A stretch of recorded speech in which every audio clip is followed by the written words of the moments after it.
I am the Whistler, and I know many things, for I walk by night. I know many strange tales, hidden in the hearts of men and women who have stepped into the shadows. Yes, I know the nameless terrors of which they dare not speak. And now the Whistler's strange story. A Rose for Pamela.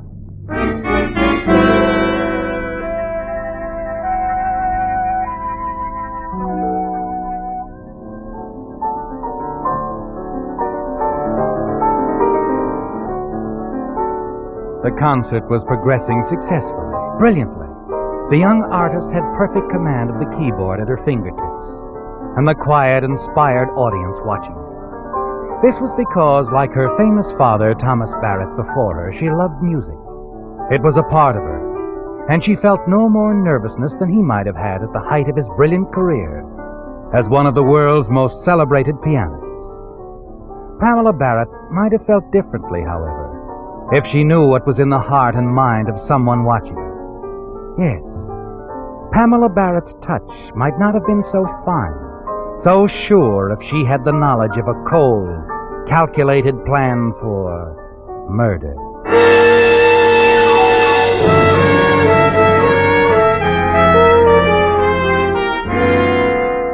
It was a plan that began some time back at an even more innocent affair, an impromptu concert at a pleasant social gathering. Friends of Pamela's and of Denise Barrett, her stepmother. Denise was watching admiringly as Pamela played for her friends. Softly, beautifully.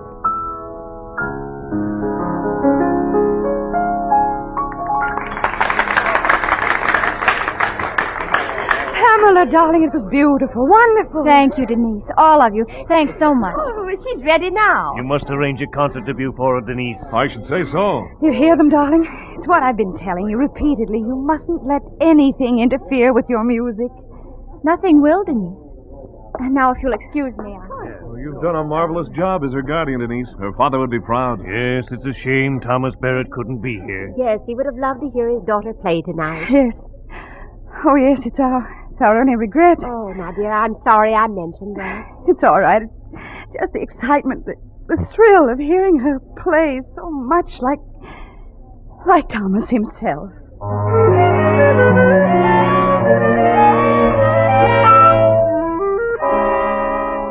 Yes, Denise, so much like Thomas himself, your late husband. The thought is still on your mind as you excuse yourself. Leave your guest discussing the way you've managed Pamela, brought her along, guided her career and affairs so efficiently. And on the terrace, you're congratulated again by a guest who has remained in the background. Marty Drake, attorney for the estate of the late Thomas Barrett. She was very good, Denise. Very good. The girl does have talent, doesn't she? Mm-hmm.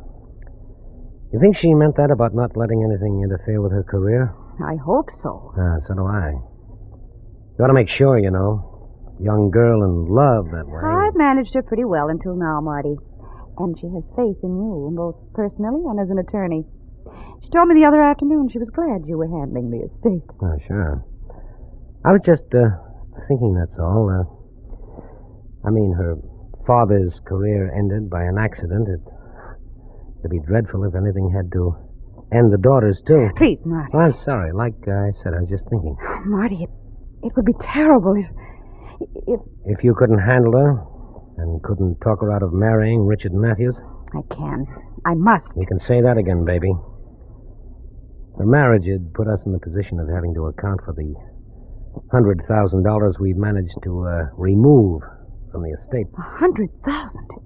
Is it that much, Marty? We've lived well, Denise, very well, since Thomas fell over that cliff a year ago. But 100,000, Marty, That's the difference between a misdemeanor and a felony. You better go to work on Pamela quick. I will. Tomorrow. I thought you might like a cocktail, Mrs. Barrett. Yes. Thank you, Alma. Yes, thank you. I could use one nicely. Alma, would you tell Pamela there's another number I'd like her to play? Oh, I'm sorry, ma'am. She told me to tell you. She's gone out. There was a phone call. Not Richard Matthews. Oh, yes, ma'am. Richard Matthews. Well, you tell me not to worry. Marty, Marty, we're in trouble. So is Pamela. How do you mean? Well, we won't have much choice, Denise. If your lovely stepdaughter persists in marrying, there might be only one way to stop it. And this time you'll do the stopping. If you don't, baby, you won't be around to spend any more of Pamela's money. You'll be on the inside looking out. Don't worry, Marty. I'll stop her.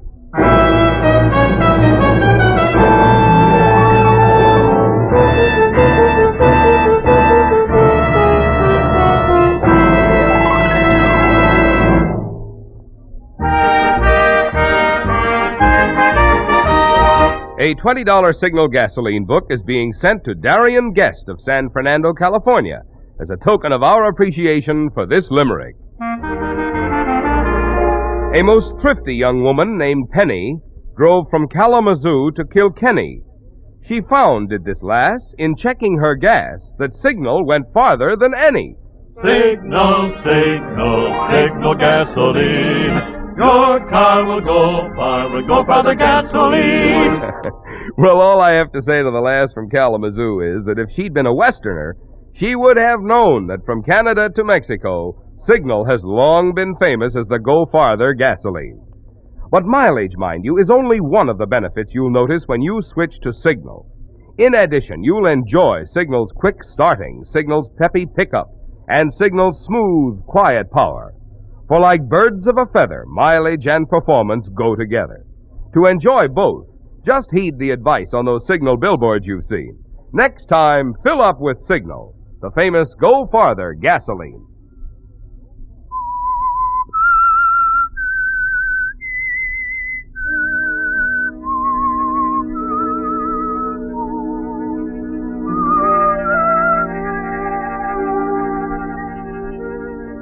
Well, Denise, your conversation with Marty only strengthens your determination, doesn't it? Pamela Barrett must be talked out of her romance with Richard Matthews. The girl can't learn of the embezzlement you've engaged in with Marty during the last year. It might set her to thinking, to adding up something else, something that will suggest to her that her father's death a year ago might have been more than an accident. Yes, Denise, the problem faces you squarely now. And the following afternoon you decide to approach Pamela, to attempt the first step in dissuading her. As you walk down the long corridor toward the music room, your maid Alma suddenly steps out of your late husband's study. Oh, ma'am. Yes, Alma. About Mr. Barrett's curio collection, Miss Pamela said she didn't want anything touched. I told her... now, really, I don't see why she insists on keeping those awful things around. Spears, poison darts, those vials of South American and South African poisons.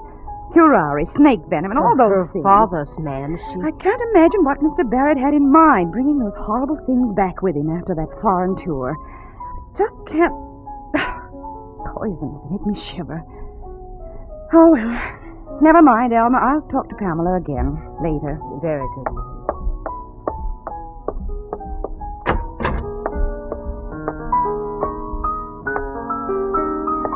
You play Chopin nearly as well as your father did, Pamela.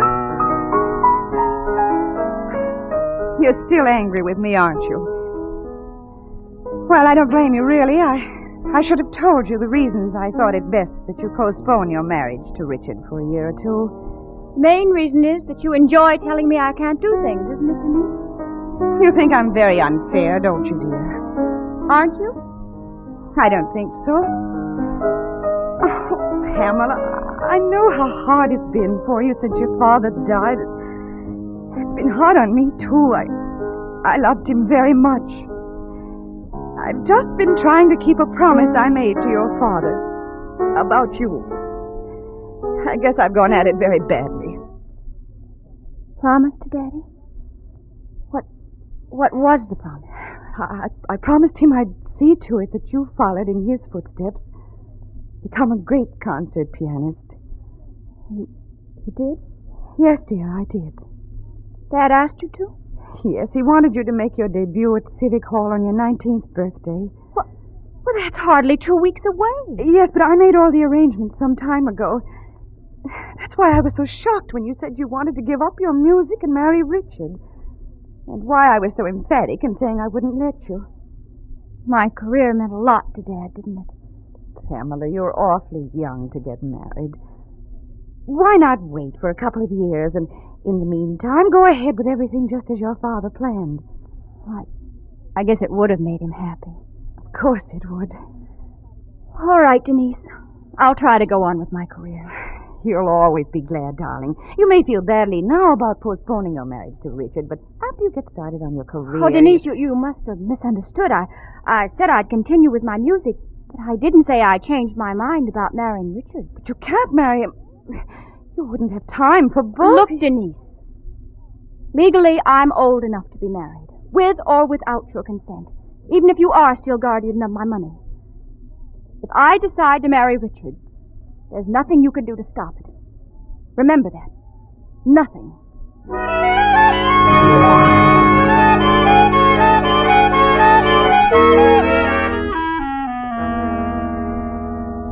You've failed, haven't you, Denise? That look on Pamela's face. You've seen it before on her father's face. The man you married with so much more than love in mind. Yes, Denise. To gain control again, there's another step necessary, a more drastic one, but something more in your line. You've always managed with men easier than with women.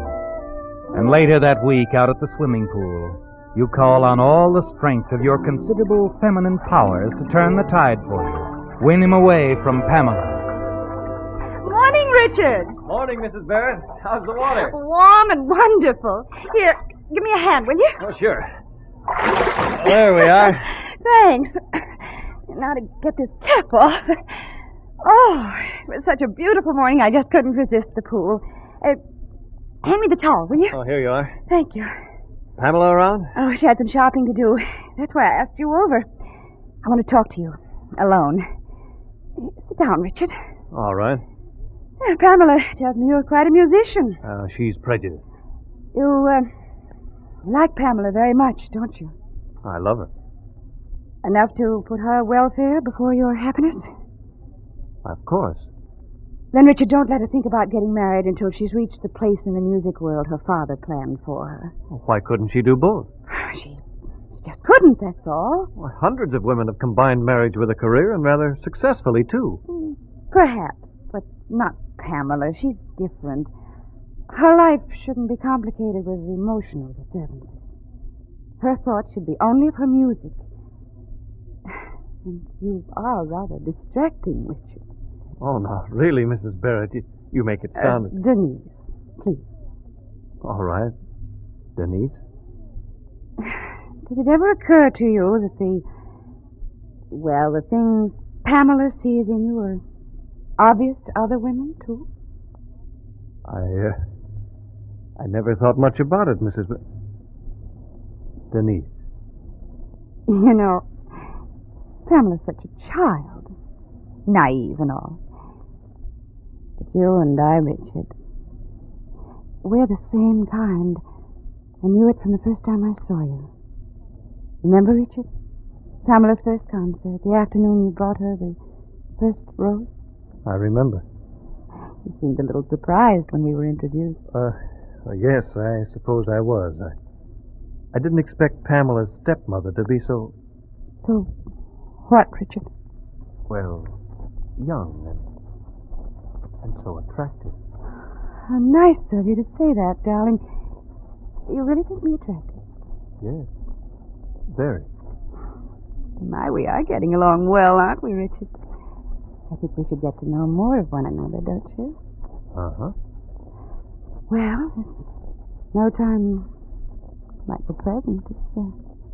Whatever you say, Denise.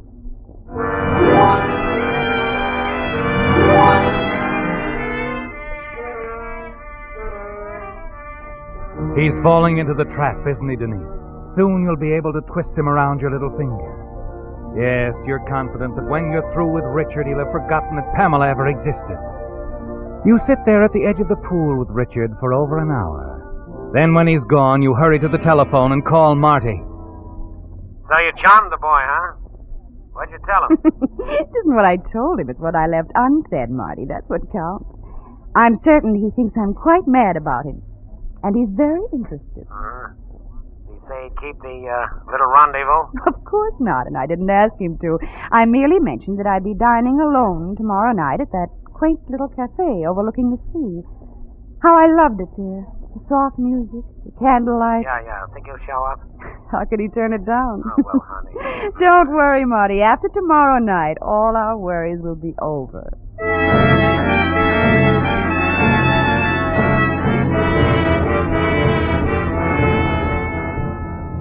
Promptly at 7 the following night, you enter Chivini's, that quaint little cafe at Santa Monica. The head waiter steers you to a secluded table near the large window overlooking the sea. And there in the candlelight, you sip a martini and wait for Richard to show up. Suddenly, you're aware of someone standing by your elbow. Good evening. Mrs. Barrett? Yes? Allow me. I am René Demont. May I sit down? Just a moment. I don't I think... am from the Hollywood Escort Bureau. Escort Bureau? Yes, Mr. Richard Matthews hired me. He said Mrs. Barrett hated to dine alone. Get out of my way, What? you... Oh, now look, Mrs. Barrett. How about my fee? Collect your fee from the man who hired you. He'll pay. Yes, he'll pay all right.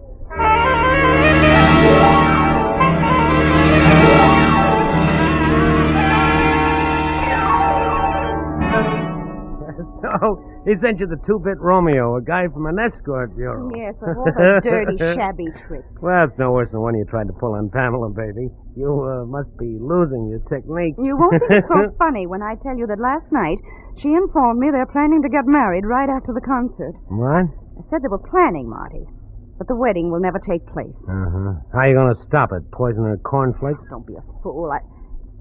Poison? Yes, poison.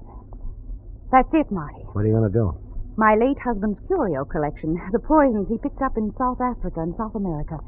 Some of them are fatal in almost a matter of minutes, Marty. I thought you'd gotten rid of that stuff. Pamela wouldn't let me. Pamela wouldn't let me get rid of a thing. But how very thoughtful of her. How very thoughtful. Just a scratch from any one of those poisons, Marty. And it's all over for little Pamela. All right. But how are you going to do it? I don't know, Marty. But I'll think of something. I'll think of something.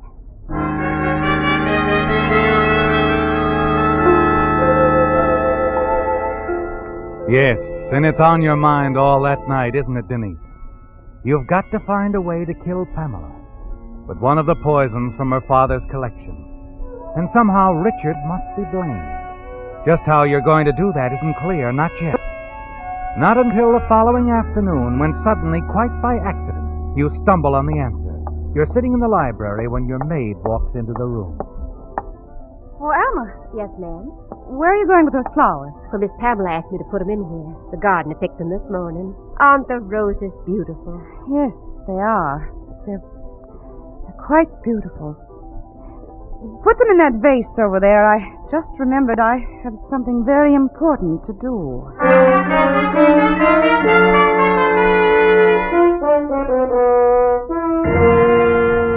It's all very simple, Marty.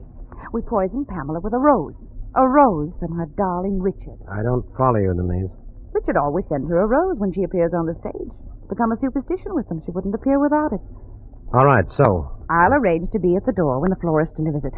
They always wrap the stem of the rose with a very thin wire. I'll put several sharp wires on it, Marty. One of them right up through the rose. All of them especially treated. One of those wires will be sure to scratch Pamela. Uh-huh. Yeah, but suppose that I'll pin the rose on her. Arrange it so that she'll be certain to scratch herself. Oh, that'll never work. The police will be sure to find That'll out. make it all the better if they do. Richard sent her the rose. Not me. He always does. Yeah, but the motive. Why should he want her out of the way? Because he was madly in love with me, and he wanted the Barrett fortune, too. You see, he knew that with Pamela out of the way, all the money would go to me. You know, that might work. And with you, the attorney for the Barrett estate, to back up my story, it can't fail to work. Oh, sure. That'll stand up, baby. Oh, in another month, Marty, the Barrett fortune will be all mine. Ours, baby. All right. Ours. However, I think I should warn you, Marty. Oh? Just in case you get ideas about pushing me off a cliff. Keeping all the money for yourself. Oh. Now, look, we're getting married. Yes, I know. But I've taken the necessary precautions just the same, darling. I've sent a letter to a friend of mine, a lawyer. That letter will be opened in the event of my death. What are you driving at? It's all there, in the letter, Marty. All the evidence the district attorney will need. How you embezzled money from the Barrett estate, and the complete story of Thomas's death. You see, I'd hate to have an accident happen to me, Marty. Fall off a cliff like he did. You don't think I'd double-cross you, Denise? I'm crazy about you. Yes, of course you are. But I just want to make certain you don't have a change of heart. You might get to think that $500,000 looks better to you than I do. See what I mean, darling?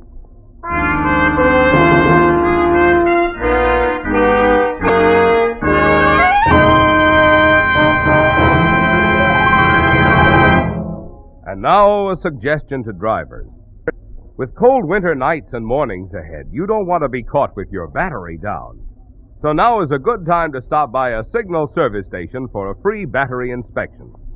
Perhaps your battery needs recharging to assure quick cold weather starting. In that case, your Signal dealer has safe, speedy recharging equipment to serve you. If your cables are corroded, he can replace them with heavy-duty cables. And should you need a new battery, there's none finer than Signal's new deluxe batteries. Because their all-rubber separators are an improved microporous type that holds twice as much acid solution between the plates. Signal deluxe batteries deliver up to 35% more power. And because they're guaranteed a full 30 months on a service basis, you can look forward to reliable, trouble-free service with a Signal deluxe battery. So before you buy any battery, get your Signal dealer's generous trade-in offer for your old battery.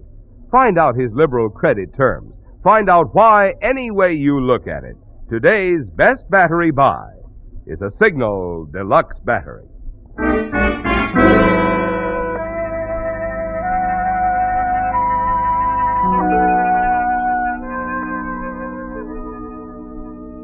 It was all so simple, wasn't it, Denise?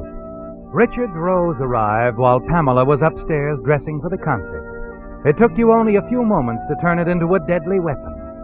Then you went to Pamela's room and carefully pinned it on her dress in such a way that she'd be certain to scratch herself, die by the poison you took from your late husband's curio collection. You lie down for a while, certain that you'll soon be in full control of the Barrett fortune. You're calm and confident when Marty calls for you a few moments after Pamela leaves with Richard.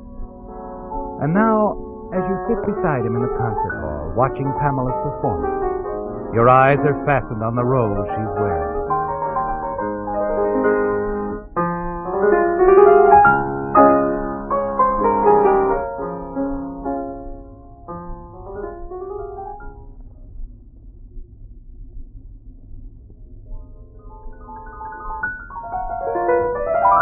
But as the recital progresses, you become more and more tense. The fear that your plan has gone wrong gradually comes over you. Something should have happened to Pamela long before this, shouldn't it, Denise? And as her brilliant performance draws to a climax, you exchange worried glances with Marty. Baby, what's gone wrong? I don't know. I was afraid of your idea from the start. It'll work, Marty. It's got to.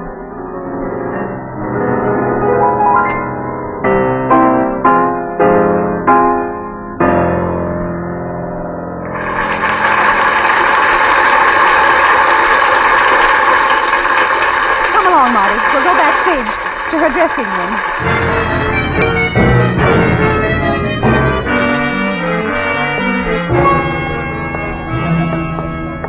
This way, Marty. Oh, pardon me, please. Yes, excuse me. Please. Thank you, ma'am. Oh, come in, ma'am. Oh, wasn't Miss Pamela wonderful tonight? Yes. Where is she? Oh, she didn't come back to her dressing room, ma'am. She ran right off the stage and left with Mr. Richard. What? Yes, ma'am. She gave me this note for you. What is it, Denise? My dear Denise, sorry to rush off like this, but Richard and I are driving to Las Vegas to be married. I know you don't approve, but I hope you can find it in your heart to forgive us. Love, Pamela. Married? Miss Pamela getting married? Oh, how wonderful. Oh, no wonder the poor child was so excited before she left for the concert. Marty, I don't feel well. I feel a little pale myself. Oh, yes, ma'am. Miss Pamela was so nervous she couldn't pin Mr. Richard's rose on her dress. I had to do it for her. What? Miss Pamela was so excited You that pin Mr. Richards' rose on it. Yes, ma'am. But you couldn't have. I did it for her. I took it at the door when it came and pinned it on her in her room. Well, that's right, but I'm talking about the artificial rose Mr. Richard brought her later when he came to pick up Miss Pamela. Artificial rose? Why did he do that? Well, Mr. Richard said that at the last minute he remembered roses made Miss Pamela sneeze this time of year. He brought her an artificial rose. Alma, what did you do with the other rose? Well, Miss Pamela thought it was too pretty to throw away, ma'am, so she put it in your corsage when the florist brought it, just before she left for the concert with Mr. Richard. My corsage? This? Well, yes, ma'am, the one you're wearing. Denise, your arm's bleeding. Oh, my, you must have scratched yourself. Scratched myself?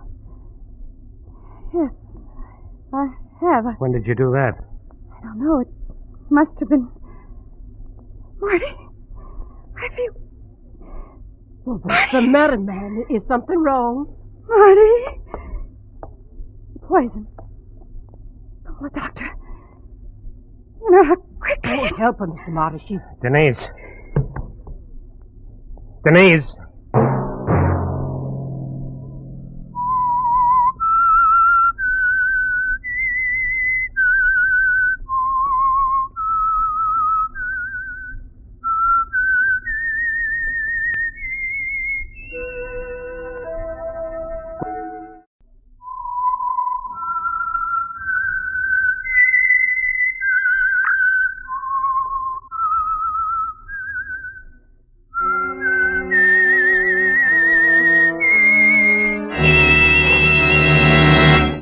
I am the Whistler, and I know many things, for I walk by night.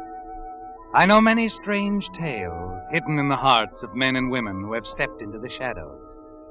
Yes, I know the nameless terrors of which they dare not speak. And now the Whistler's strange story, A Woman's Privilege.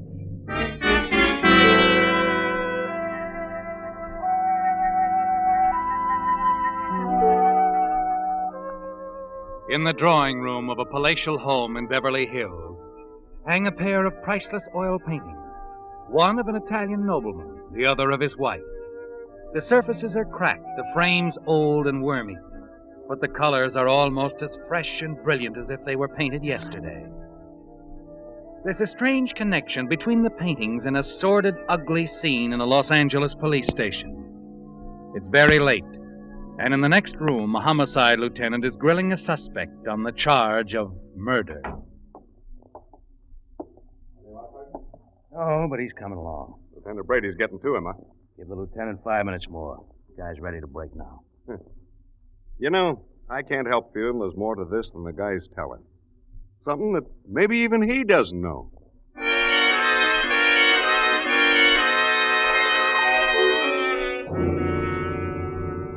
Yes, it was more than a simple murder. More than the homicide detail or anyone else would ever uncover. It was the story of a traveling art broker named John Winters, of a casual trip to the picturesque Italian seaport of Venice, of the unbelievable, stunning moment in his hotel room when a quiet little artist named Giulio Donati put $250,000 in the palm of his hand. Well, Signor Winters, what do you think? Well, it's pretty hard to believe. But seeing is believing, eh? Tell me, what do you think it would bring on the American market? Well, I don't know. It's been so long since anything like this. But you do know, Signor Winters. At this moment, your head is spinning with figures. Well, after all. Of course. So you will agree I am giving it to you for almost nothing when I ask only just $75,000. $75,000 for an original Montaigne? I think you're being very reasonable. Thank you, Signor. Too reasonable. Huh? What's wrong with it? Still skeptical, eh? You're very hard to convince, Signor Winters. Look, suppose I leave it with you for, say, 24 hours so you can examine it very closely. You're pretty sure of yourself, Donati. Well, I would not have come to you if I weren't sure that the painting would pass the inspection of the best expert. Your reputation as a specialist on Montaigne is known all over the continent. Yes, well, this is a Montaigne if I ever saw one, but $75,000. Signor, there will be many who will say it's Montaigne's best work. Well, I'd agree with them. It is. What's so funny about that? Well, you flatter me. What? You see, I painted it myself. You what? I wanted to know that. It took me many months. No, wait a minute. You're telling me I that you... painted it myself, senor. Oh, but the technique, the Yes, style... They were difficult to master. The oils were hard to find in the aging process. Senor, it was hard work, but you see, it had its reward. Yes.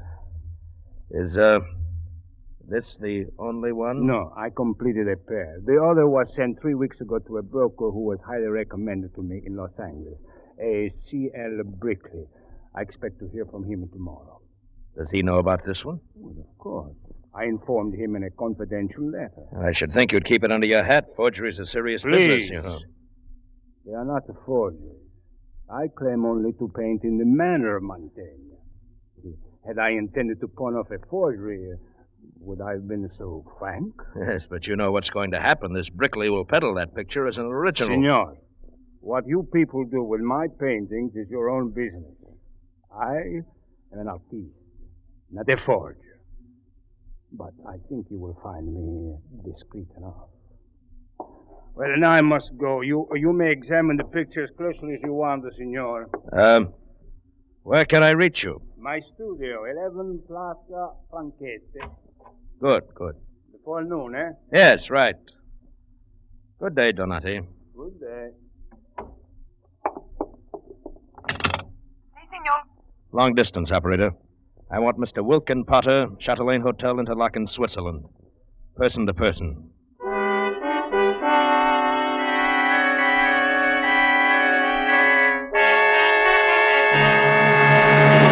Wait a minute, Potter. I tell you again, it's the McCoy, an original Mantegna. He's pulling your leg. No one in his right mind would let a Mantegna go for $75,000. I told you he doesn't know what he's got. The artist only produced 35 paintings in his life. They're all catalog winters. There's no such thing I saw it with my own eyes. Are you telling me I don't know a Mantegna when I see one? And what about this Brickley? He bought the mate to it. But, John, I just can't All right, Potter. If you don't want to advance me the money, there are plenty of others. Don't do that. All right, John. It's a deal. Call me when you've closed, and I'll wire the money. And that's better. You'll hear from me in a couple of hours.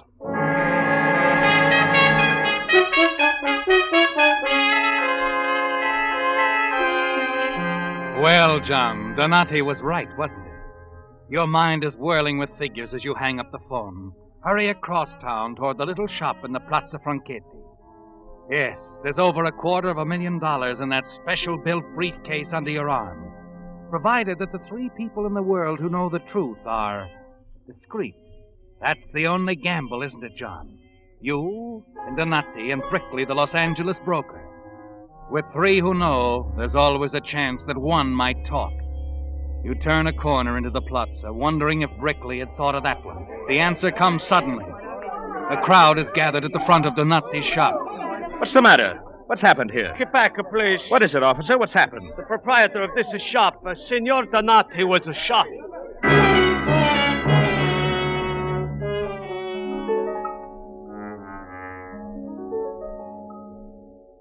This you, Potter? Yes, John, go ahead. Well, it looks like the deal's off. What happened? We were a little late. Brickley got there first, huh? Yeah, Brickley got there first. Thanks for the offer, Potter, but I won't need the money now. I'm on my way back to the States. Los Angeles.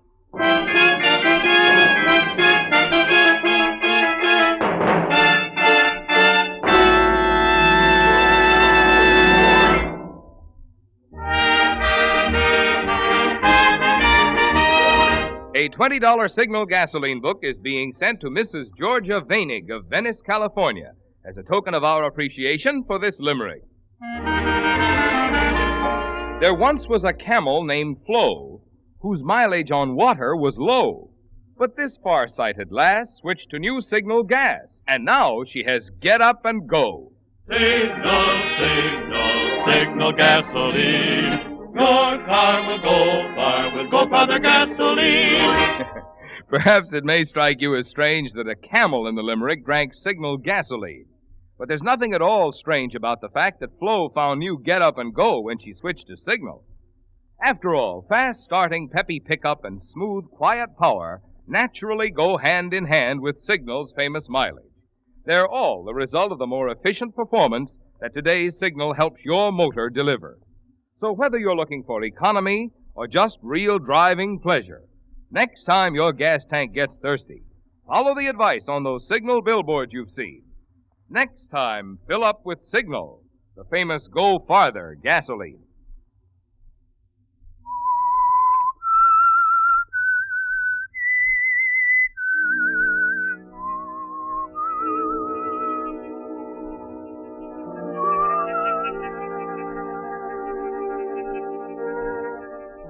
It's only a few days from Venice, Italy to New York, then on to Los Angeles by plane. But it seems a great deal longer, doesn't it, John? You try to concentrate on other things, but your mind keeps going back to your suitcase in the luggage compartment, to the masterful piece of forgery sewed in its lining that will bring at least $250,000 on the American market. Yes, Donati was clever, wasn't he, John? Too clever. And to you, at least, it's clear that this Brickley, whoever he is, knew that a clean deal could never be made if the secret of the forgery were shared. And that, of course, added up to Donati's murder.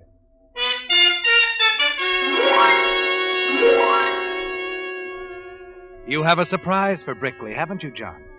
But you know you have to be careful. On the afternoon of your arrival in Los Angeles, you walk down the corridor of a building in the Miracle Mile district. Pause and press a buzzer. Yes? I'm looking for Mr. C.L. Brickley. Oh, what did you want to see Mr. Brickley about? Well, it's a personal matter. Is he in? Well, just what is it you're selling, Mr. Winters, John Winters. I'm really not selling anything. Oh, I see. Well, I guess this suit does need pressing, but it's really not that bad, Miss... Brickley. Oh, his daughter? I'm C.L. Brickley. What? Himself. Well, a woman. Mm-hmm.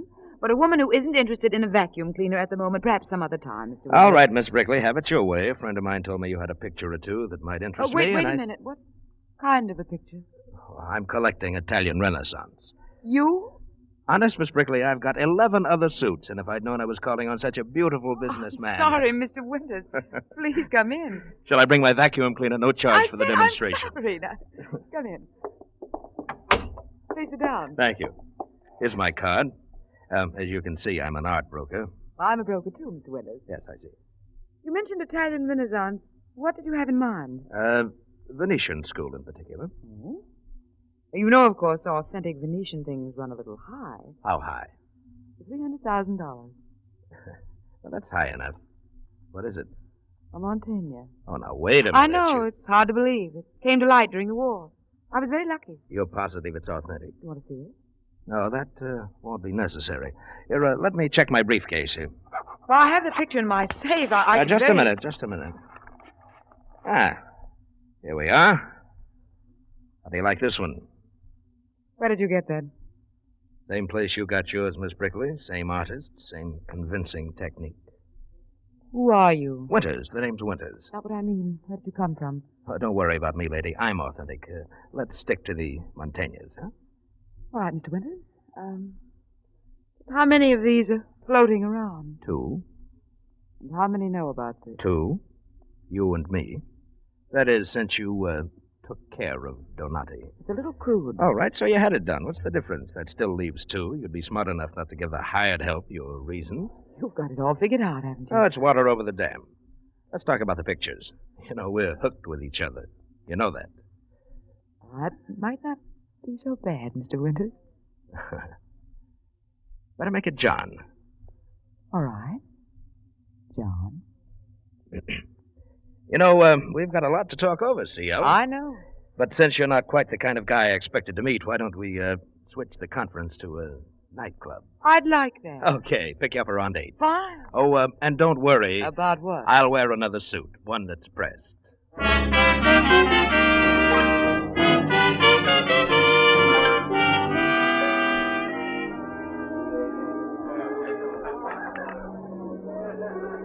You know, C.L., you don't dance at all like a stuffed shirt. You like? Yes, I like. But tell me more. Oh, no, not at a business conference. Oh, that again. So bring Brickley Brinkley, darling, where have you been? Hello, Mrs. Carlton. One of my clients. When am I going to see you, dear? It's been an age. I may have something to show you in a few days. Oh, good. Don't forget me, will you? Don't worry. Mrs. Carlton, huh? You didn't tell me about her. She has money, darling, but not the kind we're after. Well, who does it boil down to? They're pretty hard to find, you know. People who put out $500,000 for a pair of paintings. I've put out a couple of feelers, but... A couple of feelers? Yes. You mean you're going to help me sell mine? Well, I was thinking about it. Not much sense in being competitive, is there? No, I guess there isn't. Besides, if we both know where both paintings are, there's less chance of complications later, don't you think? Uh-huh. 50-50. 50-50. I beg your pardon, Miss Brinkley. Yes? There's a call for you, Mr. Gross. Mr. Gross? What is... Who's Mr. Gross? He's, one of the clients I told you He about. said it was quite important, miss. Yes, of course. Excuse me, John. I'll be right back. She gives your hand a little squeeze as she turns to leave the floor, floats past the row of ringside tables and out of the room. She is beautiful, isn't she, John? Slim, graceful, the satin of her evening gown clinging to her like a glistening white sheet. And for the moment you forget everything else. The Montaignes, the $500,000, the wealthy clients, everything. Everything, that is, except that you're dealing with a killer who's as sure as you are that those paintings can never be sold, as long as there are two minds in the world who know they're forgeries. If only she weren't so breathtaking, so beautiful. What's on your mind, John? What? Oh, Get up. All right. Miss me? Naturally. What about Mr. Gross? Oh, that was nothing. You said he was a client. What's on his mind? Well, he's, interested in his aunt's art, you know. Oh, good. He knows about the Montaignes, huh? More or less. What do you mean, more or less? Well, I told him I had something that would interest him. Make an appointment? Yes. Because I told him I'd get in touch with him in a day or two. Good. Now, let's forget about business for now, shall we? The music's so wonderful. I do love to dance with you, John. You wish Lorraine didn't affect you this way, that you could approach the whole thing with a clear head. But it's something you've never known before, really.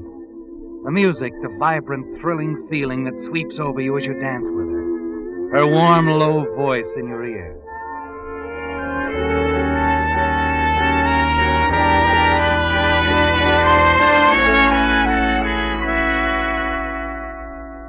But no matter how much you tell yourself that business is business, the feeling's still there the next morning when you arrive at her apartment. You pause for a moment before you buzz. Decide once again that nothing must stand in the way of the picture deal and the $500,000.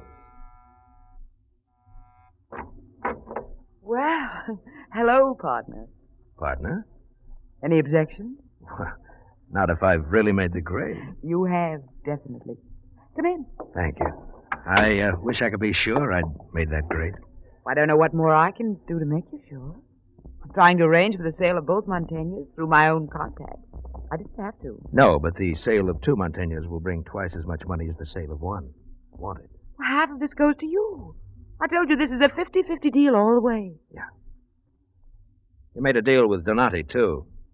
He's not around anymore. Still accusing me of that, huh? I can add up a column of figures as well as the other guy. All right, John, have it your way. I guess you were smart, though. It was a sure bet with one picture. With two, it's a gamble. More than that... Let's not talk about that anymore. I don't want to be cruel. Just practical. Oh, cigarette? Thanks. There you are. Well, what's next on the program, beautiful? Mr. Gross? I don't know, John. What do you mean you don't know? You're not getting cold feet, are you? You said he was interested. I know, but... Well, that's good enough for me. If you don't want to see him, I will. John, we've got to trust each other now. You know that. Just make an appointment with the guy for me. I want to see him. John, I don't know why I'm saying this. I've never said it before, but... What is it? You'd be awfully good friend. Well, that's wonderful. I'm very flattered. I've got to be careful, though, you know. Playing with dynamite. John. I'm talking about Donati. You did it once. You could do it again. I'm talking about us and what good friends we could be. We'll discuss that at length after we take care of the pictures. Pictures? What do you mean? We're going to wrap 'em up, darling. We're going down to Union Station.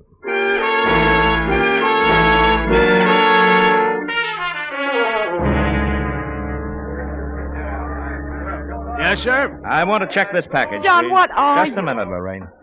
Here you are, clerk. $10. 10. What do I do? Just give me the claim check. Okay. There you are. Now watch. I tear it in half. See? Here you are, Lorraine. That's yours. What are you doing? Now, what's this all about? Give me a piece of paper and a pencil there, will you? I want to put a note on the package. Thank you.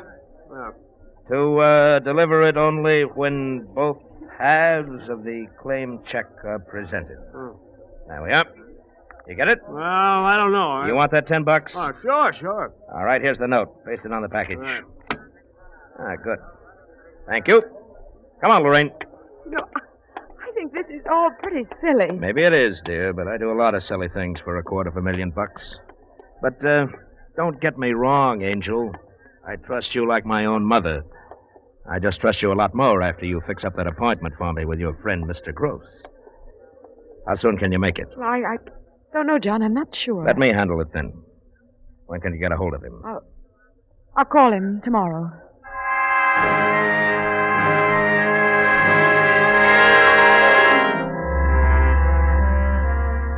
It isn't easy, is it, John?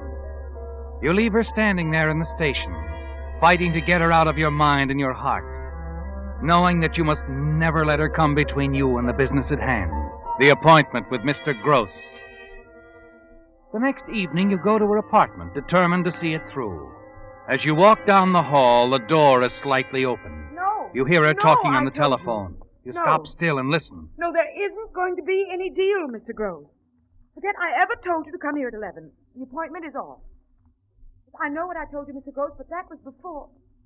Well, it's different now. I'm changing my plans. That's right. It's got to be this way. For the present. Right. Goodbye.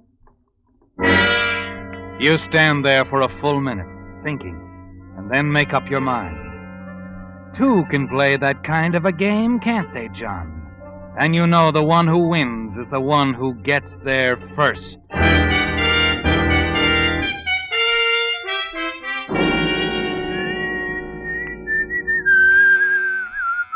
Yes? It's me, C.O., your partner. Oh, John, come in. Where have you been all day? Why don't you call a guy? I've been waiting to hear from you. You got hold of Gross? Yes, he's not interested, John. That's funny. Looked like a sure thing, didn't it? Guy has money, crazy about Italian Will there be pictures. others? Oh, sure. Just takes a little time, huh? It'll be worth it. Yeah, I suppose it will. How about a drink? I've got the car outside. It's a nice night. I thought you might like to go for a drive. Sounds wonderful. Maybe along the beach, huh? I'll get my coat. Only be a minute. Take your time. No hurry.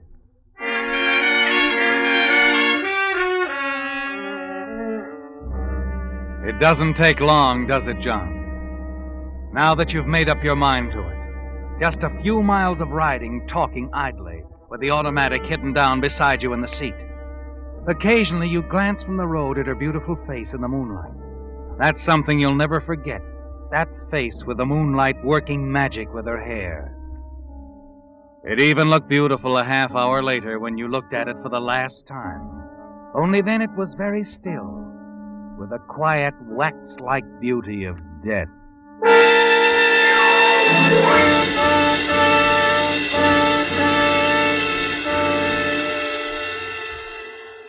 An hour later, you've dropped the automatic into a storm drain.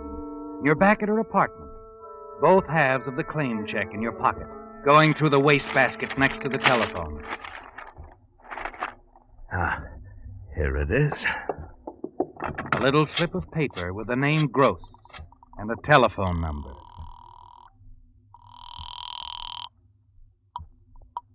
Hello? Mr. Gross? Yeah? I'm calling for C.L. Brickley. I have a message. Go ahead. Miss Brickley says the appointment is on again. She's changed her mind. Okay. 11 o'clock at the apartment. Right. 11 o'clock at the apartment.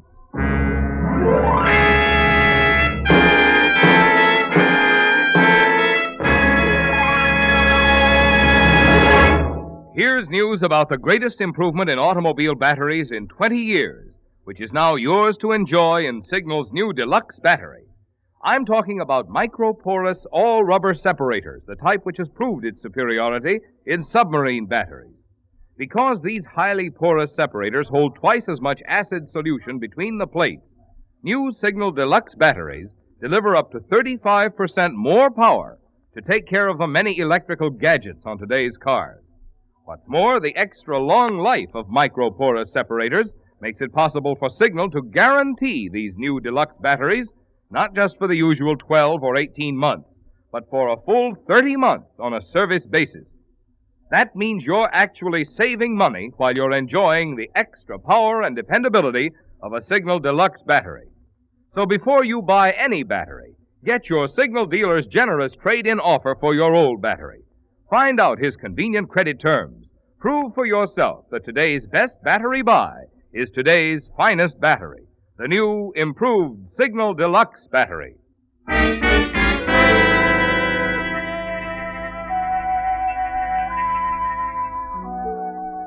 Yes, it was a long trail that finally ended in that Los Angeles police station.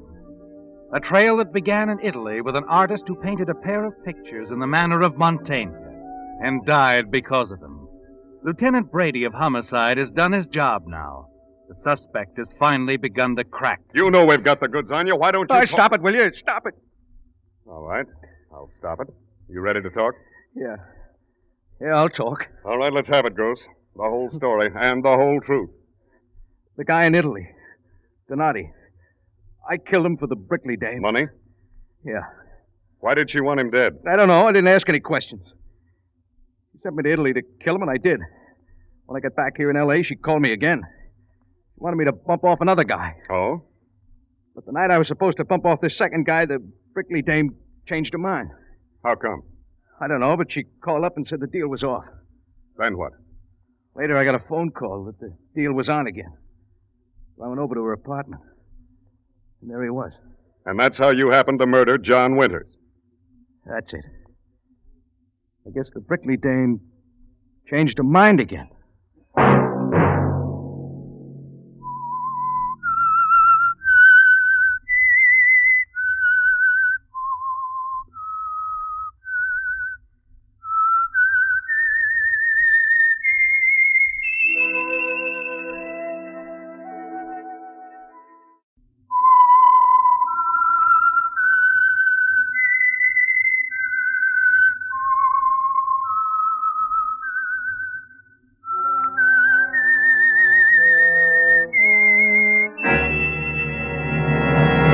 I am the Whistler, and I know many things, for I walk by night. I know many strange tales hidden in the hearts of men and women who have stepped into the shadow. Yes, I know the nameless terrors of which they dare not speak.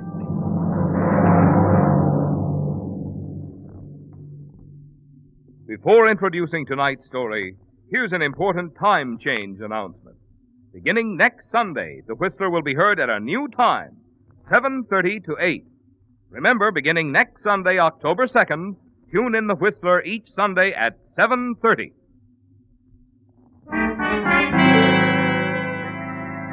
And now, The Whistler's strange story. Incident at Arroyo Grande.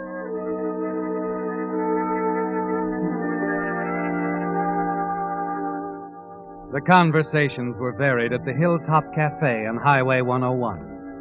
That was because of the way customers would come and go, like Eddie Martin, owner and operator of the Martin Truck Line. He stopped in regularly, enjoyed his coffee, a chat with Hazel, the Hilltop's genial proprietor. He was a hard worker, Eddie, and had come quite a way in the difficult and sometimes risky business of hauling freight by truck between Los Angeles and San Francisco. Hazel knew him well and liked him. Their conversations usually ran along the same lines with a constant background of jukebox music. Oh, the coffee's fine, Hazel. That's what I like about you. So dependable. Like you, Eddie. Thanks. Always right on schedule. Oh, try to convince my wife of that, will you? Huh? Ethel still worry about you? Oh, worse than ever. I guess I could push trucks up and down 101 for another 20 years. And she'll keep thinking I'm going through the rail, a wreck, a burn-up. Can't blame her. The work's dangerous. Besides, there ought to be more for the boss to do than just drive. Oh, I've got to. It's not easy to build a business, you know. It takes a lot of work. You're doing all right. You got 3 trucks now. Uh-huh. And I'm going to buy 3 more. But it takes money. And until I put some new deals over, well, I just can't finance them. Overextended? Oh, you said it. You'll make it. I hope so. Oh, Ethel's sure getting tired of playing second fiddle to a truck and a trailer. What does she do when you're away on these long hauls? Oh, she keeps the house and the books. He goes dancing once in a while with Vic, I guess. Vic? I'm not sure that's a good idea. Oh, best driver I got, Hazel. Uh-huh. Smoothest, too. Besides, he thinks he's heaven's gift to women. Well, you can't hate him for that. They all fall for him. But Vic Hamilton's a great guy. He's my best friend. Just like one of the family. Just like one of the family.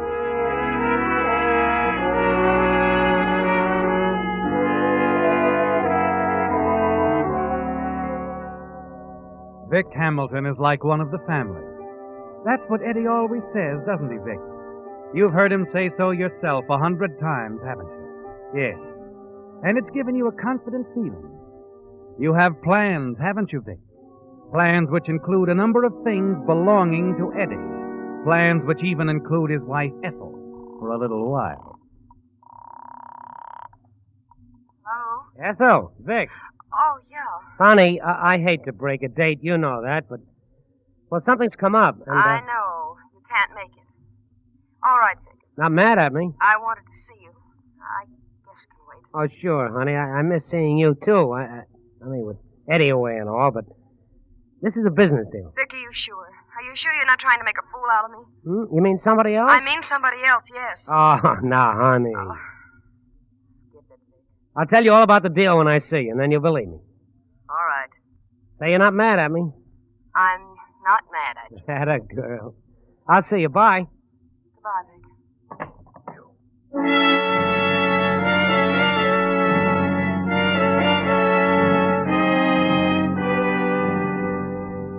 It isn't easy keeping everything going smoothly, is it, Vic? You're a busy man these days. But with your plans concerning Eddie's trucking line, Ethel is necessary, and you have to keep her happy. You wonder just what you're going to tell her as you leave your apartment and walk down the street to Ted Reese's place. You do have a business appointment, don't you? Only one that Ethel wouldn't understand or approve of. And you're not that friendly. You're late, Vic. What kept you? I'm sorry, Rizzer. I had to make a phone call. Oh, hello, Ann. Hello, Vicky. Skip it, sis. He's here to talk to me, business. Oh, don't mind me. We won't. Vic, there's a change in plans. Oh? We've been barking up the wrong tree putting you after Ethel. Well, I've always told you that. I'm talking, Ann. We'll get nowhere trying to take her away from Eddie. She doesn't control the company. Oh, great. After I spend days working on it. Night, too. Ann, go fix us a couple of sandwiches and don't hurry. Okay, I can take a hint. What's the deal, Rizzer? We can still break Eddie. Don't worry about that. Matter of fact, he's ripe for the kill. Good. The guy's overextended himself, needs cash. Who doesn't? This is different. He's over his head. He couldn't cover the loss of a single buck. And he's going to have a few to cover. I don't get you. You will, Vic. You remember the time Eddie lost that load of stuff to those hijackers? Yeah. Well, add it up, boy, add it up. He's going to lose again the same way. Well, so where does that get us? He's covered by insurance. If he loses again, a big load, he's a bad risk, Vic. A very bad risk. The insurance companies will want to write him off. Pay him off and write him off. Oh. I see. Sure you do. You're a bright boy, Vic. And that's why I'm counting on you to make it look good. Me? Look, I couldn't pull off a thing like that alone. No. You'll just be riding along, that's all. Relief driver with Vic on the night we hijack him. My strong-arm man, Fred, will kind of shove you around. You'll take a little bump on the head, maybe, nothing more, just to make it look good. And for it, you get a cut. Say around 10 grand. Now that I like. For 10 grand, I can look awful good. And you can also do a little complaining to the insurance people that are on. You know, moan a bit maybe about carelessness, shy on cash, you know. Sure, I know, Rizzy. And without insurance, he's out of business. He won't know what hit him, Vic. And when his truck payments come due, we can buy him out lock, stock, and barrel for chicken feed. Good? Very. I thought you'd see it my way. You're all right, Vic. Too many dames, maybe, but you're all right. And how about those sandwiches? There's a couple of tired businessmen out here. Okay, coming up. How about that, Vic? A couple of tired businessmen. We sure are. Sure. Well, they're not so tired that we can't outsmart Eddie Martin.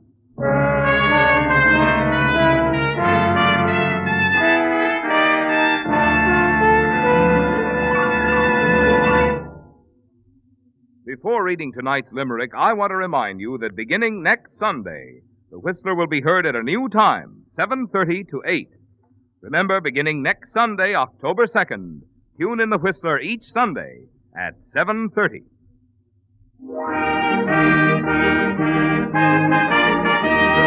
To Roy E. Hughes of Sacramento, California, we're sending a $20 Signal gasoline book as a token of our appreciation for this limerick. A man with the virtue of thrift decided to signal he'd shift. You should see how he smiles as he drives extra miles that with Signal he gets as a gift. Signal, signal, signal gasoline. Your car will go far with Go Farther gasoline. Well, our friend from Sacramento certainly found a capital way of describing the good mileage you enjoy with Signal, the famous Go Farther gasoline. But unfortunately, there just isn't room in a limerick to get poetic about all the benefits you notice when you switch to Signal. I mean Signal's peppy pickup, Signal's smooth, quiet power. For it's a fact, like birds of a feather, mileage and performance go together. So why not start enjoying both by following the advice on those Signal billboards you've seen? Next time, fill up with Signal, the famous Go Farther gasoline.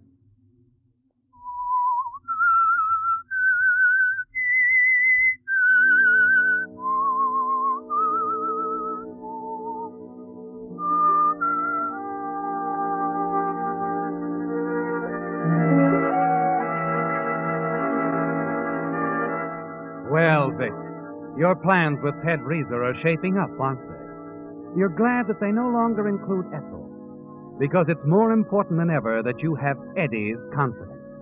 You've got to know about every shipment, so you can advise Reeser on the proper time to strike.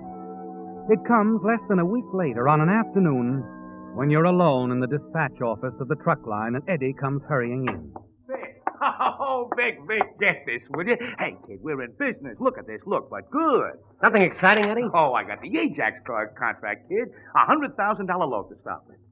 $100,000? Yes, sir. Why, their business will set us up and make that order of 3 new trucks look like nothing. Oh, that's great, Eddie. You know I'm glad for you. Sure. When's the shipment leave? Oh, tonight. Oh? Or maybe I ought not to take tonight off. Maybe I better make that run with you. I'll say you'd better. I wouldn't have anybody else on that load with me. I'll set it up, Vic. Supervise the loading. We'll pull out at 8 sharp. Same route as always. 8 sharp, huh? Yeah. Okay. That's a good deal, Eddie. Well, I'll go home and get some shut-eye. Have to be on our toes this trip, huh?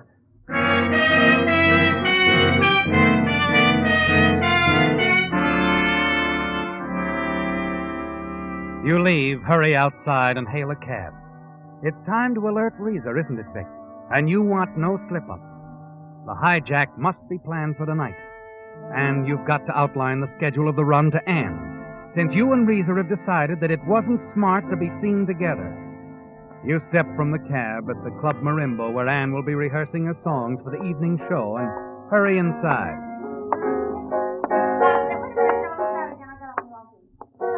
Oh, Ann. Come on, honey, come here. You know that little bar across the street? Come on, we got things to discuss. Yeah, but my rehearsal, You can skip that. This is important. All right. Well, I'll run over that with you later, Joe, okay? Okay, Annie. All right. You take her arm, hurry her outside, and across the street to the Domino Bar. A dark booth and a pair of Manhattans seals the final plans for tonight. Well, that's it, Ann. Just get it straight and tell your brother. Mm-hmm. Leaving L.A. 8 p.m. sharp. Driving north 101 should reach Arroyo Grande around 1 a.m. Huh? Check. Okay. Now, that's all you have to do, honey. Just tell Big Brother. We'll do the rest.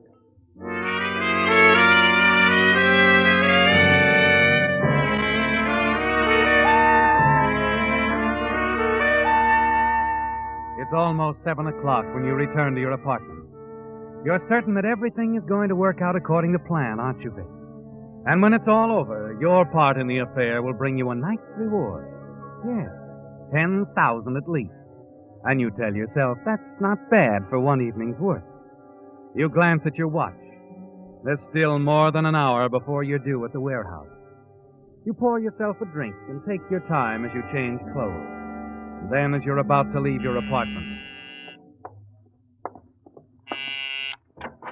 Hello, Vic. Well, Ethel, what brings you around? I want to talk to you. We better make it some other time, baby. I'm due at the warehouse. This can't wait, Vic. It's that important? Yes. So important that I want it settled tonight. I went over to the warehouse to see you this afternoon, but Eddie showed up. So I waited down the street. Well, what's on your mind? It's all over between us, Vic. What? It's been on my mind for quite some time now. This isn't fair to Eddie. He doesn't deserve it. Oh, so, that's it, huh? I'm glad I woke up.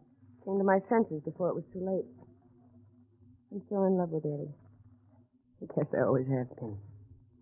I always will be. I see. You don't seem to be terribly broken up about it. Well, Ethel, after all. Of course. As a matter of fact, it's all very convenient for you, isn't it? Our breaking up. Now you have the green light. So go ahead. You can devote all your time to Anne. Anne? The girl at the nightclub. I followed you to that bar across the street. Oh, did you, Ethel? I was sitting in the next booth. I couldn't help overhearing your, plans for the evening. Plans? What do you mean? I can put two and two together. You're going to help someone hijack Eddie's truck, aren't you? Am I? Do you think I'm going to stand by and let you do that? What are you going to do? Look, Vic, it's not too late to call it off. I won't mention a word of it to Eddie. And if I don't call it off? I'll have to call the police. I don't think so, baby. I will, Vic. I swear I will. I'll turn you in. You can't do this to Eddie. I got news for you.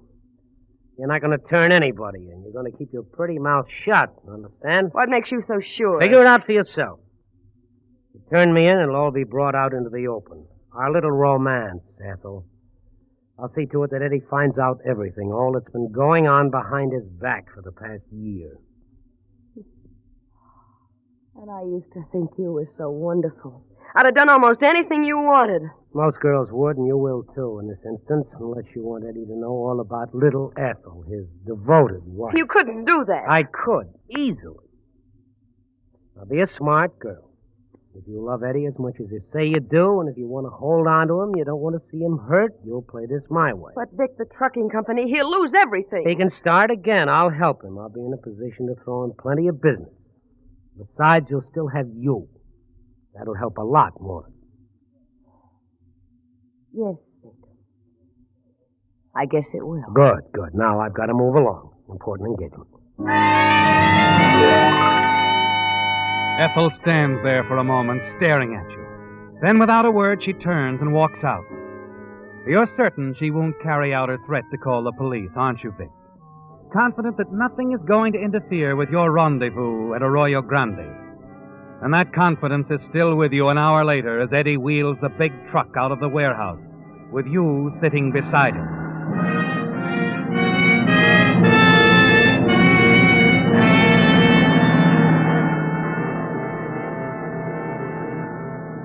On schedule, you roll along the open highway.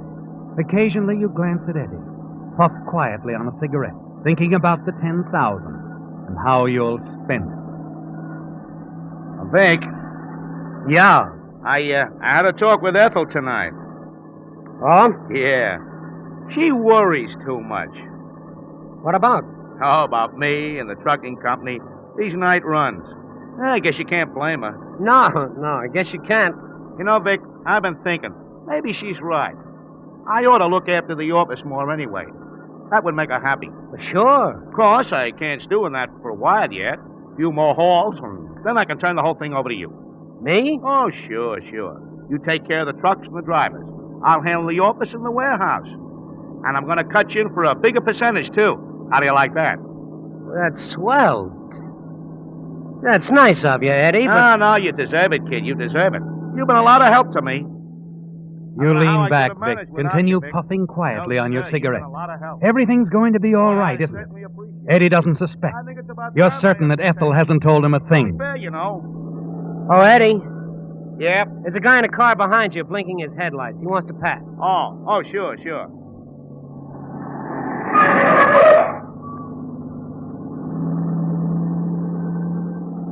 Wow, look at that car. Classy job, huh? These new cars are certainly swell. Hey, Vic, how would you like to own one like that? What? That car that just passed. Snappy job, huh? Oh, yeah. Yeah.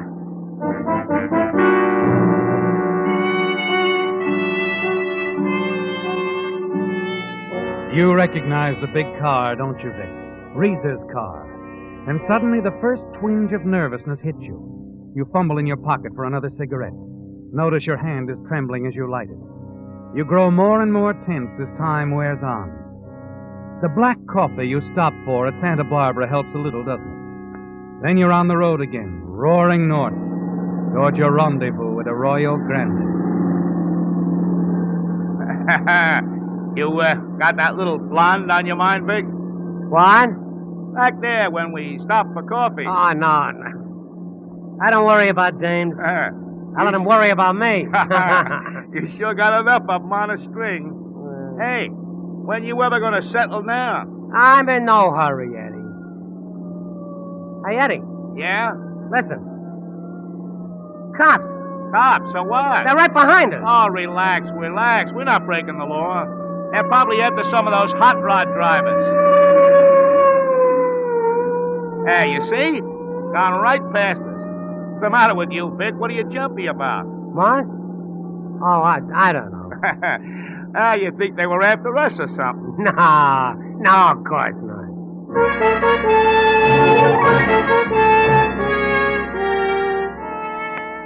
The sound of that police siren did something to you, didn't it, Vic? You sit back and force yourself to remain calm. Finally, several miles down the road, you approach an intersection. And there, near the lights of a signal oil station, what you see helps to calm your nerves. The police car parked behind a yellow convertible. One of the officers talking to the driver, writing out a ticket. That's all it was, Vic. The police were after a speeder. You lean back against the seat and breathe a sigh of relief.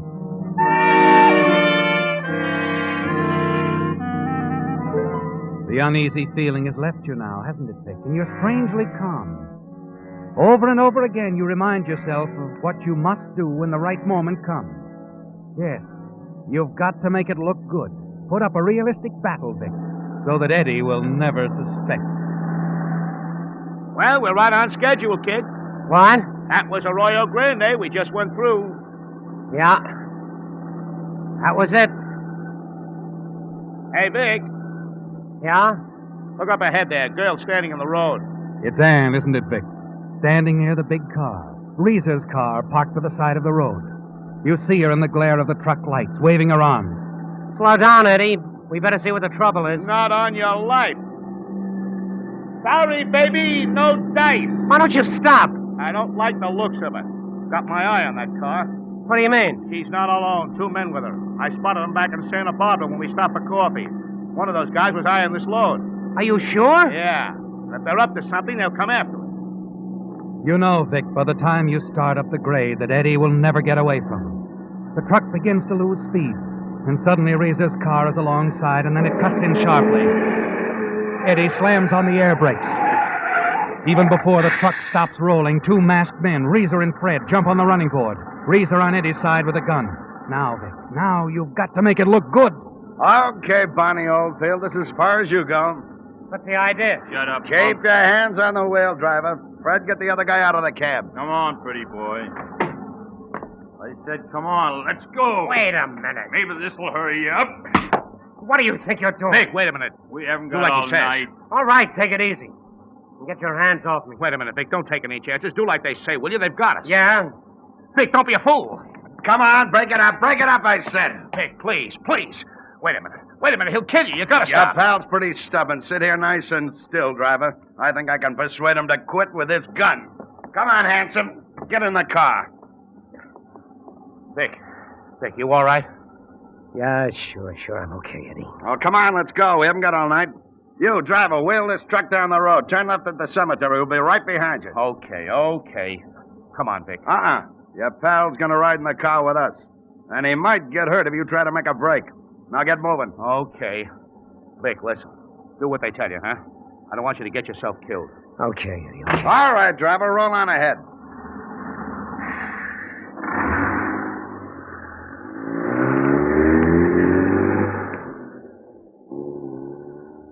That pal of yours sure thinks a lot of you, Vic. Yeah.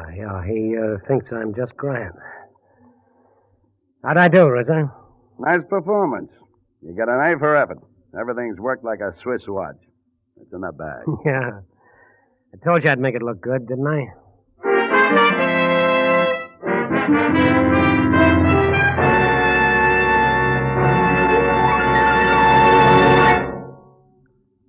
When the outside of your car gets dirty, you wash it.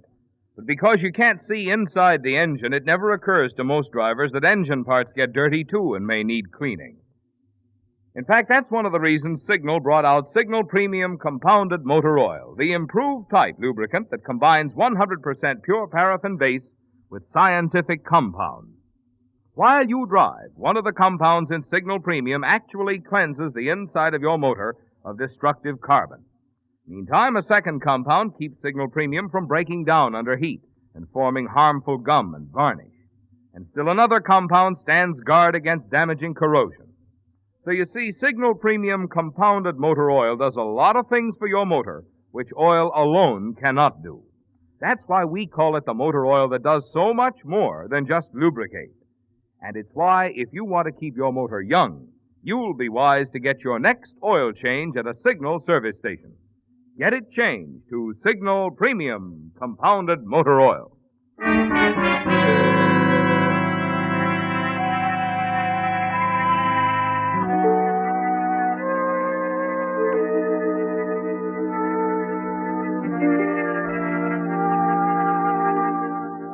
The moment Eddie Martin stepped into the Hilltop Cafe that night, Hazel, the Hilltop's genial proprietor, knew that something was wrong.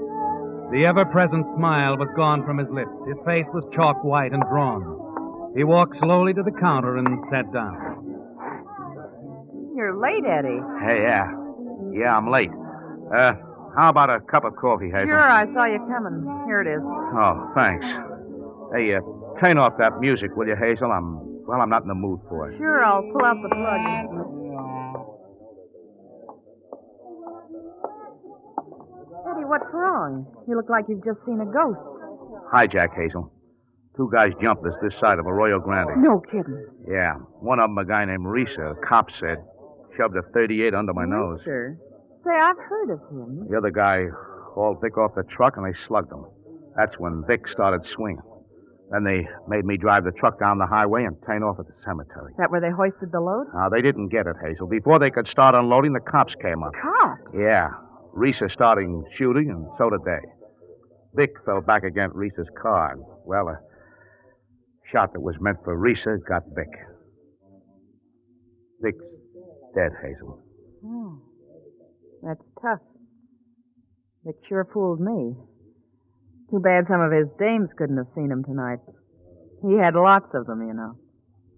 He looked good, all right. Sure gonna miss him. And I hate to tell Ethel about this. She thought the world of Vic as a friend of me. Yeah, I know. You told me lots of times how Vic took your wife dancing for you. You know, the highway patrolman said some woman called and tipped off the police that we were going to be hijacked. Yeah? Wonder who that could have been.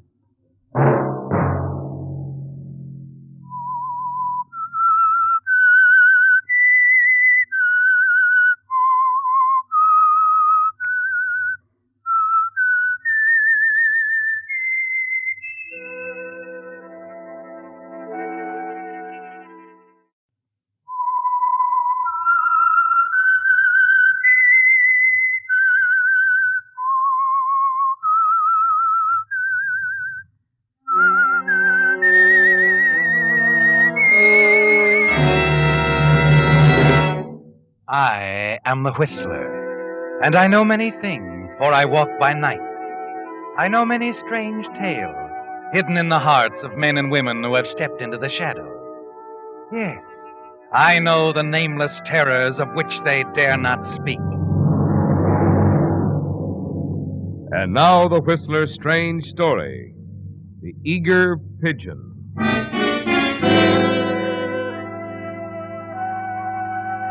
It was neither the best side of town nor the best cocktail bar, but Danny Thorpe's pocketbook wasn't in a very choosy mood or condition.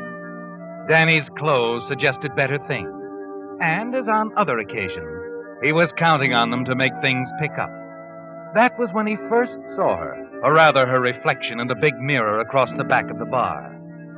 She was sitting alone, looking thoughtful and beautiful. She also looked out of place in these surroundings. Danny was curious and never wanted to stand on ceremony. He picked up his drink and went over. Excuse me. This seat taken? What? Oh. There seems to be plenty of room at the bar. Oh, sure. But why trade reflections when the real thing's only a few feet away, Well, we can confine the conversation to the weather. Warm night, isn't it? Yes. Yes, it is. Might even rain. It might. But that's not what you're worried about. Worried? Oh, it shows. Does it? Really? Well, it's my brother. Do you come in here often? Yeah, I come in here often. Maybe you've seen my brother. He drinks too much. That's bad. Very bad.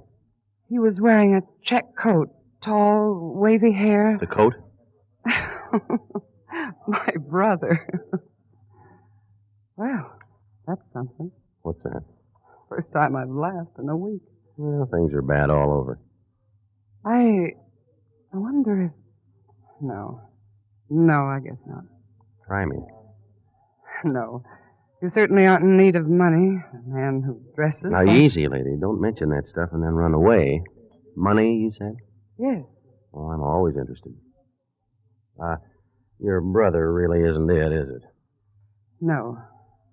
It's nothing very much. I just need help, that's all. There's $50 for the right party. Have Tux will travel. Outline the job, sweetheart. Are you serious? You are. All right. But first I'll have to make a phone call. Excuse me a moment.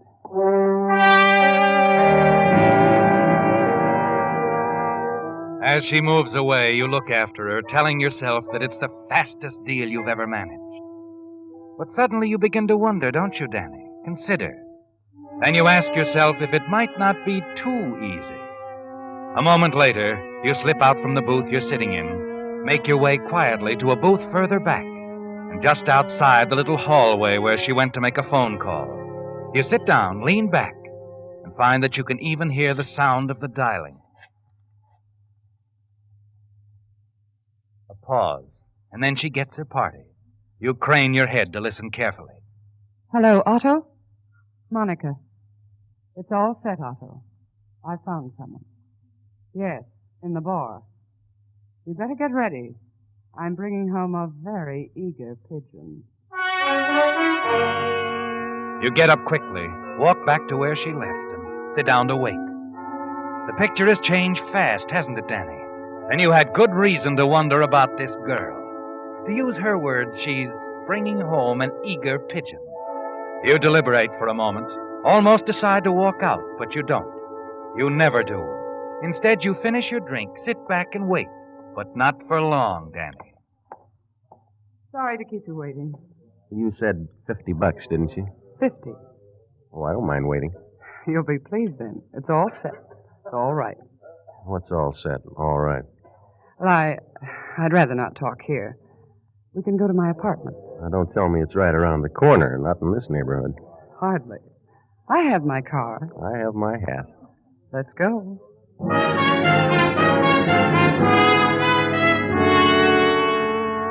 You walk out with her, help her into a convertible car that matches the clothes. She smiles again and swings the car out into the traffic stream. You study her face as she watches ahead. A strange setup, isn't it, Dan? Interesting. And with what you already know about her, there might be considerably more than $50 in this evening for you. Yes, if you're careful, watchful, You might turn her plan, whatever it is, into something for yourself. You've handled fast deals before, haven't you? Yes, and you've always come out ahead. 20 minutes later, she turns into the garage of a smart apartment building. Together, you ride up in an automatic elevator. You decide that it's time to switch the balance of power. What apartment? 502. You, haven't told me your name either. Oh, sorry. It's Monica. Yeah, I heard. you. No, you don't. Give me that purse. Let it alone. Keep your hand. Well, fancy finding a gun in your purse. Is there anything wrong with the girl carrying something to defend herself? No. There's nothing wrong with a boy doing the same thing, especially when it's your gun and I'm the boy who's got it. It's a big, bad, wicked city, sweetheart. Boys and girls can get hurt. I don't know what you're talking about. Here we are, 5th floor. After you, Monica. I'm interested in what you got in apartment 502. Very interested.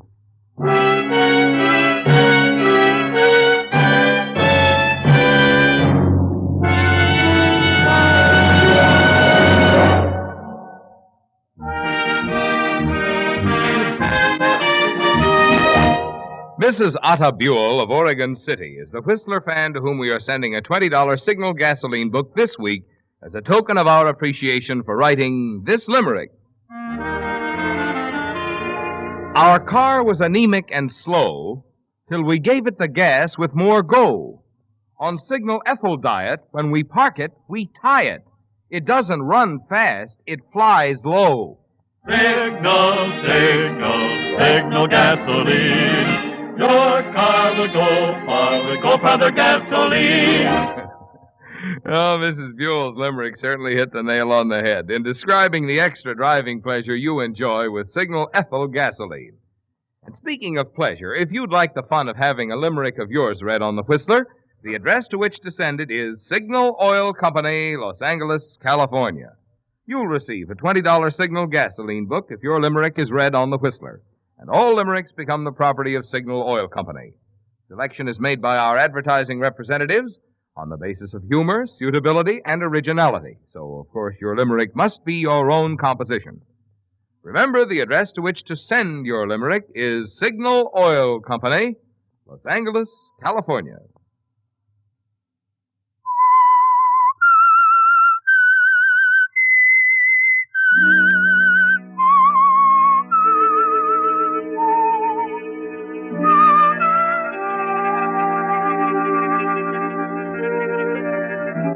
Well, Danny, you've walked into something, haven't you?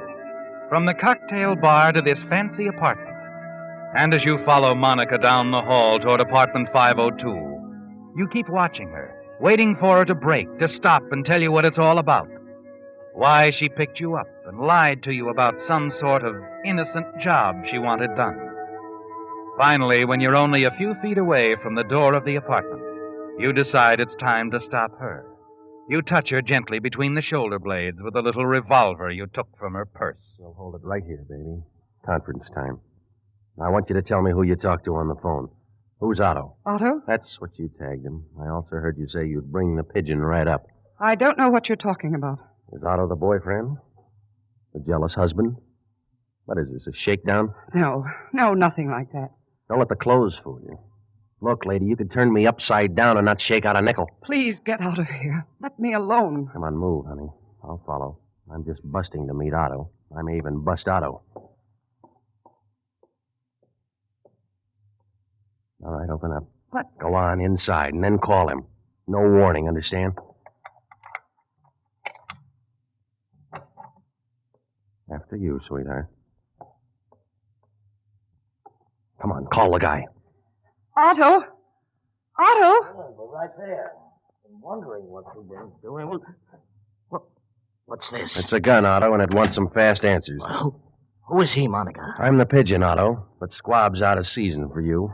Look, you better get out of here. This is all a mistake. No, it's a mistake, all right. But I like mistakes when other people make them.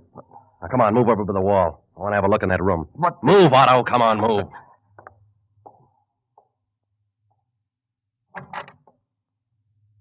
Well, how do you like that? No body. Body? Oh, yeah. This is a real switch.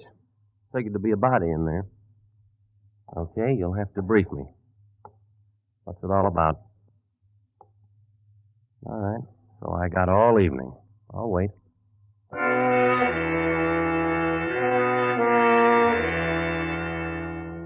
It presents an almost humorous picture, doesn't it, Danny? The two of them standing there. Otto's eyes blinking, Monica's snapping angrily. And then you notice something else. Otto. He's looking at his watch. Otto is nervous. For some reason, which you're certain he's about to tell you, Otto doesn't want to wait much longer. All right, he might as well know, Monica. That's better. I'll fix myself a drink, fat boy. You just talk, huh? We're expecting someone. Well, that's fine. We can play canasta. I'll tell him, Otto. A woman wants something from us. Some letters. She's going to pay... I know it. That green stuff, huh? Where was the pigeon supposed to figure? Oh, I shouldn't have called you that. You really weren't going to have to do much. Oh, tell him, Monica. Tell him. He seems like a nice guy. He might still help us. We just don't want our caller to get a look at us, that's all. Oh, that's all. You want me to meet your caller, hand over the letter, take the money? Yes, that's it. Will you do it? We'll make it $100 since we've upset you so. Oh, you haven't upset me, Otto. Not a bit, boy. Nice liquor, nice company. Monica here, I mean. Then you'll do it, Mr. Thorpe. Danny Thorpe. I like that. It's cute. So are you. So's he. Now, Otto, you can't be that worried over my indecision. It must be something else. I don't know what you mean. Oh, yes, you do. You're both afraid that this dame might pull something. That she'll show up with a .45, pay for her letters with bullets instead of Now, who do you suppose that is? Your caller, maybe? Well, answer it, Otto. Don't be nervous. No, please. You don't think I'm going? Well, this lovely little girl who worked so hard getting me up here. Monica, please tell him to forget it. I said answer it. Now go on, move. No, please. Out of the way, Monica, out of sight. Go on, fat boy. Look, Danny, why... I said open the door.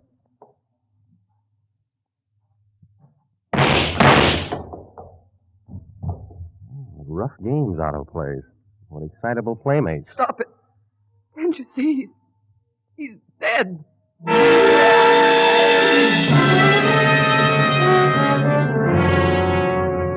Yes, Otto is dead. You can see that at a glance, can't you, Danny? Quickly, you step over him, look down the hall. Deserted. Whoever shot Otto made a clean getaway. Then you turn, drag the dead man into the room, and close the door. Monica, a few feet away, stands motionless, staring at you. Dan, wait. I didn't know this would happen. Didn't you, sweetheart? Please, you've got to believe me. That could be me, baby, sprawled out there looking up at the ceiling. I ought to slam you all around this room. Dan, don't I... Mr. Belding. We gotta get out of here. The whole apartment house will be on our necks. Come on, sister, snap out of it. What? I said let's go. There's a back way out of here, isn't there? Yes. You better call the police. Come on, baby. Out.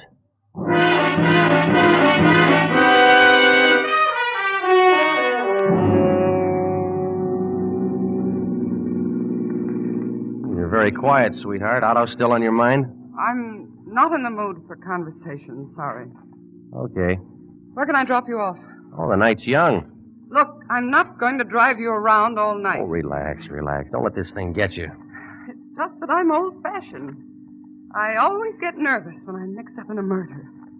Anybody know you were with Otto tonight? No. About you and Otto. It was just a business deal, that's all. Sure. Anything else? Should have picked a smarter boy. It's pretty stupid of Otto to set up that kind of a payoff. We won't make the same mistake, will we? We? We just formed a new partnership, didn't you know? Dan, listen. I don't think I want to go on with this. Oh, sure you do. You'll feel better after you have a drink. There's a place up ahead. I'll buy. I thought you were broke. Oh, no, not anymore, sweetheart. You owe me $50, remember?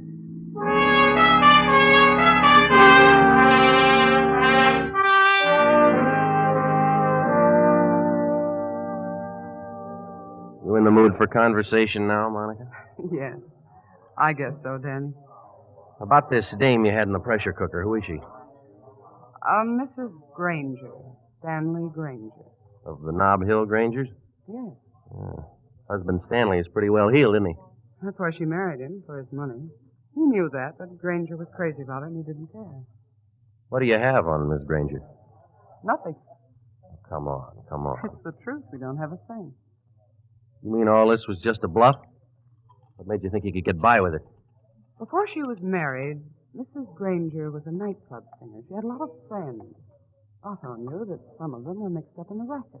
So you took a shot in the dark, figuring she might have something to hide, huh? That's right. She did have something to hide, didn't she? Too bad Otto had to find it out the hard way. Yes, it's too bad. Now what do we do? We go right on with it. Only this time we're going to shake Miss Granger down for murder. Either she did it, her husband did it, or they hired someone to do it. We in business? We're in business.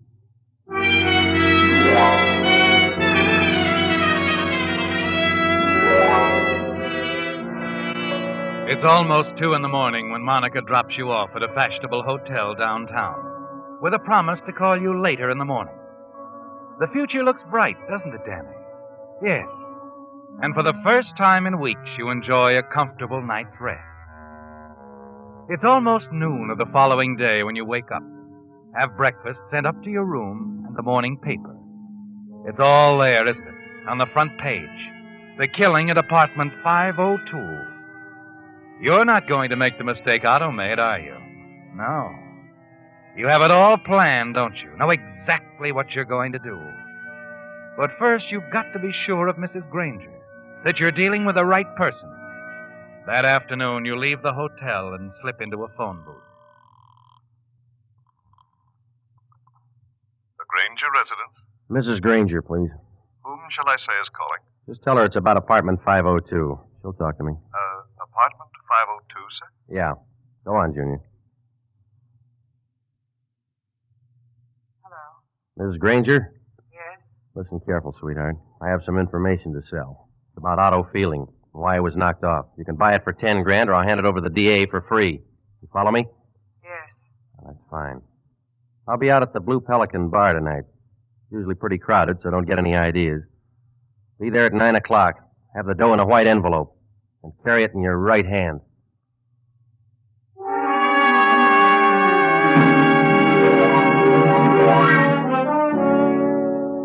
It's done, isn't it, Danny? And you feel confident Mrs. Granger will keep her appointment with you. Now there are other arrangements to be made. And you stroll casually down to the produce district near the waterfront. Step into the large warehouse of Gus Dorelli and Company. Hey, Gus. Huh? Oh, Danny, hiya. Hi, what's DiMaggio batting these days? 335. Not bad for an old man, huh? Hey, Gus, can you do me a favor? Look, if it's a dough... No. You got a truck pulling out of here tonight? Sure, Ernie's taking a 10-wheeler out. How about a ride? He's going north. Where you going? By a stranger coincidence, north. Okay, he's going out for a load of cabbage, Danny. What? Cabbage. Ernie's going out for a load of cabbage. That's funny, Gus. I'll be carrying mine with me. I don't get it. Is this a joke? Could develop along those lines. Gus stands there, shaking his head as you walk away. Everything is falling neatly into place, isn't it, Danny? The appointment with Mrs. Granger. And now your quiet exit out of town has been arranged. Yes, you're confident everything is going well. That is, until you return to your hotel. You're a little surprised when the clerk tells you there haven't been any phone calls for you. You look at your watch. It's after 5. Quickly, you cross the lobby, step into a phone booth, and call Monica's hotel. I'm sorry, sir. There's no one registered here by that name. Scott. Monica Scott. I'm sorry, sir. All right, never mind. Something's wrong, Danny.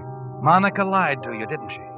And you wonder what she's up to. Then, as you're about to step out of the booth, something you see in the hotel entrance causes you to jump back. 2 uniformed policemen walk briskly across the lobby, stop for a moment at the desk, and then disappear into the elevator. Hey, boy. Yes, sir? What's all the law for, do you know? Oh, that. Yeah, the guy in 801 had too much to drink. The house stick couldn't handle him. Oh. Yeah, now he's going to have to tell it to the cops. Drinking can become a horrible thing, son. Let that be a lesson to you. Yeah. Huh? You breathe a sigh of relief and smile as you step out into the street. You dismiss the incident and turn your thoughts back to Monica. You're puzzled why she lied to you. And then as you're about to cross the street, a car slides in along the curb. Hello, Dan. Well, I was beginning to think a lot of nasty things about you. Get in. Yeah. I called your hotel. They never heard of you. No, of course not. I have an apartment on Jackson Street. Just a little hideaway. My very own. Oh, that's fine. Dan, I'm sorry. It's just that last night, well, I wasn't sure I wanted to go on with this. Now you are? Yes. I'm curious about our business deal, our partnership. Oh, we got plenty of time to talk about that. How about some dinner? Let's have it at my place. Well, that's what I had in mind. All right. But I ought to warn you, I'm not much of a cook. Neither was Cleopatra.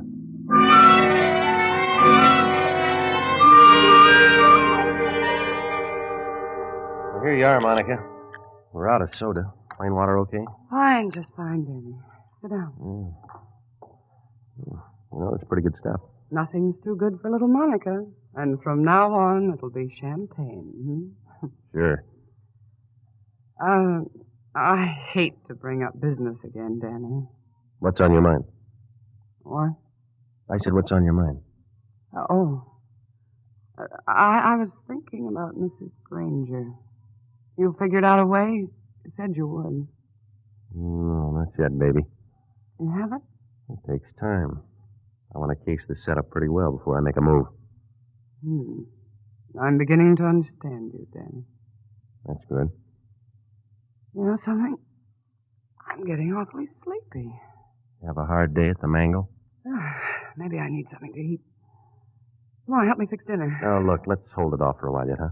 I have to run out to meet a guy. I'm late now. Oh, Danny. Oh, I'll be back, sweetheart. This is very important. Well, you hurry. Sure. You'll stay right here and wait for Danny, huh? I won't budge an inch.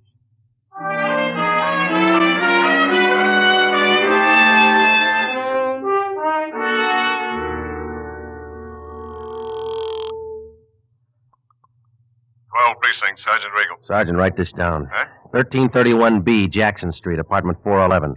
The dame who was with Otto Felding when he was knocked off last night is there now. Her name is Scott.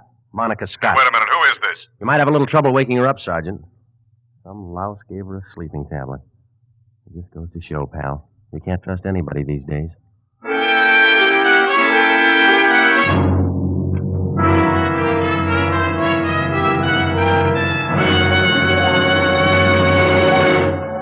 Next weekend, when you start off on your Labor Day trip, wouldn't it add a lot to your peace of mind to know that no matter how high the thermometer may soar, the expensive parts inside your engine are safe, protected by an oil that stands up under heat?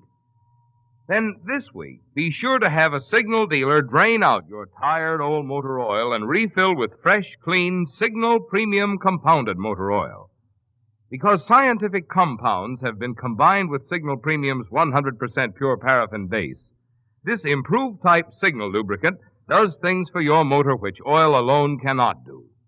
One of Signal Premium's compound was especially developed to prevent the formation of motor clogging gum and varnish. Another compound in Signal Premium guards against destructive corrosion.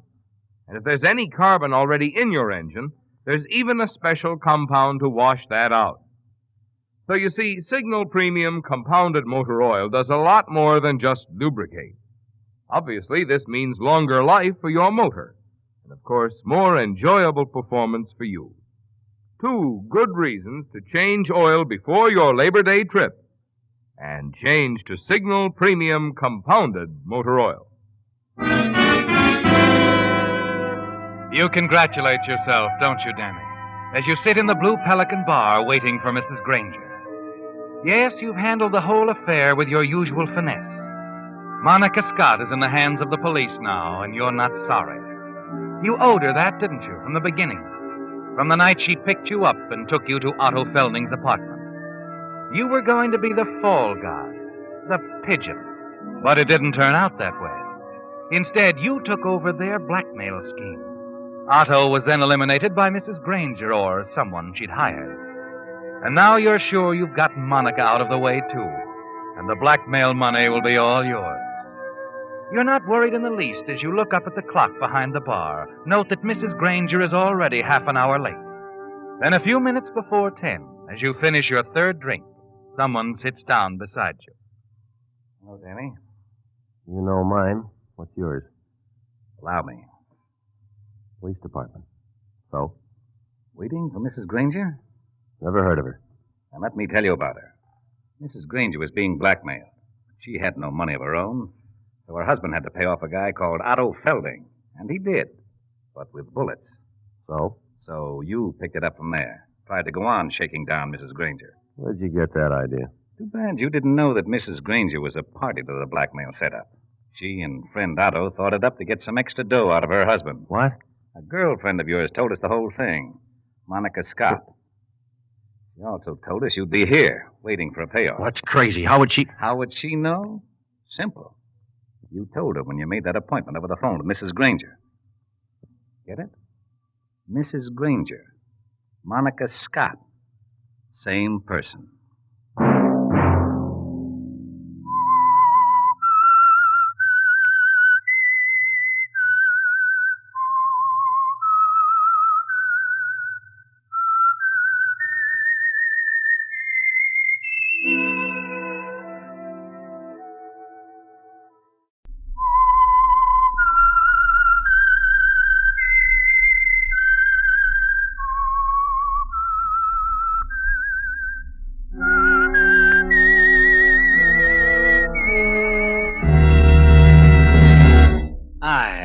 The Whistler, and I know many things, for I walk by night. I know many strange tales hidden in the hearts of men and women who have stepped into the shadows. Yes, I know the nameless terrors of which they dare not speak. And now the Whistler's strange story.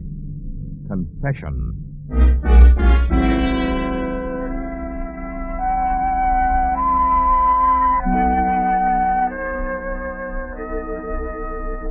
The group around Dr. Rourke's bed moved away as he beckoned with his last remaining strength, indicated that he wanted to be alone with his son. It was all right, the nurse decided, because his boy, James Rourke, was a doctor himself. She directed the others out, moved silently after them, and closed the door. James sat on the edge of the bed and listened at what his father had to say. It was an amazing story, something the dying man had to clear up. It wasn't really his own story, but that of one Tony Delgado, a former public enemy number one.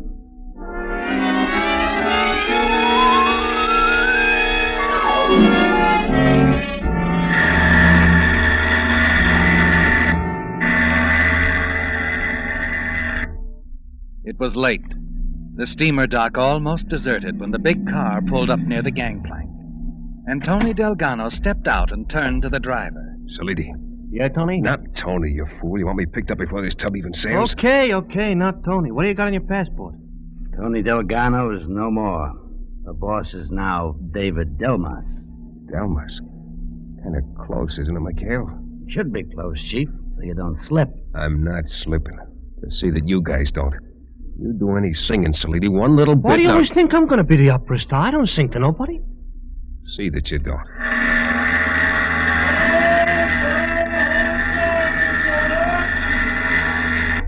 You better go aboard, Chief. Yeah. Nice trip, Mr. Delmar. Go on, get back in the car. Here, Chief, here's your passport. Thanks, Mikhail. You're okay? I'll keep an eye on Salidi for you, don't worry. You'll make it, Chief. Sure, I always have. Well... So long, Mikhail. Don't take any lead slugs.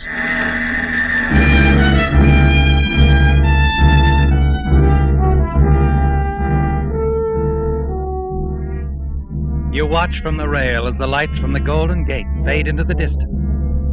And you feel safe, secure, don't you, Tony? It's like the beginning of a new life. One that's free of the police. A new life under another name, David Delmas.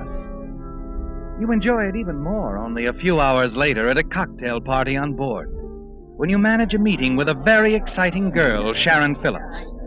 You feel a sense of amusement inside as you introduce yourself in the ship's lounge. No, not at all. Delmas. David Delmas. Oh, it's a pleasure, Mr. Delmas. Well, they say that shipboard friendships sometimes lead to all kinds of things. So? May I get another cocktail? If you like. Manhattan, please. Sure. Oh, just a moment. I want you to meet someone. An old friend. Oh? Doctor? Dr. Rourke. Rourke. Over here, Doctor. Oh, hello, Sharon. So you decided to take the trip after all. Dr. Rourke, Mr. Delman.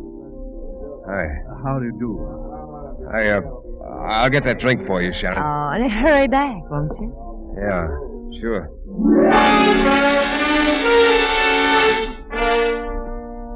It's a shock, isn't it, Tony, seeing Dr. Rourke?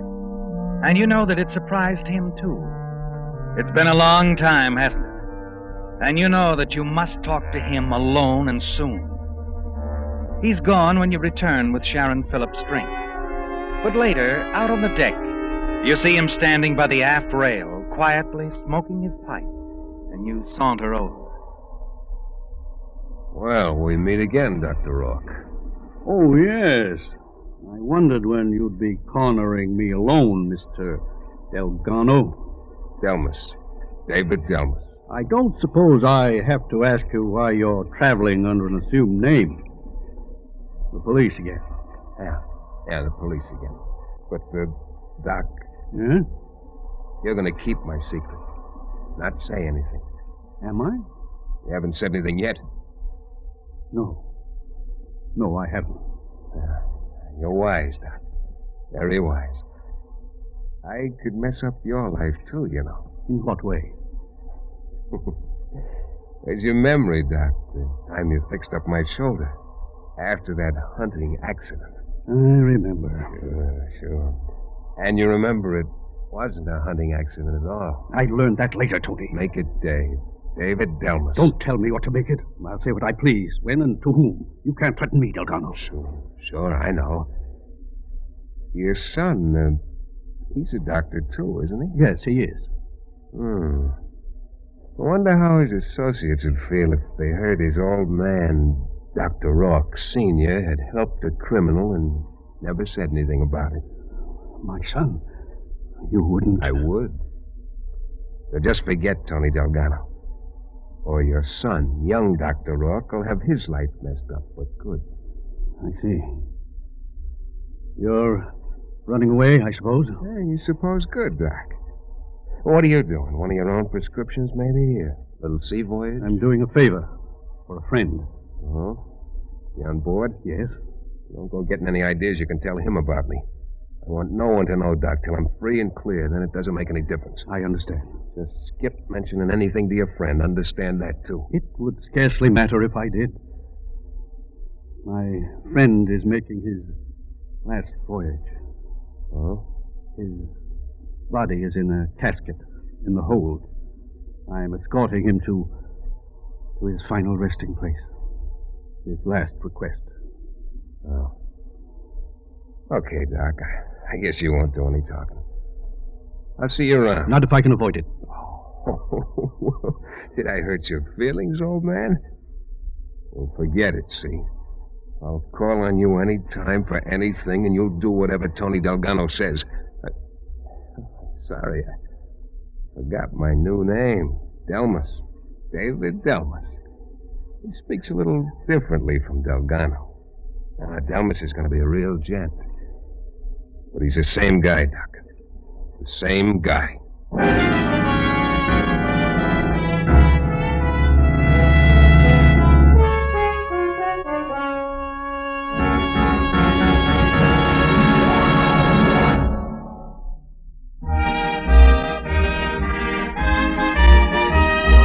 H.F. Hansen of San Diego is the Whistler fan to whom we are sending a $20 Signal gasoline book this week as a token of our appreciation for writing this limerick. There was a young man from Del Mar who traded his horse for a car. After many a test, he found Signal gas best, 'cause it made his new car go so far. Signal, signal, signal gasoline. Your car will go far with Go Father gasoline. We're glad that our friend from Del Mar found Signal gas best, but he really wouldn't have had to make all those tests if he had just followed the lead of that increasing number of drivers who each year are switching to Signal. In fact, so many drivers have switched to Signal that the number of independent signal stations has grown and grown, from a modest beginning in Southern California into an organization serving 6 western states from Canada to Mexico. Wouldn't you like to discover what has made so many folks prefer Signal gasoline above all others? Then next time your gas tank gets thirsty, just remember the advice on those Signal billboards you've seen. Next time, fill up with Signal, the famous Go Farther gasoline.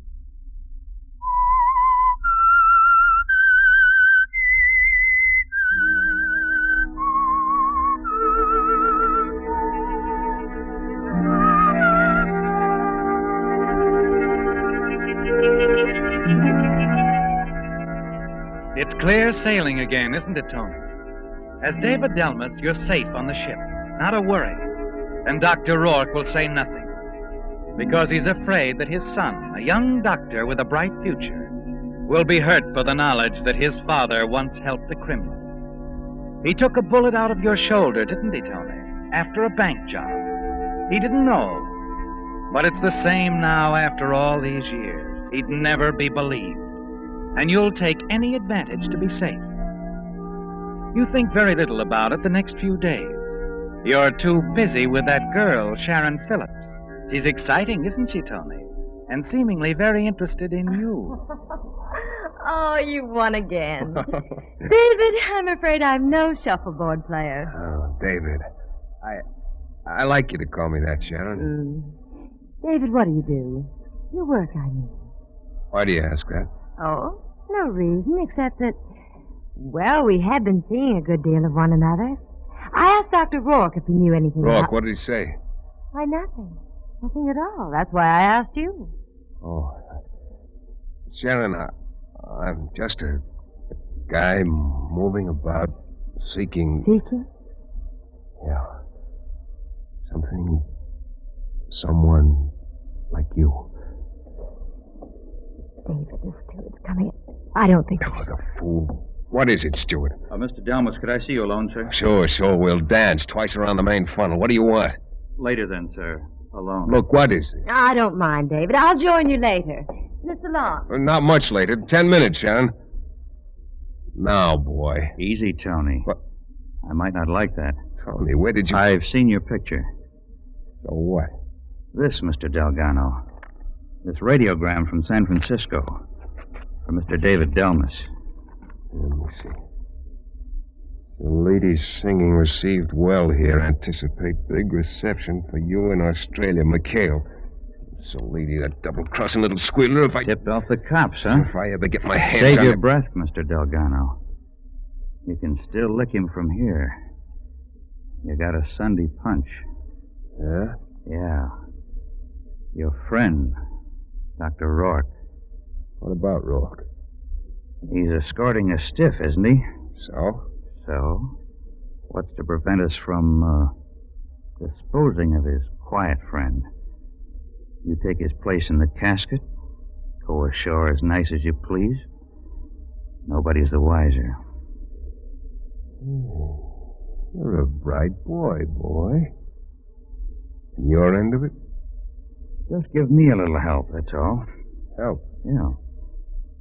Maybe you could get a little package ashore for me. What's in it? $1 million in diamonds. You just take it in with you, deliver it to me later. We both get a break. I'll pick it up after you're safe on shore. What do you say? I'll have to think it over. I'll get in touch with you. Okay. But remember, it's your only chance.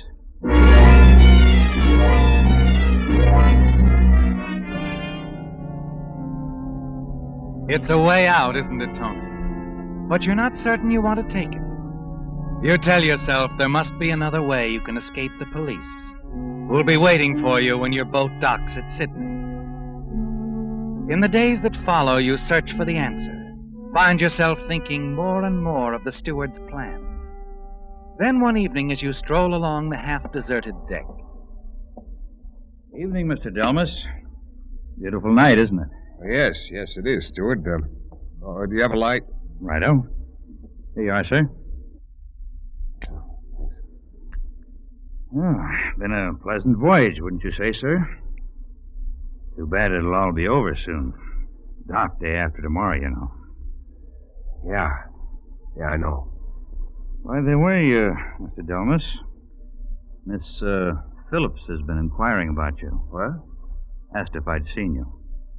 She's in the lounge. Oh, thanks. Nice young lady, that Miss Phillips. Seems quite taken by you, if I may say so, sir. That's so? I got eyes, you know.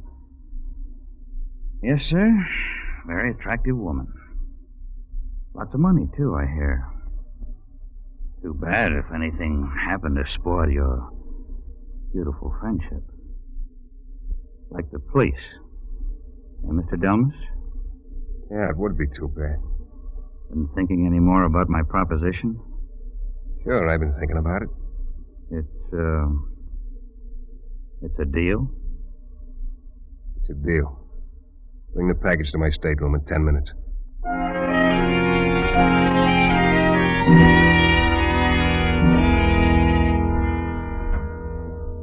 Here's the package. All wrapped up nice and proper. It's not a very big one, is it? Well, not very. But it's worth $1 million. What's your cut? $20,000 on delivery. All right, beat it. I'll take care of things from now on. Is Dr. Rourke in on it? Not yet, but I'll handle him. You understand that part's between you and the doc. Sure. Well, gotta get topside. All right, just a minute. Yeah? How do I get this package to you when I'm ashore? Don't worry, Tony. I'll be close by. All the time.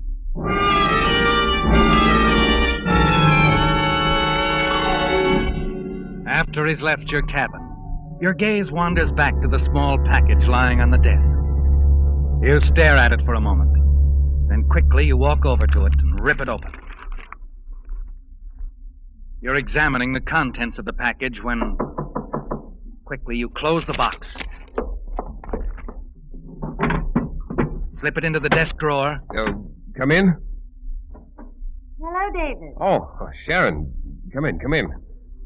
I was beginning to wonder where you disappeared to. I was just on my way up to the lounge. Oh. The Fenways have asked a few people to their stateroom. Want to go along?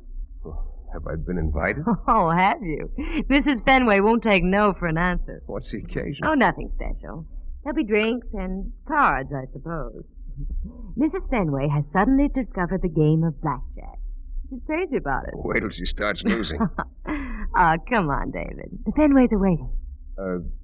I have to go up on deck for a minute, Sharon. Oh. Why don't you run along? I'll join you later. Oh, all right. Go on, honey. It's important I take care of this matter right away. Very important.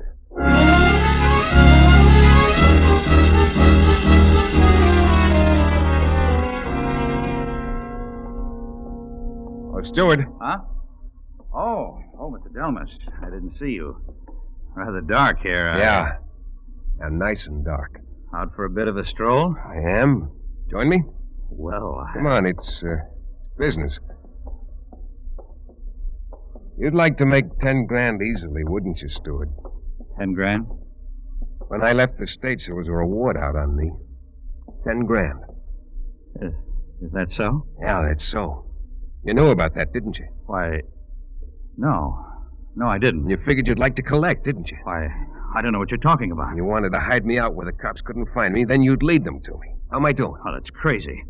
Why would I turn you in for 10 grand when you're holding a package for me that's worth 20? I opened it, Buster. You opened it? Yeah. All I found was a handful of dime store glass. Now, how about it? Now, wait a minute. You got me all wrong. No, I don't think so. What are you going to do? You're a smart punk. You can figure it out, can't you?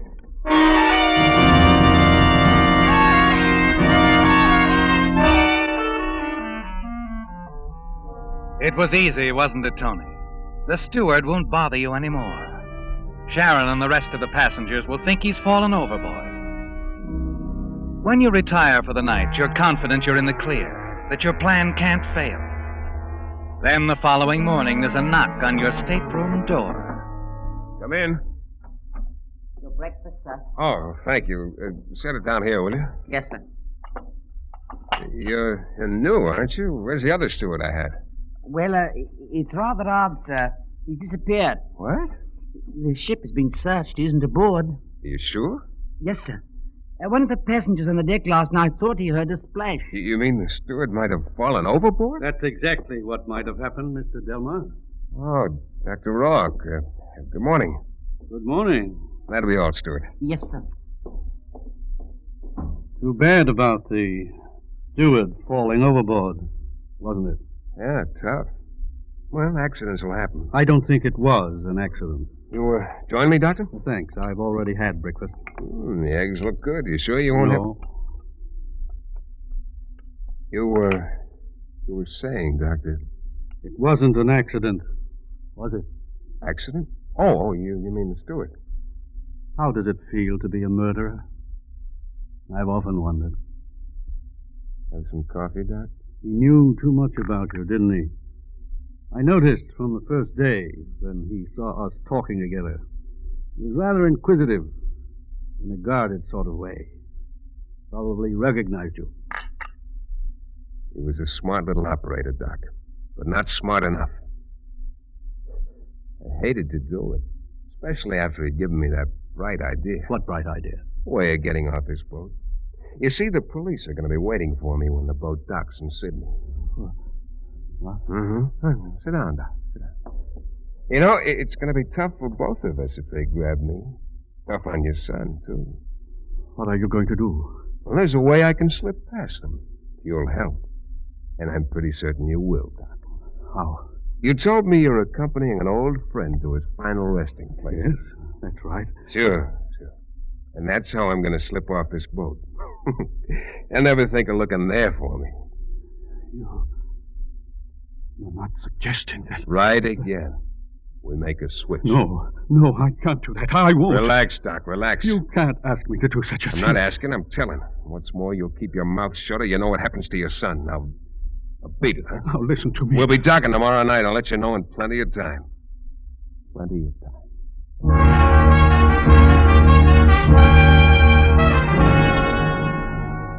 You watch Dr. Rourke as he backs out of your stateroom, a stunned, horrified look on his face. You're not worried, are you, Tony? You know he'll go through with it for his son's sake. You spend the rest of the day with Sharon, enjoying the deck games, chatting pleasantly with the other passengers. And then early that evening, when you've just finished dressing for dinner, you pour yourself a drink. A knock on your stateroom door interrupts your first sip. One of the ship's officers steps into the room. Yes, what is it? I'll have to ask you to come with me, sir. Oh? Captain wants to see you. What about? You'll come quietly, Mr. Delgado. Delgado? We've just received a radiogram from the San Francisco police. Oh, I see. Mind if I finish my drink? Would you care for one? If you'll come with me, sir. Oh, come on. Have a drink. An instant after you throw the drink in his face, your fist connects with his chin, and he slumps to the floor. Quickly, you close the door, stand for a moment with your back to it, your mind spinning wildly. They've discovered you now, haven't they, Tony? And you've got to move fast. Leaving the unconscious officer sprawled out on the floor, you hurry to Dr. Rourke's stateroom. That's what I said. Now. It's got to be now. But we don't dock until tomorrow. Sure, but as soon as that officer wakes up, they'll be tearing this boat inside out looking for me. Please, Delgado, don't ask me to Look, do I this. haven't got time to argue. Get going. I'll wait here for you.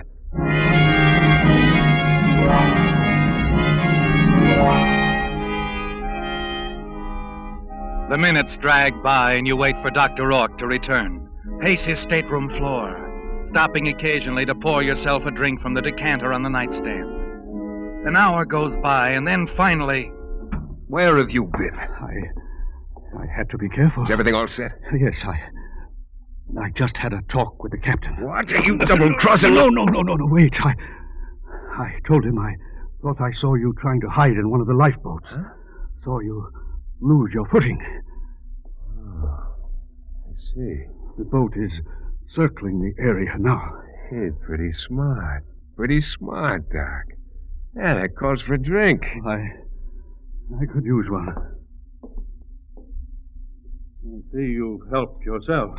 Yeah, I've had a few. It'll make me feel better while I'm resting in that box down below. Tony, there's something I've got to Look, tell you. we've talked enough. But this is important. I know all I need to know. Now, come on, finish your drink. We're going down into the hole where you can make me nice and comfortable. But, Tony... I said come on. I don't want to talk about it anymore. Very well. You seem to be giving the orders.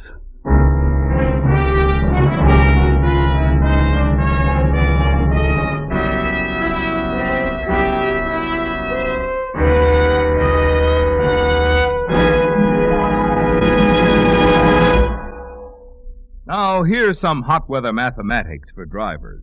Take the temperature of the day. Add 2,800 degrees, the temperature inside the cylinder head of the average motor. That adds up to a lot of heat. Good reason why your motor needs the protection of the improved type Signal oil that's engineered to stand up under heat. Signal Premium Compounded Motor Oil. You see, in addition to 100% pure paraffin base, Signal Premium contains scientific compounds that do things which oil alone cannot do. One of these compounds, for instance, keeps Signal Premium from breaking down at high temperatures and forming harmful gum or varnish. Another compound prevents bearing corrosion, and still another compound actually removes carbon. That's why we call Signal Premium the oil that does so much more than just lubricate. So if you want your motor to stay young, get your next oil change at a Signal station. Change to the improved type Signal oil that stands up under heat. Signal Premium Compounded Motor Oil. In stunned silence, young Dr. Rourke sat on the edge of his father's bed, listening to the dying man as he told his story in a voice that had now faded to a bare whisper.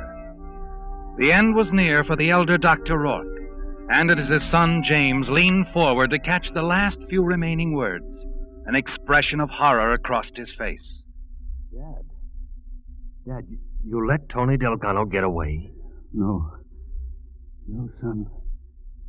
He didn't get away. But you let him take another man's place in the casket.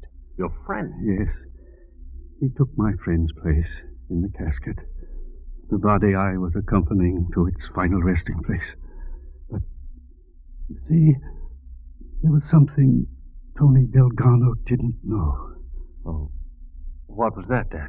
That my friend had chosen as his final resting place a burial at sea, somewhere near Australia.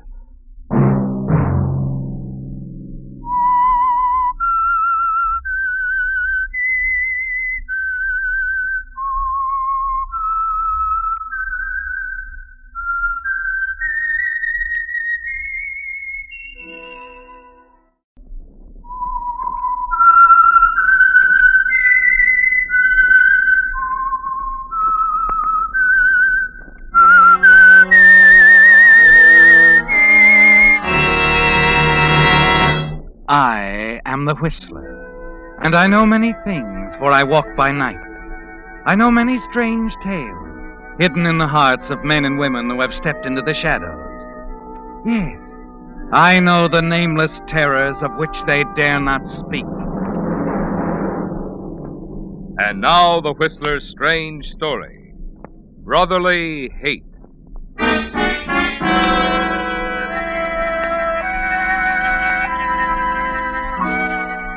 Visiting hours were over. The Jeffrey Long Museum in San Francisco was quiet. And in the private office of the owner, Jeffrey sat at his desk, staring at the note in his hands. A note that was damp, almost wet with his own perspiration. The hands trembled and there was a tight, nervous feeling in the pit of his stomach.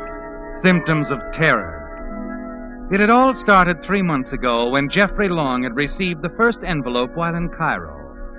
Then followed days and weeks of mounting fear. Because each Saturday thereafter, like a gentle stabbing before the final thrust, came an identical note, and the message was always the same. If you killed Estelle, you will die on the anniversary of her death. And now it's Saturday again. The feeling of terror grows stronger, doesn't it, Jeffrey? The beads of perspiration on your forehead colder. Yes, because it's Saturday and tomorrow, Sunday the 17th, is the anniversary of Estelle's death. Yes? Mr. Burton is here, sir. Thank you, Miss Grant. Send him in. Come in, Burton. Come in. What's on your mind, Long? You know why I called you. Sit down. Want me to discover the lamp used by Ramesses IV? Oh, what I do for money. You're a private detective, aren't you? What about Estelle Blair's brother? Look, if you didn't kill the girl, why worry? This brother, the one who's been sending me these letters, he's obviously a crackpot. He might do anything. Call the police. They'll give you protection. I tell you, he's got to be found. You've got to find him. Can't go around afraid of everyone I meet. Everyone from cab drivers to the caretakers here in my own building. Listen, when I walked in here nearly a year ago with a hunk of papyrus and an alabaster cup that belonged to King Tut, you hired me like that. Yes, certainly. Since then, I've been doing your dirty work. I've even swiped scarabs and jewel boxes for you all over the world. But murder's another thing, even for me. I want to know what I'm getting into, that's all. If you killed Estelle Blair, then I want to know about that. That clear? I've told you. Her death was an accident. And I'm telling you the result of my investigation. As far as I'm concerned, Estelle Blair never had a brother. Anytime you decide to give out with what really's got you scared, just dial my number. You can't walk out on me now, Burton. You can get another private eye. No, there isn't time. Like I said, when you're ready to tell me why you're so scared, just dial my number. But don't wait too long.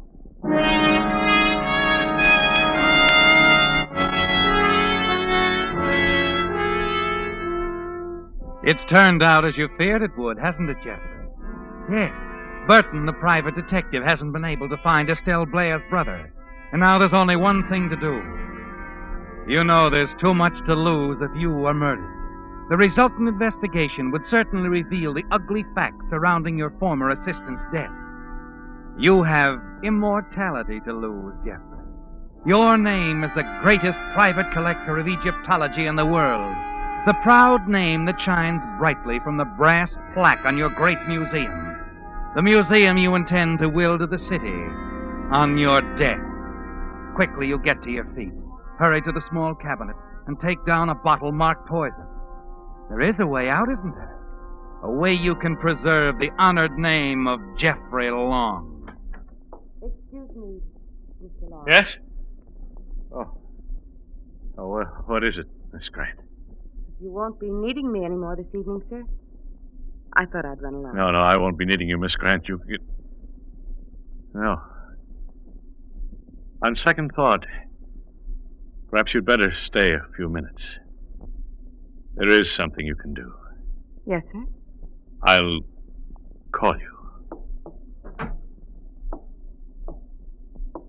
As you walk back to your desk, you unscrew the cap on the bottle of poison. A Herculean force drags at your arm as you try to lift the bottle to your lips. Finally, you succeed.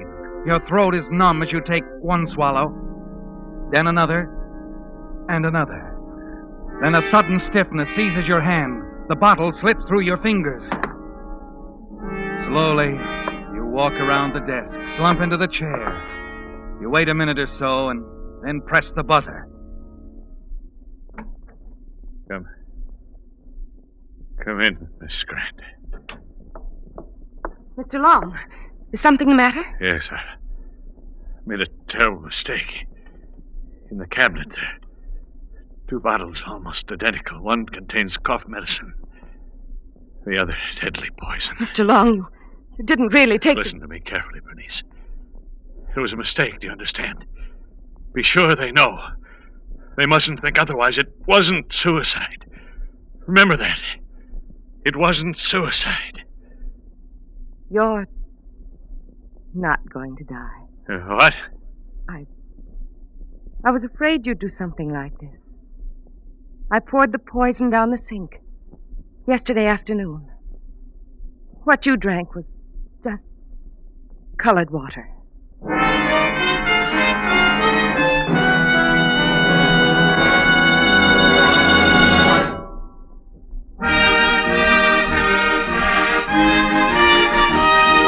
Ed Stevens of Long Beach, California, is the Whistler fan who receives a $20 Signal gasoline book this week as a token of our appreciation for sending in this limerick. There once was a driver named Abbott whose car took off like a rabbit.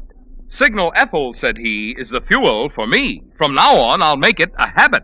Signal, signal, signal gasoline. Your car will go far with Go Farther gasoline. If, like our friend Abbott, you like pickup that's quick as a rabbit, then Signal Ethel is the gasoline for you. But flashing pickup, mind you, is only one of the improvements you'll discover when you power your car with this super fuel. In addition, you'll enjoy Signal Ethel's extra power that makes cars fairly fly up hills and makes passing safer. And you'll be amazed at your engine's contented ping-free purr. For Signal Ethel is scientifically engineered to bring out the very peak of performance your car is capable of, regardless of age. So why not discover how much fun driving can be? Next time, treat your car to a tank full of the gasoline that's packed with more go. Next time, fill up with Signal Ethel.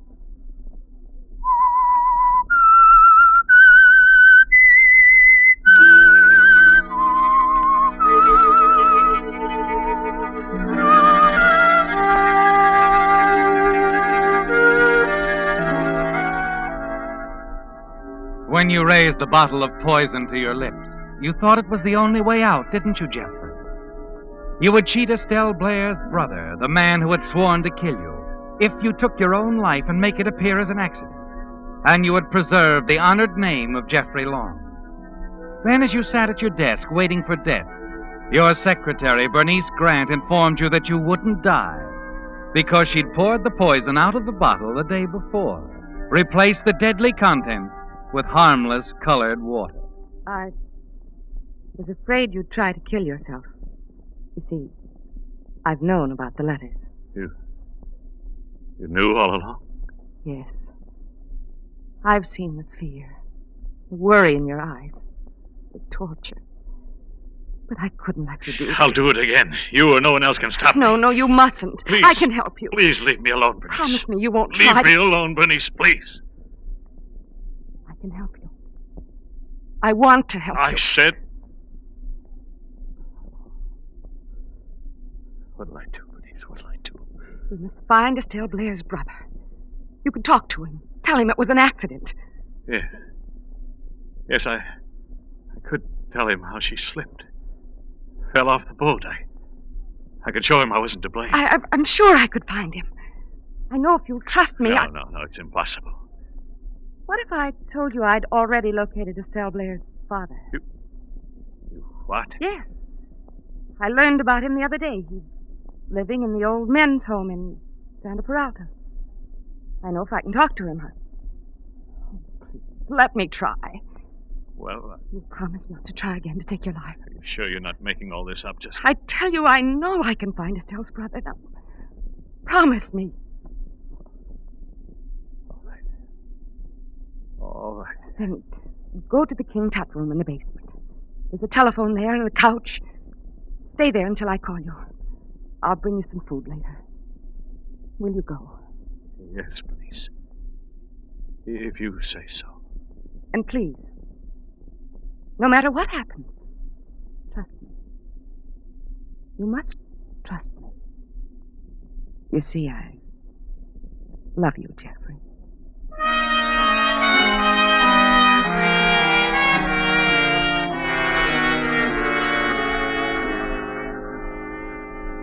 Still numb with shock, you find your way down to the King Tut room, the large storage room filled with relics from the Valley of the Kings in Egypt. Without even taking off your tie, you lie down on the couch and drop into a deep sleep. You awake much later, and when you look at your watch, you see that it's Sunday morning, the morning of the day you expect to be killed.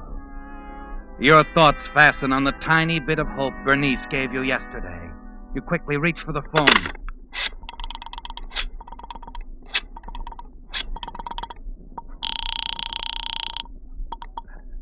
Good morning. Visaya Apartments. Miss Grant, please. Thank you.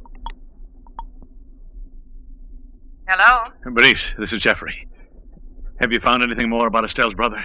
Not yet, but Jeffrey, I've made progress. I definitely know she had a brother. He's somewhere in San Francisco. But today is the anniversary of Estelle's death. The day it's going to happen.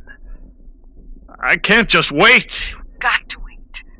You must be patient, Jeffrey. At any moment, I may have some news. What about the father in Santa Peralta? You must trust me, Jeffrey. I know, but what did he say? What's the brother's name? I don't know yet. But the father, didn't he tell you? I'm working as fast as I can, Jeffrey. You must believe that. I'll call you later, this afternoon. Maybe I'll have some very good news. Just wait and be patient, will you? Don't go out. Oh. All right, Bernice. And remember, Jeffrey, I love you. I will, Bernice. I guess I should have known it long ago.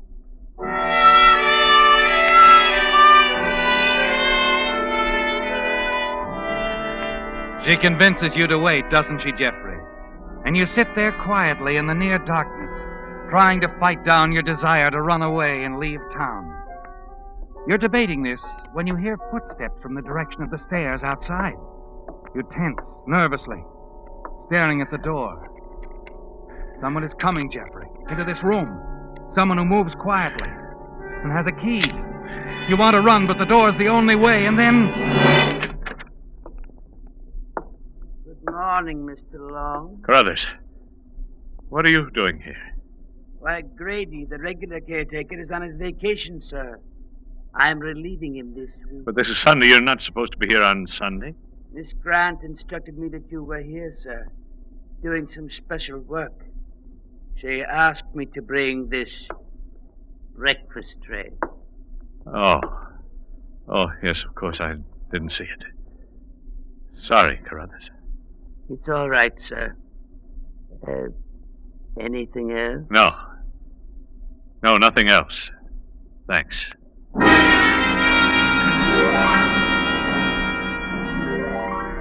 You watch him leave, stare at the food, suddenly realize you're unable to eat it or to even think of hunger.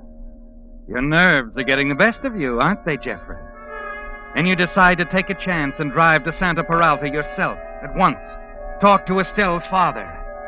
You're sure you can make it and be back before Bernice calls you.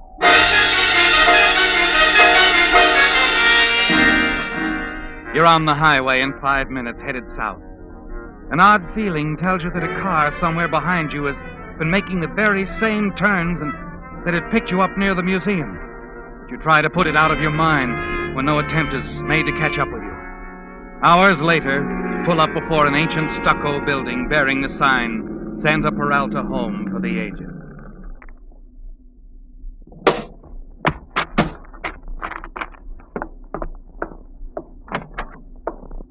Well, a visitor so early. Welcome. Oh, thank you. Welcome. I'm looking for a man by the name of Blair. I'm sorry, Mr. Long. Jeffrey Long. I'm sorry, Mr. Long. No one here by that name. Maybe he's here under another name. He had a daughter named Estelle. No one here with a daughter named Estelle. She's a pretty girl, blonde. Tragically killed about 2 years ago at sea, the Mediterranean. She fell overboard. Oh, pity. Yes. But I'm afraid you have the wrong place. We have only 10 gentlemen here, and I know their records very well. We've never had your Mr. Blair here in San Peralta. You're sure? Absolutely, Mr. Long.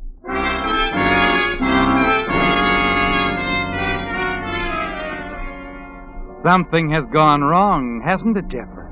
Bernice told you Estelle's father was in the old men's home at Santa Peralta, but apparently she was lying. Suddenly you look around you, find that you're driving through the Marina District, not far from the little cottage Estelle used to share with her mother in the days when Estelle was your assistant at the museum. You turn left, then right, and you see the house. Hardly recognize it after all these years. You stop and get out of the car and walk toward a tall woman who is watering the lawn next door. Hello. It's a lovely day, isn't it? You like 'em hot, this is going to be a scorcher. You live here long? 9 to 15 years. You're not a collector, are you? Oh, no. No, I'm neither a bill collector nor a process server. An old friend of mine used to live next door. Andrews, maybe? No, the name was Blair. Oh, them. Mother, big woman. Arms like the posts on that porch. Yeah, well, the girl, Estelle, was my friend. Sweet little thing, blonde as corn silk. She was killed, you know. Fell off a boat somewhere near Europe or Asia or somewhere like that. Worked for a museum. Well, I've been trying to locate her brother. Brother? I don't seem to remember any man in the Blair family. Seems like there was just Estelle and her mother. Oh, I see. Well, I've got to be going. There was a girl, though, used to live with the Blairs, a friend of Estelle's. Dark girl, slim, about 5'2", trim little thing. Wore hair in a bun. You know, I used to say to my husband, Mac, that dark girl looks more like Mrs. Blair than Estelle does. I bet you they're sisters. I used to say to my husband, Wait a minute. Mac... Be quiet. What? That car. It went past and now it's turning around down the street. Oh, no law against... Well, what is it? What's the matter?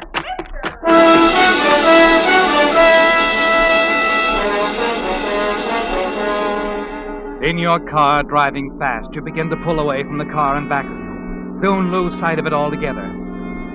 Slowing down, your mind stops racing too. And then it hits you, Jeffrey.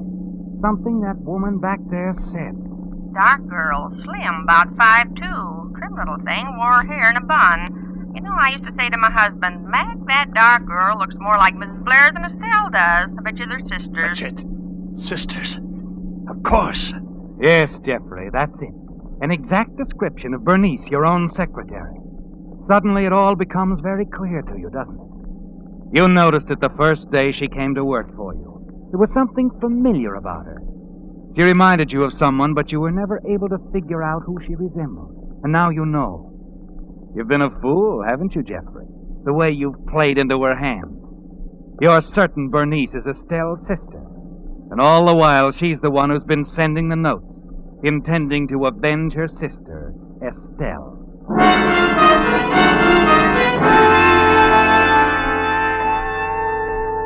Back at the museum, you see no sign of the other car. But you're no longer worried about it, are you, Jeffrey? You're certain now that Bernice is your would-be assassin. You hurry inside and wait for her call. The hours drag by, and then... Hello? Jeffrey, darling, I'm calling from a payphone in a drugstore on Broadway. Someone is watching me, so don't ask any questions. Just do as I say. All right, Bernice. Jeffrey, I found the brother. He's going to try to kill you tonight, but he doesn't know where you are. But you... Be sure you keep all the lights out there in the basement. Oh, yes, of course. And don't call anyone. Don't tell anyone where you are. No, of course not. I'll meet you there in half an hour. Don't call anyone. You understand? Yes. Yes, I understand. Goodbye, Jeffrey. Darling. She's clever, isn't she, Jeffrey? She's maneuvered you on the very anniversary of Estelle's death into the basement of the museum where no one can hear a sound through the thick walls. But it's over for her now, isn't it? All over.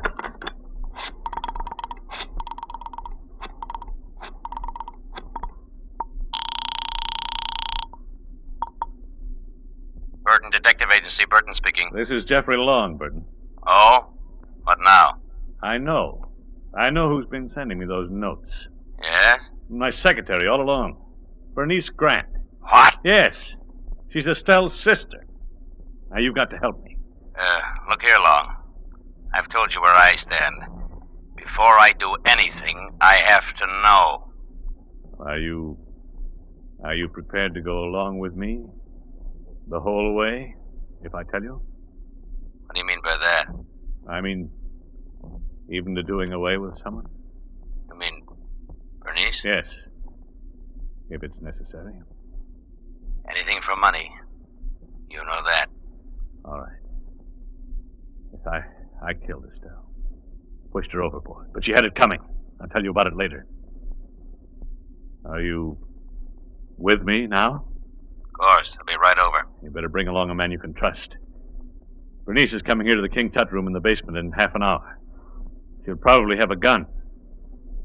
Can I depend on you? Don't worry about a thing. We'll meet you there. It seems ages as you sit there in the dark waiting. Then when the illuminated hands on your watch point to 8:30, you hear Bernice coming.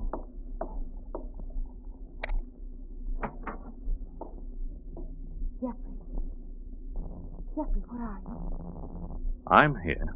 Oh, I've been so worried. Here, let's turn on the light. Oh, I'm so tired, darling. I've been so worried. Isn't this carrying things a little too far, Bernice? Jeffrey, what do you mean? How stupid do you think I am? Jeffrey, what's this all about? Still playing the game. Didn't you think I'd see through it all? You know, Bernice, I visited San Bralta. And as you know, Estelle's father has never been there. I had to tell you something to keep you from doing away with yourself. It was all I could think of. Jeffrey, I've been working every minute, working for you. I asked you to trust me. Trust you? You've had me so worked up, I've suspected everybody I ran into. Even thought it might be Carruthers, the caretaker. And in the car, I imagined someone was following me. You didn't imagine it. You were being followed. What? I was afraid you might go out. I called in the police, begged them to put a man on you. Do you expect me to believe that? Here, give me that purse. Jeffrey! So, you're carrying a gun. For what, Bernice? Jeffrey, it's for your protection. I was afraid he might find you here. Why are you pointing that gun at me, Jeffrey? You see, Bernice, I know all about you. Found out from a woman next door to your old house in the Marina District. I know you were the one who wrote me those notes. No! I know Estelle never had a brother. I've discovered something even more interesting. But I've discovered that you, Bernice, the sweet secretary who said she loved me, you are the one who intends to kill me. Because you're Estelle's sister. And that's why I'm going to kill you.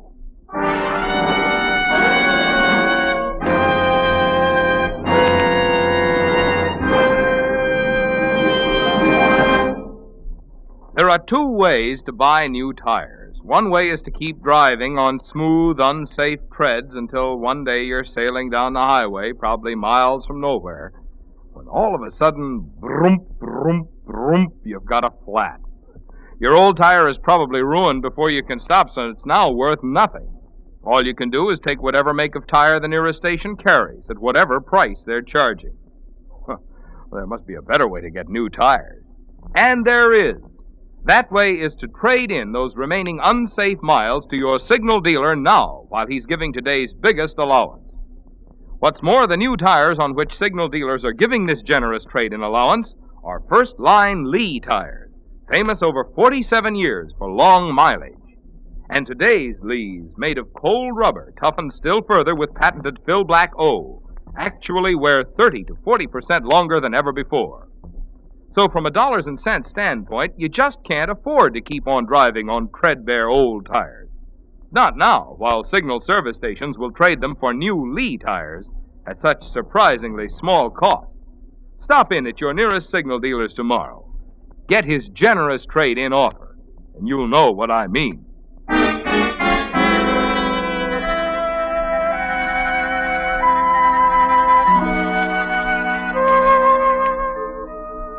You watch Bernice standing against the wall, weeping. Everything is under control now, isn't it, Jeffrey? You're certain that you've outsmarted the girl you think is Estelle's sister. The girl you think wanted to kill you in vengeance for her sister's death. Now there's only one thing on your mind. To get out of the museum with Bernice and do away with her. You're tense, listening for the approaching footsteps which you know will be Burton. Oh, thank heavens, Jeffrey. He's coming. The detective I've had following you. Yeah, I'm sorry, Bernice, you're wrong. That's someone I sent for. But I told you not to call anyone. I know you did. You wanted me all to yourself, didn't you? You're out of your mind. Hello? You in there? Yes, in here, Burton. Burton. Dick Burton? Yes. Come on out, Long. Shall I bring Bernice? No. Leave her there a while. Come on out alone. Don't go, Jeffrey. I found out for sure this morning. It's no use, Bernice. I fell for your lies for a long time. Wait, please! Jeffrey, don't go! The police will be here soon! Dick Burton is Estelle's brother! Brother!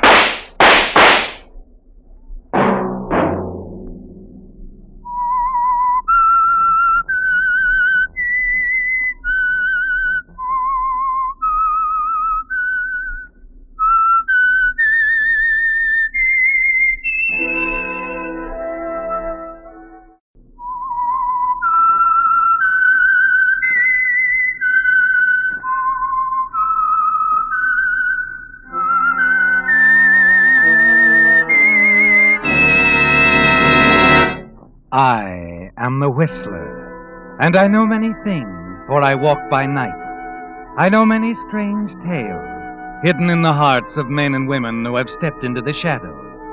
Yes, I know the nameless terrors of which they dare not speak. And now the Whistler's strange story, The Hermit.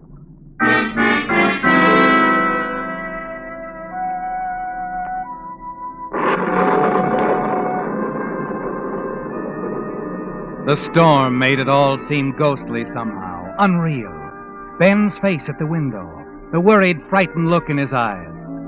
For a moment, Harvey Wilson considered giving it all up and heading back to town and the railroad station. But the storm decided this, too. It was getting worse, and with his clothes already half soaked, Harvey Wilson was in no mood to give up. He called out again insistently, Come on, Ben, open up. It's your old friend Harvey Wilson. I don't want to see anyone. Ben, for goodness sake, I'm just stopping through. You're going to make me go clear back to the station. Ben! Oh, that's better. I thought you weren't going to let me in. Well, what do you want? You've no reason to call on me, Wilson. Reasons.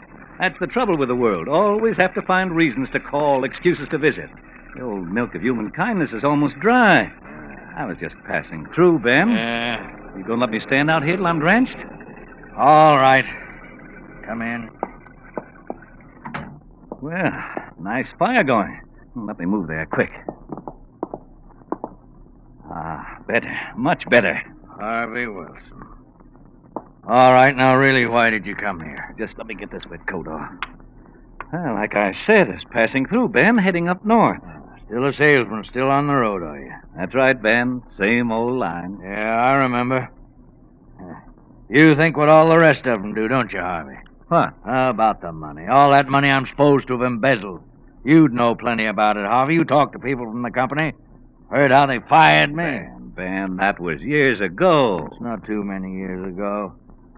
I know what you're thinking. That I've been afraid to spend it, and I still haven't. I think no such thing. You always were a sly one, Harvey.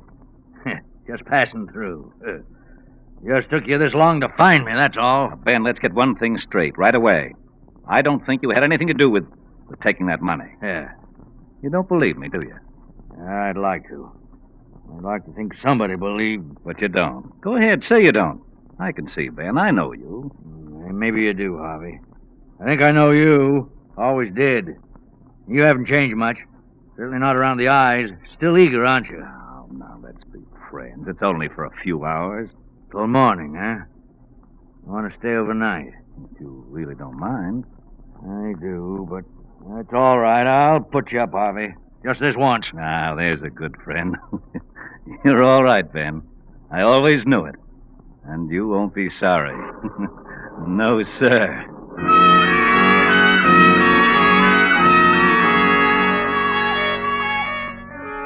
Well, Harvey, you found him. Your old friend, Ben. He's living like a hermit here, isn't he? Afraid to spend the money he embezzled.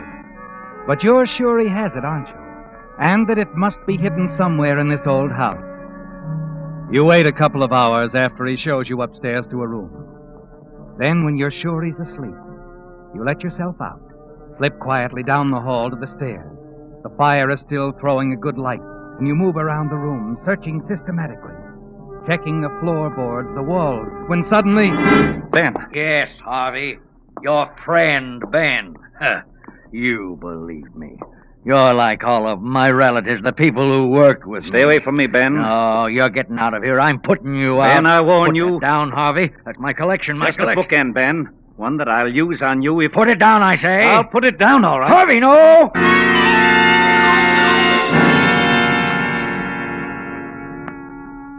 You put the heavy bookend on the table, stare down at the floor where Ben fell, and you realize he's dead, that you killed him.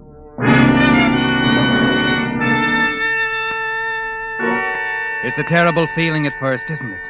And then you begin to wonder if you didn't expect something like this from the first. You want that money, don't you, Harvey? And you came here to get it. You can stay as long as you wish now, without worry of interruption. With an effort, you drag Ben's body behind a heavy sofa in a far corner of the room, then go over to the fire again. You're standing there alone when you suddenly hear footsteps. Who is it? Who's there? Hello? Huh? Who? I'm sorry. The front door wasn't locked. Well, you just walked in? I didn't mean to startle you, but the rain was... Uncle Ben. Uncle Ben, I'm not your... Of course, you don't remember me. I wouldn't remember you. I was a child when... You're... Joan Benton, your niece.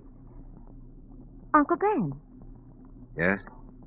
Didn't you get my telegram? Telegram? Yes, I sent it yesterday, Uncle Ben. I've come to spend a week with you.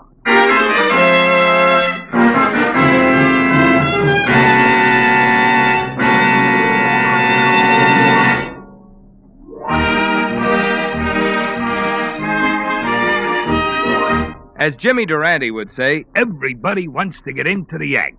At least judging by the number of limericks you Whistler fans have been sending in since I started reading them a few weeks ago, a lot of you are certainly getting a kick out of the idea. So to make it even more fun, we're going to send a Signal coupon book good for $20 worth of Signal gasoline to every Whistler fan who sends in a limerick that I read on this program. Understand, this is not a contest. That $20 Signal coupon book is merely a token of our appreciation of your interest. But your real fun comes later, after your friends hear your limerick read on the Whistler. If you'd like to try it, just write a 5-line limerick about Signal's famous Go Farther gasoline, such as this. There once was a driver named Archibald Fry who bought the wrong gas, and of course he ran dry. Said he in disgust as he missed the last bus, next time it's Signal Go Farther I'll buy. On your limerick, be sure to print clearly your name and address, and then mail it to this address. The Whistler Signal Oil Company, Los Angeles, California. Signal, signal, signal gasoline. Your car will go far with Go Farther gasoline. And now, back to the Whistler.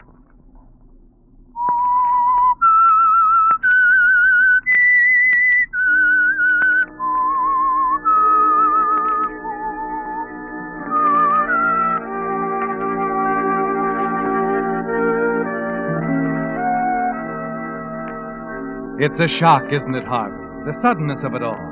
Joan's arrival moments after you killed her uncle, Ben Masters. And now Joan thinks that you're her Uncle Ben, and she's come to spend the week here at the house.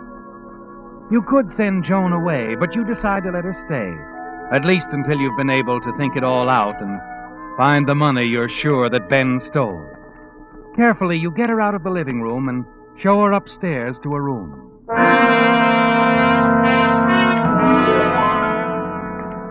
Now, Harvey, you've got to move Ben's body.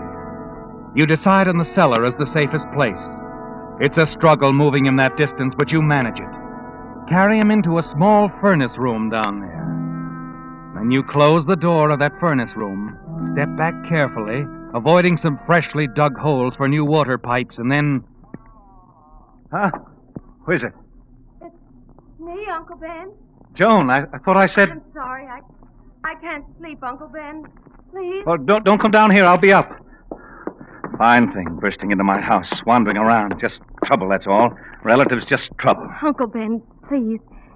Can't we go in, fix the fire, and talk a while? I'm just dying to talk to you, Uncle Ben. Please? All right. For a while, Joan. We'll talk.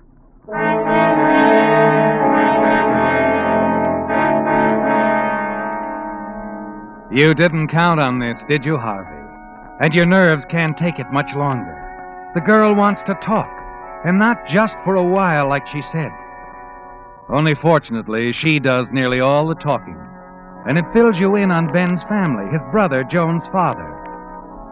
Still, it's hours almost dawn before Joan finally decides to go to bed. Then you continue the search, and you wonder about Joan.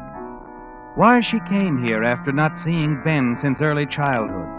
Wonder if her parents know she's here. She seems a nice girl, doesn't she, Harvey? Young, exciting. You almost wish you could talk to her, see how she would react to the truth. and you're still wondering about it as you hear the clock striking in the front hall. 6 a.m., and you've found nothing.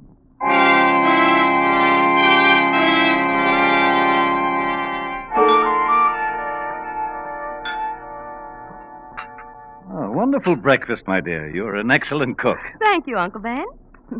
I did have a little trouble getting everything together. You know, finding things. I didn't want to disturb you. Very good jam, this, don't you think? Mm-hmm. You must be terribly fond of jam, Uncle Ben. Goodness, I never saw so many jars in anyone's cellar. Cellar? Why, yes. That's where I got this jar. Shouldn't I? Oh, it's quite all right. I couldn't find any jam in the cupboards here, so... May I have the sugar, my dear? Here you are. Uncle Ben, Yes? what's going on in the cellar? What? The floor, all that digging, those holes. Oh, that. Well, I've been having some trouble with the water pipes, you see. and- Oh, I thought it was something like that. More toast, Uncle Ben?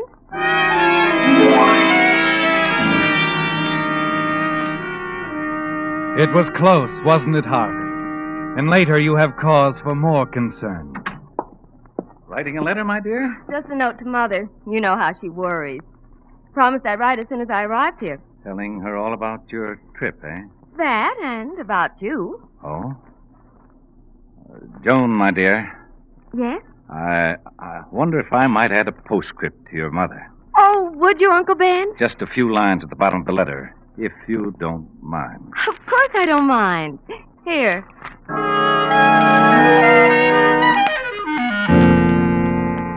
You have no intention of adding just a few lines. No. It's just a precautionary measure, isn't it, Harvey? You read the letter quickly to make certain that she hasn't written anything to give you away. But you're quite safe, aren't you? It's just the type of letter you'd expect a girl like Joan to write. The, having a fine time variety. And she's quite lavish in her praise of charming Uncle Ben. Very good. Here you are, my dear. But aren't you going to write anything? After such a beautiful letter, what could I say? Why don't you just add, Uncle Ben says hello, hmm? Well, all right.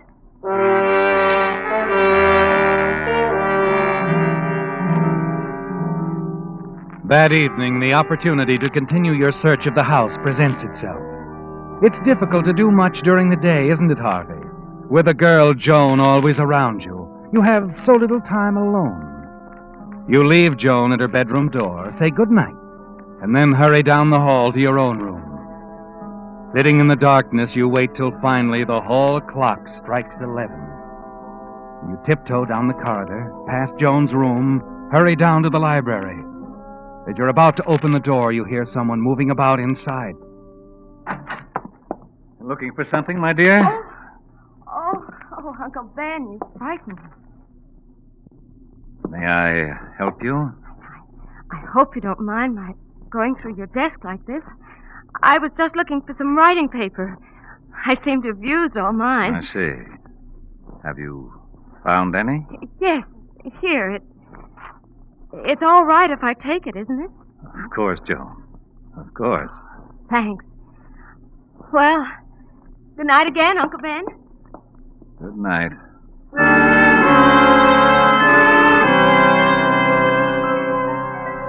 As you watch the girl hurry from the room, the thought suddenly occurs to you. It's possible she's playing the same game you are, Harvey. Yes, it's possible she isn't really Ben Masters' niece at all. That she knows about the money, too, and is here to get it. You wait patiently until you're certain that she's sound asleep. Slip quietly into her room. Locate her suitcase and take it out into the hall. Inside, you find a letter. A letter addressed to... Mrs. Paul Gates. Yes, Harvey. Mrs. Paul Gates. Not Joan Benton, the name she told you. Another name.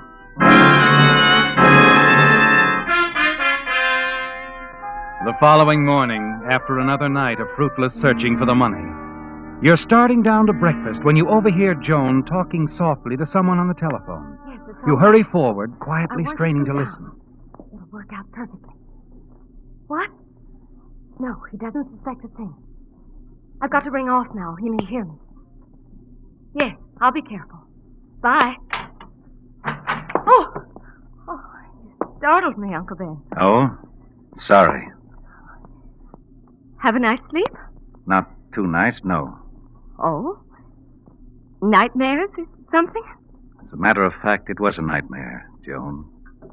I dreamt you turned out to be someone else. Not really my niece at all. Oh, really? Fantastic thing. You were here to steal my money. I became so angry when I found out, I wanted to kill you. Uncle Ben. Oh, I'm sorry. I'm frightening you. That bacon smells good. Would you like scrambled eggs this morning? Fine, Joan. Fine.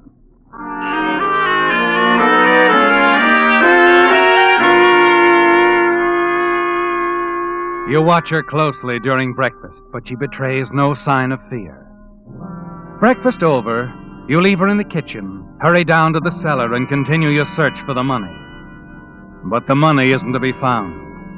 Then upstairs, as you walk along the front hall, you hear sounds from the den and decide to go down. What are you doing, Joan?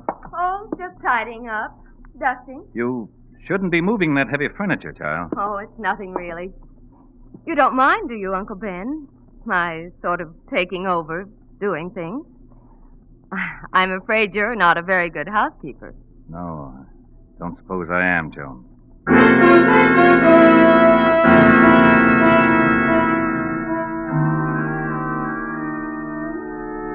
It's a smart move on her part, isn't it, Harvey? If she's really looking for the money. Cleaning house gives her the perfect opportunity to search each room carefully, inspect every piece of furniture. After she's gone, you begin to move the pieces of furniture back into place. And then it happens. Suddenly, quite by accident. As you slide a small bookcase into place, one of its edges strikes the wall sharply. A section of the paneling gives away and swings back on rusty hinges. Quickly, you slide the bookcase out of the way, and then you see it. The small wall safe. Unlocked. And empty. Joan got here before you, didn't she, Harvey? You whirl around, hurry from the den, and as you step out into the hall... Oh, Uncle Ben! You stop suddenly. Joan is standing by the front door, and there's someone with her. Uncle Ben, this gentleman's car ran out of gas. He wonders if he might use the phone. I want to call the signal station down the road. Why, of course, my dear. Go right ahead, young man. The lucky thing for me, I stalled practically outside your door. Sorry to disturb you. It's quite all right. You turn, walk back into the den and close the door, trying to act unconcerned. Then you hurry to the den window, see the young man's car parked off the road behind a tree. You slip into a raincoat, hurry outside. At the car, you find the key still in the ignition. You turn it on. The gas gauge shows that the tank is half full. And then something else. The registration on the steering post. Paul D. Gates. I knew it. Yes, you're certain, aren't you, Harvey? Paul D. Gates, the girl's husband. Her partner in a clever ruse to take Uncle Ben's stolen money. You consider taking the car and running, but the thought of the money holds you. You came here for it, didn't you? You're going to get it at any cost. Oh, Uncle Ben, come in. The man at the station is sending someone out right away. You don't mind if he waits here a while, do you, Uncle Ben? No, of course not, my dear. I'm sure they'll be along soon. No hurry anyway. I'm rather enjoying the conversation with your niece. Well, get on with it then. You don't mind if I sort of horn in, do you? Why, no. No, of course not, Uncle Ben.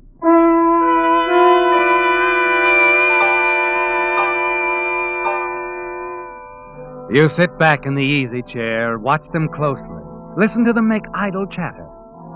They're clever, aren't they, Harvey? Cool and clever, but they're not clever enough to fool you. You're certain that Joan has the money. You're just waiting for the opportunity to slip away. But they're not going to, are they? And as the minutes tick by, a plan begins to take shape in your mind. Finally, you decide to put your plan into operation. Joan, my dear, perhaps the gentleman would enjoy a cup of tea. I'm sure I would. Oh, don't go to any trouble. Oh, it's no trouble at all. I'll just be a few minutes. Smoke? Why, yes, thank you. Good cigars, these. You'll like them. Have them made special. Light?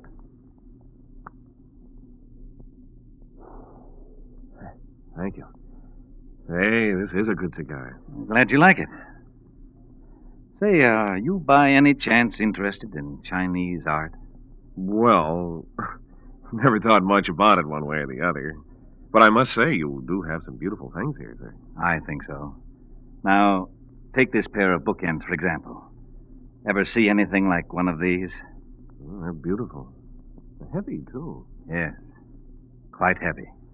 A friend of mine sent them to me from... Oh, isn't that the service truck from the gas station? What? Out front, you can see it there from that window. Where?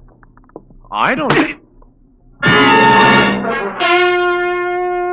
You stoop quickly to drag the unconscious Mr. Gates out of the way, and then freeze, fascinated as you stare down at the floor. The bookend, Harvey, from old Ben's collection. It smashed as you dropped it after striking Gates a glancing blow. And you see that it's filled with currency in large bills. So you found old Ben's hiding place. He did take the money and hide it. And now you have it.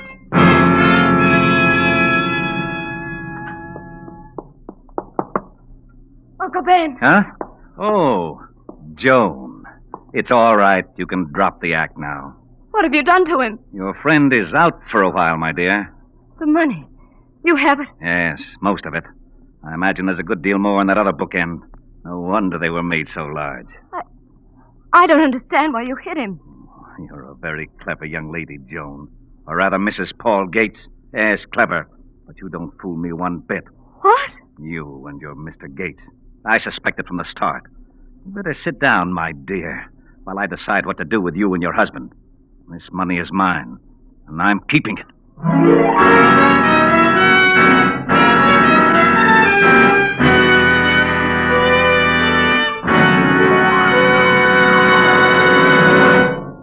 Now, a word to gamblers. I mean those of you who are gambling with your own life and the lives of your passengers by trying to squeeze that last 1,000 or so miles of wear out of smooth old tires. You know, of course, that smooth tires are unsafe. They don't stop as quickly. They skid.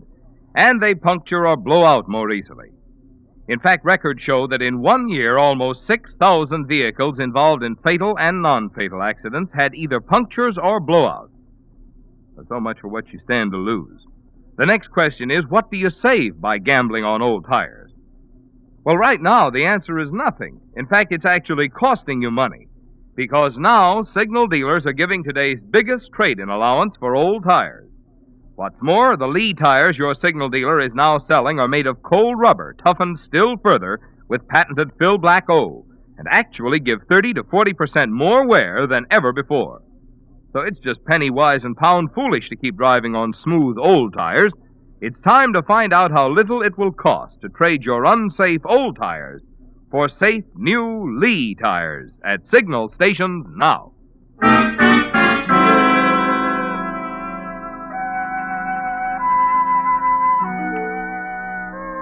It's time for the showdown, isn't it, Harvey? And you congratulate yourself. You were smart enough to see through her plan, weren't you? You're certain she was after the money, that she planned to get help in taking it from you, sent for her husband and partner, Paul Gates. But he can't help her now, can he? You've taken care of him. He's unconscious. And now you're going to take care of Joan. You watch her as she stares at you, puzzled.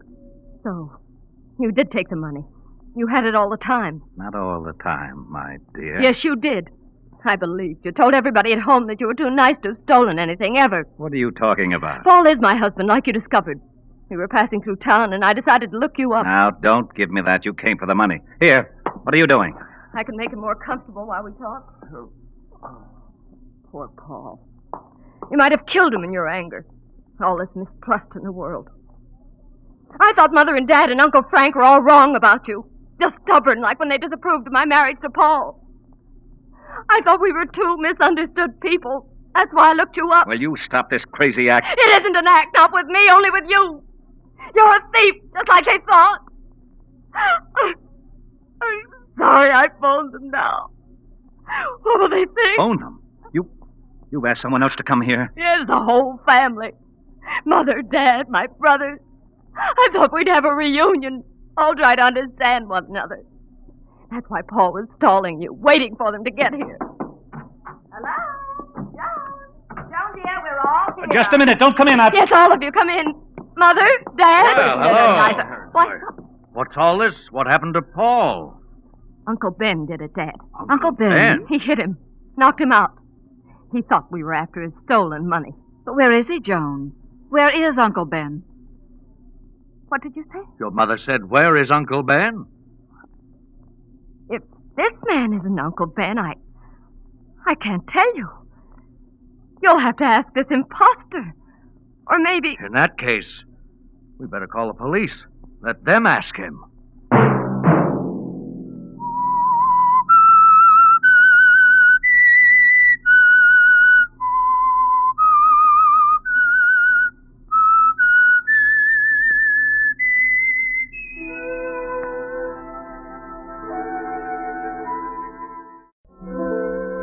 Now the Whistler's strange story. Package for Emily.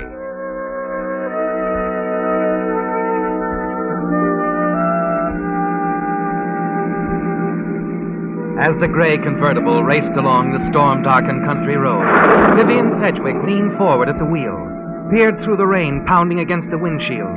Her arms ached from the strain of steady, relentless driving, but not once did she slacken her speed. Even as the car skidded around the curve, turned into the main highway that ran parallel to the railroad tracks, her foot remained on the accelerator, down as far as it would go. Nervously, she glanced at the clock on the dashboard. It was almost 3 o'clock. 4 hours since she left Evergreen Lodge in Lake Arrowhead. 4 long, harrowing hours. If she kept up this speed, she could reach Porter's Crossing by 3:20. And then it would be only a matter of minutes to Portertown and finally Sedgwick House. Yes, she had to be home by 3:30. And as her car raced on, Vivian found it difficult to believe that only yesterday morning she'd been a very happy young woman, busily packing for her Lake Arrowhead trip. Yes, yesterday morning there was even a song on her lips. You want the red shoes, Miss Vivian? Hmm? Oh, yes, and the sandals, too, please, Bessie. You know, Miss Vivian, that's an interesting coincidence. The song you're humming. What?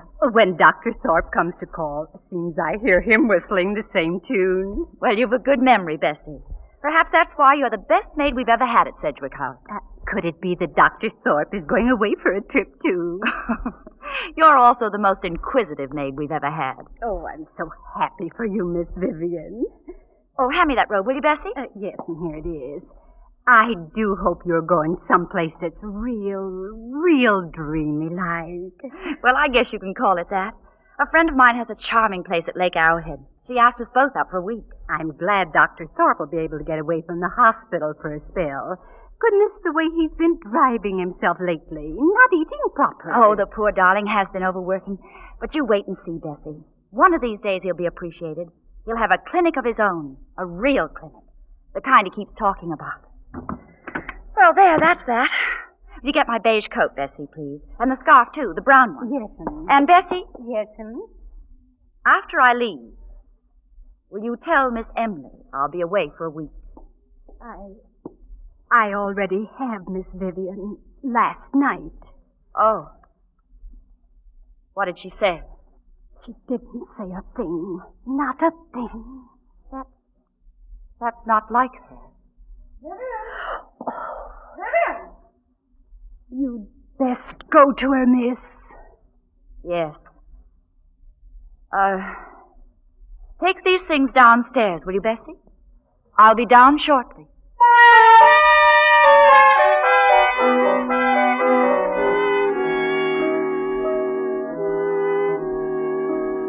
The gaiety that filled your heart only a few moments ago is suddenly frozen. Yes, The bittersweet sound of Emily's voice can do that, can't it, Vivian? Reluctantly, you walk down the hall to her room. Emily, your stepmother, slightly older, much more beautiful than you, infinitely more dangerous. The woman who turned your father's life into a nightmare until finally he found escape by suicide. Now, the power of wealth, the Sedgwick fortune is hers. Emily can buy anything she wants, even the one thing you want most, Dr. Kenneth Thorpe. That's why you've got to get him away from Emily for just a week and make him yours. Nothing must prevent that. Nothing. Emily is sitting up in bed, reading. She looks up, even with a weak heart that almost makes for an invalid. She's a beautiful woman, isn't she, Vivian? What is it, Emily? I'm expecting my package of sedatives this morning. Will you see if the mail has come? You could have called Bessie to do that, Emily.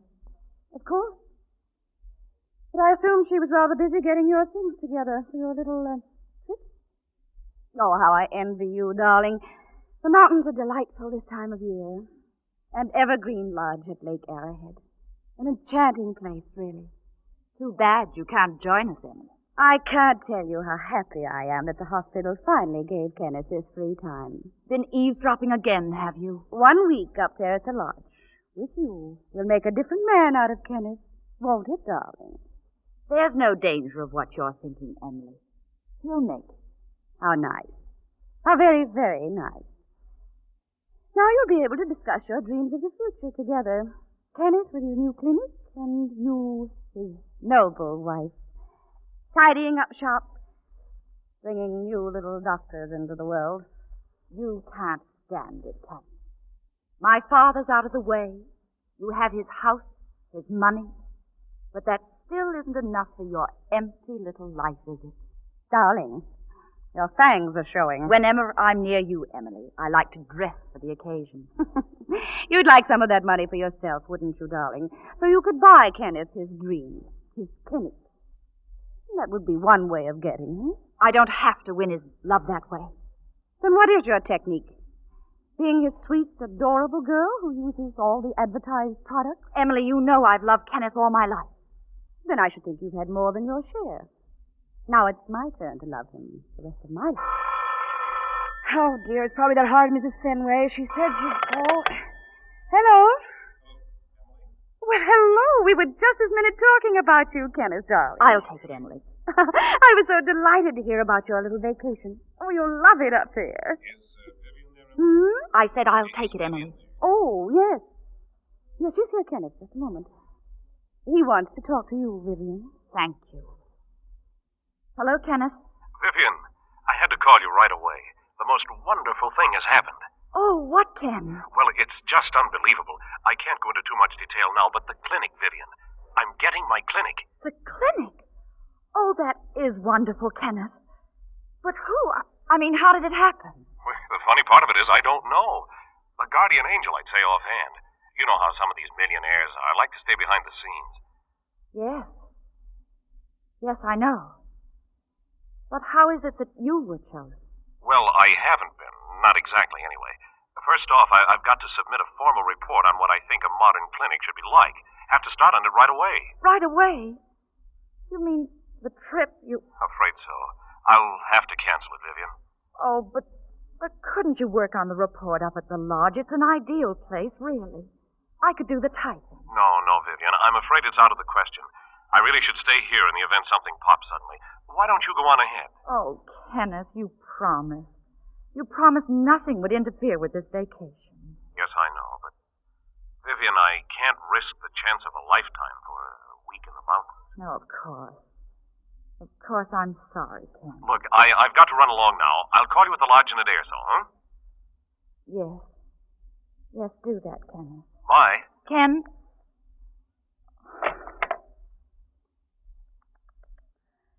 Our little vacation's been spoiled, hasn't it, darling? Your grief overwhelms me, Emily.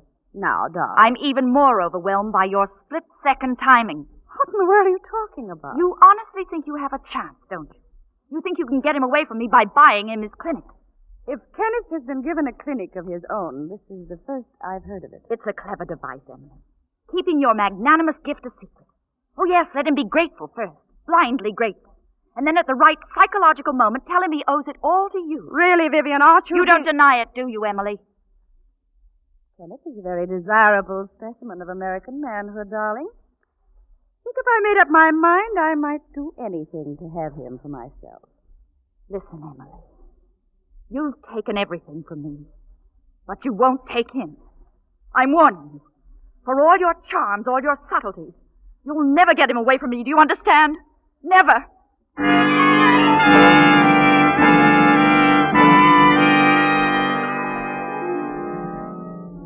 Back in your own room, you stand by the window, trembling with rage. The fury inside you, your hatred for Emily, mounts steadily. And then a figure at the front gate attracts your eye. The postman. And you watch him drop a small package into the box. Yes, Vivian, it's the package Emily is expecting. The harmless sedatives mailed from a chemical laboratory in the city. Suddenly your heart skips a beat. You stand there, staring out across the grounds, and a plan begins to form in your mind. Quickly you turn and run from the room.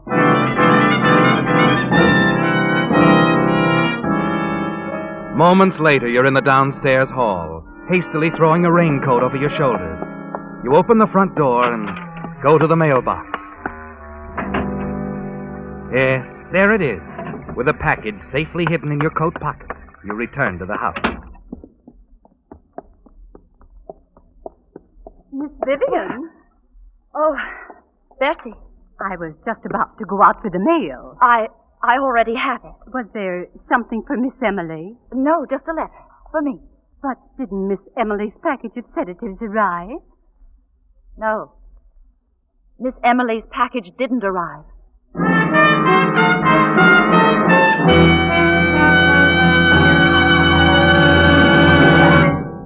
With the prologue of Package for Emily, the Signal Oil Company brings you another strange story by The Whistler. But first, a tip to you drivers who'd like to be sure you're choosing the gasoline that's tops in quality. The gasoline that'll get top performance from your car. Just remember, in gasoline, it takes extra quality to go farther. And Signal is the famous Go Farther gasoline. Yes, mileage is the best yardstick of gasoline quality. And here's why. The only way any gasoline can deliver quicker starts, faster pickup, and smoother, knock-free power is by helping your motor run more efficiently. And when your motor runs more efficiently, naturally you see proof of it on your speedometer in mileage, the thing Signal gasoline is famous for. No wonder more and more drivers throughout the West, from Canada to Mexico, are switching to Signal. They know that to be sure of the tops in gasoline quality, there are just two things to remember. One, it takes extra quality to go farther. And two, Signal is the famous Go Farther gasoline. And now back to the Whistler.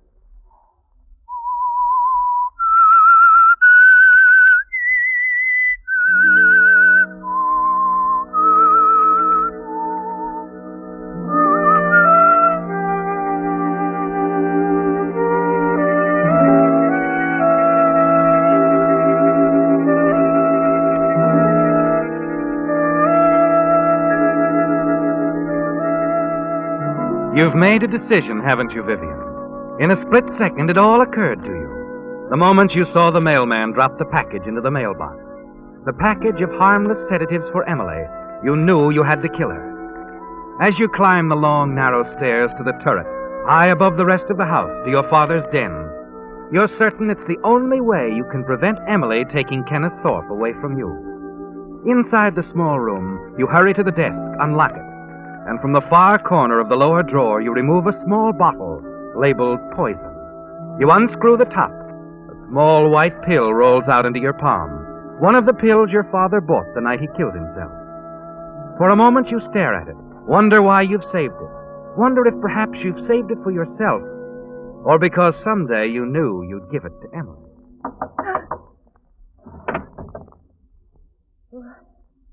Who is it? Bessie, Miss Vivian. Oh, come in, Bessie. I was just wondering, will you be going up to Evergreen Lodge after all? Miss Emily seemed to think you'd changed your mind.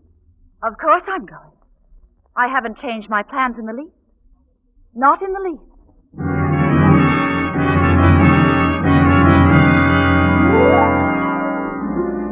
The moment Bessie leaves, your hands move swiftly, surely, unwrapping Emily's package, removing the bottle of sedative. In a matter of minutes, you've emptied the contents of one of the sedative capsules at the top of the box and refilled it with the same deadly ingredients that took your father's life years before.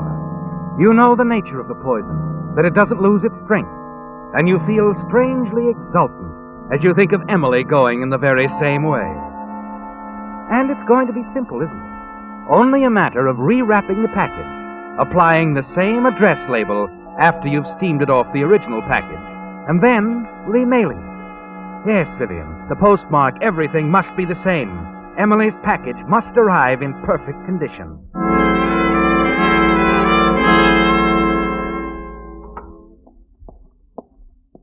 Oh, Miss Vivian, you're leaving now? Yes, Bessie. Have a pleasant time at Arrowhead. Oh, I will. I'm sure. Bessie. Yes, sir? Say goodbye to Miss Emily for me.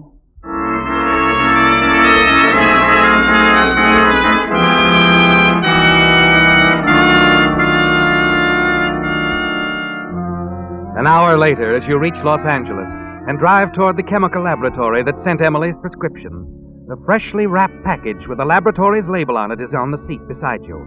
You park the car, enter the establishment unnoticed, and drop Emily's package into the mail chute. That's all. The Los Angeles postmark will be on it now. Everything perfect. By late tomorrow afternoon, the package will be in Emily's hand. Now you can forget it. Put it out of your mind as you get back in the car and drive on to Arrowhead.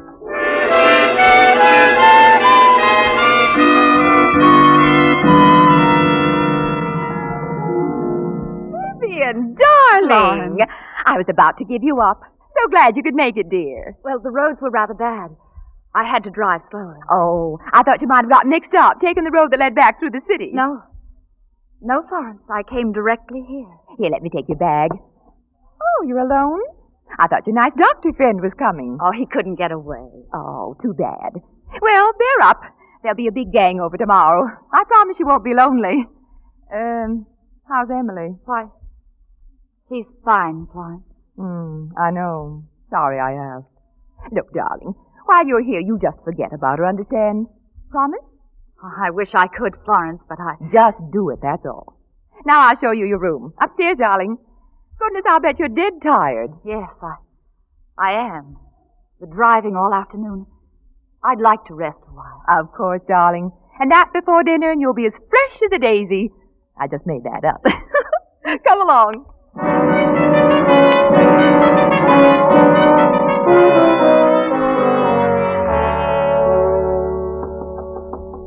Vivian. Come in, Florence. Dinner'll be ready in about... Well, what in the world are you doing sitting here in the dark? Thought you were going to take a nap. Well, I just couldn't seem to quiet down. Vivian, is something wrong? Of course not. Dinner'll be ready in about 20 minutes. Will you be down? Yes. Yes, I'll be down.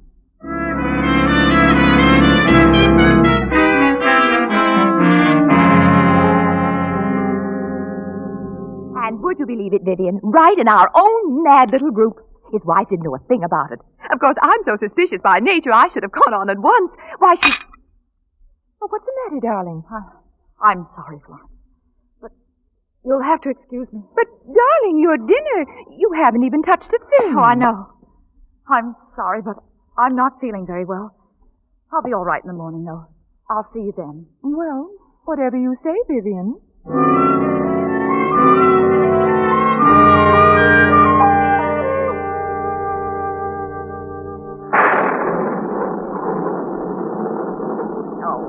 Of all mornings to have bad weather.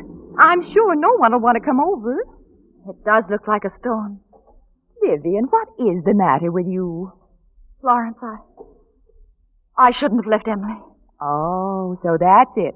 You've had another spat. I should go back right now. Nonsense. You stay right here. That's the trouble with you, Vivian. You're always running back to apologize. Leave Emily alone. She'll get over it. Oh, but you don't understand, Florence. I've got to talk to Emily. Florence, I want to use the phone, may I? The phone? Oh, now, you're not going to call that dragon. Florence, please. All right, all right. You know where it is.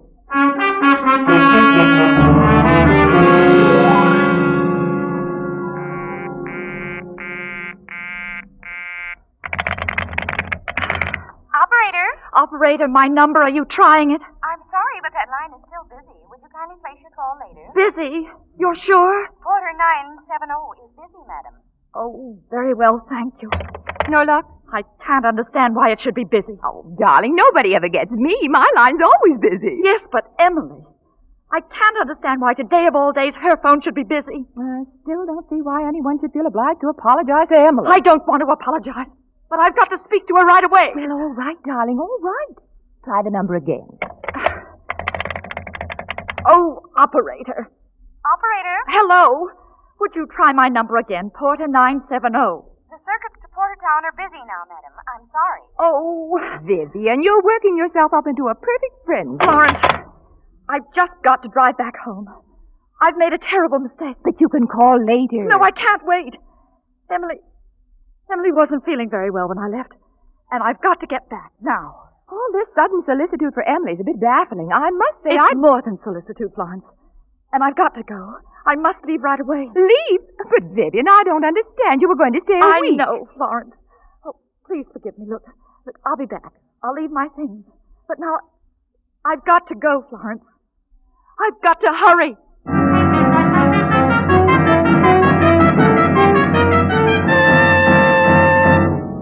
Yes, Vivian. At the moment, all that's on your mind as you drive your gray convertible out onto the road is the fear that you might be too late to right the terrible wrong that you've done, to intercept Emily's package with the poison capsule. As your car races along the slippery road, the full horror of what you've done sweeps over you. You can't believe you actually planned to kill Emily, can you? It's impossible. You keep telling yourself it never happened.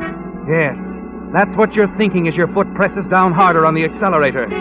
You're concentrating so hard you don't hear the shrill, frantic warning until just before the crash.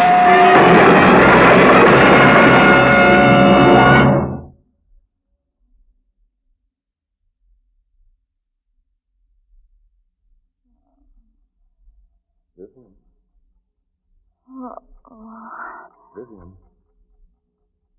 It's Ken, darling. Can you hear me? Ken. Oh, Kenneth. You're all right now. There was an accident. You're at the hospital. Accident? No, easy. Kenneth, how long have I been here? You've been unconscious for 24 hours. You kept calling my name. And Emily's. The doctor sent for me. Where is Emily? Now, darling, don't you think about Emily. Just... Kenneth, where is she? Please, you mustn't excite yourself, darling. Just... Kenneth, what is it? Where's Emily? I wasn't going to tell you, but Emily died last night.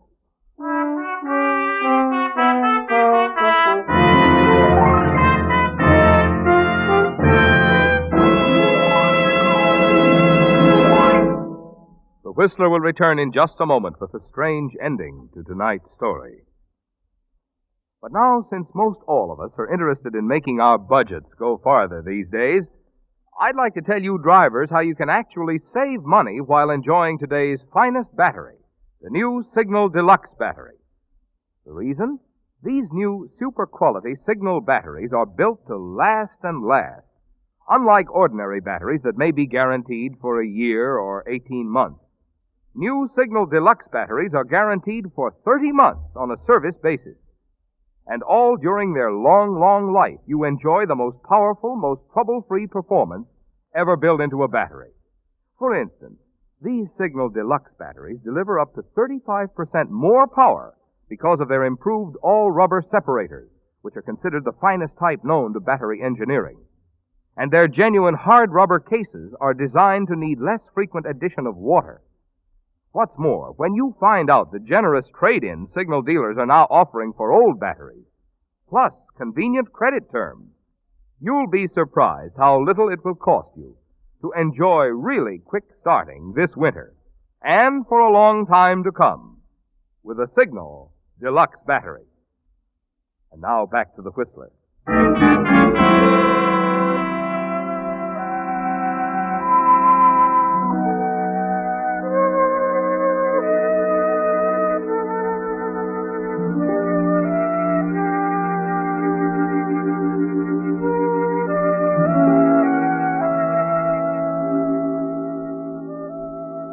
You were too late, weren't you, Vivian? Too late to stop the terrible thing you started. And now it's all over. Emily's dead.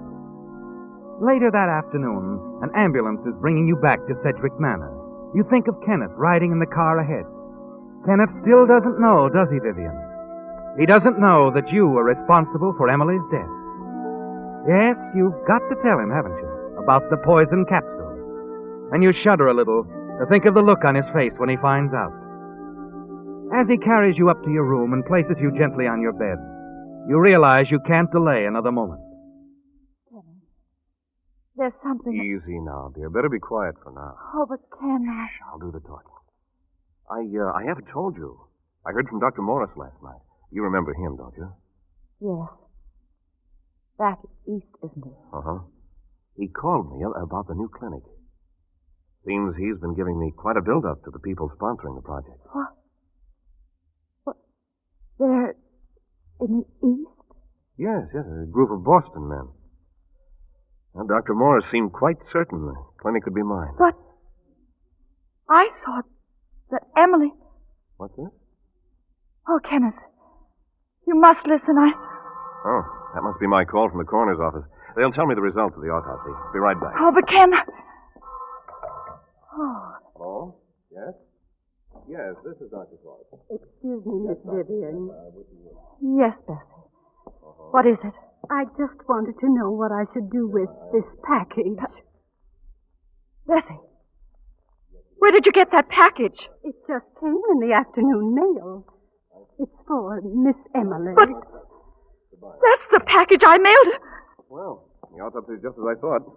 Death by natural causes. Oh, Kenneth,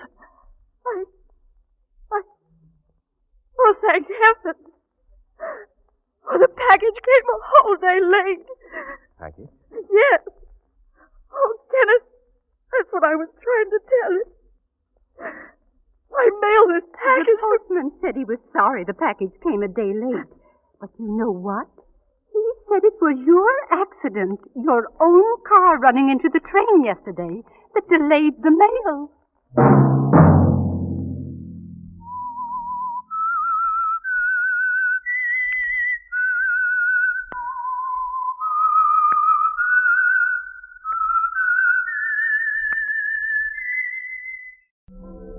And now the Whistler's strange story, Whirlpool. He wasn't sure when it began. It was too much like walking in the middle of a nightmare, and then remaining in it, living in it. The shipwreck, the confusion, it was all there again, coming back to him. But slowly, hazily. And there was a strange buzzing in his ears, pressure and the sound of the sea, a whirlpool of confusion.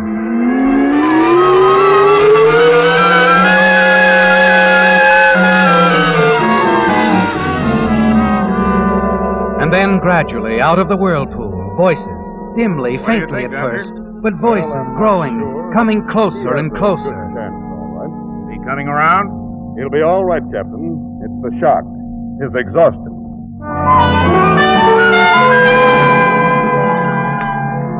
But through it all, one thing seemed clear, in focus. Those few swift minutes before the ship heeled over on its side, before he leaped for the lifeboat and missed. There was a girl, yes, a girl, standing in the companionway just outside her cabin. He remembered her face, her fair skin, her clear eyes, wild as he shouted at her frantically. Hey, don't stand there. Get up to the deck, the lifeboats. Boats? Oh, yes, I was just... Wait, is there anybody inside, in the cabin? The cabin? There is... No, I'm alone. Then go on up these stairs. There isn't much time. Hurry.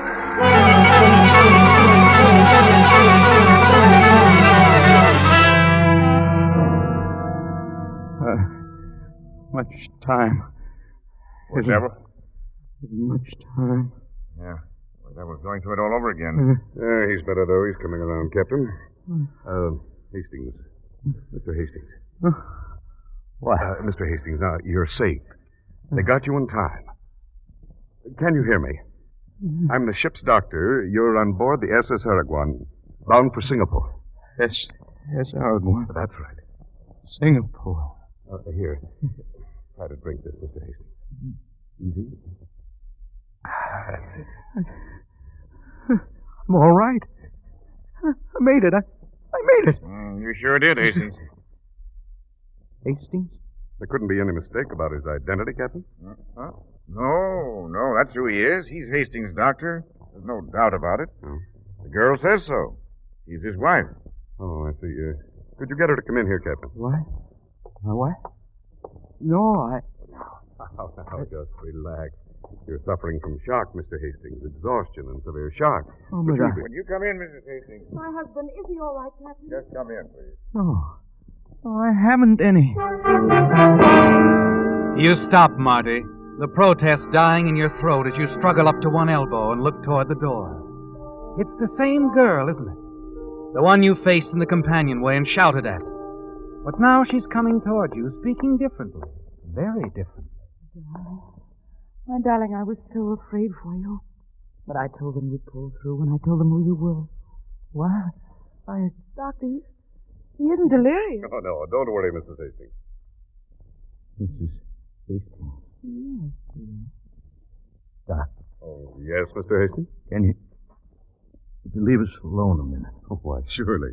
I want to be with my wife. Certainly. Captain, we'll wait out on deck. Anything you say. Okay. Now, you want to tell me what it's all about? Darling, you shouldn't try to talk. Skip it. I can talk. They fished me out. I'm okay, see? Okay. Of course you are, dear. And the name's South. Like this or in a full-dress suit. It's South. Marty South. It's a nice name. I like it. Oh, that's fine. And you're... Mrs. Stephen Hastings of the Shanghai Hastings. You can call me Lucille. What about Mr. Hastings? My husband is dead. One that didn't make it? One that didn't make it. What happened to him? How come... I don't know. Stop asking me. Stop looking at me like that. Like what? He was like that. Stephen. In the cabin when we first heard the alarm, he just sat there staring. And you ran out and left him? No, he wouldn't budge. It was as if he didn't want to. As if he welcomed it. Welcome what? The chance to die? I don't know. You couldn't get him out? No. Couldn't send anybody back after him? I didn't think of something like that happening. I couldn't think. You've been thinking since? Yes. Plenty, I'll bet. Well, come on, I'm waiting. My husband, Stephen, had some money coming to him. It's waiting for him now in Singapore. Waiting for a Mr. Hastings to pick it up. Then Mr. Hastings will be 30,000 now, 30,000 in a couple of weeks. 50,000 altogether. Half of it could be yours, Marty. Oh, you're crazy. To begin with, how can you pass me off as your husband here on board? There were quite a few survivors, I've heard. Nobody knew him. He stayed in his cabin half the voyage. Most of the others were picked up by the Khalifa. Oh, we'll see them in Singapore. No, we won't. The Khalifa's heading for the United States, and we don't know a soul in Singapore. Where does this money come from? From an old friend in Shanghai, E.J. Galloway, former business partner of my husband. You see, E.J. made a mistake once. Business deal in Singapore. I found out about it. I told Stephen what to ask for. He did. They got results. Shakedown, huh? He must have felt great giving his old pal the blackmail pitch. Oh, we didn't have to do that. E.J. doesn't know we're the blackmailers. He thinks Stephen is the go-between to pick up the money in Singapore and make the payoff there. You see, that's where the blackmailer is. Nice guy, your husband. He was, as a matter of fact, but weak. Terribly weak. No, he almost got sick sometimes just thinking about it, about blackmailing his old friend. Why'd he go ahead with it? He liked me. Why? Oh, now you don't mean that. I can be quite appealing. Maybe. Guys like Stephen Hastings. Not the guys like Marty's house. You guessed it. How about running along? All right. Oh, wait a minute. Yes? That boat, when it was sinking, did somebody come up to you, ask if there was anybody else in the cabin? I don't remember. With excitement, you know. Yeah, I know. Okay. That's all for now? That's all for any time. We'll see. If you get lonesome for me, darling, Stephen, just tell the doctor.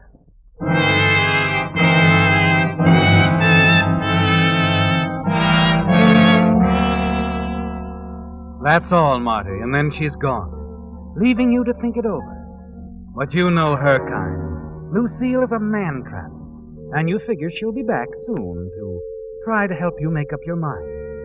But that's where you make a mistake, isn't it, Marty? Because she doesn't come back. Not in a few hours, not even that night. She just leaves you alone. And the next morning you can hear her outside asking about you. How is he, Doctor? He's much better. Oh, I'm so glad, but I think I'll just let him rest. Yes, Marty. He lets you rest and think. At first, you find yourself strangely curious. Then you think some more, and you don't say anything else to them about not being her husband, Stephen Hastings. Then a half a day out of Singapore, you can't stand it anymore. You call the doctor and send for her. Yeah, you're sitting up. How wonderful. I'm doing better than that. I'm pacing the floor. Oh? And don't look as if you don't know why, Lucille. Oh? It's Lucille now. Not nice when you say it. Don't you want to know what I've decided? I know. Yes? You like money, Marty. You know? I think you like me. A little? You hit it with the first part. But get this. I know what I'm going into. It includes you only because you're necessary to my immediate prosperity. I'm very necessary, darling. So is your having a husband, Stephen. Okay, I'll keep him alive for a while. Darling, I knew you would. You're a pretty smart gal, but here's something you don't know. Your husband made a big mistake when he fell in love with you. I'm not going to make the same mistake. I can't afford to. Oh? I never let love interfere with my plans. It's bad business. Oh, everything all right, Mrs. Hastings? What? Oh, yes, fine, Doctor. Isn't it, dear? I guess so. Sure it is. And don't worry, darling, you'll feel better. Everything's going to be so much better soon.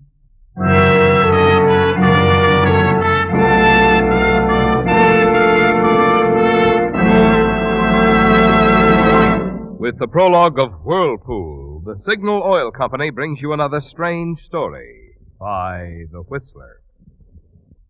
But now, since this is only our second broadcast at this new Sunday evening time, I have a message especially for you new friends of The Whistler. If you've lived out west any length of time, you know that Signal is known from Canada to Mexico as the Go Farther gasoline. Now, naturally, we're mighty proud of Signal's famous mileage, but even more so, we're proud of the extra efficiency today's Signal gasoline coaxes from your motor, which makes such mileage possible. For when your motor runs more efficiently, you also enjoy quicker starting, faster pickup, and smoother knock-free power, the things which make driving more fun. That's why folks who want superior performance, as well as those who insist on mileage, are both switching to Signal. They've discovered that to get the tops in gasoline quality, there are just two things to remember. One, in gasoline, it takes extra quality to go farther.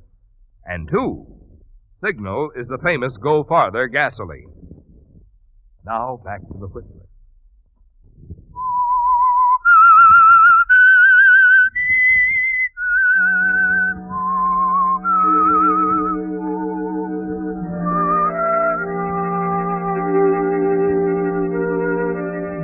You made a decision, didn't you, Marty? About Lucille Hastings and the money waiting for Stephen Hastings in Singapore, when she suddenly thrust opportunity into your hands by asking you to pose as her dead husband, Stephen Hastings. But there's another thing you've decided on, and that's more important than anything else. You're not going to make the same mistake he did, are you, Marty?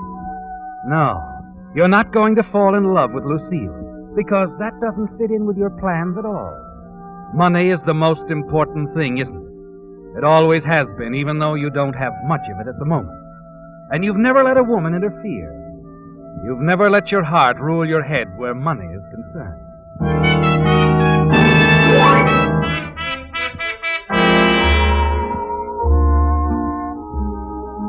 The next night in Singapore, the two of you move easily around the dance floor of the Port Plaza Hotel. A devoted married couple, Mr. and Mrs. Stephen Hastings.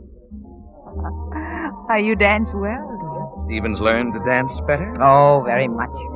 Maybe the poor guy was tired. He had a right to be. I think we should stop talking about that. Well, suits me. Let's talk about when we go to work.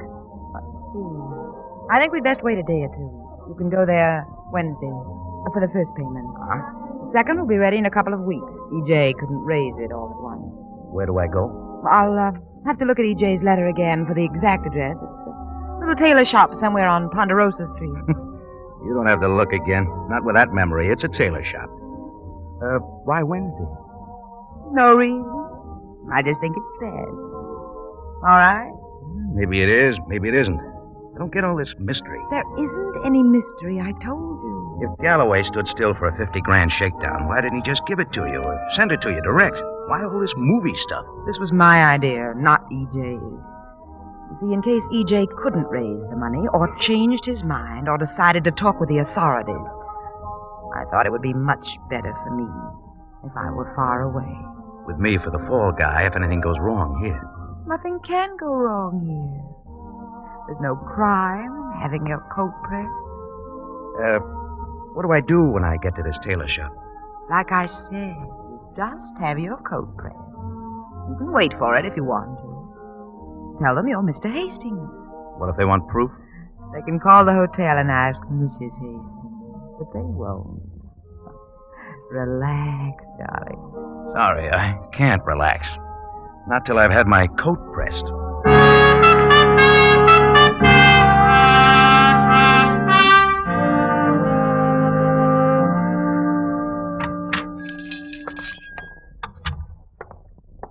Good morning, sir. I want to get this coat pressed. I'll wait. Oh, the name's Hastings. Oh, yes. And, you're staying... The Port Plaza. Why? Nothing, Mr. Hastings. Just curious. If you were going to call or anything, my wife isn't there. She stepped out. No, Mr. Hastings. The coat, please. I'll have it for you right away. Good.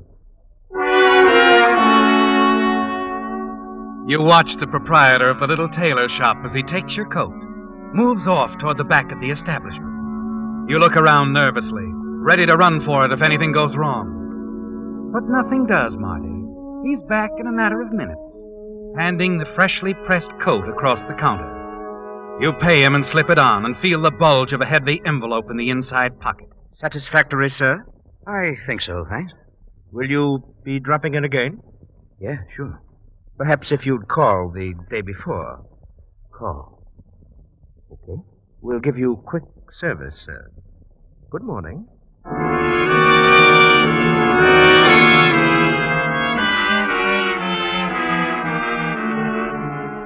Half a block away, you open the envelope and look inside. It's there, Marty. $20,000 in crisp, unmarked bills. Half of it yours. The payoff, just as Lucille described it. You smile as you put it away, because you're thinking how easy it would be to quit right now. Walk out on Lucille, cold. But there's still another payoff. Another $30,000. It would be stupid of you to walk out now, wouldn't it? And then your pulse quickens and you glance back. There's someone following you, Marty. And you realize that Lucille is still thinking as fast as ever. That she's guessed that you might pick up the money a day earlier and not wait until Wednesday. You turn, hurry down the street on your way back to the hotel.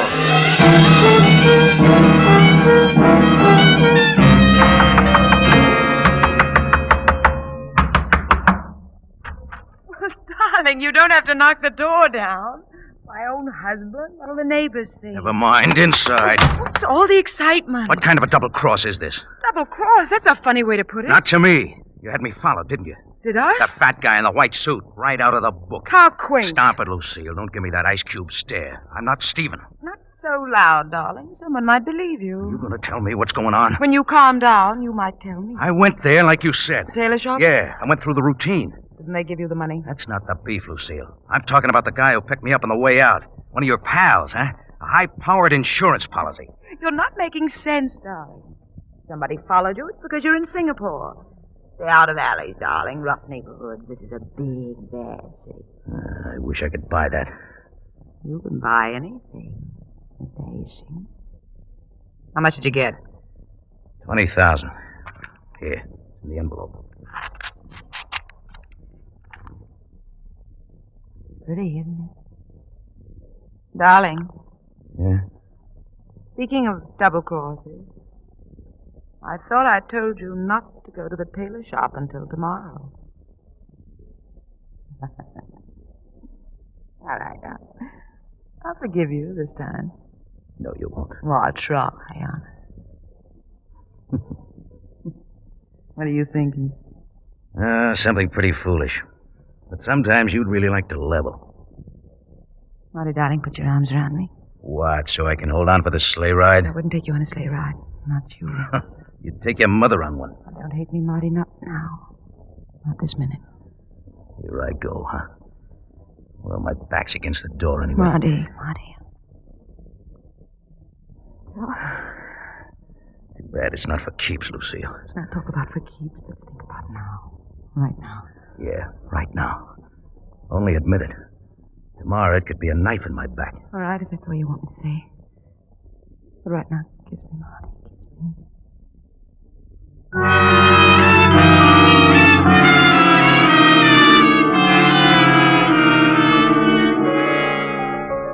Your mind is spinning as you leave her, Marty. Go down to the cocktail bar for a drink, and then another one. In a way, it's like fighting up to the surface, isn't it? Trying to struggle out of the whirlpool that keeps pulling you down. You're afraid, aren't you, Marty? Because the one thing you've tried to guard against is happening. Slowly, surely, you're falling for her, and you know what it can mean.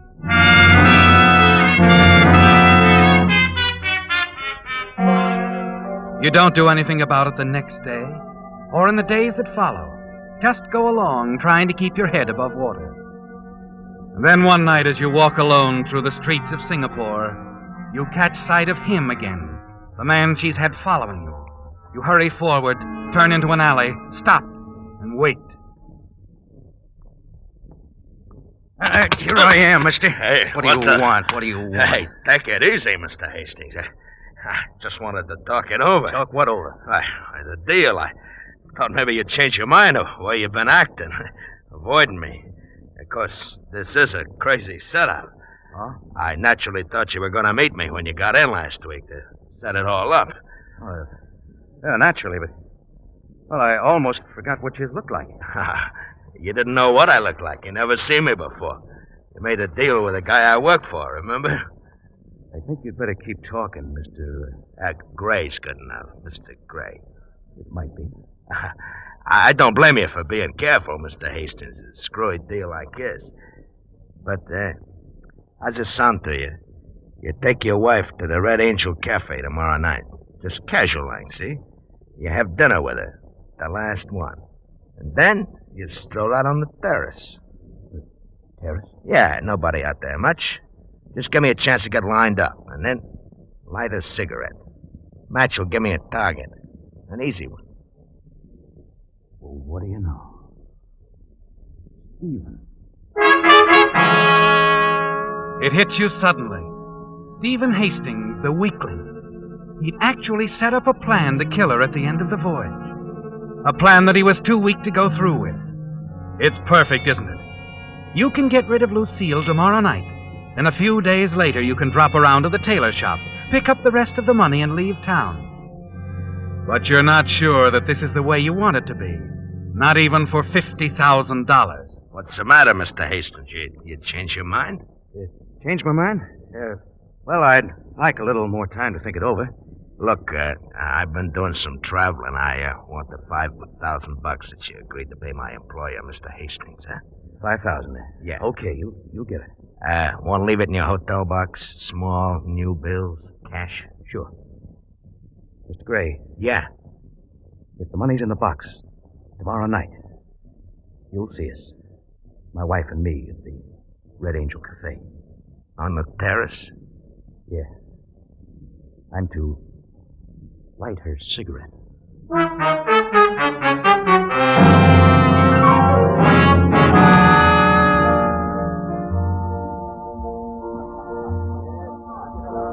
Darling, how did you know about this place? The Red Angel? Mm-hmm. Oh, I heard somebody mention it. Like it? Very much. And I like you for bringing me. We'll see you like. Oh. You want to talk? Come on. Where are we going? Out on the terrace. Oh, but. Okay, the terrace. You see the lights from the harbor. Beautiful. Yeah. Marty, you were going to tell me something inside? Yeah, I was. I think I know what it is. You know, Marty, you're not like Stephen at all. You're anything but weak. Except when it comes to putting this sort of thing into words. Give me a cigarette, darling. What? I said give me a cigarette. Anything wrong with that? No. Nothing wrong. Yeah, here you are. Thank you, Marty. You know, just the way you're looking now tells me something. You do love me, don't you? I don't know. Do I? Would you give me a light? Light. Sure. You're really beautiful, Lucille. Marty. You're something I'll never forget. Here. Here's your light. Thank you, darling.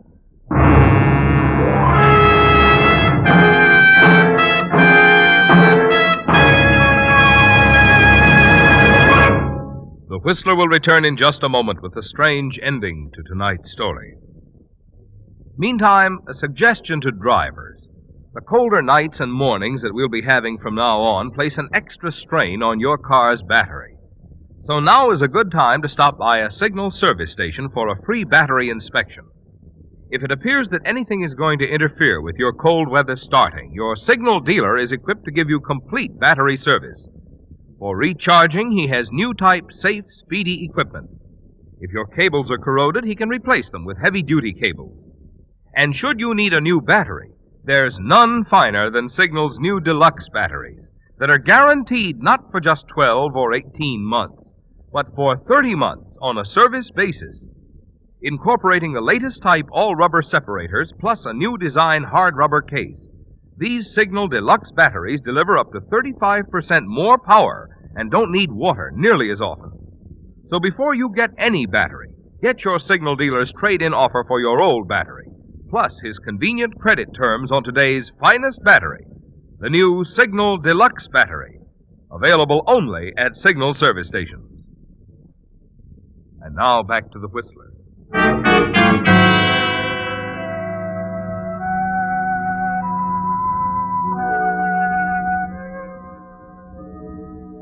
It was like a whirlpool, the shipwreck, the swirling waters, Marty South fighting his way through the sea, awakening to find a new life and wealth placed in his hands by Lucille Hastings. But somehow in the police station at Singapore, that part of the story was of little concern as the arresting officers huddled around a man sitting under the glaring white light. Come on, Gray. We know you did it. No. You've been followed since you asked for that money in Hastings' hotel box. The clerk didn't like your looks. Look, I told you Mr. Hastings gave me the money. He left it for me. What was it for? The killing? Gray, you were seen firing the gun. How do you think we arrested you so quickly? All right. I did it. But it was a plan. Hastings' plan. He was tired of his wife? He must have been tired of everything. But he was a weakling. Suicide's been on his mind for months, only he didn't have a nerve. So he hired us, me, to do it for him. But why his wife, too? How do I know? Hastings was crazy about her, I guess. Didn't want anyone else to have her. The only reason I can think of why Hastings set this deal for them to both die together.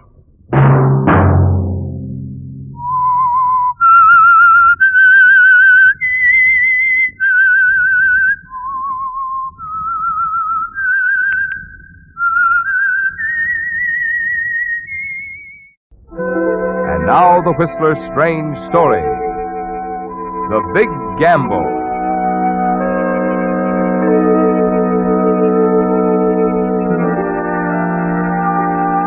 The crowd in the stands was on its feet, shouting, excited, straining to see as the thoroughbreds on the track below pound around the three-quarter post in a neck-and-neck drive for the finish. And into the home stretch, it's Stargirl and Matchless neck and neck. Warlord moving up on the inside. It's Matchless by a quarter. It's Matchless by half a length. Stargirl second and Warlord third. Wonder Boy, the favorite, was out of the money.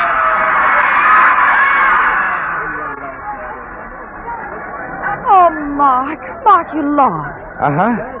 Wonder Boy lost. Oh. Well, he can't win every time. Come on, Lynn, let's get out of this crowd. Oh, but he was such a favorite. I was so sure he'd win. Yeah. Well, that's what makes horse racing, honey.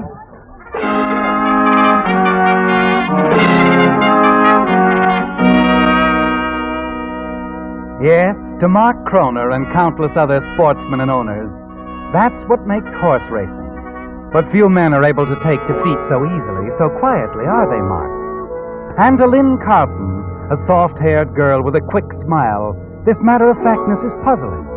But it was all part of a plan, wasn't it, Mark? A plan that was born when a near miracle happened at Glenbrook, your stables, a few years ago. It was your trainer, Andy, who excitedly called you that night and took you into the straw-filled stall to give you the surprise of your life. Well, how do you like him? Oh, he's a little beauty, Andy. And you're quite a doctor. Oh, say, how's Golden Girl? Perfect. Okay. But, look over here, Mark. Under the blanket. What are you talking? Hey, am I seeing double? Twins, Mark. Twins. But I... Sure, I know it's almost a miracle. Statistics say it happens about once in 300,000 times. What's more, I've been over them like a Pinkerton detective, and they're identical, Mark. Not the slightest difference. Good Lord. Andy. Yeah? Andy, does anybody else know about this? Well, no, not yet. And nobody's going to know either, Andy. Not even Mimi, even if she is your own daughter. Huh? Now, look, there was only one colt born here tonight. One colt. One? Oh, what about the registry, the jockey club? club? We're going to register, Andy. But only one. And I even have a name for him. Wonder Boy. What about the other? Well, I'm naming him Wonder Boy, too. Look, it's simple, Andy. There's a chance that one of these colts is a future champion. That's right. Well, it won't be hard to find out which one. Yeah, go on. And after that, we train the other one to lose. To lose? You heard me. Now, look, Andy.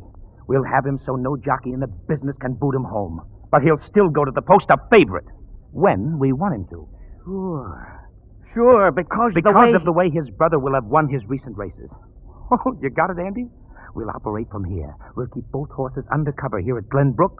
Then when we decide which horse we want to run, we'll load him on the van and take him to the track. Well, yeah, sure. Nobody will ever know the difference. Oh, we're going to have a sweet setup, Andy. Win or lose, we win.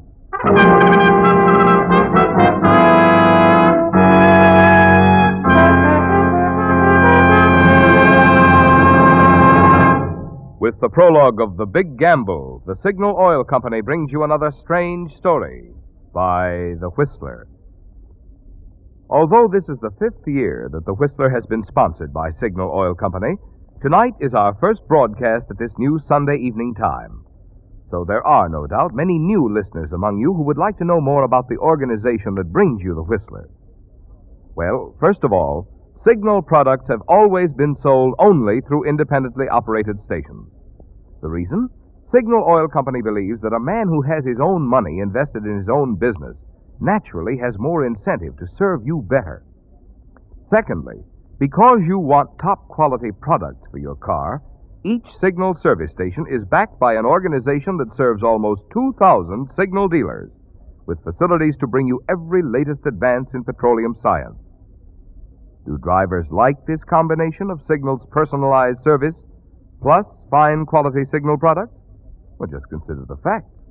From a mere handful of dealers in Southern California, Signal has grown and grown.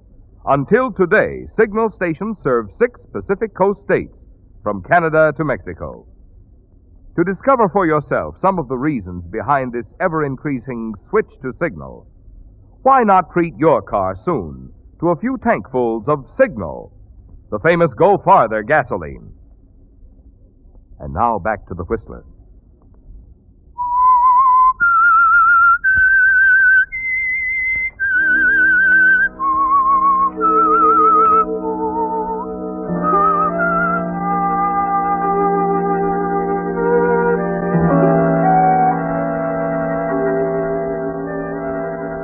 Well, Mark, a card game and a small miracle turned opportunity in your direction, didn't it? Golden Girl, a great thoroughbred, gave you twin foals, identical twins, and you were quick to realize their possibilities. But it didn't happen overnight, did it, Mark? The training took many months, hours, weeks of patience from you and Andy. Because it's almost as difficult to teach a thoroughbred not to run as it is to provide him with all the techniques that will make him a winner, a champion. There. Did you get it, Andy? Did you get the time? He's the right one, Mark. Look at that watch. Oh, What does that mean, Mark? He's the right one. Huh? He just means that Wonder Boy is going to be a winner. That's all, Mimi. Yeah, sure. And if he wins his first race, I'll buy a mink coat.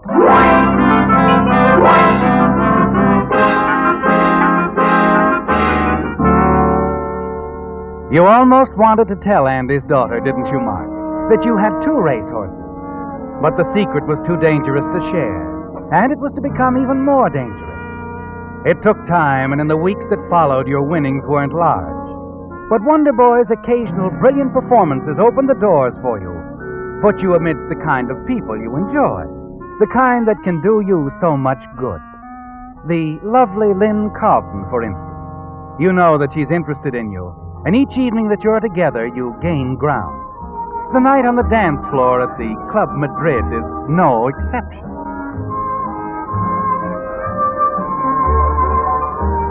Happy, darling. With you, Lynn, who wouldn't be? Always an answer, haven't you? Well, I try. Incidentally, darling, I'm not supposed to say anything, but somebody is very interested in you. Oh? You've heard of Colonel Jolly. Oh, sure. Well, he looks as if Wonder Boy had his blood pressure up. I wouldn't be surprised if he came round to see you sometime. Well, I'd rather talk to you. You know, I think that's why I tell you things. Nothing goes to your head. Only you. And champagne? Shall we go back to the table and finish ours? I'm just the boy that follows you around, sweetheart.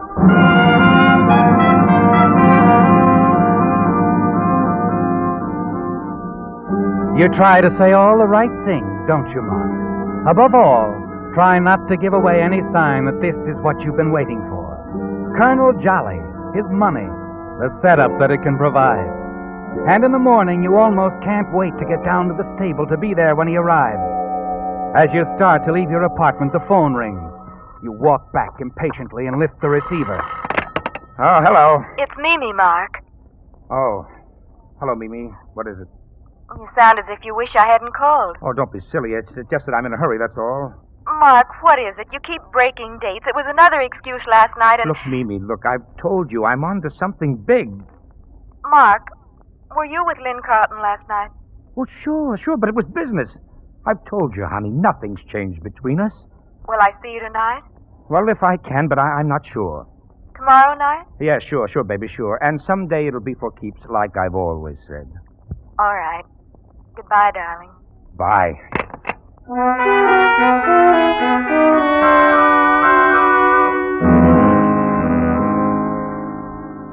Mimi is beginning to give you trouble, isn't she? But you're afraid to break with her because of Andy, even though you know that it can't go on forever.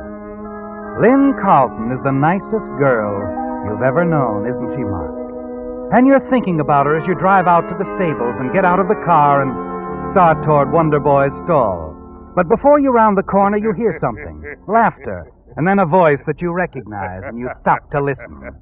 Now, my boy, that's no attitude. You've ridden Wonder Boy a few times. I only want your opinion, that's all. Well, it's just like I told you, Colonel Jolly. Sometimes you win, sometimes you lose. I only give him a ride. Quite true, my boy, quite true. But when Wonder Boy loses, why last? Always first or last. It doesn't make sense. Neither does Wonder Boy sometimes. Boy, I brought him in 5 lengths ahead. Gave him just as good a ride the next time, and find I'm trying to boot home a turtle. I don't know why. Curious indeed. Crota wouldn't try doping, too easily detected. And if it isn't the jockeys... Well, it isn't, Colonel, believe me. Just a screwy horse, that's all. You can't mean Wonder Boy, gentlemen. Good morning, Mr. Crooner. Well, you're not giving away any of my training secrets, are you, son? Oh, no. I was just telling the Colonel here that... Well, I haven't even got time to talk. I have to take a workout. See you later, Mr. Crooner. Wow. Well, you've got them well trained, too, Crota. I'm Colonel Jolly. Oh, how do you do, sir? I do my best. Only I couldn't get anywhere with that boy. Wanted some information about that horse of yours. Wonder Boy? Well, they're bringing him out right now. Come on, let's go down to the stall. Delighted. Cigarette, Colonel? No, thank you, my boy. Chewing gum's my special vice. Have a stick. Thanks. Last time out, Wonder Boy lost rather badly, eh? Yes, that's right. Not only lost the race for me, but lost me some of my friends who bet on him. Well, that's good. Stops the rumors, anyway. Huh? Rumors? If you do all right with Wonder Boy, win or lose. Almost as though you know in advance how he's going to run. Nonsense, though. Just idle tongues, eh? No, not exactly. Oh? I do know. It seems like I can just look at Wonder Boy before he goes to the post and tell what he's going to do. Well, here we are, Colonel. Beautiful, isn't he? Say. That's my trainer with him, Andy Collins. Used to be a jockey himself. And he's all right, too. Andy, bring Boy over. Colonel Jolly, Andy Collins. How do you do, Colonel? Hello, Collins. So this is Wonder Boy. Beautiful animal, Crona. Expensive, though, to all of us. Expensive? In that last race, I bet on him against my own horse, Matchless. What? Yes, I did. I'm a businessman. I've seen Boy gallop off with every race he'd entered before. Seemed a reasonable gamble. I lost. But not as much as you'll lose on the Weddington handicap. The handicap? Look, Crona. My horse Corsair's the heaviest favorite in handicap history. I'm putting 100,000 on it. Wow, that's a lot of money, Colonel. Would it be worth 25,000 to keep from losing that 100 grand? Losing it? Well, Corsair hasn't got a chance against Wonder Boy. That's so. Yeah. Let me show you, Colonel. I've never let anyone know just how fast Boy is. Now look, you have your horse and a jockey down here early in the morning, and we'll breeze them. You intrigue me, my boy. You intrigue me. I'll be here. Sure you will. And I'll not only save that 100 grand for you, I'll show you how to make 3 times that much. All right, son. See you in the morning.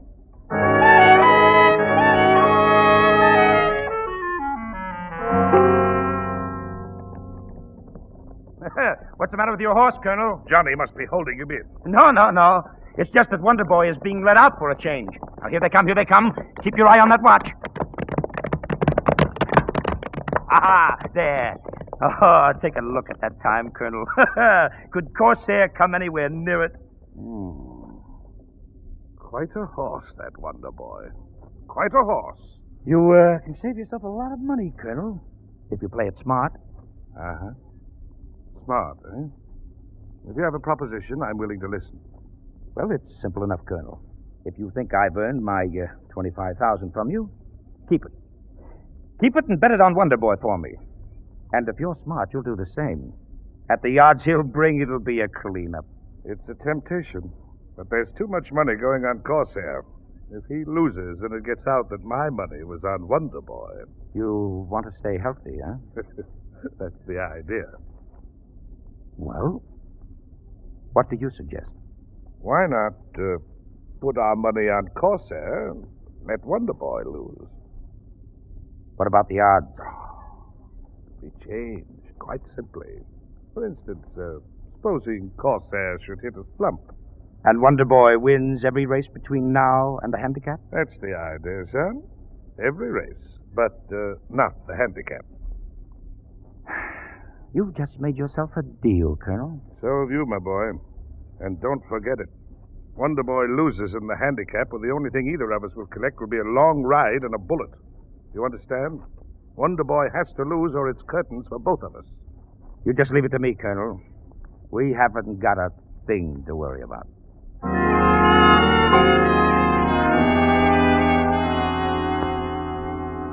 No, Mark, nothing to worry about. And in the weeks that follow, you come closer and closer to the big goal you set a couple of years ago when Golden Girl provided you with twin foals. You and Andy send the real boy to the post again and again to watch him romp home under the wire to win going away. And then the night before the big race.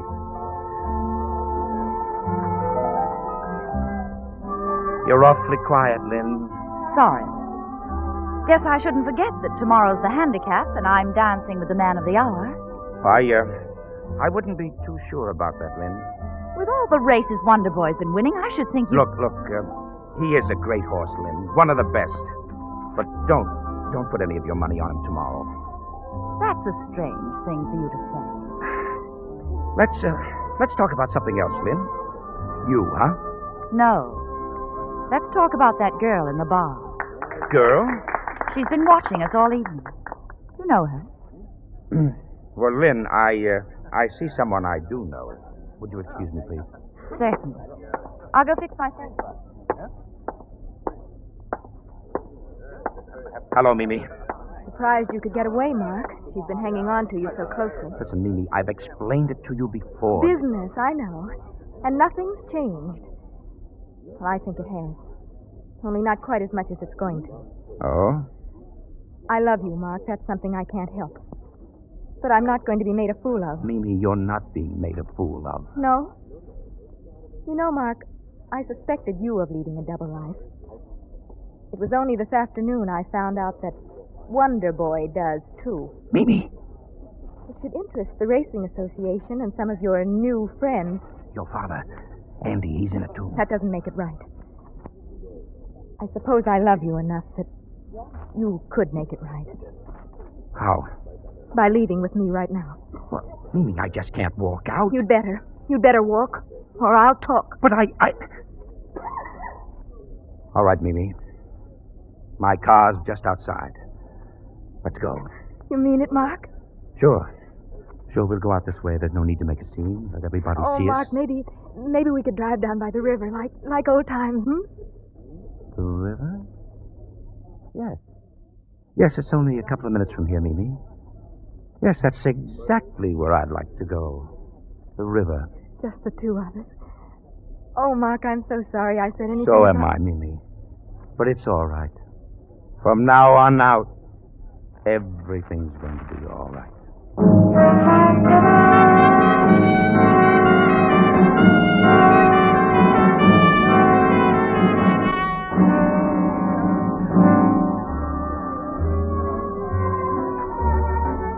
I thought you'd given me up, Mark. Oh, I'm sorry I was so long, but, well, old friends can be difficult, you know.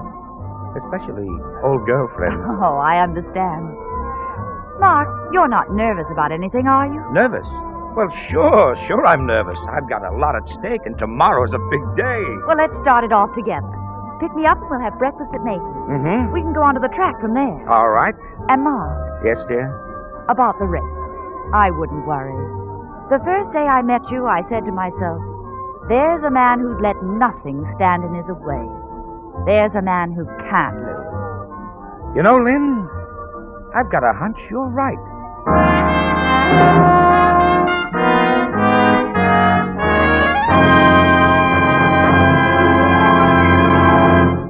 The Whistler will return in just a moment with a strange ending to tonight's story. But first, an announcement of special importance about automobile batteries. Because the separators inside a battery have so much to do with the performance and life of the battery, new Signal Deluxe batteries now feature the finest type known to battery engineering. Genuine all-rubber separators of the latest improved type. This means both extra savings and extra service for you. The unusually long life that results from this improved construction makes it possible for Signal to guarantee these deluxe batteries, not just for the usual 12 or 18 months, but for a full 30 months on a service basis. In addition, Signal Deluxe batteries deliver up to 35% more power to take care of the many electrical accessories on today's cars. Also, the new design genuine hard rubber cases mean that Signal Deluxe batteries need water less often. Yet, in spite of all these advantages, it actually costs you less per month to own a Signal Deluxe battery. So before you buy any battery, get all the facts. Get your Signal dealer's trade-in offer for your old battery, plus his convenient credit terms on today's finest battery, the new, improved Signal Deluxe battery. And now back to the Whistler.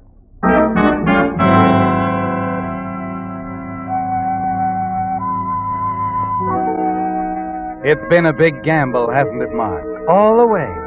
But it's working out the way you thought it would. It has to, because as you sit with Lynn Carlton in the box section of the crowded grandstand, waiting for the horses to go to the post, you're aware of the two strangers sitting with Colonel Jolly a few boxes away. They're not pleasant men to look at, are they, Mark? And if there's any doubt in your mind about them, Colonel Jolly makes it all too clear as he excuses himself and comes over to them.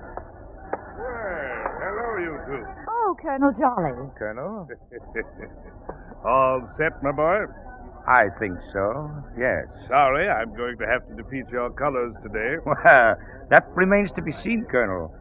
I see you have guests over there. Yes, you could meet them after the race. Old friends? Uh-huh. They're very close friends. They have quite a bit of money on Corsair. So have a lot of other people. I wouldn't want to disappoint them. Oh, they're coming out. There's your horse, Colonel. And there's Wonder Boy. I hope they finish that way. Well, I don't. Not with all that money I have on Wonder Boy. You worry too much, Colonel. Do I? Perhaps. Then I have reason to worry. Well, I'll see you later, Mark, Lynn. Excuse me, please.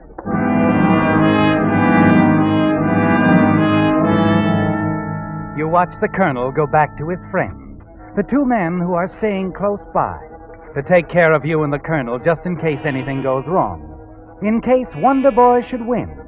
But Wonder Boy isn't going to win today, is he, Mark? You sense the excitement running through the crowd as the horses file past the stands, back to the starting gate, and then... And there they go. And you try to hide a smile as Wonder Boy makes a slow rolling start, stays far back in the field. Try to look disappointed as Lynn glances at you nervously. You turn away from Lynn, exchange a confident nod with Colonel Jolly, and settle back to watch the race. Then as the horses go pounding down the back stretch, it happens. You jump to your feet as Wonder Boy begins to close the gap, driving furiously on the outside. In the backstretch, on the inside, it's Corsair by 2 lengths. Ambition and Matchless neck and neck. Aragon, and there comes Wonder Boy. Wonder Boy's gaining in the field. Past Aragon. Mark, look! Gaining fast on Matchless and Mark, what's the matter? Where are you going? But you don't wait. Don't answer as you hurry away from Lynn and push your way through the excited crowd and rush from the stands. From the moment you saw Wonder Boy start his drive in the back stretch, you knew something was wrong. That Andy had sent the wrong horse to the post, and you can't understand why.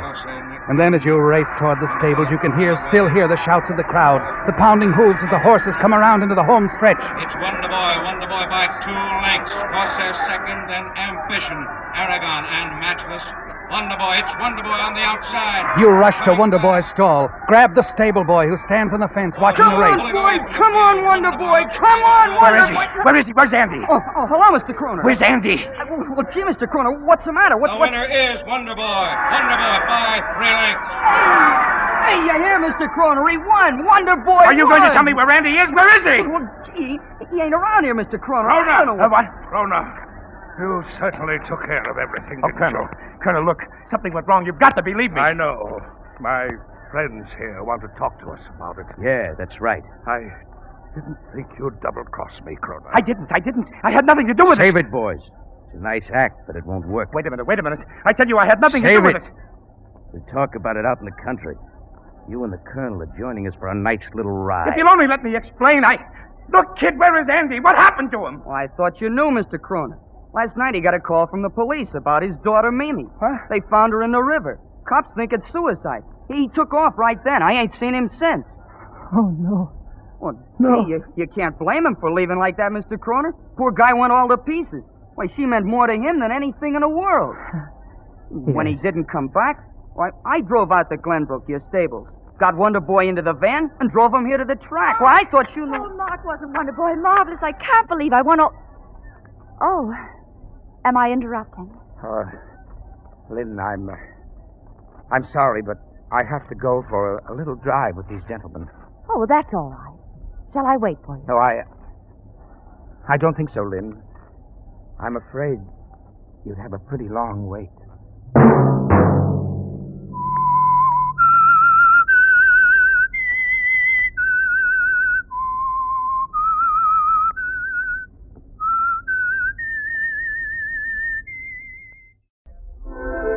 And now the Whistler's strange story. Conspiracy.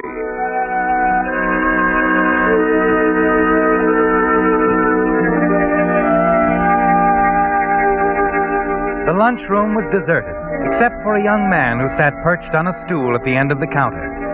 From time to time he looked up, stared out the window into the driving rainstorm, and then his eyes wandered back to the newspaper spread out before him. Here's your melted cheese, Joe.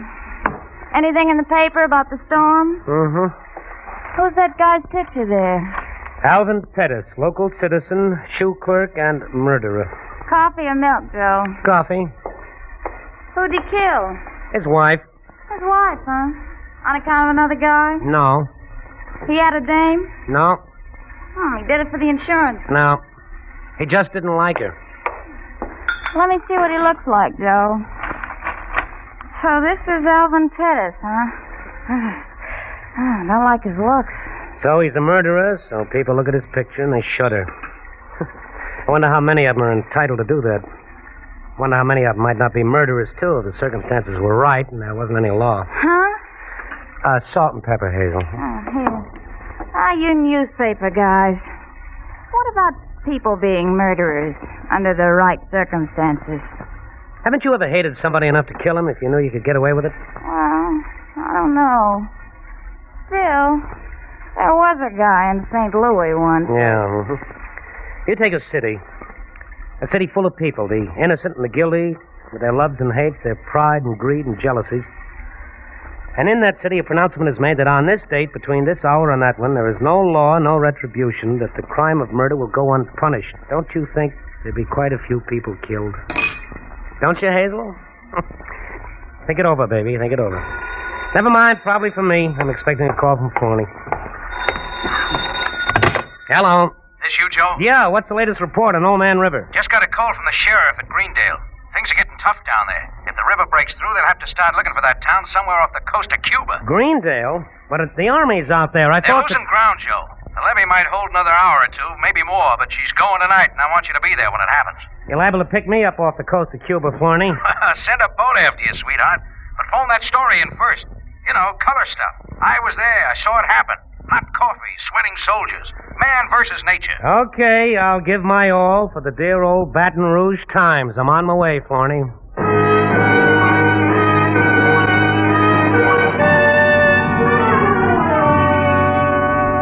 A half hour later, you swing off the main highway, drive into Greendale, a low, flat, flimsy town with nothing between it and the Mississippi but a levee. Your editor was right, wasn't he, Joe? If the levee gives way, Greendale will go down the drain like wet cornflakes. As you plow through the downpour and approach Williams Avenue, you fight to keep thoughts of Marilyn out of your mind.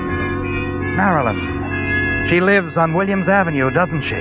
The beautiful Marilyn. The vicious, cruel Marilyn with a soft, mocking voice. The woman who ruined things between you and Alice. Who took you for every cent you had and then laughed at you. Who's still laughing at you. You turn into the familiar rain-soaked street. Slow down for a moment as you pass the small wooden frame building.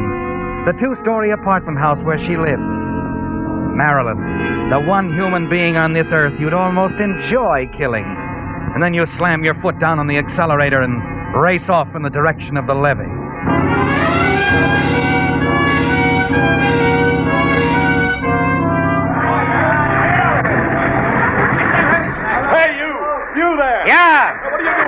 Joe Kennicott's the name, Major. I'm with the Baton Rouge Times. Oh, reporter, huh? Okay. How's it look? Well, you can see for yourself. Look at it boil down there. Yeah. Levy's like a hunk of Swiss cheese. Hey, over there. Pull that truck around. No, this way, man, this way.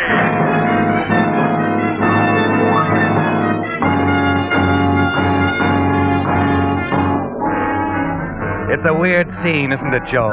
Men, trucks, equipment, fighting the Mississippi in the glare of the giant searchlights, heaving sandbags, pouring gravel, trying to save a town they know is doomed. Your eyes take it all in.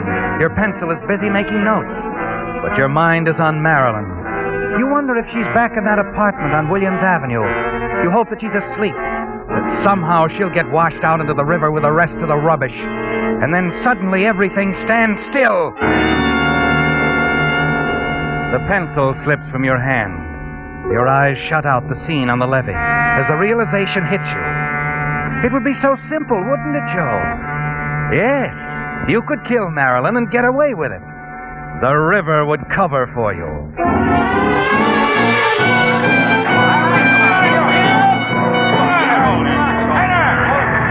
All right, hold it, fellas. Hold it.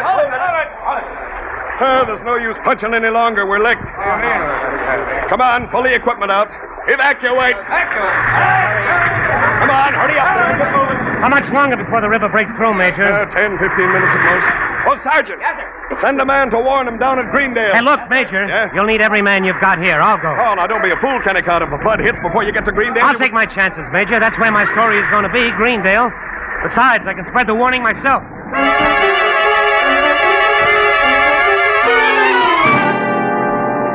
As you walk along the ground floor hallway of the two-story building on Williams Avenue where Marilyn lives, a door opens suddenly at the end of the dingy corridor, and you hear the petulant voice of Angela Dickerson, the woman who lives in the apartment across from Marilyn. Quickly, you step into the alcove and wait. You don't want to run into the inquisitive Miss Angela Dickerson at this moment, do you, Joe? Moments later, you hear the door close and the hall is silent, and you hurry on to Marilyn's apartment. Marilyn. Oh, it's you. Yeah, me. I thought it was Your someone new else. boyfriend? Awful wet out tonight. He probably crawled under a rock. What do you want, Joe? There's a flood on the way, baby. Yeah, I know. I heard about it over the radio. I was just throwing a few things together to take with me. You're wasting your time. You aren't going anywhere, baby. Oh, now, look, don't be silly. I'm not going to take that lamp with me. I've got... I know. Joe, wait a minute. Joe!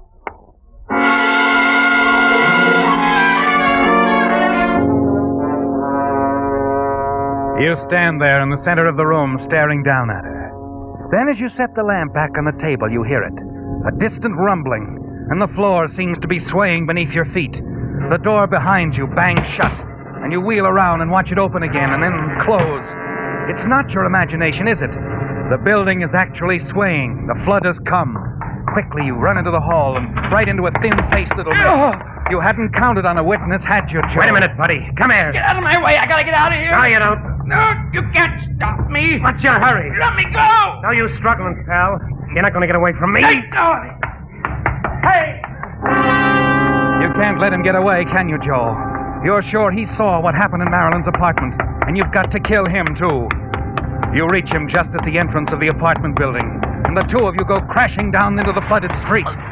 No, don't. Please let me go. Murder's a solo job, pal. Strictly solo. Why you? Don't think you can get away from me. You scramble to your feet, stagger after the little man. You're gaining on him. 30, 20 feet. And then... a telephone pole crashes down in front of you. There's a crackle of flame, and the main force of the flood hits at that moment. Everything is water. You remember reaching for something solid, finding it, and then... nothing.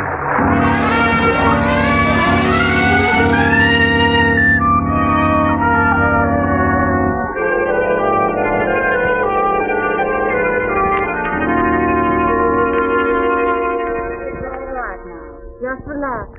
You'll be all right. All right. What's going to be... Where am I? In the hospital. You're a lucky man. They picked you up right in the middle of it. Had quite a time making you let go of that telephone pole. Oh, yeah, the pole. Telephone pole. What's that? Oh, no, it's just the man in the other bed. They picked the two of you up at the same time. Brought you in here together. Nurse, will you give me a hand with this patient? Oh, yes, Doctor. What do you make of it, Doctor? I don't know. Man's had a terrible shock, of course. Amazing he wasn't killed. William, Doctor. Maria. He's been going on like that for over an hour. The same thing over and over again. About a murder. Murder? Yes. Something about the flood covering it up. Then about a fight. Uh-huh. Might be the result of shock, but... Well, I think we'd better pass it on to the police.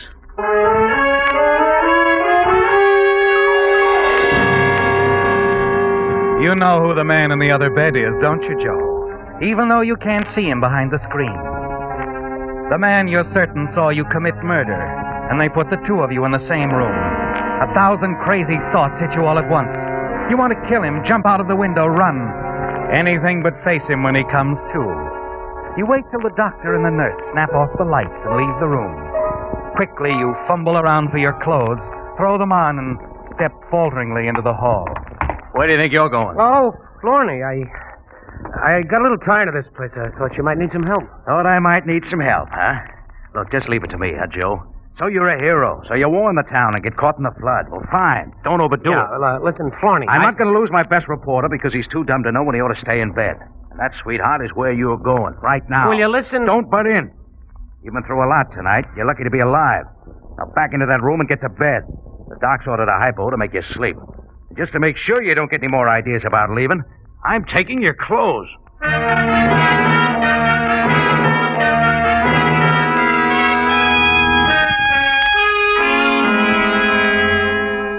Well, good morning, Mr. Kennicott.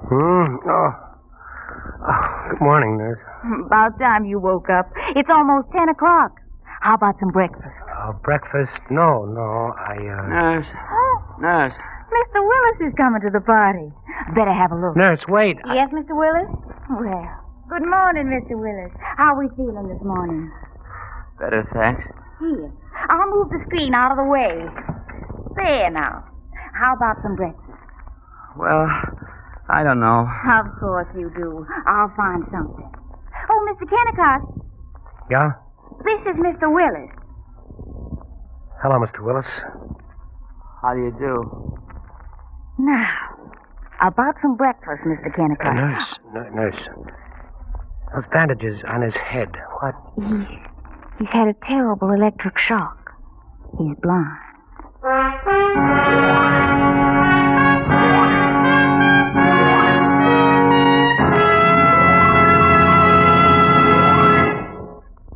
With the prologue of Conspiracy, the Signal Oil Company brings you another strange story by The Whistler. Remember, beginning next Sunday, The Whistler will be heard Sunday evenings at 9:30 in California and Arizona, at 8:30 in other states. Friends, you know, I was thinking the other day, if automobile motors were made of glass, a lot more drivers would switch to Signal Premium Compounded Motor Oil. Because through the glass, you could actually see how those compounds in Signal Premium Compounded Motor Oil go to work inside your motor to make it run better and last longer. For instance, you would see one compound busy washing out old carbon, gum, and varnish, while another compound guards expensive bearings from corrosion. And still other compounds do the important jobs of keeping the oil from thinning and preventing excessive foaming.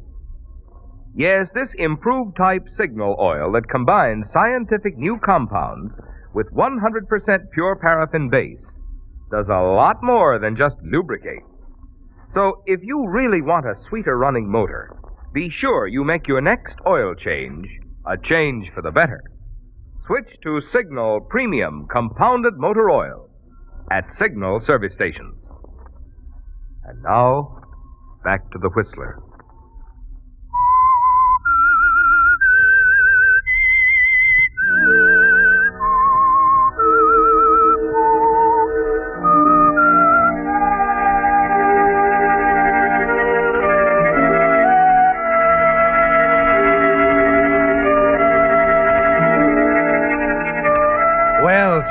You're relieved, aren't you? Relieved to learn that the one person who could point you out as a murderer, the man who lies in the same hospital room with you, can't see. No, Mr. Willis won't be able to identify you as the man he saw standing over Marilyn's body at the apartment house on Williams Avenue just before it collapsed from the force of the flood. You can lean back now and relax. Take your time. Wait for your strength to return. The following afternoon, you're released from the hospital. Florney, your editor, is waiting for you in the lobby, but he isn't alone. This is Lieutenant Belshaw, Joe. Homicide. Yeah, I heard a lot about you, Joe. Nice work. Thanks. Homicide? That's right. We have a murder on our hands. Or rather, the lieutenant here has. It's a great story, Joe. What's that? Conspiracy. Conspiracy? To commit murder. A partnership. And we know who one of the partners is already. Yeah? Who? The Mississippi River. The cover-up. The accessory after the fact. I don't get it. Well, Florney is trying to say we picked up a woman's body this morning. Knocked around pretty badly and no identification yet. Your boss thinks she was murdered, Joe. You still think that little guy Willis is talking through his hat, huh? Oh, now look. He took a lot of voltage with water up to his knees. His head's still spinning. He's not responsible for what he says. Willis? The guy in your room upstairs, Joe. You hear him say anything in his sleep last night? No, I don't remember. Well, come on. Let's go up and have a talk with him. Now? Sure, why not? Yeah, why not?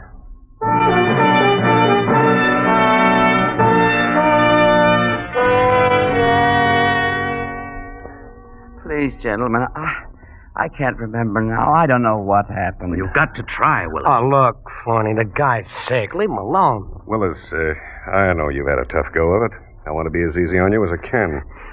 Then please go away. Sure, after you level with us. Now, 10 minutes ago, I was willing to write this thing off as a flood death.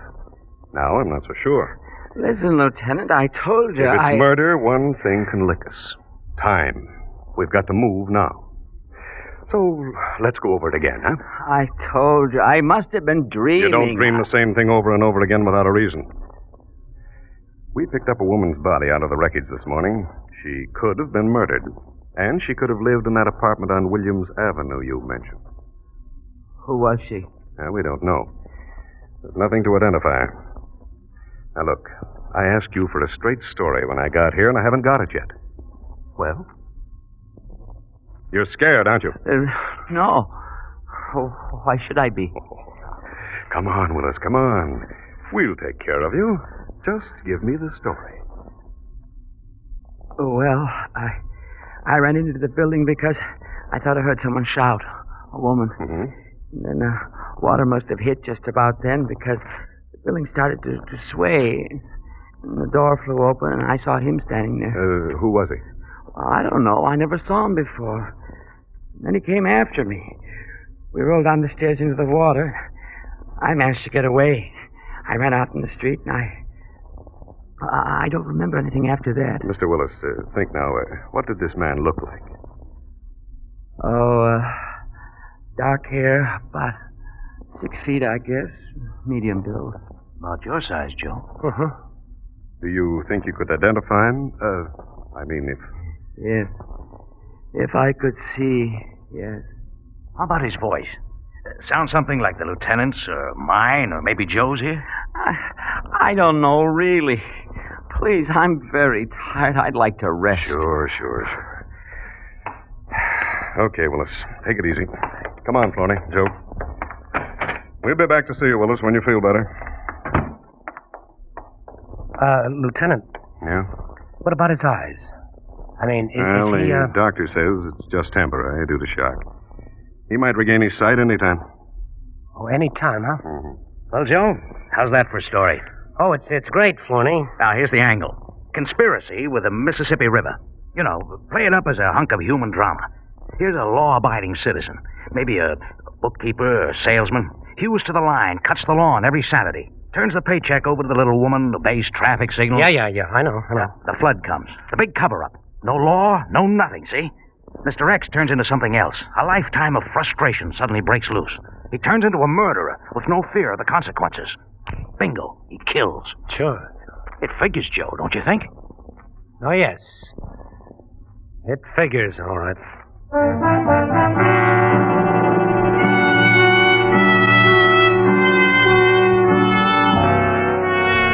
Yes, it figures. If you run out now, they'll add it up in a minute, won't they, Joe? Somehow you've got to stop Willis from talking. You've got to get to him before he can see again. And that isn't going to be easy. A material witness.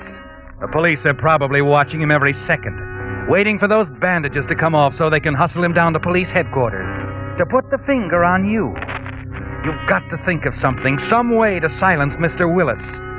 And that evening, as you sit in your office, trying to find a way out, the door bursts open and Florney enters.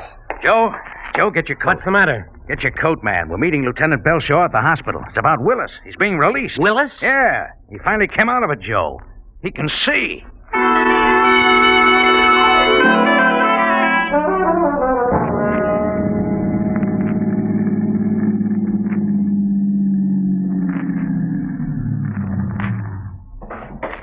Come on, Joe.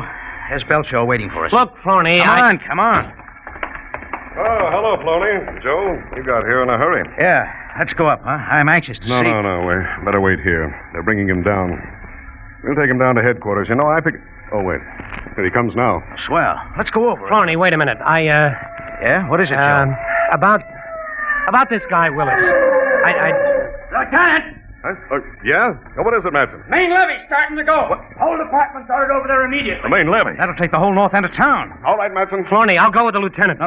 I'm at bat this time, kid. Here, my car keys. Take care of Mr. Willis. Yeah, better drive him home. We'll get around to him later. Yeah, take good care of him, Joe. Sure, Florney.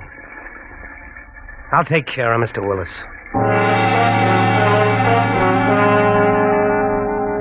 It's the sort of a break you get once in a lifetime, isn't it, Joe?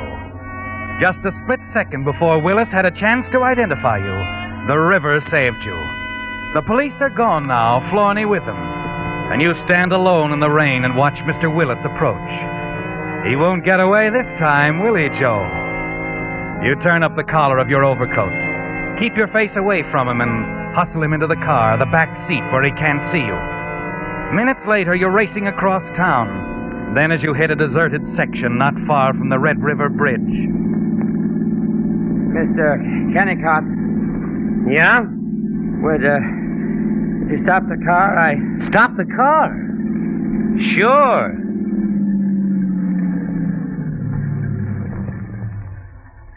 This looks like as good a place as any. I'd like to talk to you. Sure, Mr. Willis. And I'd like to talk to you.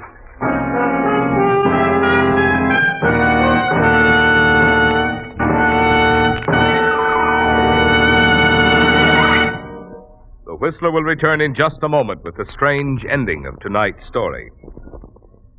Meantime, for the benefit of any contract bridge players who missed last week's Whistler, I want to repeat some news of special importance. The first changes in the rules of contract bridge since 1941 were made this month at the Culbertson Teachers Convention. You probably already know that. But the news is that all of these new bridge rules have been boiled down into compact, easy-to-understand form by Signal's own bridge expert, Robert Lee Johnson. And a copy of them is already waiting for you at your nearest Signal service station. Now understand, these new bridge rules are completely separate from the 6 lessons in contract bridge now being distributed by Signal dealers. So whether you're collecting Signal's bridge lessons or not, if you play contract bridge at all, you'll want this handy summary of all the new rules in contract bridge. It's free, of course, at all of those friendly yellow and black service stations throughout the West, from Canada to Mexico, who feature Signal, the famous Go Farther gasoline. And now back to the Whistler.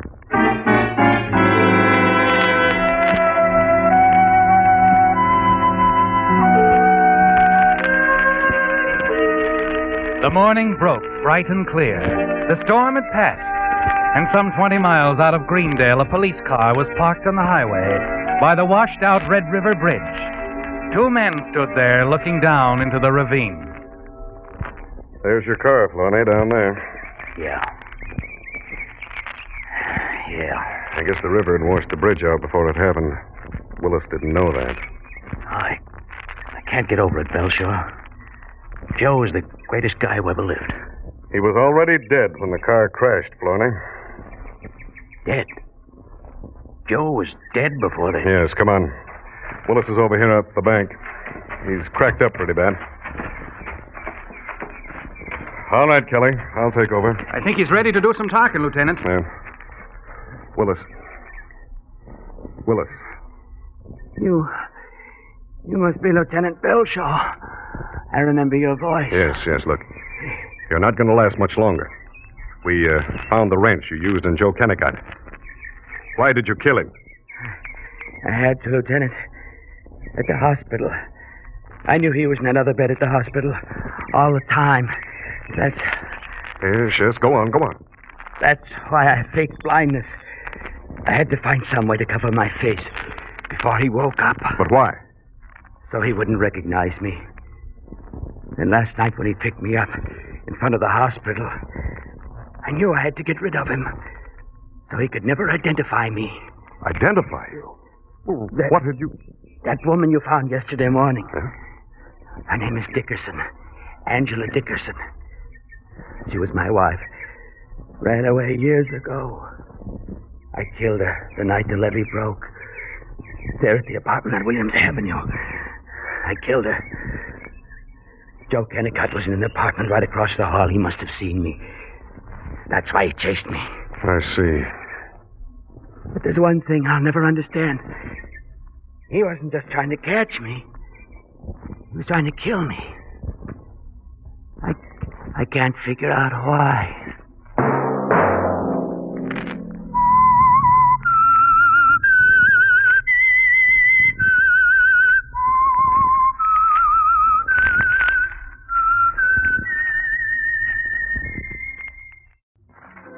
And now the Whistler's strange story. Uncle Ben's Widow.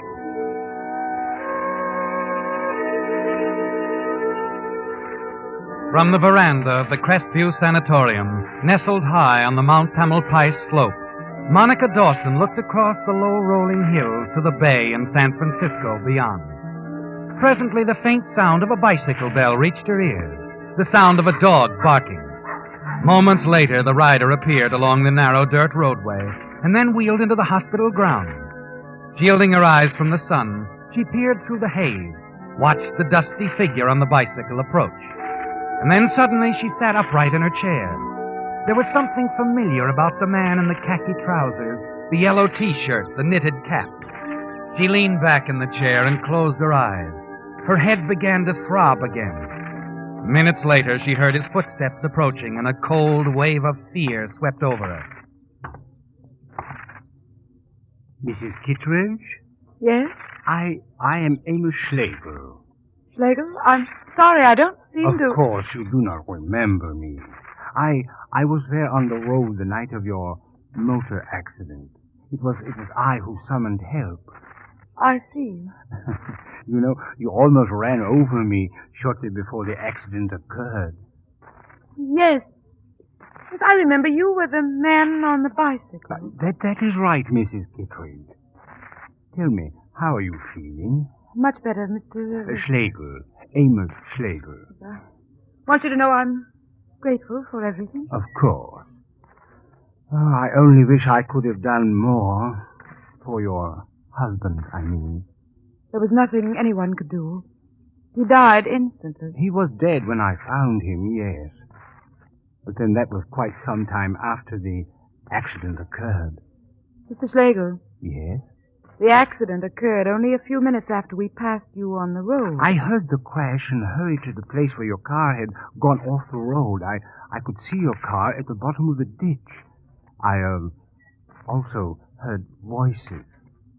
I'm afraid you must be mistaken, Mr. Schlegel. Oh, no. I heard voices. And I waited, Mrs. Kittredge. Why, Mr. Schlegel? There is a saying, something comes to one who waits. May I sit down, Mrs. Kittredge? It's such a warm day, isn't it? Much warmer than... He knows, doesn't he, Monica? He knows what really happened the night your husband met his death. You lean back in the chair while the little man drones on. But you're not listening. Your thoughts go back to that moment 3 weeks ago when it all began. Began with a flirtatious toast in the cocktail lounge of a fashionable hotel in downtown San Francisco. As you sat at the table admiring your reflection in a mirror, you noticed the man sitting at the table next to you. He, too, was admiring your reflection as he raised his cocktail, sipping it in a toasting fashion. You were instantly aware of his identity, and you decided it was time to go to work on this prosperous-looking gentleman. Hello. I'm sorry I had to use something quite so obvious as an excuse to get acquainted. It wasn't exactly original. A last desperate effort. I've been trying to attract your attention ever since you arrived. This is a hobby of yours? Oh, on the contrary. You're the first one I've ever seen in a cocktail lounge that I've cared to meet. I don't suppose you believe that. No. My name is Benjamin Kittredge. May I buy you another one of those, perhaps you haven't had dinner. My name is Monica Dawson. You may buy me another one of, those.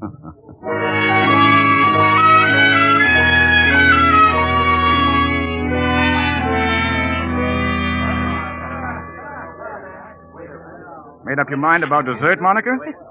You know, you're a very persuasive man. A little while ago, I let you buy me a drink, and here we are having dinner. The French pastry is excellent. Oh, sorry. Have to watch my figure, you know. It's quite a... I'll, have a Benedictine instead. Is this a vacation for you? Well, in a way, with Brad gone, I can have my little, fling, so to speak. Brad? Oh, I haven't told you about Brad, have I? Well, you see, I'm president of the Kittredge Steamship Line, and Brad's my nephew. He's vice president. He does all the work, thank heaven. He's a whirlwind. All work, no play. Married to his job, all that sort of thing. Obviously, he doesn't endorse occasional relaxation. No, I'm afraid not. He sounds delightfully crew cut. Pork pie hat, tweeds, a pipe, a Dalmatian named Boy. Where's he now? Working out in the gym? No, he's doing a little troubleshooting at one of our foreign offices. He'll be back in 2 weeks. Then your vacation will come to an abrupt end? Yes. And no time off for good behavior? Oh, now, Monica, I'm afraid I've given you a bad impression of Brad. Really, he's quite a lad. I'm terribly fond of him. He knows more about the shipping business than I do. Well, you'll love him. I'm sure I will, Ben. He sounds just my type. Well, don't worry, Monica. We've 2 weeks to have a lot of fun. A lot can happen in 2 weeks. That I'll drink to, Ben.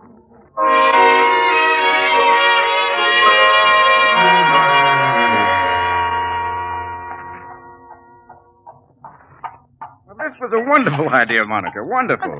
Haven't you ever taken a handsome ride through the park before, darling? Nope, never occurred to me. Monica, the last 2 weeks with you have been wonderful. You realize our wonderful time's just about over? Your Brad will be back in a few days. Yes. Have you really been happy with me, honey? Of course I have. Monica.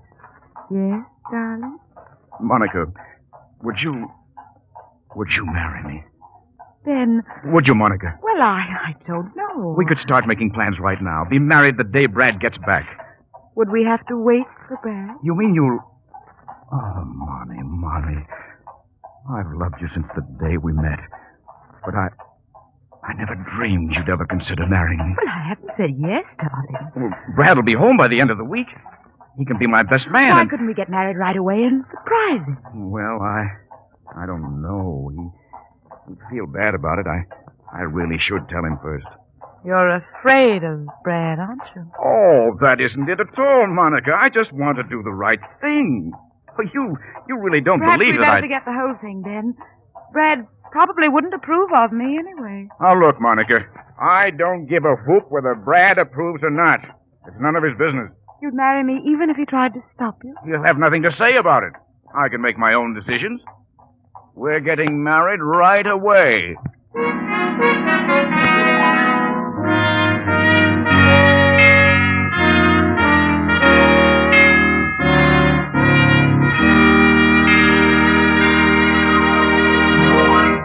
With the prologue of Uncle Ben's Widow, the Signal Oil Company brings you another strange story by the Whistler. You know, when a manufacturer is enthusiastic about his own product, well, you just naturally expect that. But when users are enthusiastic, that's the real proof of the pudding, which explains why, here at Signal Oil Company, fall is our favorite time of the year. It's the time when folks who have been on vacation trips and have had a good chance to test their mileage write us about the results they've had with Signal, the famous Go Farther gasoline. For instance, Mr. E.R. Stroby of Los Angeles writes, I just completed a trip of almost 4,000 miles, much of it mountain driving. And not only did my 47 Chevy take the tall ones in high, but I averaged 19 1/3 miles per gallon. No wonder Signal is called the Go Farther gasoline. Well, to Mr. Stroby and all the rest of you who have written in about your experiences with Signal products, we want to extend our sincere thanks. And to those of you who have not yet joined the ever-increasing family of Signal users, may I make this suggestion? Try just a few tankfuls of Signal gasoline in your car. Let its honest performance and its good mileage prove to you what Signal users have long known. That to get the tops in gasoline quality, there are just two things to remember. One, it takes extra quality to go farther. And two, Signal is the famous Go Farther gasoline. And now back to the Whistler.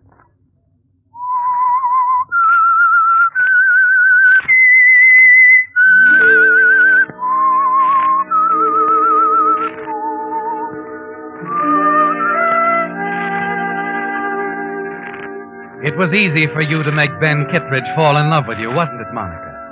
It was like playing a dull game of charades with Ben never guessing that your only interest in him ended with the Kittredge fortune.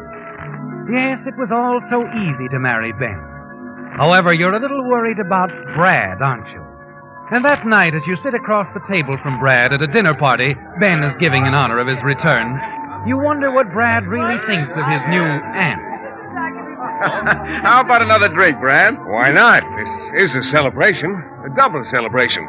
Order the drinks, will you, Uncle Ben? Monica and I are going to have this dance. We are. Well, that is, if Uncle Ben doesn't mind. Mind? Of course not. Run along, you two. My. Excuse us, will you, please?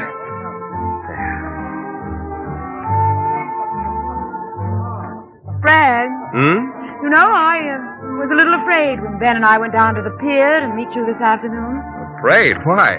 Oh, I thought perhaps you wouldn't approve. Really?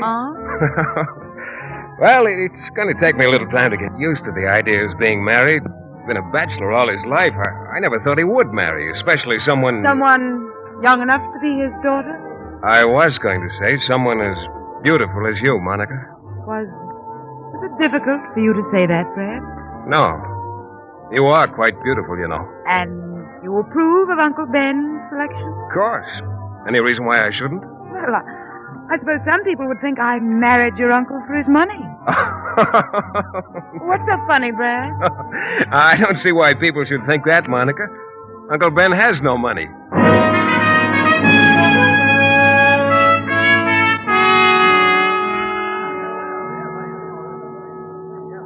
Having a nice time, Monty? Wonderful, just wonderful. Where'd Brad wander off to? Oh, we ran into some friend of his over there at that table. Ben, What do you think of Brad? Nice, very nice. Ah, you've charmed him completely. But I'm afraid you won't have a chance to get better acquainted for a while. He's off on another trip to Central America in a few weeks. Ben, why didn't you tell me the Kittredge Steamship Company was floundering? Floundering? Where did you get that idea? Brad?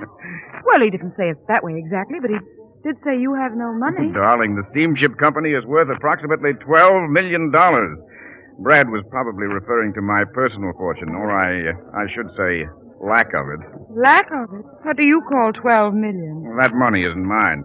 It's a fortune that's been handed down from one generation to the next in our family. I merely manipulate the money in the interest of the firm. But don't you have any money of your own? Very little. Oh, I get a salary with an occasional bonus. The stipulation in Grandfather Kittredge's will allows only a set amount to be paid out each year. Living expenses, upkeep of the family home, so on. All profits go back into the business. Well, that's hardly a fair arrangement. Well, it isn't for any of us except Brad. He's the last of the Kittredges. Is that some kind of distinction? $12 million worth. He gets every cent of the inheritance. No strings attached. I see. So Brad gets it all. $12 million. Mm-hmm. He can have it. The money, the company, everything. What do I care? I have you, Mommy. Yes. And I have you.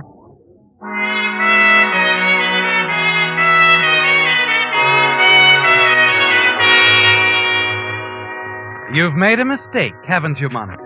Brad's the one you should have married. Yes, it was a bad mistake. During the weeks that follow, you managed to see quite a bit of Brad. And then one evening, as you returned from a dinner party in San Francisco with Ben, a tailor-made opportunity presents itself.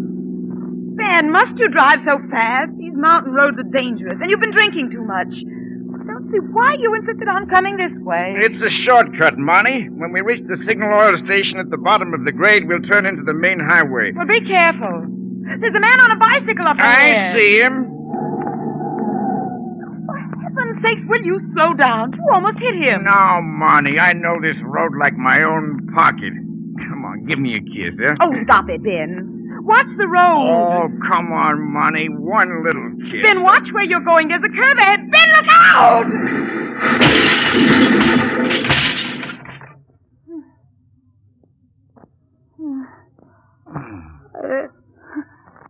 Ben? Ben? Ben? Oh, my back, Monty. My back. Can you crawl out of the car? No, I can't get out. Caught. Get help, Monty. All right, Ben, if I can get this door. Oh.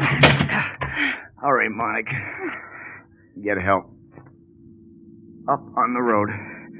Get up on the road. There's a car coming. Monica, you're just standing there. Please stop a car.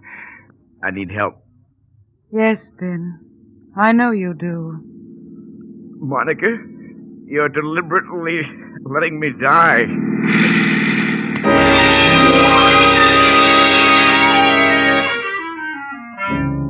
For a long time, you stand there, motionless, staring at your husband pinned beneath the car, listening to him beg for help. Finally, he stops calling you. An icy hand closes around your heart as the realization of what you've done sweeps over you. Your head begins to throb, and the picture before you becomes blurred, hazy. And then suddenly your knees give way and you crumble to the ground.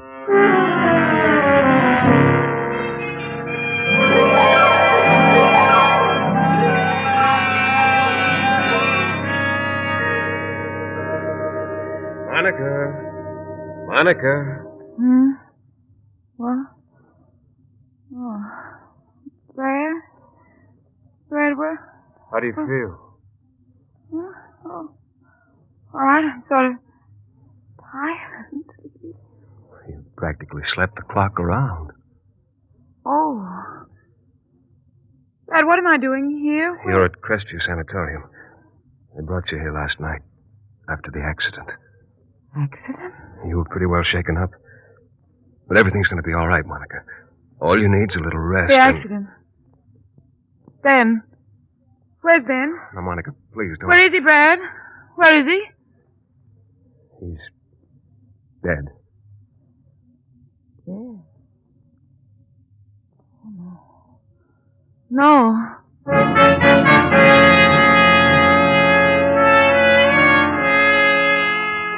You play the part of a grief-stricken widow so well, don't you, Monica? No one would ever suspect you didn't even try to save Ben's life. And now with Ben out of the way, you're free to concentrate on Brad and the entire Kittredge fortune. It's easy to convince Brad that you need him to help ease the unhappy memory of your husband's sudden death. And he postpones his business trip to Central America. In the week that follows, Brad is a daily visitor. And with each visit, you become more and more certain he's falling in love with you. Yet there seems to be an invisible barrier between you. Brad's loyalty to the memory of Uncle Ben prevents him from telling you how he feels. And then one afternoon, as Brad is pushing your wheelchair through the hospital grounds. Monica, Yes? I'll be leaving in a few days. The trip to Central America? Yes. Do you really have to go, Brad? I'm afraid so. I put off the trip as long as I dare. How long will you be gone? Oh, 6 months, probably. 6 months? Oh, Brad. I wish I didn't have to go, Monica. I'd much rather stay here with... Well, there are so many things to do here at the main office since Uncle Ben... Yes, I know. This is far enough, Brad. I think I'd like to walk a little now. Monica, do you think you should? Of course, I'm all right. It's so silly being wheeled around in this thing. Give me your hand, Brad. All right, but Dr. Fenway won't like it if he... Oh, Dr. Fenway. There, you see, Monica, what's the matter? I don't know. Monica! Hey. It's all right, Brad. I suddenly felt a little dizzy. But I was going to faint. Are you sure you're all right? Yes, of course. Good thing you caught me. I might have fallen. Oh, here, why don't you sit down? No, I like this. Much better. Why don't you, Brad? What? I know you want to. Why don't you kiss me? Monica.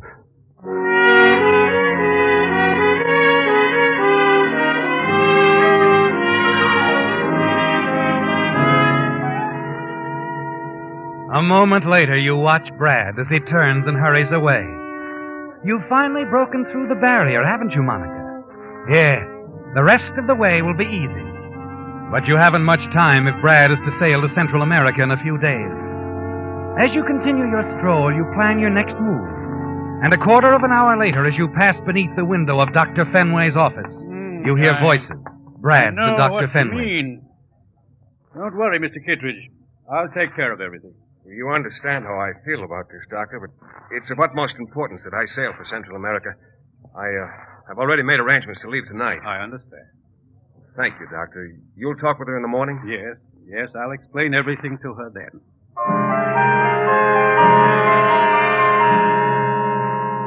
Though Brad has suddenly changed his mind, sailing tonight for Central America. He's running away from you, isn't he, Monica? After that tender little scene on the veranda, when he held you in his arms, kissed you. He's afraid to see you again, afraid because he's in love with Uncle Ben's widow. Quickly, you hurry back to the veranda. And as you do, a reckless plan begins to take shape in your mind. But then you'll have to be reckless if you want to trap Brad and the Kittredge fortune, won't you, Monica?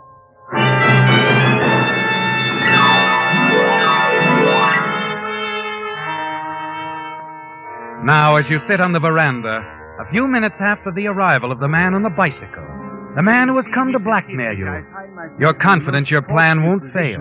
But you'll have to take care of Mr. Schlegel Had I not first. been on the road the night of your accident... Will you come to the point, Mr. Schlegel? The point? Oh, yes. You see, Mrs. Kittredge, I am an artist, a painter. I thought perhaps you would care to sit for a portrait. How much? You may not believe it, but I am considered a very fine painter. How much, Mr. Schlegel? $5,000. Oh, then I also have some beautiful paintings, landscapes, beautiful landscapes. Perhaps you would like to buy a few. The price, I assure you, would be most reasonable. Mr. Schlegel, there are people coming out now. I can't talk to you. Later, perhaps, this evening? No. You'll have to give me some time. I don't have the money now. Give me a week. Very well. We'll make all arrangements then. Good afternoon, Mrs. Kittredge. In a week we shall meet again. Yes. You will have the money then? I'll have the money, Mr. Schlegel. But you won't get a cent of it, Mr. Schlegel. Not 1 cent.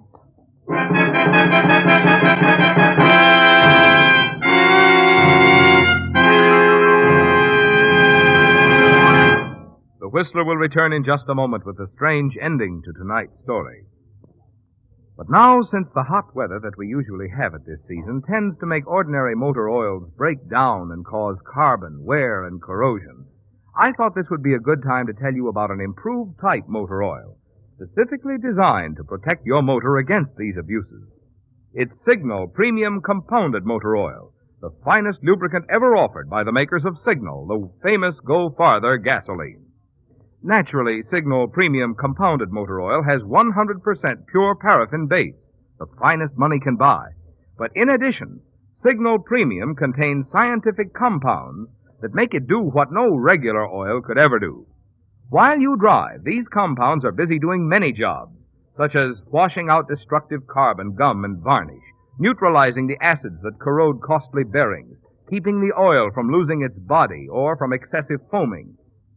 When you can now enjoy all these extra benefits, why be satisfied with lazy, old-fashioned oil for your modern, streamlined car? For extra driving pleasure, longer life for your car, choose the improved type Signal oil that does so much more than just lubricate. Stop at Signal stations for Signal Premium Compounded Motor Oil, your guarantee of a sweeter running motor. And now back to the Whistler.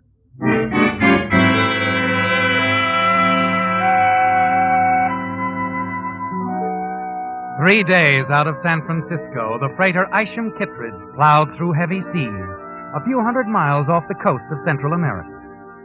It was a simple matter, wasn't it, Monica? With your position as a member of the Kittredge clan, to persuade Captain Driscoll to let you hide aboard. To surprise your beloved nephew, Brad, when the ship was several days out at sea. And now it's too late for Brad to do anything when he discovers you're on board. A few minutes later, you slip into his cabin to wait. You're not worried about Slagle anymore, are you, Monica?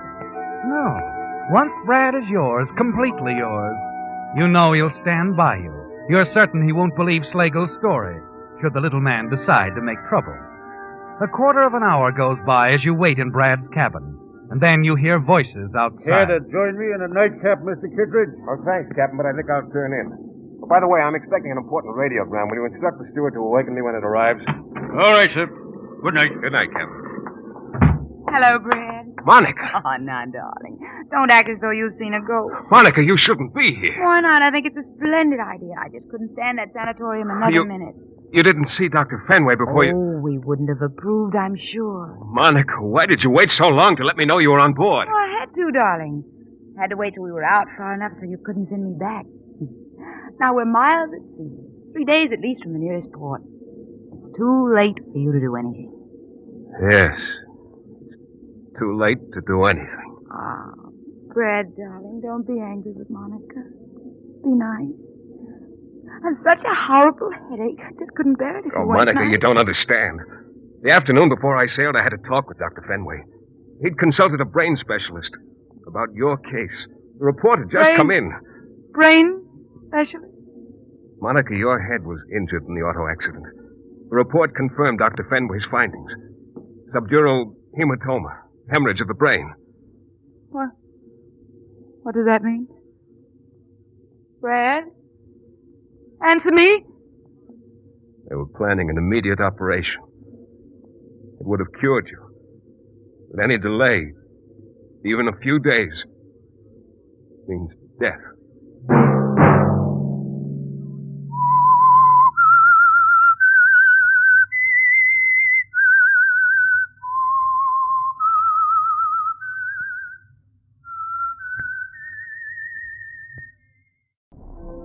And now the Whistler's strange story. Payment in full.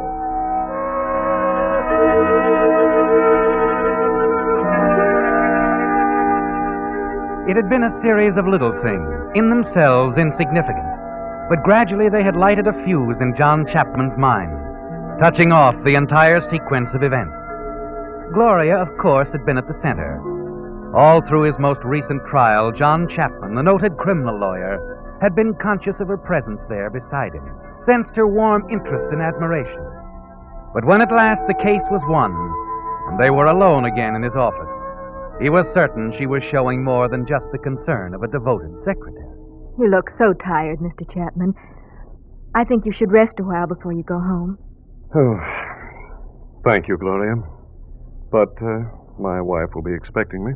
Will she? Really? That's a strange thing to say. Oh, I'm sorry. I shouldn't have said anything. Just sit back a minute, Mr. Chapman.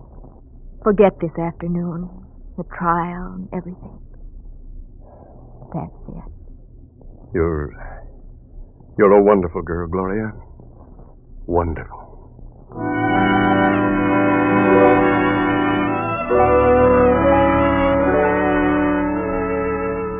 Yes, John, Gloria is a wonderful girl, isn't she? But you remember how you wanted to take her, Gloria, in your arms that day. Tell her about your dreams, your plans for the future. But even now that weeks have passed and you've put your plans into actual operation, you know you can't confide in her. So you park your car and walk along 34th Street alone. Turn in at the little bar and wait quietly until a sharp-faced man slides onto the stool beside you. All right, Welch. Keep looking straight ahead. But give me what you've got. Well, I've been following your wife all week, just like you asked. The night after you left town, she went to the Indigo Club. Lost some more money gambling. She, talked to a guy named Carlson from out of town. Yeah, what about?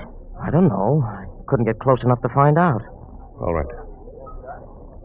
I'm interested in Paul Barnes. Yeah. Nice assistant you got. Barnes and my wife been seeing each other? They met that same night in a little Italian joint. But here's the part I don't get. From the next booth, I could hear enough to know he was trying to give her the brush off. Next thing, he's threatening to kill her. To kill her? Yeah, that's it.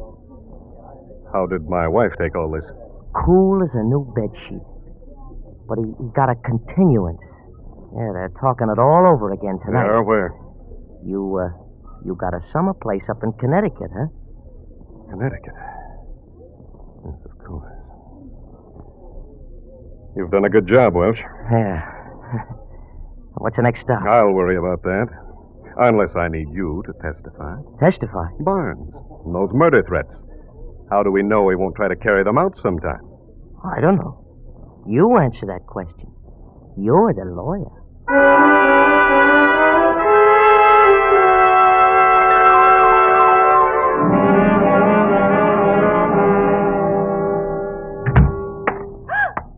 John.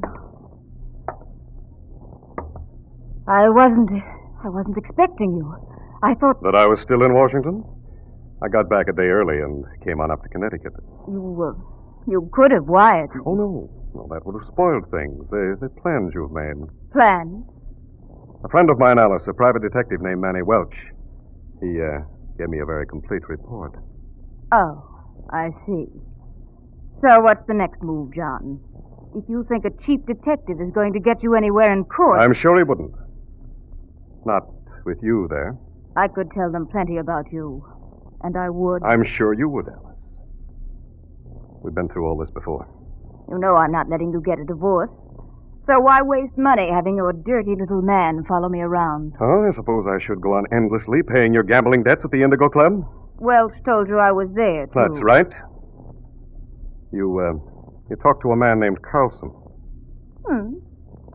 Well, since you know about it, here. What's this? A bill from the Continental Jewelry. Mr. Carlson's firm. I owe him $5,000, John. Send him a check, will you? I have a little surprise for you, Alice. I'm going to pay this without a squawk. Because it's the last time you'll run up a bill of any kind. Don't be a fool. Oh, this isn't a sudden thing, Alice. Not the purple rage that swept over so many of my clients. John, now wait a minute. You'd be surprised how carefully I've planned this. You won't get away with it. Paul Barnes is on his way here. He'll find me. I know that, Alice. That's the way I planned it. And with Manny Welch to testify that Paul threatened you? Neat, isn't it? John, listen to me.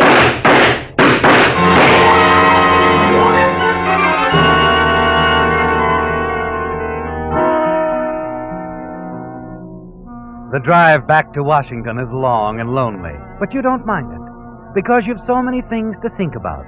Things like Gloria and your freedom from Alice. It's a simple matter in Washington to check out of your hotel the following morning. Simple, too, to pretend concern over Alice's whereabouts when you return to New York and check in at your office. Gloria, did you call the summer place again? My wife might have gone up there for some reason. I've tried all morning, Mr. Chapman. No? I think you should notify the police. But she... Yes, perhaps you're right. I'll do it right away.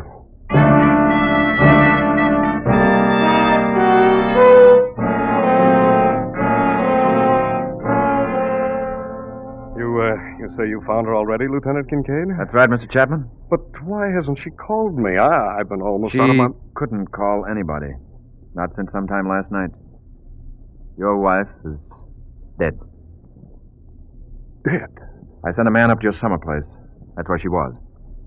Whoever killed her used a .32 caliber revolver. And it was murder? That's right. And we think we know who did it. You know... This may be kind of rough on you, but... Well, you've got a young law associate here. Paul Barnes? Paul Barnes? He was in the legal department at the State Bank of New York before he joined your firm. Yes, I know all that. He owned a gun.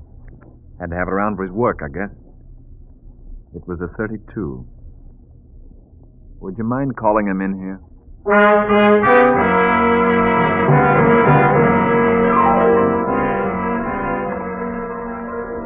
Now, what about that gun you bought, Barnes?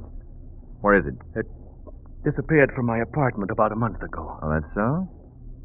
We might as well tell you we've checked your movements for the past few weeks. You've been seeing Mrs. Chapman. You were even heard threatening her life. That doesn't prove anything. I'm not through. You drove over to Connecticut last night. A gas station attendant there recognized the description. You saw her, didn't you? Yes, I saw her, but she was already dead. Oh? And you did nothing about reporting it to the police? Or her husband? I didn't know how to explain being there. No, I guess not. But I didn't kill her. I swear I didn't. You better come along, fella. And it'll be easier all the way around if you tell us the truth.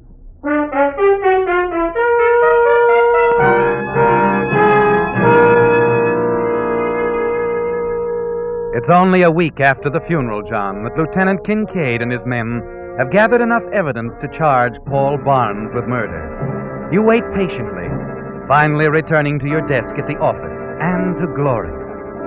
You know that it won't be too long before you can be open in your feelings toward her, because the way will be perfectly clear. I'm glad you decided to come back to work, Mr. Chapman. I've worried about you. But I think this is best. Yes, I suppose. You know, Gloria, now that it's all over, I realize more than ever that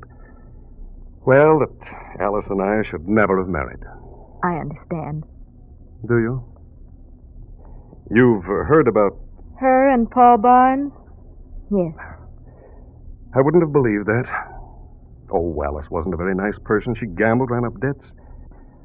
But Paul, why, I gave him his first real break. It wasn't his fault, Mr. Chapman, I know. She made a fool of Paul. Mr. Chapman, do you think Paul has any chance of getting off? Oh, I don't know. I have a very strong case. Good motive. It seems she'd threatened to tell me about their seeing each other, get him thrown out of the office. I know Paul's innocent, Mr. Chapman, no matter what they say. Oh? And I blame her for everything. What happened doesn't change how I feel about Paul. How you feel about Paul? Gloria, you're not in love with him. Yes.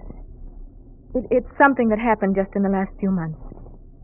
He was involved with her and was trying to get out of it. Oh, good Lord. Mr. Chapman, please. I know Paul didn't do this. Will you help him? You're the only one who can. Help him? Well, how, Gloria? You could defend him. Take his case. What? Please, Mr. Chapman. You've won cases that seem more hopeless. But Gloria, he's charged with the murder of my wife. I couldn't go into court. You wouldn't have to try the case yourself. You could get another lawyer to do that. But you could save him, Mr. Chapman. You could figure a way. I'm asking you to do this for me. All right, Gloria. I'll do everything I can to get him off.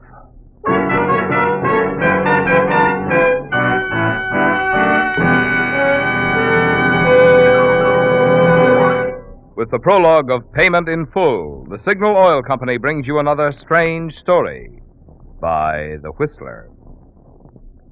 Since most everyone who has a car goes somewhere over Labor Day, this coming weekend will be a good opportunity for you drivers to prove for yourself 2 points that you've heard me talk about.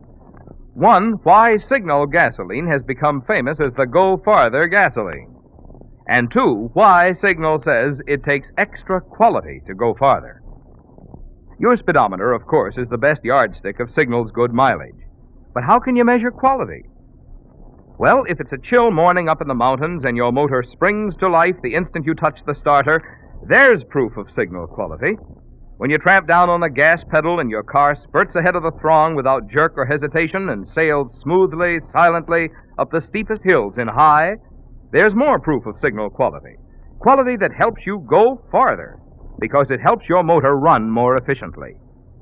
Yes, just you go with Signal this weekend, and you'll return convinced that to get the tops in gasoline, there are only two things you need remember.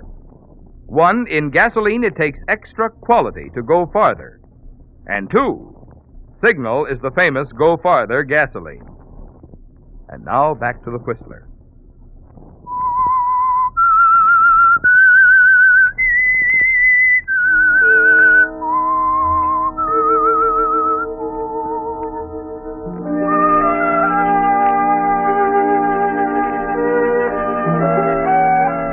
It's fantastic, isn't it, John, the way it's working out?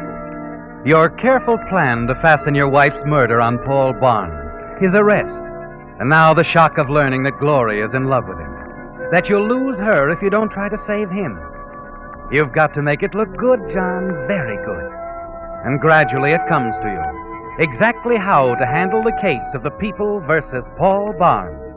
And it all hinges around Manny Welch, the private detective you hired. Mr. Welch, you've heard the arresting officer, Lieutenant Kincaid, testify that you followed Paul Barnes for nearly a week. Under what circumstances were you hired to do this? She hired me, Mrs. Chapman. She was afraid Barnes would try to kill her. And on the night she was killed, Mr. Welch, she told you to come to that house where her body was later found? That's right. She was taking no chances. Will you tell the court exactly what you did when you arrived? Well, I was just pulling my car off the road when I heard the shots. I almost jumped through the windshield. Before I could get out of my car, I saw somebody hurrying away from the house. He had a gun. You're certain? Positive.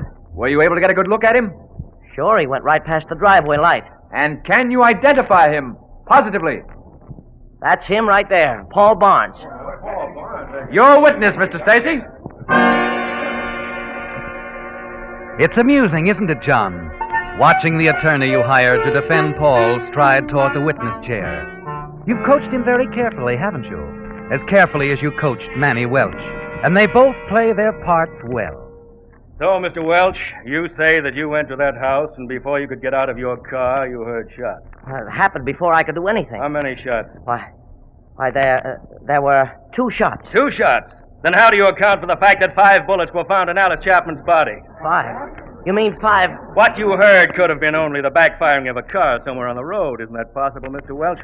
Isn't it possible that when you discovered Alice Chapman was dead, you let your imagination run wild? Hey, it's possible, I guess, but You're doing a lot of guessing, aren't you? It was a dark, cloudy night. And I can prove, Mr. Welch, that driveway light by which you identified Paul Barnes was disconnected. Well, I'm almost positive there was a light, but... But come to think of it, you're not certain now, are you? Yes, but I don't know... You don't know! And yet, with the defendant's life at stake, you positively identified him. You didn't actually see Paul Barnes leaving that house, did you? Yes, I did. I saw a man... So now it's a man, any man. I want you to tell me, Mr. Welch, did you actually see Paul Barnes leaving that house? Well, I thought it was, but I guess it could have been somebody else.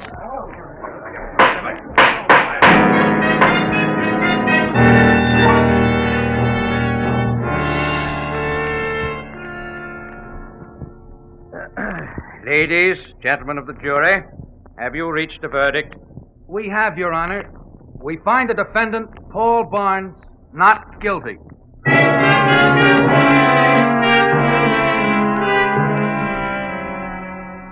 It's a popular verdict with a crowd, isn't it, John? A dozen or more people, friends, newspapermen, cluster around Paul, congratulate him as he stands near the judge's bench, his arms about Gloria. Quietly, you slip out of the courtroom, return to your apartment, to write the letter that will destroy their new happiness. That night, you drop an envelope into a mailbox, an envelope addressed to the Times Press. And it doesn't take long for them to follow up on the letter, does it? The next afternoon, as you leave the office building with Gloria... Time to eyewitness disappears Axby. Please look for Manny Welch. Welch? Manny Welch Mr. disappeared. Chapman, boy, here. Yes, sir. Here you are. Thanks. Axby, read all about it. Manny Welch. Mr. Chapman, what is it? Oh, good Lord. Why, this is ridiculous. They claim Manny Welch perjured himself in Paul's trial. They've got a warrant out for his arrest. No, I don't believe it. Paul's innocent. Why would Welch have to lie to save him? Why, I don't know. I don't understand it at all. Oh, well, Paul's free now. They can't change that. That's all that matters. Free? How can he be free after this? His acquittal was a joke. They'll say he did kill her. No one will believe he's innocent. Do you? I've got to find Paul. Talk to him.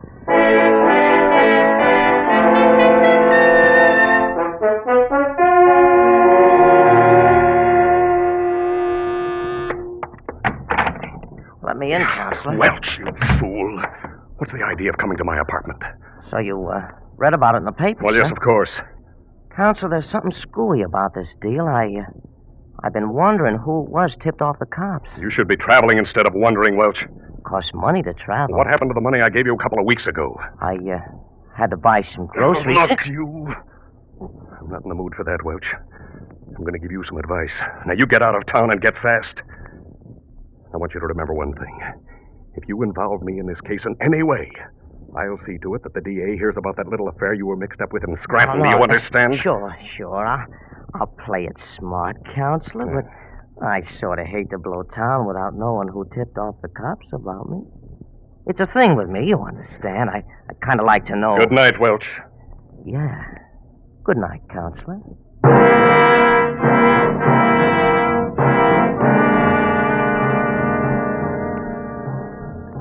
You're not really worried about Welch, are you? That he'll talk to the police. Tell them you planted him to wreck the case against Paul Barnes. No, you're confident Welch won't involve you in any way. Because he knows you could send him to prison for life. Your plan has worked out well, hasn't it, John? There's only one last hurdle now. The visit you've been expecting from Lieutenant Kincaid. It comes early the following morning as you arrive at your office. Welch? Why, yes, Lieutenant. I have been reading about that in the papers. You've found him? No, the boys are still looking for him. Oh. Meanwhile, we've been going on with the investigation. We found that Welch cashed a check. It was signed by you, Mr. Chapman. Oh, yes. Yeah, that's right, Kincaid. That was a payment on a bill he sent my wife for services rendered. I see. Did the bill come after her death? I don't know. There were so many bills. Oh, here. I've been swamped with them. Dress designers, antique dealers, nightclubs, everything. Now, this one, for example. Continental Jewelry, $5,000. Ever hear of the Continental Jewelry, Kincaid? Continental Jewelry? No. No, neither have I. But, as I said, I've already paid the bills. This was the last one. I took care of it a week ago. Well, sorry I had to bother you, Mr. Chapman. It's quite all right. You have a job to do? Yeah, and sometimes it's a job I'd like to drop down the drain. Well, see you, Mr. Chapman. Oh, Gloria. Yes? Well, I was a little worried when you weren't around this morning. I'm sorry, Mr. Chapman. Oh, come in. Is there something wrong, Gloria? Mr. Chapman, I saw Paul last night at his cabin at Mirror Lake. Oh, well, what do you have to say? Not much. He says he knows nothing about Welch or why he lied. I see. He was quite upset. I suppose it was cruel of me, but I had to know. I was so confused. He became quite angry with me. Oh? I started back to town, but by the time I got to the village, I had to turn back. I couldn't let him go on thinking I didn't believe he was innocent. Somehow I had to make him understand. You went back to the cabin? Yes. And that's when I saw them. Who? Through the porch window. I saw Paul talking to Manny Welch.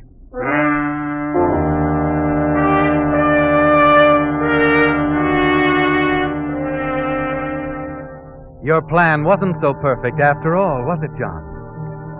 You're certain that Welch has told Paul Barnes everything, the whole truth. You leave the office wondering what you can do now, wondering how far Paul Barnes may go in seeking revenge. And then suddenly panic strikes as you hear footsteps behind you. Steady, relentless, keeping pace with you. You feel eyes on the back of your head. For the next 2 days, you hear the footsteps wherever you go. Paul Barnes is following you, isn't he? After what he's learned from Welch, he's going to kill you. Sleep is out of the question, work impossible. And then on the third night, still haunted by the idea that you're being followed, you decide you've got to get away.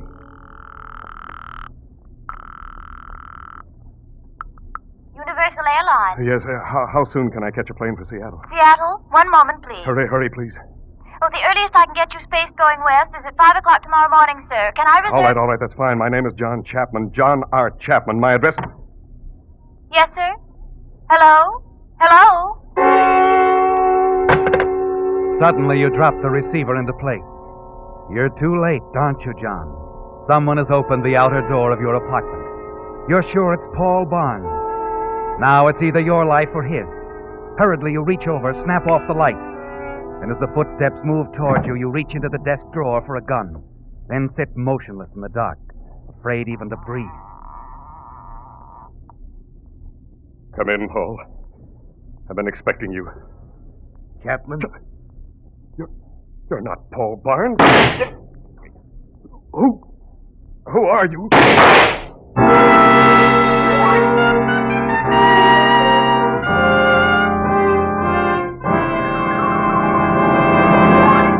The Whistler will return in just a moment with the strange ending to tonight's story. Meantime, a word about something free, which can mean a lot of extra pleasure for you if you're planning a trip this Labor Day weekend.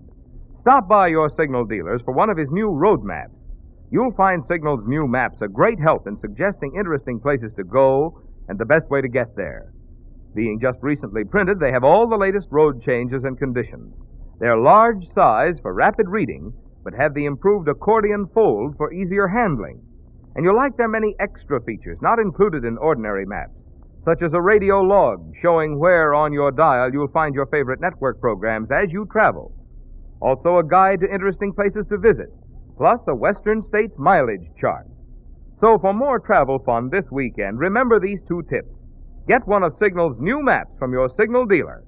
And of course, power your car with Signal, the famous Go Farther gasoline. And now back to the Whistler.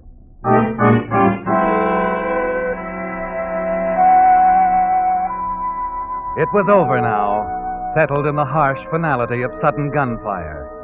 And the group around the hospital bed was still, tense, waiting, staring at the dying figure before them. It was Lieutenant Kincaid who broke the silence. He leaned over, spoke softly and urgently. Look, fella, you're not going to last the night. You might as well tell us. Who was in on it with you? Was it Welch? No, I never heard of him. I told you, Lieutenant, I had nothing to do with that part of it. I'll talk to you later, Welch. You've got plenty to explain away. Come on, clear this up, will you? You're slipping away from us, fast. We'll have a report on your fingerprints in another hour, so you might as well tell us who you are. Okay. I'm Frankie Carlson, the guy that gets him. Only this time... Yeah. You killed Chapman, but he got you, too. Who hired you, Carlton? Who got you to kill John Chapman? Tell us. It was his wife. Mrs. Chapman agreed to send me $5,000.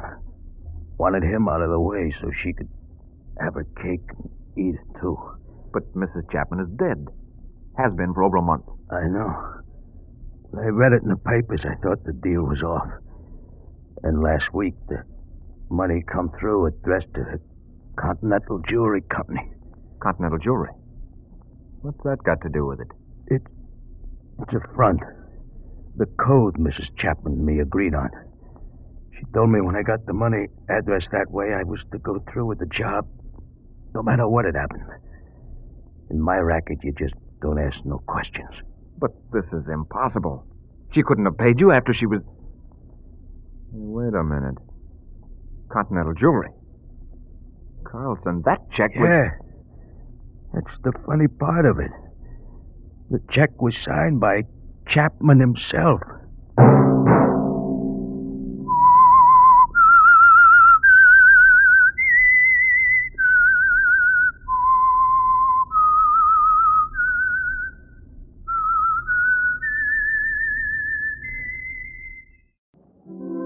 And now the Whistler's strange story. Till death do us part.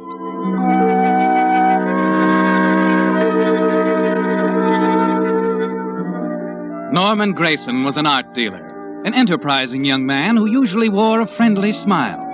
Only last night, the sale of 6 original German manuscripts to the wealthy Richard Morris had brought him $50,000, enough to make anyone smile. But now the smile was gone, and Norman Grayson wasn't at all pleased with the way things were going. As he alighted from the cable car and walked along Divisadero Street toward the sumptuous funeral parlors of Carter and Duff, 1,000 confused thoughts raced through Grayson's mind. Thoughts that went back to last night at the Morris home in the Heights, where Morris's young and attractive wife had received him in the study. I hope you'll forgive me for asking you to come all the way out here at this late hour, Mr. Grayson. There's nothing to forgive. I was glad to come. It's only because of Richard. He's ill, you know. His heart. Yes, so I understand. Oh, but he'll be up and around very soon. Richard's like that. Bounces right back. Glad to hear that. The manuscripts, Mr. Grayson, that's all he's been talking about the past few days. He's determined to add them to his collection. I do hope the price will be right. 35,000, Mrs. Morris. 35,000. Mm-hmm. I see. Well, perhaps I shouldn't say this, Mr. Grayson. I don't suppose it's good business. What's that, Mrs. Morris? 35,000. It's really a bargain. Oh, you think so? I know so. I know manuscripts, too, Mr. Grayson. I've worked with them for some time. The Winston Galleries. I was there for 5 years. That's where I met Richard. You didn't know that? No, I had no idea, Mrs. Morris. Sometimes I think that's why Richard asked me to marry him. Just to have someone around to help with his collection. Oh, that must be Dr. Reed. Come in? Oh, come in, Doctor. Oh, pardon me, Mrs. Morris. I believe I left my overcoat and... Oh, yes, there it is. How is Richard? Slight improvement, I'd say, but still a pretty sick chap. Oh. Doctor, this is Mr. Grayson, Dr. Reed. Hello, Doctor. How are you, Mr. Grayson? Doctor, about Richard. Is there anything No, if he becomes restless later in the evening and can't sleep, you might... Yes, the prescription. Same dose as usual, I suppose. That's right. Call me in the morning. Good night, Mrs. Morris. Good night, Dr. Reed. Good night, Mr. Grayson. Night, Doctor. Oh, he's a dear. Really worries about Richard as much as I do. Well, Mr. Grayson, shall we go on up and have a chat with Richard?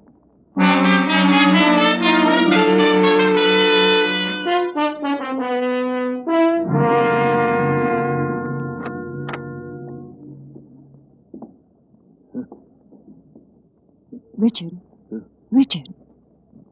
Janet? Yes, darling. Mr. Grayson is here. Grayson? The gentleman with the manuscripts. The German manuscripts for your collection. Oh, yes. Manuscript. Yes, Mr. Grayson and I talked it all over. He's going to sell them to you. Darling, aren't you listening to me? Mrs. Morris, perhaps we'd better not try. No, it's quite all right, Mr. Grayson. Here, Richard, let me help you sit up. Well, what for, Janet? The check, you have to sign it. It's all made out, everything except the signature, Richard. That's it. That's a good boy. Now, here's the pen. All right. Oh, that's right. There we are. Ah, that's fine, Richard. Now I'll give the check to Mr. Grayson. Thank you. And the manuscripts are all yours. Isn't that wonderful, Richard? Yes. Janet, a glass of water, please. Oh, of course, darling. Here's the water. Here. And here's something to make you sleep. Doctor's orders. Oh, now I'll be back in a little to look in on you. Good night, Richard.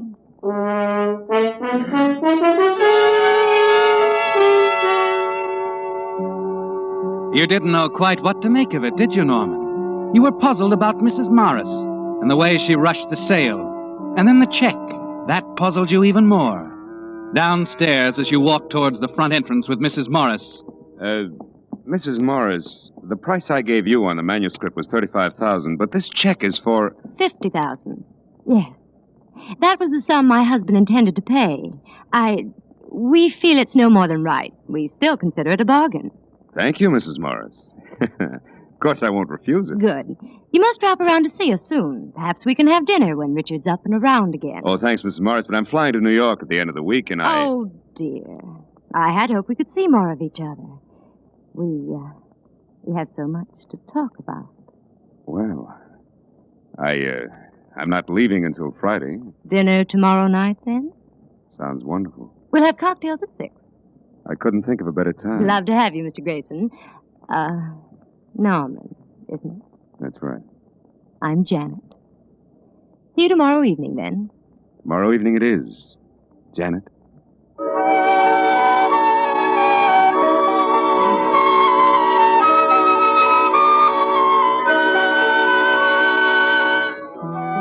When you left the Morris home, you weren't at all quite certain that business in New York was important enough to drag you away by Friday. You could put that off for a while yet, as long as there was someone as attractive and as interesting as Janet Morris in San Francisco. No, business in New York could wait. Early the next morning, you cashed the $50,000 check, then spent the rest of the day roaming around town. Later that afternoon, when you returned to your hotel... Oh, Mr. Grayson, someone's been calling you all afternoon. Wouldn't leave a message. Oh? A young lady. No message, huh? No, sir. Here's your key. Oh, thanks. Oh, by the way, Mr. Grayson, you've seen the papers, I suppose. Papers? Yes, the gentleman you were asking me about several weeks ago. Mr. Morris. Morris? What about him? Oh, you didn't know. He died this morning. Heart attack.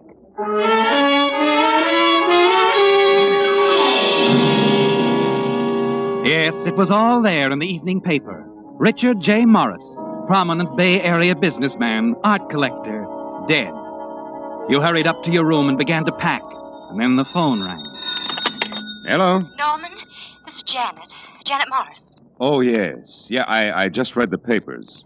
I'm terribly sorry, Janet. Is there anything I can do? As a matter of fact, there is. Yes, I'd like to see you, Norman.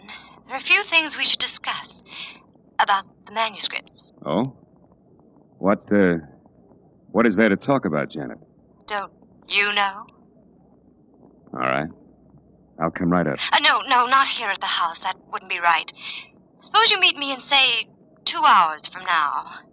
I'll be at the funeral parlor making arrangements for Richard. It's on Divisadero. I know. You'll be there, won't you? Yes. I'll be there. I wouldn't want you to do anything foolish, like leaving town in a hurry.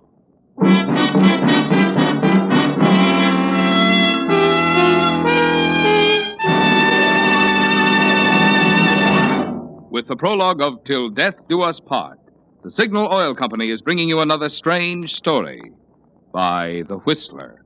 But now, friends, a special announcement. The first announcement on what we honestly believe is today's greatest tire value, barring none. You can now buy a nationally advertised Lee Deluxe 4-ply tire with a 1-year written guarantee against road hazards for only $12.95 plus tax at Signal dealers from Canada to Mexico. That's in the popular 616 size. Other sizes proportionately low priced. Yes, you heard right. I said a top quality 616 Lee Deluxe 4-ply tire. The same tire that sold until yesterday for $15.25, now reduced to $12.95. This is your Signal dealer's special for summer driving safety. Just compare. Why, that's actually less than you would pay for a second-line quality tire of some brands. But get this. Never in 45 years has Lee of Conshohocken ever made anything less than top quality. And this rugged Lee tire at $12.95 with its patented double life cord construction is the same quality that has made Lee tires outstanding among leading brands. So now, right now, get your Signal dealer's trade-in offer for your old tires. When you do, you'll agree that comparison proves for quality, for value, your best tire buy today is a Lee Deluxe tire for only $12.95 plus tax, exclusively at Signal dealers. And now back to the Whistler.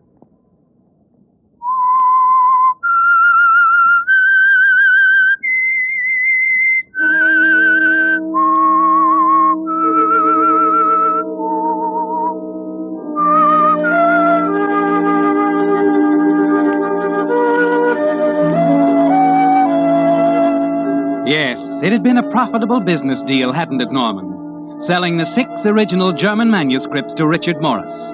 But less than 18 hours after he signed a check to you for $50,000, Richard Morris is dead of a heart attack. And now his widow, the young, attractive Janet Morris summoned you to see her, and of all places, at a funeral home. When you reach the funeral home, a slender, solemn-faced young man leads you down a long, thickly carpeted corridor toward the rear of the building into a private waiting room. The door closes softly behind you, and you're alone with Janet. Norman. I'm sorry, Janet. Oh, it's so awful. I just can't believe it. Poor Richard. And to think I let you swindle him out of $50,000. Look, Janet, Please don't bother to deny it. The manuscripts are forgeries. I know. You knew it all the time. Yes. Did he? Of course not. At first he wanted me to take him to Mansfield for appraisal. Mansfield? Fred Mansfield? Yes, but I talked Richard out of it. He had a lot of respect for my judgment. I see. So no one knows about this but us and the man responsible for the manuscripts. They're quite good. Ziegler's work, isn't it? I understand he's back in this country. I told you yesterday I knew manuscripts. Had to be Ziegler or Klein. By the way, where is Klein these days? In a Berlin cemetery. He made a mistake. A bad one. Oh, he was such an artist. Oh, I wish they'd stop that music. I don't like it. Janet. Yes? What are we going to do about the manuscripts? Well, I could turn the whole matter over to the police, but it would be such a bother. And, well, after what's happened, I just want to get away somewhere. So? So I think I'll give you the manuscript. That is, I'll sell them back to you, Norman. For $50,000? Yes. You wouldn't consider the original price, $35,000. Oh, no, Richard wouldn't like that. I'm afraid I'll have to insist on $50,000. Are you in the market, Norman? I'll have to think it over. Well, all right. Janet. Yes? You know I can't figure you out. Oh? I mean about the money.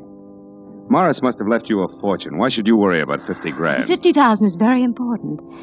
You see, there's a catch to the fortune. It's tied up in trust. I'm to get only $800 a month. Oh, that's awfully tough, isn't it? It is, when one is used to the things I am.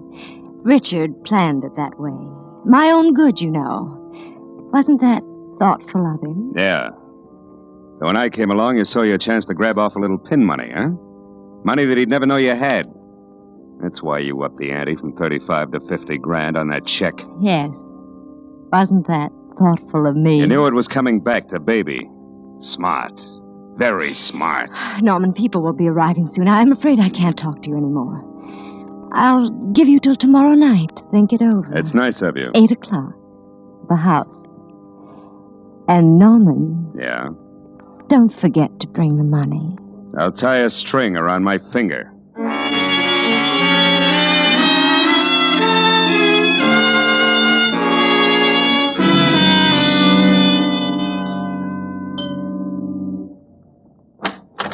Norman, come in. Sorry I took so long. I was taking a nap. The servants are all gone. They're at the funeral parlor. Touching. Very touching. Why don't you go into the study? I want to freshen up a bit. Fix yourself a drink. Thanks. Popular prices, of course. Norman, you're bitter. Let's just say I got up on the wrong side of the world this morning. Oh, I'm so sorry. Okay, I'm sold. I better go in and fix a drink before the prices change. I won't be more than 10 minutes, Norman. Make yourself at home.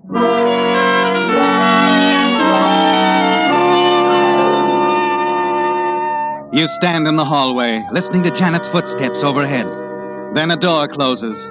Silently, you slip up the stairs, past Janet's room to the far end of the corridor. If only you can get your hands on the manuscripts. A moment later, you step into Richard's room, quickly cross to the desk by the window and begin your search. Minutes pass. Frantically, you continue to look for the manuscripts. Glance at your watch. Janet will be going back downstairs any minute. You need time, Norman, more time. The manuscripts are in the house somewhere. And then...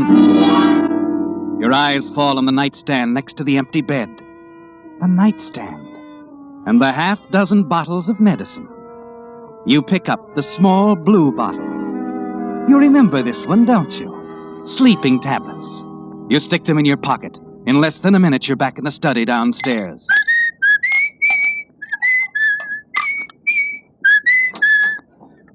My, aren't we cheerful? Why not? I may even go into a soft shoe routine. Want to see it? Later, perhaps. Oh, you fixed me a drink. How nice. Here you are, sweetheart. Thank you. To us, Norman. Yeah, to us.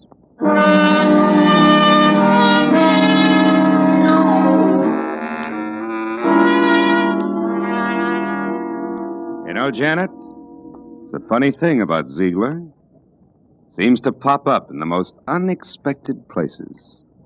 I remember the last time I saw him. London. It was right after the Marcus affair. You remember it, don't you, Janet? Janet. What? What did you say, Norman? The Marcus affair. The painting. Oh, yes. Yes, I seem to remember. What's the matter, sweetheart? Don't you feel well? No. I feel fine. Just sleepy, I guess. I suppose it's stuffy in here. Oh. What you need is another drink, huh? Janet. No. I don't think so. What were you saying about... Ziegler? Oh, yes. Right after the war. It won't be long now, will it, Norman? Your voice drones on and on. Janet can hardly keep her eyes open. And then finally she drops off to sleep. You keep talking. Then you get to your feet and walk over to her. Janet? Janet? Janet! Oh. Fallen asleep, have you, darling? Don't worry. You haven't got enough to keep you asleep. Too long. Just long enough for me to finish here. Oh, by the way, I hadn't finished telling you how I got the manuscripts. How Klein stole them from Ziegler. And how I had to kill Klein to get them back. Yes. It was a bad mistake on Klein's part.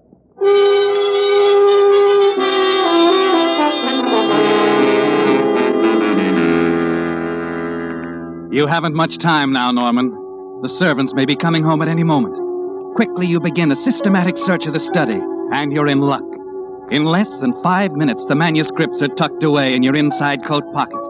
You leave Janet sleeping peacefully in the chair and slip out the front door. As you stroll down the walk, you toss the bottle of sleeping tablets into the bushes. Then when you reach the gate, you turn and look back at the house. Ha ha! So long, sweetheart. Sleep tight.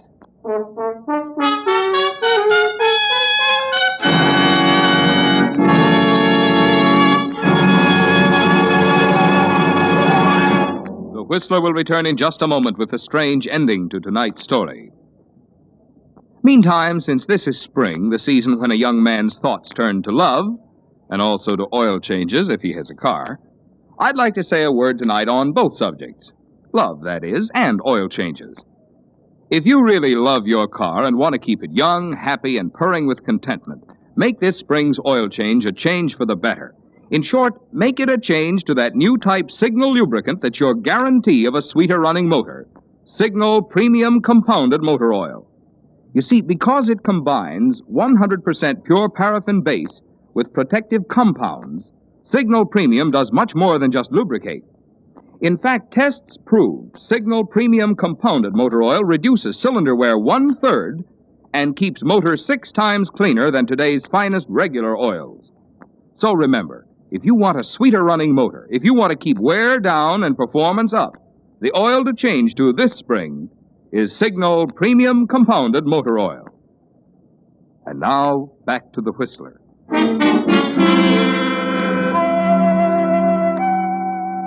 You're quite pleased with the way things have turned out, aren't you, Norman? The money you received from Richard Morris is tucked away in a San Francisco bank. The manuscripts are in the mail for New York. And in a matter of hours now, you'll be on the plane heading east. And you're not too worried about Janet, what she'll do.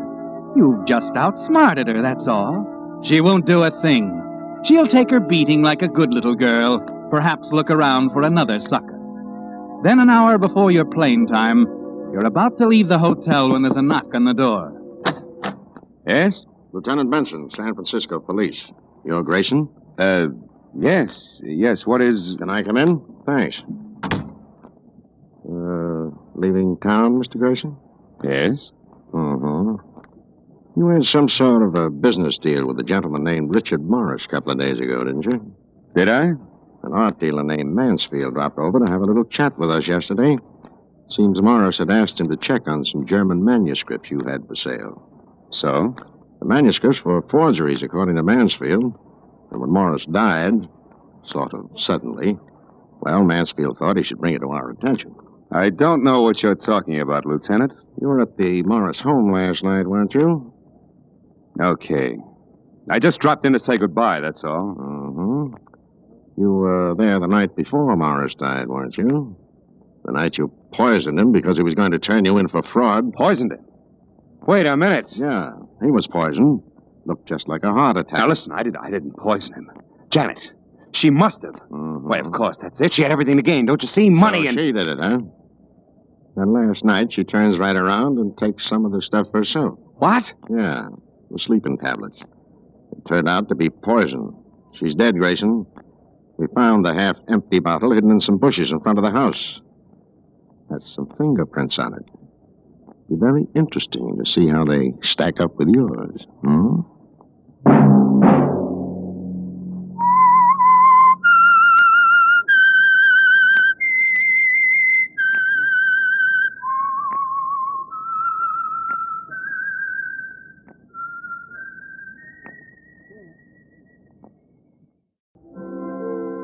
And now the Whistler's strange story. What makes a murderer? Murder is a peculiar affair. It's the darkest, most despicable of all crimes. Yet it strikes most frequently among the ranks of people who have never transgressed before. Yes, all it needs in many cases is the right pressure, the right set of circumstances, the right opportunity, and an otherwise respectable member of the community becomes a killer. If you'd tried to explain that to Arthur Winslow, he wouldn't have understood. For Arthur was respectable, solid, exactly like 100 other respectable, solid Jersey commuters. His life was a pretty drab affair. Yes, including the dull days at the office. J.C. Wells and Company, investment brokers. United Wire, 7 1/8, no change. 7 1/8, no change. Universal Automatic, 39 1/8, off 1/8. Universal Automatic, 39 1/8, off 1/8. Vulcan Steel, 77, up 1. 77, up 1. Oh, we'd better leave it there, Arthur. 5 o'clock. Got to make that 5:19. Why? Why? Yeah. Why do we have to make the 5:19, Stanley? Well, why, because we always do. You think that's a good reason? What? I mean, do you think because we've always made the 5:19, we ought to keep on making it the rest of our lives? Is something wrong, Arthur? Oh, maybe. I don't know. I've been thinking, Stanley. For 10 years now, you and I have been analyzing investment securities 8 hours a day, catching the 5:19 every night, arriving home in East Orange promptly at 6:22, kissing our wives at approximately 6:50, eating dinner at exactly 7, reading the evening paper, and going to bed. It's a little like death, isn't it, Stanley? What in the world has gotten into you, Arthur? I've got a book here. Take a look. A novel. It got me thinking. Moon and Sixpence. Yes, it's about a man like us, Stanley. A man who got fed up with the 5:19 and dished the whole works. What did he do? Took a chance, walked out, just picked up his hat and went off to the South Seas. He just up and left his family? They preferred the 5:19. Well, I certainly can't say that I approve. Oh, I didn't think you would. Well, you'd better hurry along, Stanley, or you'll miss your train. What about you? Tonight, just for a change, I believe I'll catch the 5:55.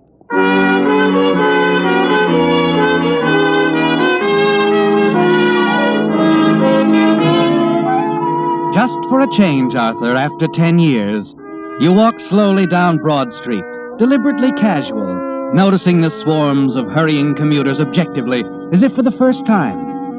It's pleasant strolling along like this, taking your time, stopping to look in a window now and then. And finally you find yourself in front of Mac's Bar. It isn't often you have the time to drop in for a short one, is it, Arthur? Why not? Why not, indeed? Excuse me. Well, hello, Mr. Winslow. Oh, hello, Benny. Oh, of course. You run the elevator in the Majestic. That's right. Here, Mr. Winslow. Sit yourself down right here. Buy you a drink.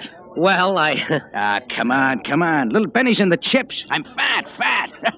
I finally knocked over Gus in the back room there. I beg your pardon. Oh, sure. I guess you ain't interested in bangtails, or you'd know Gus. Bangtails? Oh, horses. Yeah. Well, I don't really pay much attention. You mean that Gus is a bookie? Yeah. You ain't never seen a spread back there, huh?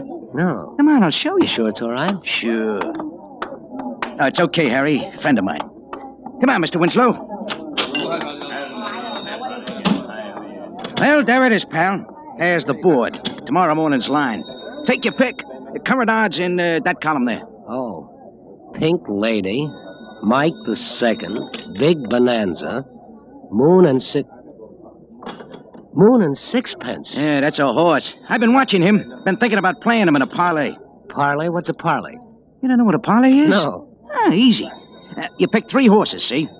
For instance, maybe you put your dough on Bluebonnet in the first. If he comes in, the dough goes on Glowworm in the second. If he comes in... Oh, yes, I see. Then all the money goes on Moon and Sixpence in the third. Yeah, I get it.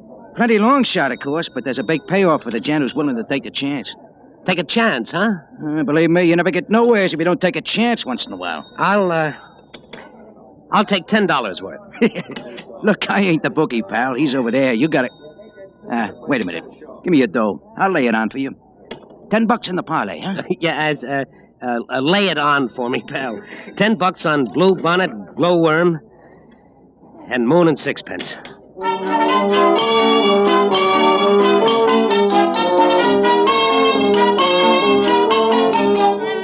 Well, Arthur, that was quite a decision for you, wasn't it? You're more than a little pleased with yourself as you saunter onto the 555. A complete change of scenery from the 519. You're 26 minutes behind all that, and 26 minutes later than usual when you open the door and say... Hello, dear. Arthur, where in the world have you been? I've been worried sick. Here, wipe your feet. Oh, I'm sorry, Ethel. Where have you been? I was tied up. What do you mean, tied up? You've never been late to dinner in your life. I don't know why in the world you couldn't have phoned.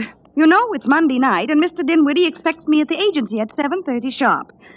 Did you get your check? What? Your paycheck, dear. It's payday. Oh, yes. I cashed it. Here. 25, 30, 50. Well, you're $10 short. Yes, Employees Association annual dues. That's something new? Yes, Ethel, that's something new. $10. I don't know how in the world they expect you to exist on the salary they pay you. If you had enough gumption, you'd do as I say and ask for a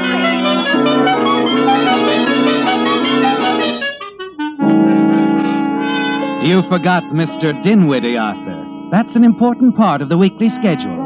Ethel hasn't missed a Monday evening at the Children's Agency for years.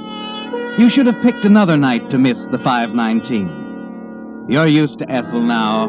You've become an artist at appearing attentive while she prattles on and on, nodding at the proper moments, never hearing a word. You're relieved when the door finally closes and she's safely off to Mr. Dinwiddie. You can return to Moon and Sixpence. The South Sea's an escape. The next day at the office, Stanley wonders why you're nervous, impatient, why you dodge him at 5 o'clock. It only takes a minute to hurry over to Mac's bar. Oh, hello, Benny. Huh? Oh, it's you. Hey, guys, here he is. What do you mean? Nah, don't tell me you ain't heard. Now, what is it? The parlay, pal. It came in. Bluebonnet, Glowworm, Moon and Sixpence. You got yourself $1,800.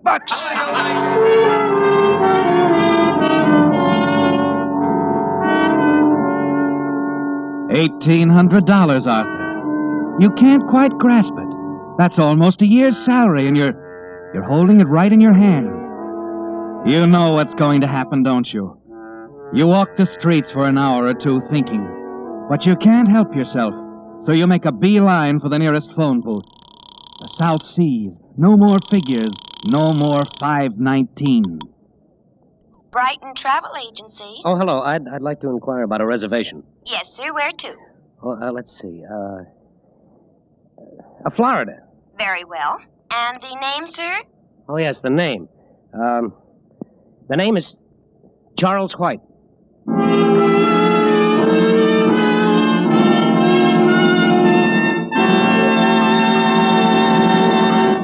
With the prologue of What Makes a Murderer, the Signal Oil Company brings you another strange story by The Whistler.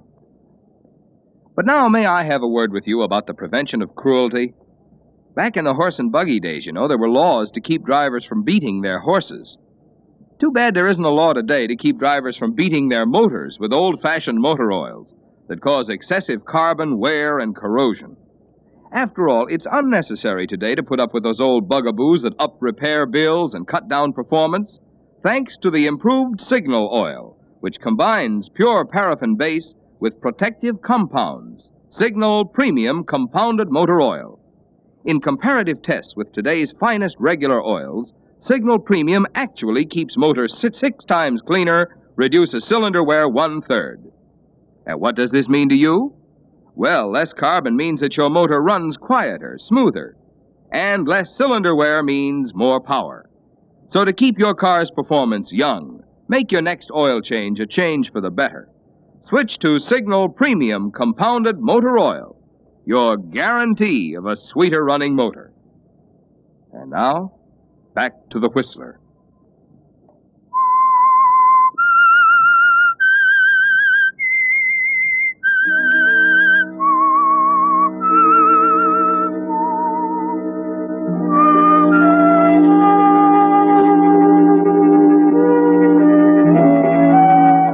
Yes, murder can strike anywhere, even among quiet, drab little people like Arthur Winslow. He has no way of knowing it, of course, as he buys a first-class reservation on the train to Florida. His only thought now is that this will be escape at last. New clothes, new luggage, a new name. You're Charles White now, and a new life. No more trading your chance at happiness for a stack of security reports and a bungalow in East Orange. You can see her now, poor, frustrated, stupid Ethel, confiding to Mr. Dinwiddie that you've walked out. No 5:19 tonight, Arthur. It's the 6:22 to Florida. Last call for dinner. Last call for dinner. Which way is the dining car, waiter? 3 cars back, sir. You better hurry along. Oh, thank you. Last call for dinner. Oh! Oh, I'm sorry. Oh, that's quite all right. Oh, it isn't either. I wasn't looking. No, neither was I. Where is it? What? The book. Oh, the book, yes. I knocked it out of your hand. It must be down here on the floor. Oh, no, here, let me. It's probably under the seat. Now, let me see. Oh! Have you got it? Last year's timetable. Wanted one for ages. Oh, here it is. Oh, let me help you. Oh, it's a fine thing getting yourself all dusty that way. Turn around. Thanks. Moon and Sixpence. There, that's a little better anyway. It's wonderful, isn't it? What? Moon and Sixpence. I loved it. Oh, yes, I haven't quite finished it, of course. Do you believe it? I mean, do you think it's right? Oh, you mean to toss everything over and take off at the South Seas? Uh-huh. If you don't mind, pal, while you're going to the South Seas, I'll go to dinner. Oh, I'm very sorry. Excuse me. Come on, Louise. We seem to be holding up traffic. Yeah. As a matter of fact, I was just going into dinner myself. So was I. Oh, would you consider... Why not? Yes, why not?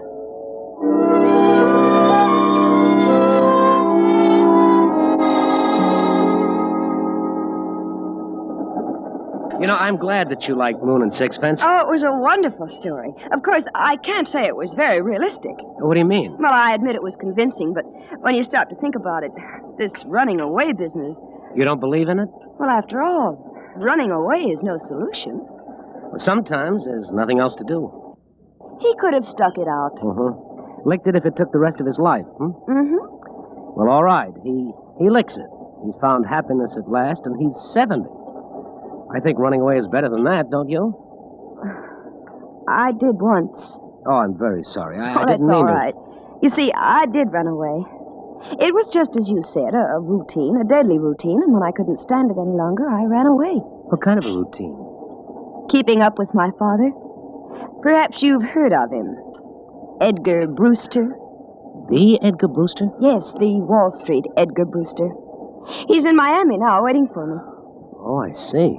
I'd finally decided to go back and face it, but now you've got me confused. Oh, again. I'm sorry. If Oh, no, I'd don't known misunderstand. You've really helped a lot. How do you mean? You seem to know why I did it. It's kind of moral support. Oh. You're going to Miami? Yes. By the way, I'm Charles White. I'm Vivian Brewster. Perhaps I'll see you in Miami. I hope so. So do I.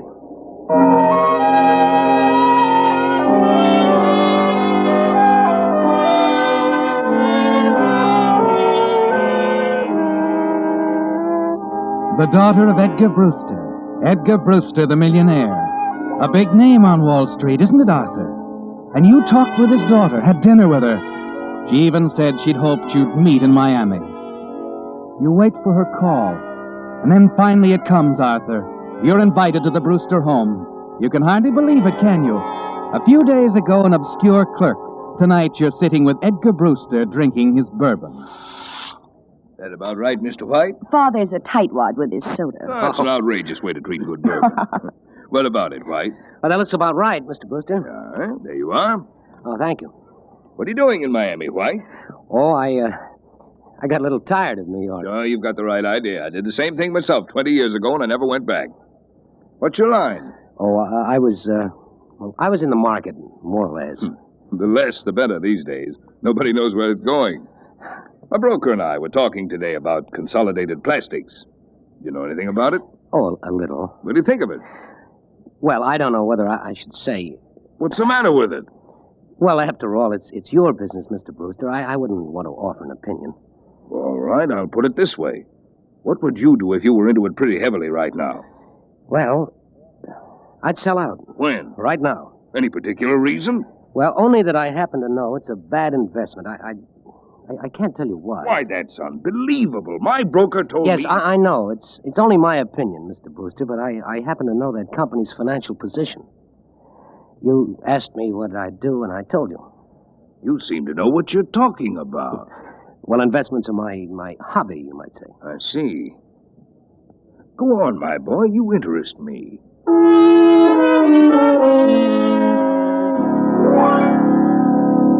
And so, for the next half hour or so, you go on chatting with Edgar Brewster. And he's impressed with what you have to say. You can see that clearly enough, can't you, Arthur? Hints, tiny scraps of information, tips. You know the market so well, Arthur. And Mr. Brewster listens eagerly. Yes, and that was the beginning, wasn't it, Arthur? That $1,800 was a magic door, opening up a thrilling new life for you. And incidentally, bringing you closer to murder. The next 3 weeks pass like a dream, like the nights at the beach club dancing in the open under the stars, with Vivian in your arms. Vivian? Yes? Why is it you've never asked me about myself, my background, where I came from? I don't know. Maybe because it doesn't matter. I wasn't going to tell you, but I think perhaps I'd better. Will it make any difference? About us? Mm-hmm. Yes, it will make a difference. A lot of difference. Then don't tell me. I don't want to know. But Vivian, Please. Darling, did I ever tell you that I like you very much? I'm glad, Charles. I'm so glad.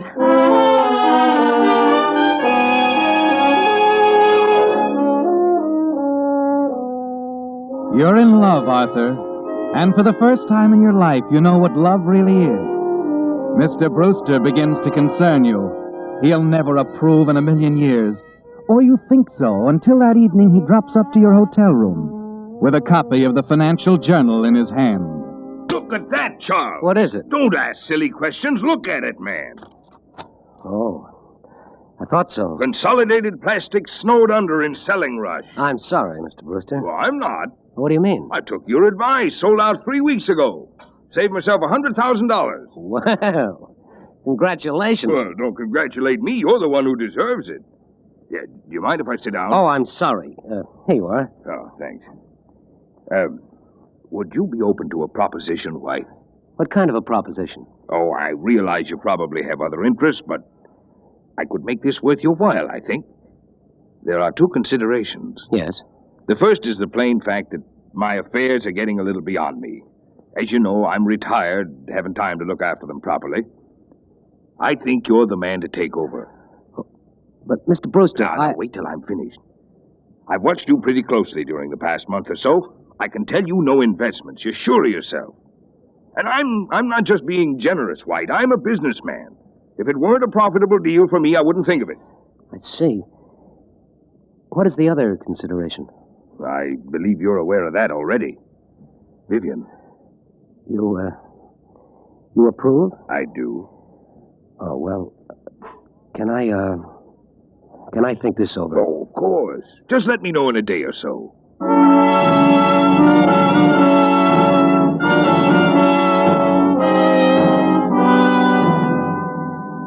There it is, Arthur. Brief and to the point. Everything you ever wanted right in the palm of your hand. Open sesame, he said, and there it was. You go into the bar downstairs to think. There's only one thing in your way now. Your wife, Ethel. You can't run away from that. You've got to make her see your side of it. You've got to go back to New Jersey and face her. Make her give you a divorce. You walk out of the bar, through the door into the hotel lobby. And just as you're rounding the corner by the desk, something stops you in your tracks. Mrs. Ethel Winslow, 5769 Laurel Road, East Orange, New Jersey. Is that all you want? Yes, thank you, madam. Could I see the register, please? Oh, I'm sorry, madam. We don't... I understand there's a Charles White registered here. Yes, madam. Room 132. Oh, he's a friend? Yes. Well, in that case, I could give you room 134 next door. The windows open onto the same balcony. Very well. 134.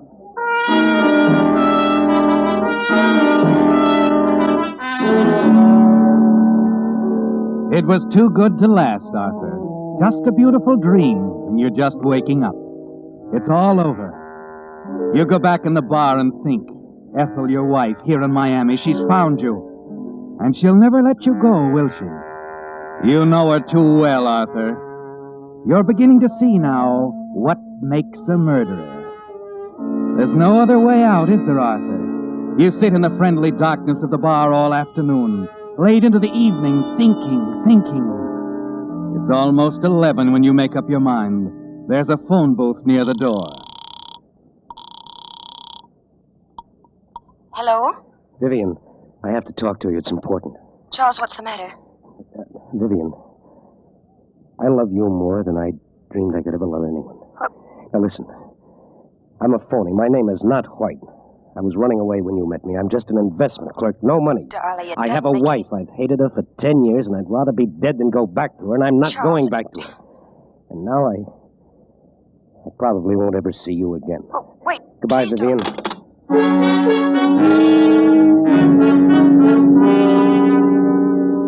11 o'clock, Arthur. You've got it all planned. Ethel is asleep in a room. Room 134. A balcony connects it with yours. It's a hot night and the window is probably open. Yes. There she is, and she's asleep. As you slip into the room, you take a firm hold on the heavy brass candlestick you picked up from the mantel in your room. A blunt instrument, the police will say. You can hardly breathe, Arthur. Your stomach is full of ice water. You feel your heart's going to burst. Careful, Arthur. Careful.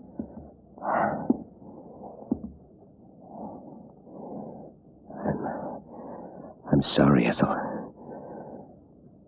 I'm sorry, but I've got to kill you. I've got to do it.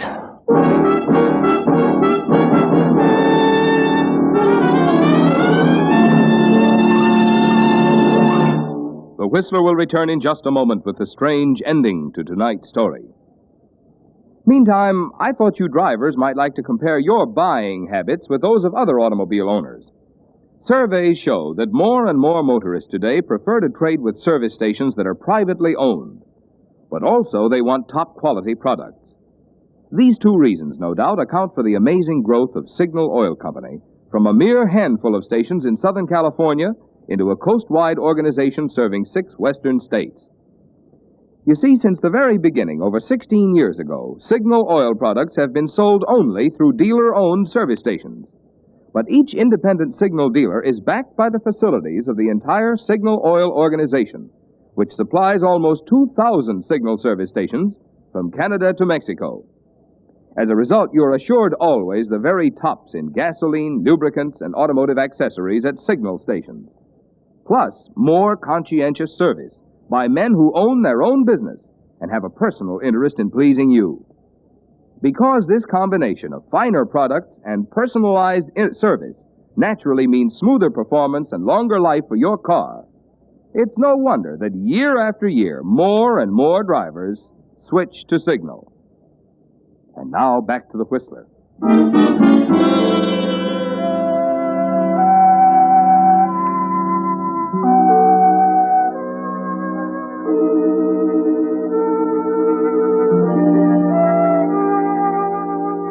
So you stand there, Arthur, by your wife's bedside, holding the candlestick high over your head, ready to bring it down. Now you know what makes a murderer. But you can't do it, can you? The wife you've hated for 10 years at your mercy. You can't do it. No. No, I can't. What? Arthur!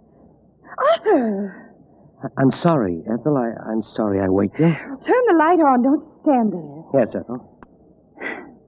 So you thought you could get by with it, didn't you? No, Ethel, I didn't. Don't deny it. I know what's been going on, and I can prove it, you philanderer. Ethel, I tell you... What did you say? I have a complete report on your activities for the past month. You weren't very clever, Arthur. The detectives say you left a trail a child could follow. What are you getting at, Ethel? Charles? Charles? Listen, there's someone knocking on your door.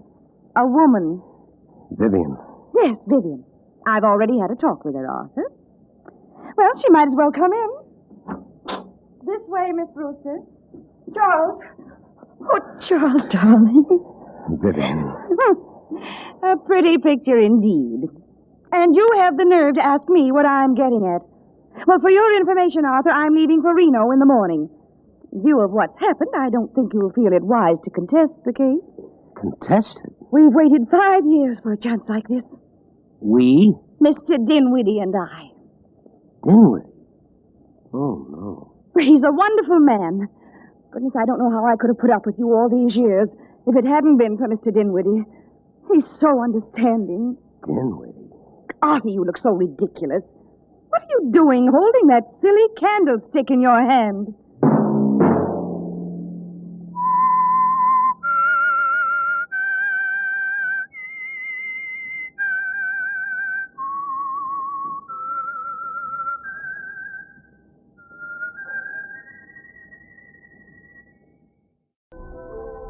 And now the Whistler's strange story. Bird of Prey.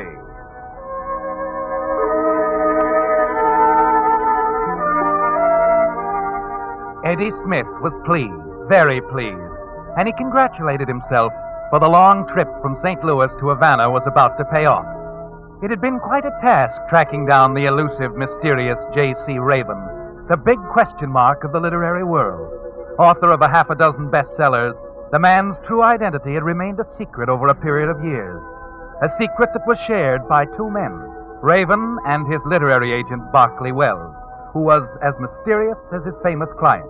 Of course, Eddie hadn't caught up with J.C. Raven, not yet. But he'd done the next best thing. He'd finally located Barclay Wells, who at the moment sat in a small, smoke-filled cafe on one of Havana's side streets sipping coffee, his eyes fastened on a slender, dark-haired beauty. Now, look, Mr. Wells, this story means a lot to me. It'll make a great magazine feature. Now, I'm willing to play along with your client's man of mystery routine, and I'll write the story any way you wish. But Mr. Wells. Huh? I'm very sorry, Mr. Smith. She is attractive, isn't she? Yeah, she? Yeah, the young lady in the floor show. Oh, yes. She reminds me of home and mother. Now, look, Mr. Wells, you and your client have built up a fine gimmick, the mystery angle, I mean, and I wouldn't want to hurt it. If you're worried that my story is going to... Mr. Smith, how did you find me? I own a Ouija board. Do you really? Oh, cut it out, Wells, cut it out. Now, listen, Why don't you fix up an appointment for me to talk to this guy, Raven? Guy? Mr. Smith, has it ever occurred to you that J.C. Raven might be a woman? Sure. I'd kick the idea around, but I won't buy it. Now, take that last novel, Undertow. Could a dame have written it? Undertow? Oh, yes. Fine book. Yeah, and from what I read in the trades, it's going to be a terrific movie. And I also read that Imperial Studios are paging your boy and waving a big fat contract if he'll come out of hiding. Very true. We're not interested. We? My client isn't interested. By the way, Mr. Wells, what are you doing down here in Havana anyway? Business? Yes. Business, of course. Oh, yeah, sure. All the literary agents hang out in Havana. There's nothing to keep an agent in New York, Philadelphia, Boston. Nothing at all. What are you driving at, Mr. Smith? Oh, nothing. But, wouldn't it be funny if you turned out to be J.C. Raven? I? Oh, no, really. I'll tell you what.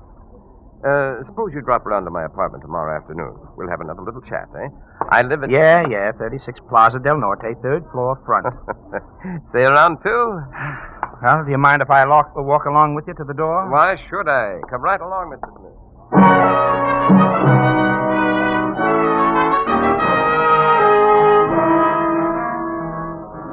And so you accompany Barclay Wells out of the cafe and into the dark, almost deserted street. At the corner, a man is standing under a streetlight, idly puffing away at a cigarette. But you hardly notice him as you say goodnight to Wells and start away in the opposite direction.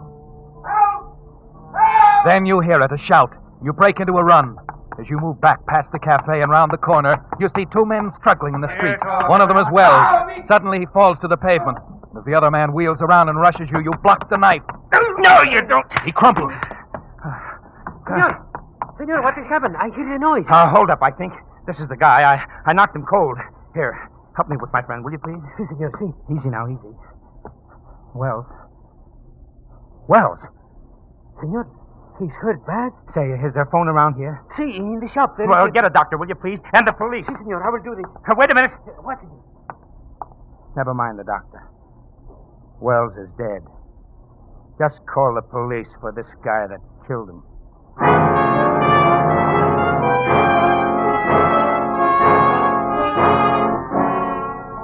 You watch the man disappear into the shop to call the police. Then you turn and stare at the lifeless form of Barclay Wells. Or was he really J.C. Raven? There's one way to find out, Eddie.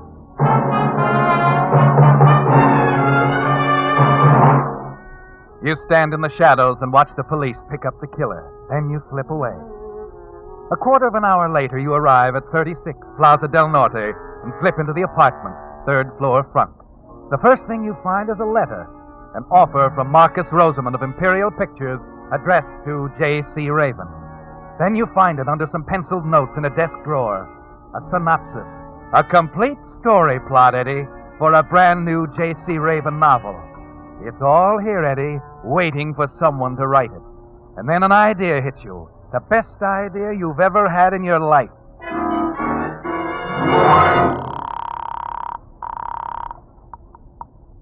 On American Airways? When's the next plane leaving for Miami? 4 o'clock, senor. Well, that'll do. And I'd also like to arrange for a reservation out of Miami. Muy bien, senor. Where to, please? Going west. Los Angeles.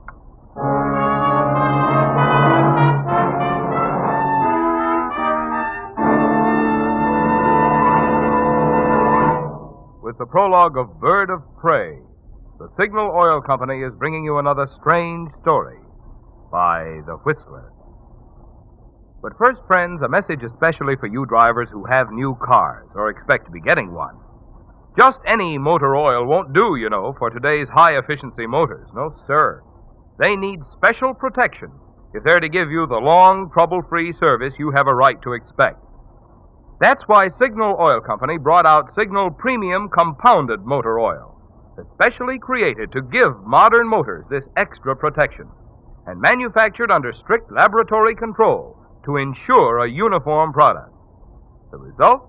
Tests prove that this new type Signal Oil actually keeps motors cleaner and reduces wear, assuring you thousands of miles of trouble-free driving pleasure. So if you want to keep the performance of your car young, make your next oil change a change for the better. Switch to the new type Signal oil. That's your guarantee of a sweeter running motor. Signal Premium Compounded Motor Oil. And now back to the Whistler.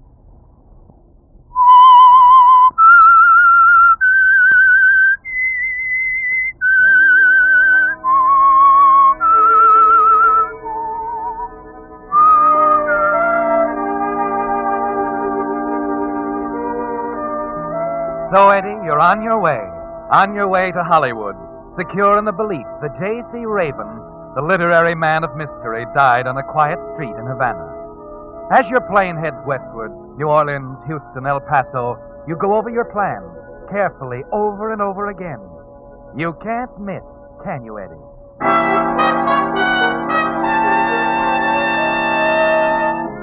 It's late Thursday afternoon when you arrive in Hollywood and check in at a fashionable hotel. Early the next morning, you walk into the offices of Imperial Studios. Good morning, sir. May I help you? Yes, Edgar Smith to see Mr. Rosamond. Do you have an appointment? Appointment? Honey, I don't need it. I'm sorry, sir. but- My dear girl, apparently you don't read the papers very much, do you? The papers? There was a small box item on the front page of this morning's Hollywood Reporter. What was it about? Why, wait a minute. Then you're... I'm Edgar Smith, and I want to see Mr. Rosamond. Now, if I may trouble you for an envelope, I'll just jot down a little note on this letter.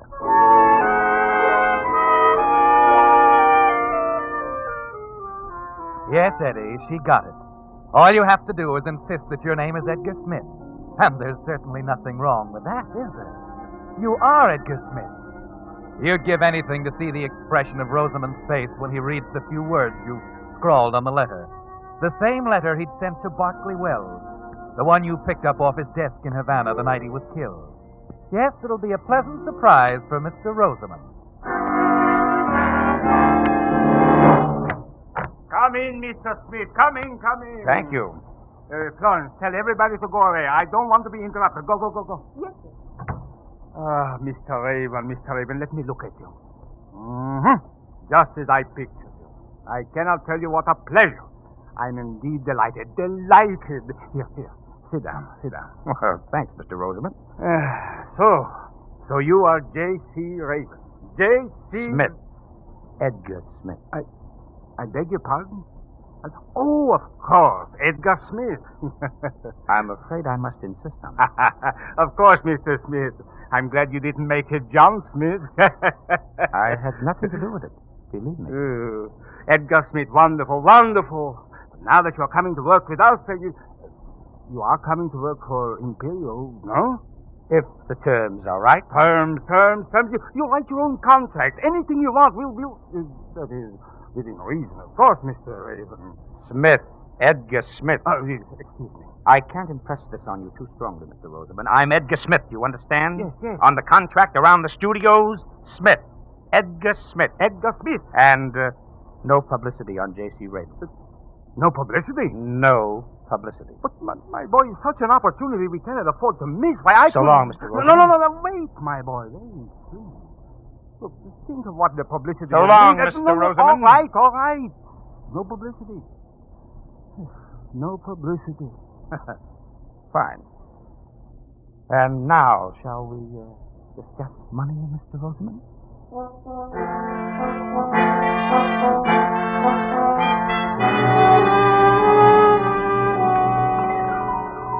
When you leave Rosamond's office an hour later, you congratulate yourself again. Yes, you're in now, Eddie. It's a big step from freelance writing to a movie contract. You've cleared the first hurdle. The rest of the way will be easy.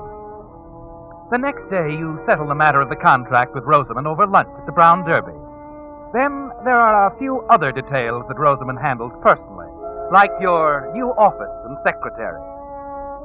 On Wednesday morning, you meet Miss Corby, your new assistant. Small, slender, mousy, with large brown eyes, a pale, thin face, dull blonde hair trimmed close to the head. Mr. Smith, you can take my word for it. She is the finest girl in the building. Knows the industry better than I do. Oh, I wouldn't say that, Mr. Rosamond. A jewel, Mr. Smith, a veritable jewel. She'll be a great help. With her, you'll turn out some great stories for Imperial. This is Veronica. He's a genius. Take my word for it. I'm sure he is, Mr. Rosamond. Mr. Smith, take my advice and listen to Veronica. She'll save you a lot of time and trouble. Take Slauson, Perry, Hexton, the other writers. She taught them everything they know about pictures. Jewel, you listen to her. Well, thanks, Mr. Rosamond. I'm sure we'll get along. Well, shall we go, Miss Corby?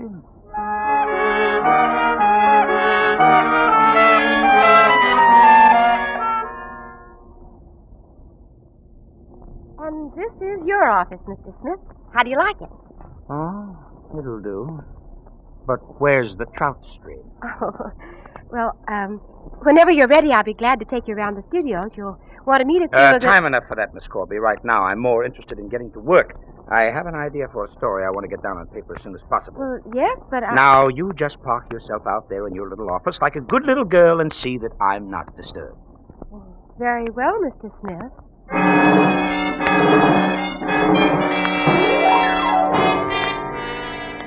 And so you get to work on your first story for Imperial Studios, the Raven original you picked up in Havana. You can't take any chances, can you, Eddie? The first story has to knock 'em cold. So in the days, the weeks that follow, you write and rewrite, while Miss Corby, with that hurt expression in her eyes, sits quietly in her office just outside your door. Only once do you change the Raven storyline, and that's to alter the ending. You like yours better than Raven. Yes, it sounds much better your way. Finally, you turn the script over to Miss Corby. Well, there you are, Miss Corby. Now, if you'll retype this for me. Yes, Mr. Smith. And when you're finished, put a copy on my desk and send one around to Rosamond. If you want me for anything, I'll be home sleeping the clock around. Okay? Very well. Oh, come on. Cheer up, sweetheart. I leave the script to your tender mercies and to Rosamond.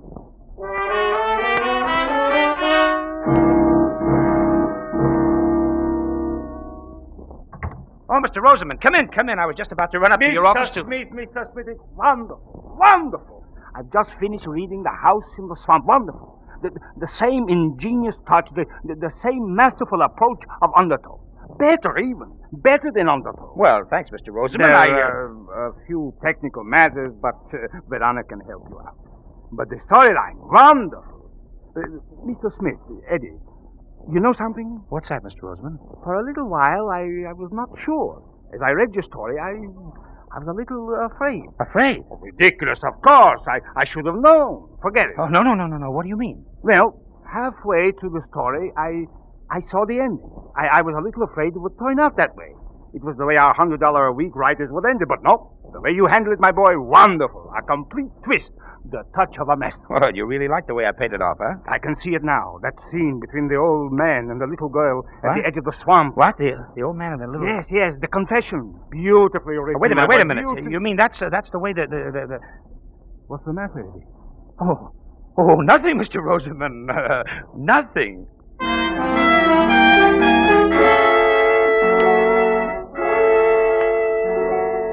Rosamond continues to rave about the story, but you're not listening, are you, Eddie? 1,001 thoughts, confused thoughts are racing through your mind. The minute Rosamond leaves, you pick up the script and thumb through the neatly typed pages. This isn't the way you finished the story, is it, Eddie? No. This is the original ending, the way J.C. Raven had written it. Corby! Yes, Mr. Smith. Come in here. What is it, Mr. Smith? This story. What happened to it? Who changed it? I did. You did? Well, I felt sure Mr. Rosamond wouldn't like it the way you ended the story, so I changed it. Oh, I see. I wanted you to make good on the first story after the risks you've taken. Risks? What do you mean? You told Mr. Rosamond you were J.C. Raven, and... How did you... Well, he didn't mean to give it away. It sort of slipped out, and... I won't tell anyone, Mr. Smith. I won't tell anyone you're not J.C. Raven. Keep talking, sweetheart. You couldn't be J.C. Raven. Then who is? I am. What? You're You're wondering about Berkeley Wells, aren't you? I could use a few answers. You remember the day you came here? Mr. Roseman mentioned several writers I'd worked with. Hegstrom, Slauson. Berkeley Wells worked here, too. He was a fine person. Kind and thoughtful. He didn't treat me like the others. When I was with him, I felt like I belonged. I was somebody, not just part of the office furniture. I guess he's the only man who ever paid any attention to me. The only man who ever knew I existed. Sorry. Your speech. About Wells. Well, you see, I've always wanted to write. And at the start, well, I'm afraid publishers weren't impressed. And then I hit on the idea of creating the mystery author. And somebody had the front for you, so you picked Wells. Well, yes, he was the only man I could trust. I sent him stories, outlines. We worked on the Raven novels together. I see. So that's that. Miss Corby. Veronica. Yes? About J.C. Raven. Where do we stand right now? We could go on just as we have been. You'd help me? Yes. You're sure you want it this way? I'd like to keep it this way. Very much, Eddie. You know something, sweetheart? We're going to get along fine. Just fine.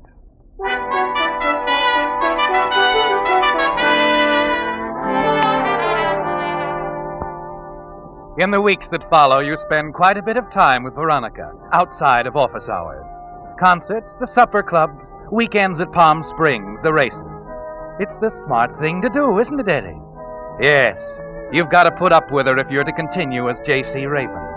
You can stand dull little Veronica for 2 years or so, and then you'll have enough money set aside to quit. Quit Imperial Studios and walk out on Veronica Corby. So your plan rolls along smoothly until that Saturday, the day you're taking her for a drive. You sit in the living room waiting for Veronica to finish dressing when the phone rings. Hello. This is Lieutenant Driscoll, Los Angeles Police. I'd like to speak with Miss Corby, Veronica Corby. Hello? I'm sorry she's not in. Oh. When do you expect her? It's hard to say. Who was that, Eddie? What? I said, who was that? Oh, the wrong number, darling. I couldn't understand what the guy was talking about. Oh. Well, I'm ready. Shall we go?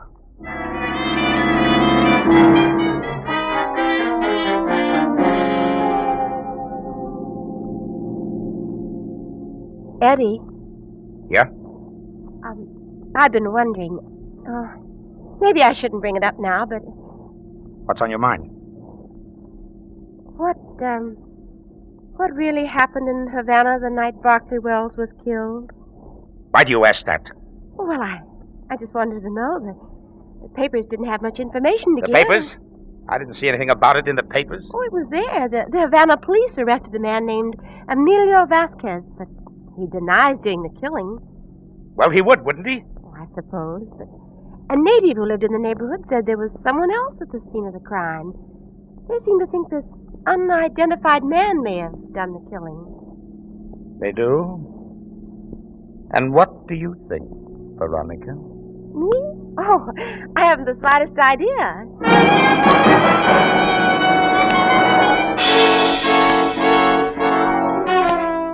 It all begins to add up now, doesn't it, Eddie? Veronica's been stringing you right along, keeping you around until she can turn you over to the police for a crime you didn't commit. She must have been in love with Wells, and now she thinks you killed him. You had the motive. She'd tell them how you came to Imperial Studios posing as J.C. Raven. She'll tell them you broke into Raven's apartment, stole the letter, the storyline. And if Vasquez sticks to his story, he'll get away with it, and you'll hang.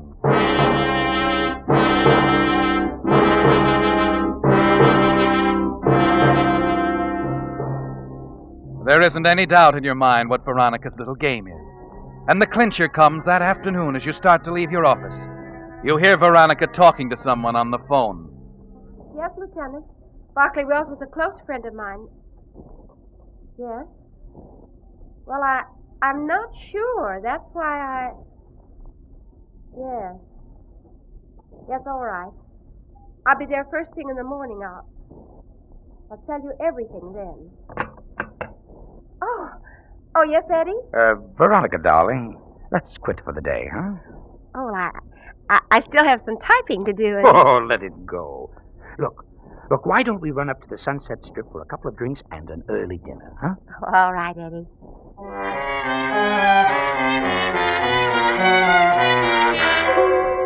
It's shortly after 7:30 that evening when you drop Veronica off in front of her apartment. After you say goodnight and watch Veronica go up the steps, you drive around the block and slip into the darkened alley running along the back of the apartment building. A few minutes later, you hurry into the rear entrance and dash up the stairs. You've got to silence Veronica before she gets a chance to talk with a police lieutenant. Why, Eddie? Aren't you going to ask me in? Oh, yes. Come in. Is something the matter? You're a smart cookie. Don't you know? Oh, what are you talking about? Eddie, let go. You're hurting me. Oh, Eddie, what are you doing? I'm going to kill you, Veronica.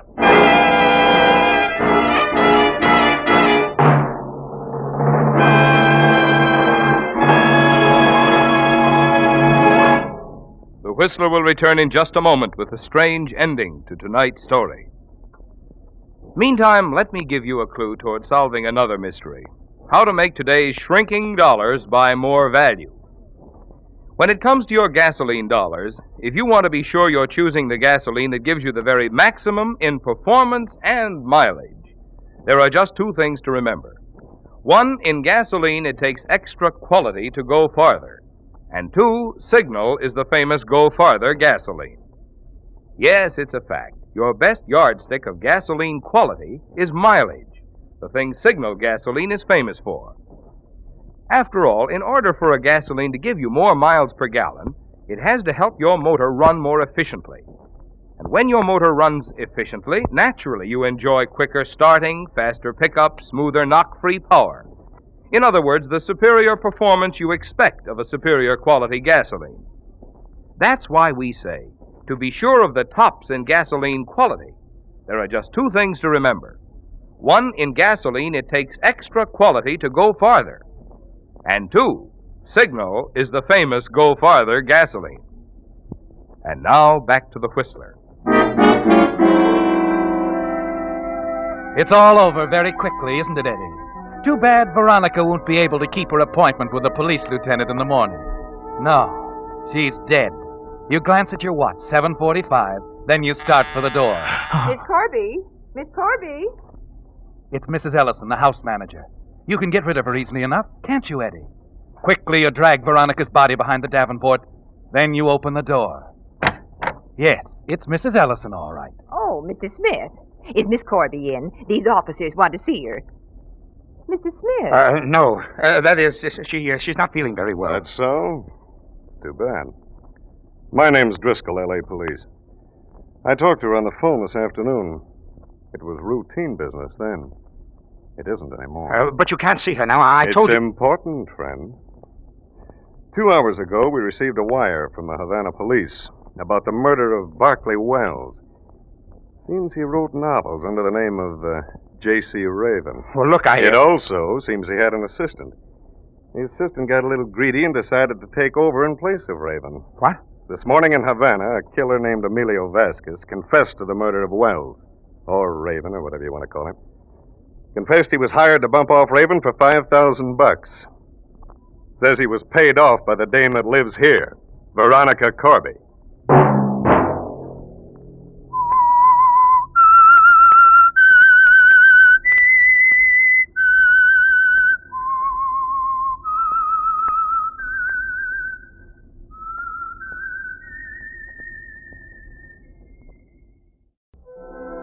Now the Whistler's strange story. The Dark Room.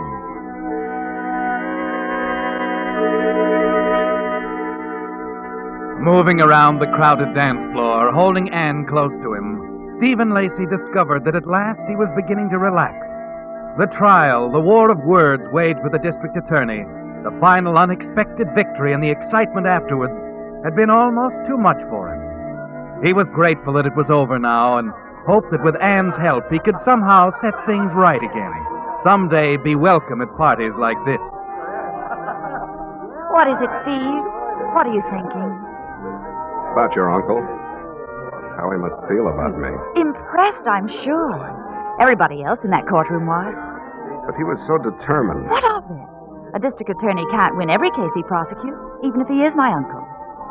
He was so convinced Sean Fenton was guilty. And you were just as convinced he wasn't. And that's what public defenders are for, and... Oh, please, counselor. Worry about someone else for a while, will you? I'm sorry, Anne. Now, if he weren't your uncle... Oh, Stevie isn't even thinking about the case. Too many other things on his mind. You know why he's giving this party, don't you? He's running for governor. Governor? I had no idea. Yes, he's announcing his candidacy tonight. Oh, there he is now. Uncle Frank! Uncle Frank! Yes? Oh, Anne, everything all right? I was... Good evening, Mr. Keniston. Lacey? Why, everything's wonderful. We just wanted to wish you luck on your speech tonight, Uncle Frank. Lacey, I'd like to talk to you for a minute. Me? Of course. Excuse us a minute, Anne. Do I? All right. Please don't be too long. We'll go out on the terrace. Won't be interrupted. Nice night. Yeah. I'm sorry about today, Mr. Keniston. But I argued that case the way I saw it. And very neatly, too. I think you proved to the jury that Sean Fenton was quite innocent. You mean I didn't prove it to you? Yes, you did. Oh. And that's what you want to tell me, that it's all over. No, Lacey. It's just beginning. I'm far from through with Sean Fenton. What? Lacey, you're new to this business. I don't think you've learned that there's often more to a case than just what's being presented. I don't follow you. Fenton has a past record. Served time twice for embezzlement. I know all about that, but it's a past record. You proved he was clean on this last count. But I know the man's a menace to society, and I'm going to put him behind bars.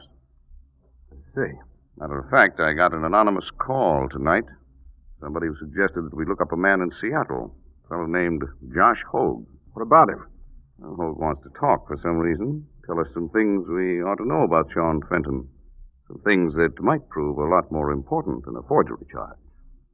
Mr. Keniston, are you telling me you'd put any stock in an anonymous telephone call? Well, I'm telling you things I think you ought to know for your own good and my niece's. I happen to believe this tip. I'm sending a man to Seattle first thing in the morning. I'll bet you do. To make yourself look good. And what do you mean by that? You're right, Mr. Keniston. I am new in this business. But not so new that I can't smell cheap publicity for a political campaign. Why, you ungrateful... Must have been a big disappointment. On the night you announced your candidacy, the papers couldn't also say you just won another case. Why, you'll be sorry you said that. Because I upset your apple cart? Well, you're not through. You're going to fight the case in the papers. Scrape up a... Uncle Frank. Go inside, Anne. We're talking. No, you're not. You're quarreling. Steve, I want It's you to... all right, Anne. We can settle this if you'll only go in... No, don't stop. Stay, Steve. It won't settle anything. Anne. I want you to go, Steve, right now. Please. But... All right, I'll go. Good night, Anne. I'll call you tomorrow.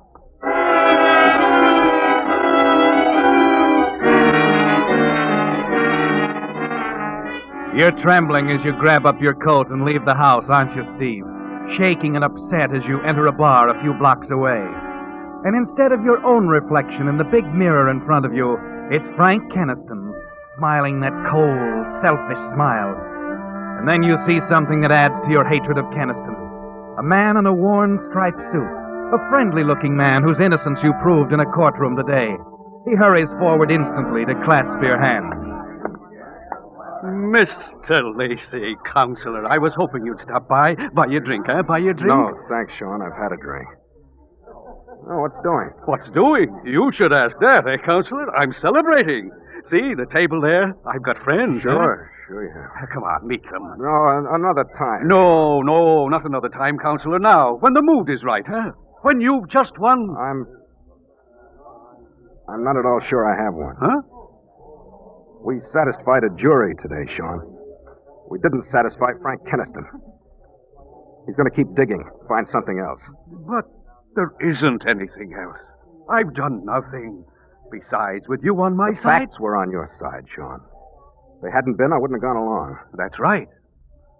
He's just got it in for me, Counselor, like always. Sean, how's Josh Hogue? Who? You've some friends in Seattle, haven't you? Seattle? No. What are you getting at, Counselor? I've never been in Seattle. So I knew it. He's trying to dig up something on you to help his campaign. Forget it, Counselor. I'm not back afraid. there and really now, wait show a him. minute, Counselor. You can't go anywhere like this. Whatever it is, stop it. Put it out of your mind. It's not so easy. Keniston claims he got a phone tip from someone in Seattle tonight. He's threatening to use it against you. But the case is over. He can. Oh, look, Counselor, there's no need to worry. Let's forget it. Come on now, stay with me. Meet my friends, huh? I don't Let me know. buy you that drink, huh? My privilege. And we'll talk about other things. Bartender, Dave. Yeah. Fix the drinks, huh? Drinks for everyone.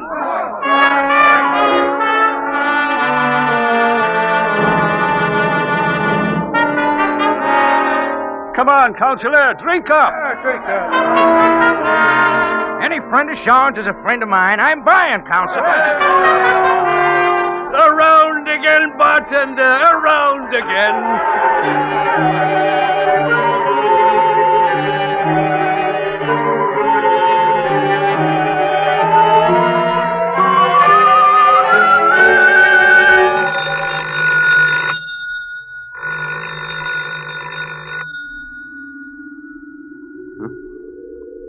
Oh. I thought I heard a phone. Where? I'm home. How did I get home?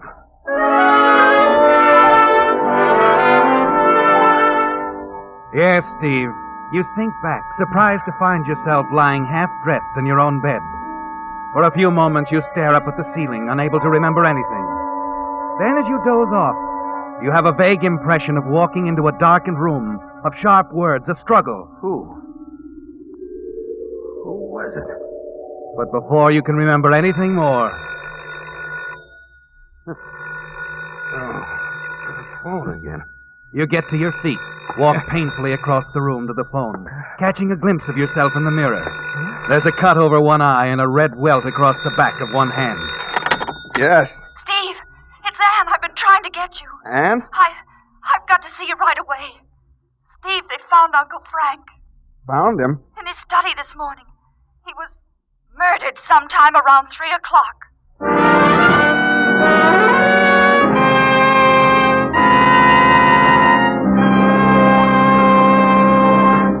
With the prologue of The Dark Room, the Signal Oil Company is bringing you another strange story by The Whistler.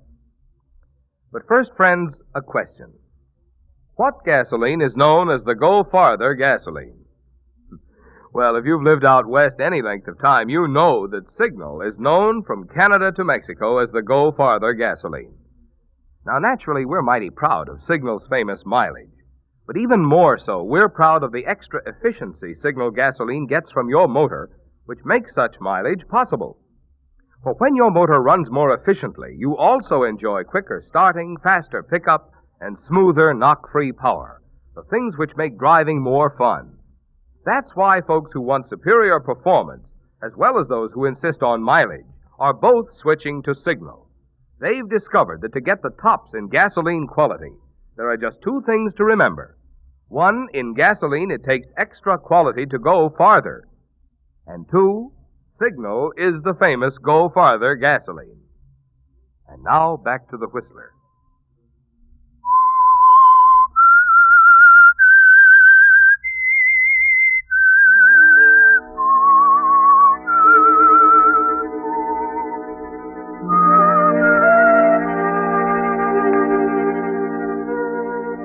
It's coming back to you, isn't it, Steve? as you stand at the telephone there listening to Anne. You remember the quarrel with District Attorney Frank Keniston, the party with Sean and his friends, then awakening in your own room. And suddenly the terrible nightmare returns. Again you recall walking into that darkened room, and now it seems to be Frank Keniston's study and the man with whom you struggled. Steve! Steve, what's wrong, Steve? You hang up on Anne, abruptly, afraid to talk to her, to see her until you find out for sure. You do your best taking care of your cut face, the bruised hand, then dress and go downstairs to talk with Mrs. Everett, the apartment house manager. There are a few things you must know, Steve. Answers you might have to have for the police. Why, yes, I heard you come in, Mr. Lacey, a little after midnight. Midnight. You're sure of the time? Oh, quite sure. You see, I'd been to a bar. Oh, I knew that, Mr. Lacey. You were not exactly quiet coming in. I'm sorry. There was a little celebration after the Oh, trial. you don't have to apologize, Mr. Lacey. Nice to know you're human. You're so quiet and reserved. You're certain it was me that you heard, Mrs. Everett? Oh, yes. You woke me up. My apartment being right under the stairs here. Yes, I'm sorry. And then when you came down, I opened the door to see if you were all right. I came back down? Yes, and went out again. No. I didn't hear you come in the second time. You must have been feeling a little better. Mrs. Everett, did you actually see me going out? Oh, absolutely. You were wearing that checked overcoat of yours. Just going through the front door as I glanced out. My coat. Where is it? I must have left it someplace.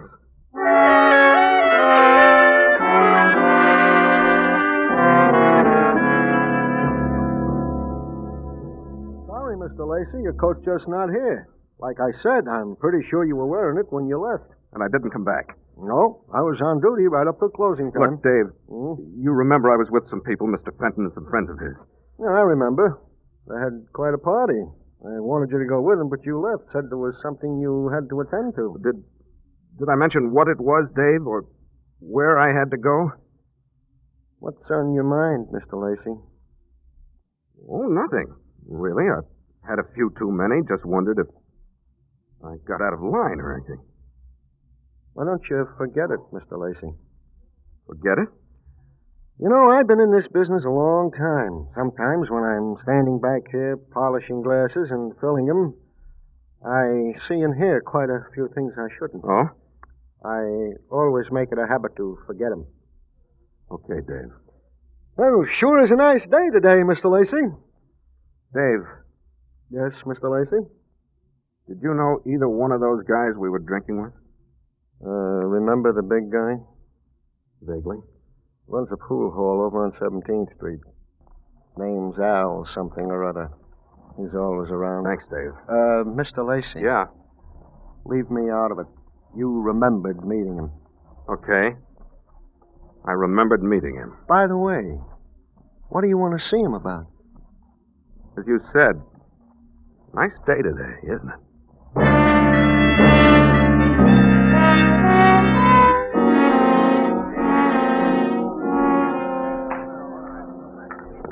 You want to rack up, buddy? No, thanks. Al around? You got business with him? Yeah, we're old friends. You see him around? That's him. Back there, isn't it? Last table? Yeah. Al, somebody wants to see you. Send it back. Go ahead, buddy.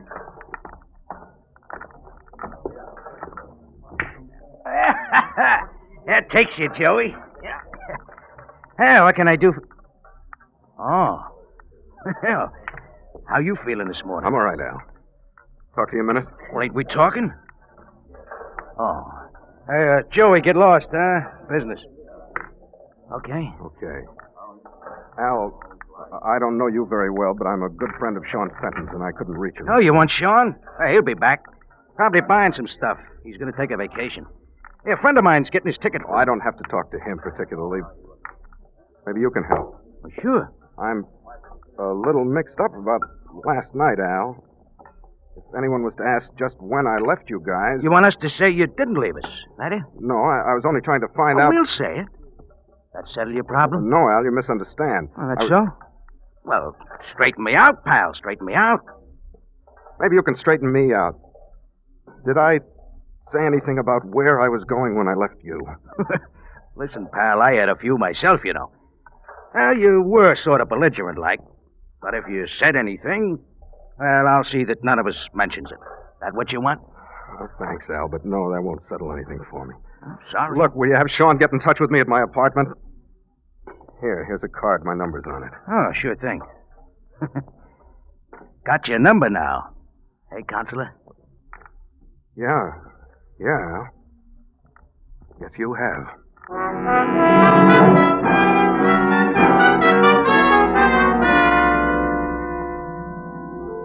You find your overcoat, Mr. Lacey? No, Mrs. Everett. Sorry to trouble you again, but... Well, now I've misplaced my keys. Or left them in the apartment. Locked out, Mr. Lacey. Well, this is your day. I'll get you another one. Thanks. Anybody around asking for me? Your young lady called. Oh? She's awfully upset. There you are. She tried your number, then she rang me. She wanted you to call her back as soon as you got in. Yeah, well, thanks, I will. Say, is she related to the attorney Kinston? You know, the one Yes, who was... that's his niece. Oh, poor thing, and no wonder. I was just reading about it. Horrible, the things that happened Well, to these thanks for the key, Mrs. Everett. I'll return it as soon as I find mine. Oh, and one more thing. I almost forgot. A package came for you. Package? Yes, it's right here. You know, come to think of it, perhaps this is your overcoat. Someone could have found it and mailed it. It's probably a suit I ordered. Mrs. Everett, do you mind if I use your phone a moment? Oh, not at all. Go right ahead. If you'll excuse me, I left my argument. Yes, of course. Thank you.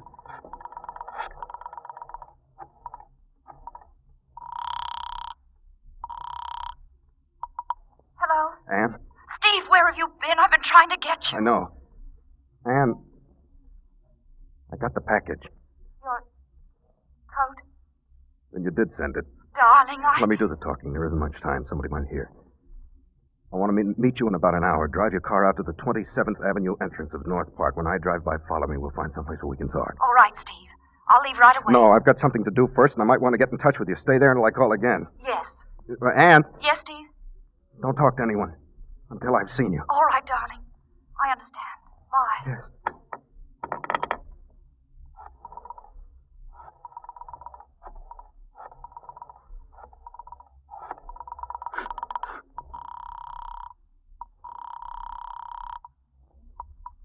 Fairview Hotel. Has Sean Fenton come in yet?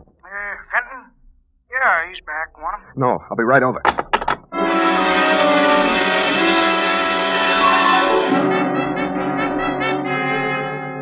Wait a minute, Counselor. I don't think I get you right. I'd do anything to help you. I want a passport, Sean. Personal papers.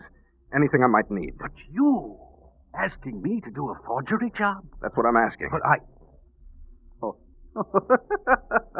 I get it. Huh? You're not sure about me. You're putting me to the test, eh? Well, you've got nothing to worry about. No. No more of that for me. Sean. No, I won't go back on my word to you, Counselor. You're talking to an honest man. Sean! Yes, This isn't anything like that. This has to be done. I'm in a jam. You? Counselor? I read in the papers. Never mind what you read in the papers. I need those passports. You once told me, Counselor, it does no good to I'll run. decide the points of law. Will you do what I ask? All right, Counselor. I'll get a name from the old death notices at the library. You'll need some photographs. All right, I'll get them. Old prints, not too clear. Okay. Not a word to anybody, Sean. Would I dare say anything? No. When can you have the passports ready? Tonight, 10 o'clock maybe. All right, I'll call you. Oh, one more thing. What? Where are you going on this trip? South America. There's a boat leaving at midnight. It's a bad idea, Counselor. Bad idea. But I'll do it for you.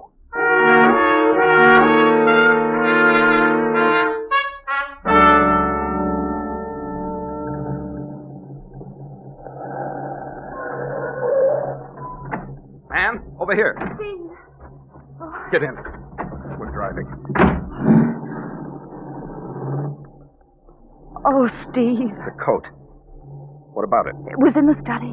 Right close to... Did you discover the body? No, one of the servants. They notified me. They hadn't seen the coat. I got it out of the room and hid it. Anne. Steve, I've got to know, did you? I don't remember anything. I did threaten to go back. You found my coat. What other answer is there? Oh, Steve, what are we going to do? We're not going to do anything. I'm going to take you back to your car, and you're going to forget this. Forget me. Forget it ever happened. I can't, Steve. You know that. I can't. Bad enough that I'm in it. I can't let you. Oh, Steve. Steve, darling.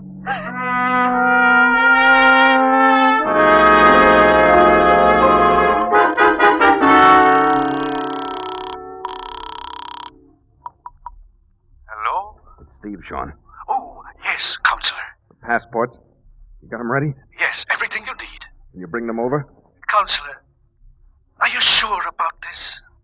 Is it the only way? Yes, Sean. It's the only way.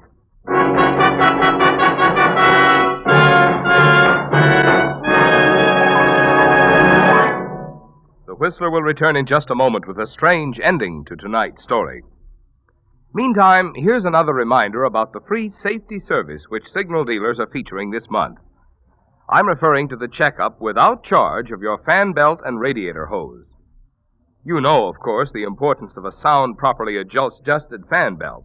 It keeps your cooling system operating efficiently and helps keep your battery up. Also, I don't have to warn you of the hazards of a leaky or weakened radiator hose. Yet it's a fact. Most people never give a thought to these two little items until they fail completely and more serious trouble develops. That's why signal service stations are offering this free checkup. As independent businessmen with a personal interest in keeping your goodwill, you'll find that signal dealers make a habit of going out of their way to give you little extra services like this. If you're not already a signal customer, a good way to see for yourself what I mean is to stop by your neighborhood signal service station this week and ask for this free fan belt and radiator hose checkup. And now, back to the Whistler.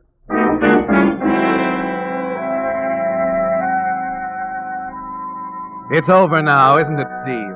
The wondering, the waiting, the agony of doubt that began with that nightmare of a struggle in a darkened room. You're certain now that you did go back and kill the district attorney, Frank Keniston. And though you've advised 100 clients against it, running away seems to be the only answer. Then as you wait for Sean Fenton to bring your forged passports, another terrible thought strikes you. Fenton is a witness, the only one who can link you with all that's happened. Your hand trembles as you reach into the desk drawer for your automatic, and then you reach up quickly and switch out the light.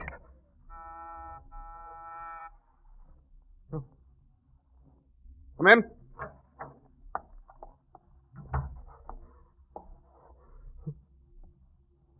I can't do it. All right, Sean, you can put the passports on the table there. It isn't Sean, Steve. Anne! You little fool! Steve, since this afternoon I've been thinking. It isn't right. I know what I'm let doing, Anne. Believe me, I know what I'm doing. Do you? You've got to get out of here. Someone's coming. You're running away, aren't you, Steve?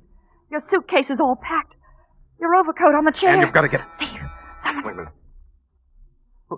Who is it? It's me, Counselor. Open up. Sean Fenton. Yes.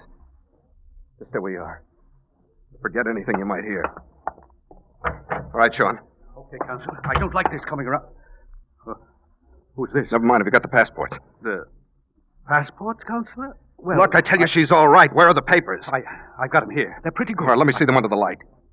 Move my overcoat. Bring up that chair. All right, Counselor. What? Sean. What's the matter? I said to move my coat. Yeah. I'll move it. What? Wait. My keys. My missing keys. They fell out of the pocket. They were in my coat all the time. But, Steve, if they were in your coat, how did you get back in your room last night? I couldn't have, without breaking down the door. And the landlady didn't hear me come back. Maybe I didn't go out again at all. Counsel, it's late. Wait. Wait a minute, Sean. Yes, Counselor? Where did you go after I left you last night? Why, I was with Al. I mean, after you left Al. Steve, do you think... You came here, Sean. Followed me home. You knocked me out and took my overcoat. It was you the landlady saw going out the door, not me. But would I steal your coat? Yes, you would. If you wanted to frame me. You knew I'd argued with Keniston. It was a perfect setup for a frame, wasn't it? You purposely left my coat in Keniston's study when you went back there to kill him. Steve! No, Counselor, you got me wrong. You won my case for me. I had no reason. You had every reason. That phone call from Seattle about Josh Hogue, it meant something, didn't it? You silenced Keniston before he could start an investigation, and after you had me out of the way, you were probably going after Hogue. What was it up there in Seattle, Sean? Another murder? No, I don't know anything about this Hogue.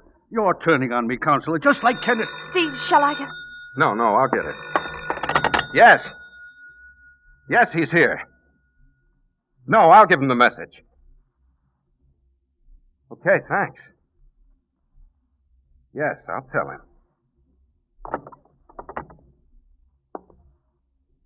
That was your friend Al, Sean.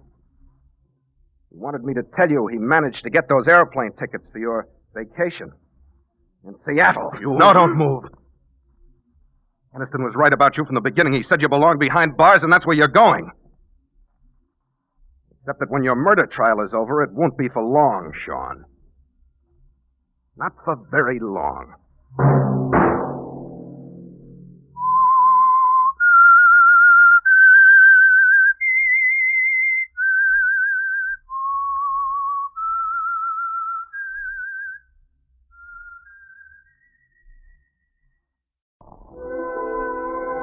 And now the Whistler's strange story.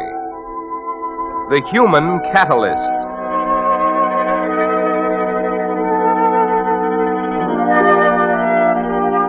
In the field of chemistry, there are curious substances known as catalysts. Curious in that their mere presence together with other substances causes a violent reaction in which the catalysts themselves don't take part. In a way, they simply stand on the sidelines, untouched by the reaction they cause, unaware what they've done when it's all over. There are catalysts, too, among human beings.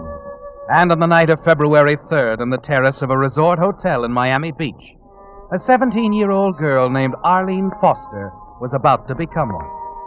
She didn't know it, of course, and like catalysts in chemistry, she never would. But there on the terrace, in a simple conversation with her teenage date, Arlene was preparing to step into the role. Orville. Yeah? There's something I better tell you. I want to be fair, Orville. Look, Arlene, if it's another confession, I'm just not interested. I'm crazy about you as you are. That's just it. That's why I have to tell you now.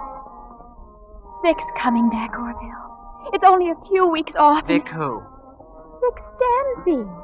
The orchestra leader that was here last year. He's bringing his band here to the hotel. Just as he promised me. Well, what's so important about that? What? I don't want to deceive you, Orville. You see, Vic and I love each other. Huh? What are you talking about? Why, he's an old man. He must be 30. How could Orville, sometimes love doesn't pay any attention to age. You see, before he left last season, Vic and I had an understanding.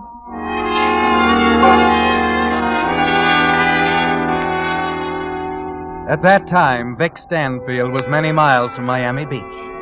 Many miles away from the Catalyst. Vic was in Cleveland, Ohio, attending a funeral service, moving up when it was over to console the widow of a dear friend of his. I do appreciate it. Mrs. Westover, I hope you know how I feel. Oh, you're Mr. Stanfield, aren't you? Yes, Vic Stanfield. I was one of Carl's best friends. Oh, yes, of course, Mr. Stanfield. If there's anything I can do, perhaps drive you home? Well, that's very nice of you, Mr. Stanfield. My car is right out front.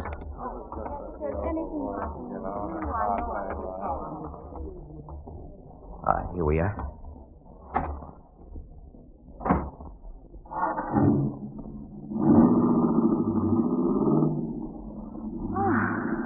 You all right? Yes. How was I? Wonderful. Wasn't easy. You don't think any of them... No, nobody suspects a thing. No. Well, what now? We'll be married in a month. We'll go south with a band and spend our honeymoon in Miami. Oh, that seems awfully fast. Look, sweetheart, let's not get into that again. We could hold a ceremony right in that church 10 minutes from now. Let them talk all they want. But, Vicky, don't you think it's clean, baby. There's not a trace, not a scrap of evidence. Just relax, baby, relax.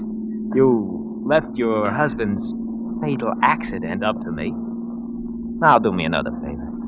let me take care of the future, too.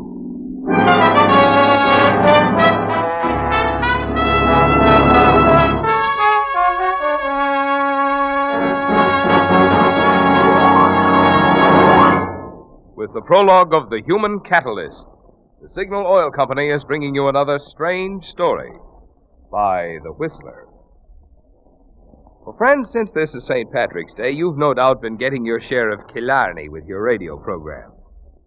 I had thought of describing how your friends would turn green with envy when you power your car with Signal gasoline, because today's Signal drives the pings and sluggishness out of a motor, like St. Patrick drove the snakes out of Ireland. Or I thought of reminding you that your wallet would feel lucky as a four-leaf clover because of Signal's good mileage. But sure and begorra, when you buy gasoline, there's really just one thing that matters.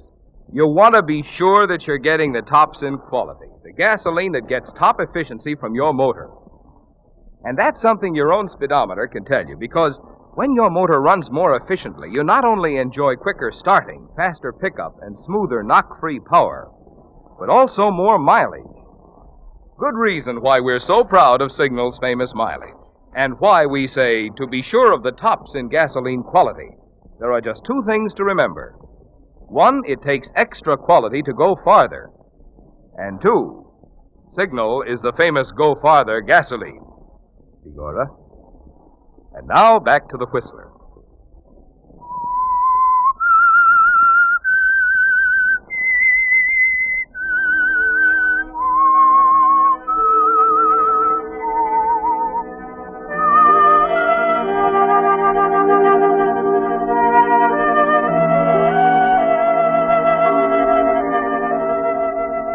Yes, it was clean, Vic.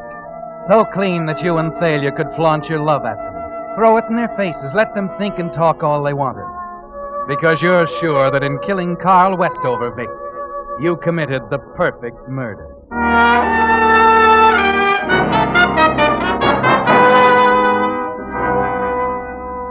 It's a month almost to the day when you and Thalia drive up the Lakeshore Highway to the little town of Fairport to be married by a justice of the peace.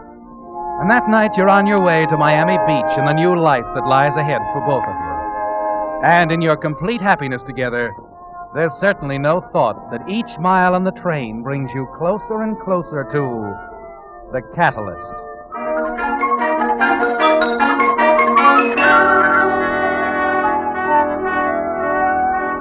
He's on his way, Orville. Vic's on his way back to me. Will you cut it out, Arlene? You're just being silly.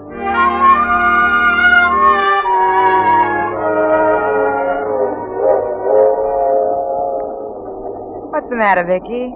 Huh? Oh, you're so quiet. Oh, I don't know. I'm a little tired, I guess. Yeah, I'm tired, too. Happy, Vicky? You bet. You? You know I am. You're not worried or anything? I mean about Carl. Look, sweetheart, forget Carl. He's gone. He's off the books. There's just you and me. And that's why it's so perfect. Because we're the only two people who know. The only ones we'll ever have to worry about. And with us forgetting it? Right. It's all over. Your life in Cleveland, everything, just like it never happened, baby. Oh, baby, we got a lot of living to do. A long way to go together. First stop, Miami Beach.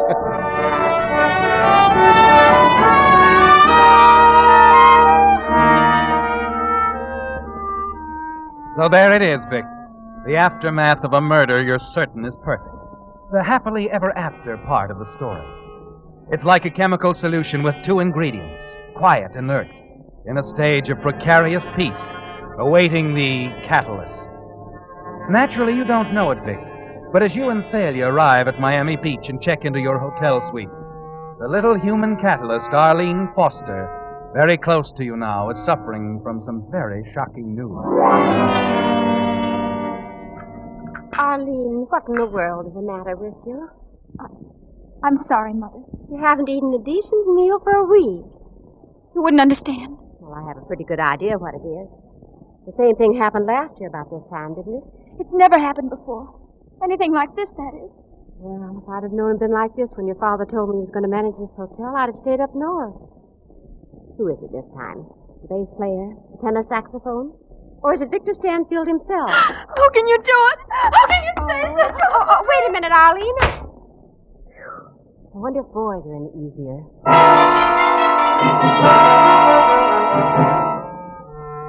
Eileen walks slowly down the hall, stops at the telephone, begins to think. Married. Vic married. But he couldn't love her. Somebody ought to tell her what she's doing to Vic. She has no right to be his wife. He doesn't love her. He can't possibly love her. Somebody ought to call her on the telephone and... Telephone. The telephone. Excuse me, Vic. I'll get it. Sure. Hello? Mrs. Stanfield? Yes. There's something you should know, Mrs. Stanfield, about your husband. Who is this? I'd rather not say.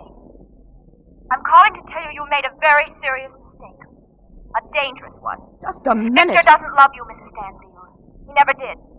He's been in love with someone else for a long time. See here, if you think I'm going to listen That's to you... all I have to say.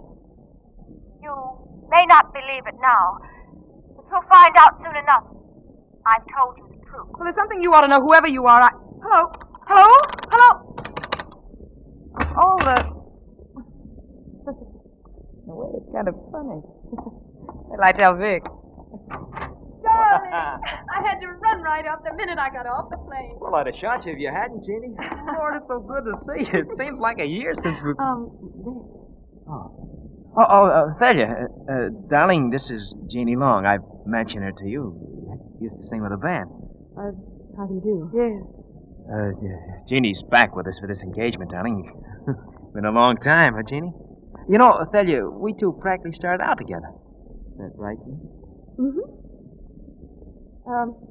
Well, I'd better be getting down to my room. I've got to unpack, and you know how it is.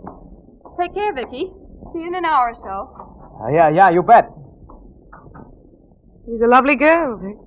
Yeah, swell. Well, let me see, where was I? Yeah, here we are. What's that? There's a property assignment, darling. I meant to bring it up before this, but I just didn't get around to it. Look, I think we'd better put your property, all your assets, in fact, in my name. What? Don't look at me like that, darling. I'm not after your money. It's a legal thing, dear. A way of protecting your share of Carl's estate from any stray creditors that you happen to leave kicking around, you know. I had the papers drawn up yesterday afternoon, and I... What's the matter, Phil? Vic, give me a cigarette, will you? Sure. Thanks. Now, tell me, how long have you been thinking about this? Thinking about it? Why? I'm just curious. I think I have a right to be. There's $180,000 roughly, and property in Cleveland. I don't like the way you said that. Then I'm sorry. But I think you better explain it more carefully. I was about to, my darling, when that phone call... Wait a minute. Who was that call from, Thalia? It was nothing important. No? I think it was. Look, who do you know in town, Thalia? Who'd be calling you on the telephone, huh? Worried, Vicky? Maybe. Too bad. Because I've decided I won't tell you who it was. And as far as those papers go, I just don't think I'll sign them. Any particular reason? I don't know. Intuition, maybe. I think it's something else. But there's no point going into that now. I'm due downstairs in 10 minutes. Good night.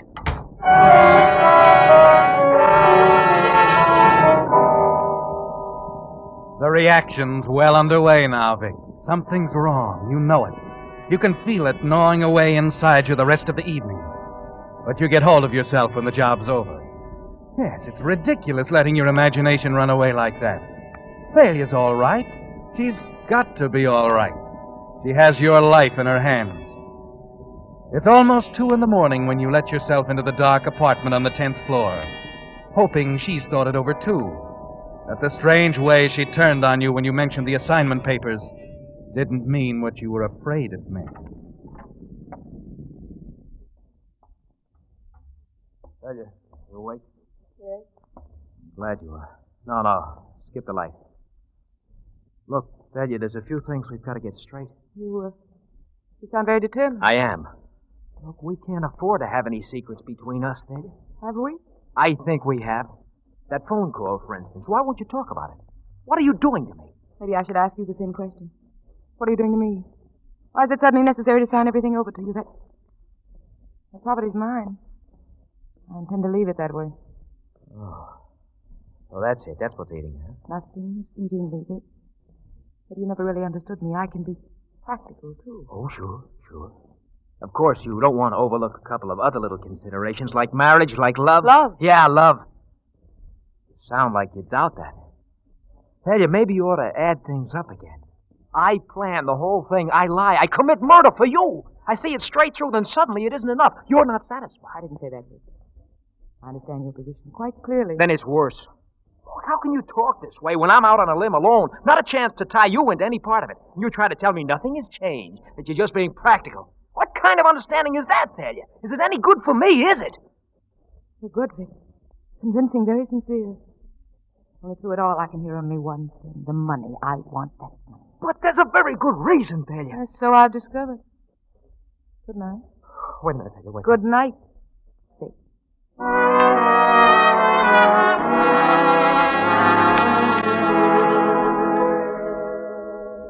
Look, mister, when you hire a private detective, you at least have to tell him what the job's all about. Look, I've told you all you need to know, Mr. Shan. What's wrong with your wife? You afraid she's thinking of suicide or something? I don't know. Look, if you want the job, simply do as I ask. Follow her. Wherever she goes, follow her, and keep me informed. Okay, mister. She'll never leave that hotel without me tagging right along. It's a stalemate now. Both of you quiet, feeling the tenseness in the air, waiting for something to happen. Then, about a week later, on a downtown street, Shand gets careless. What do you want? Why are you following me? Well, now, look, lady. Don't try to deny it. I saw you yesterday, too. And the day before that. I don't know what you're talking about. You're doing it for him, aren't you? My husband. Listen, lady, you're talking crazy. Why would your husband have someone following you? There's a good reason. Like what? Money makes people do things like this. Money? My money. If it was his, he... If what? If anything happened to me. Why didn't you do it now? What are you waiting for? Excuse me, lady. I'd better go see a guy.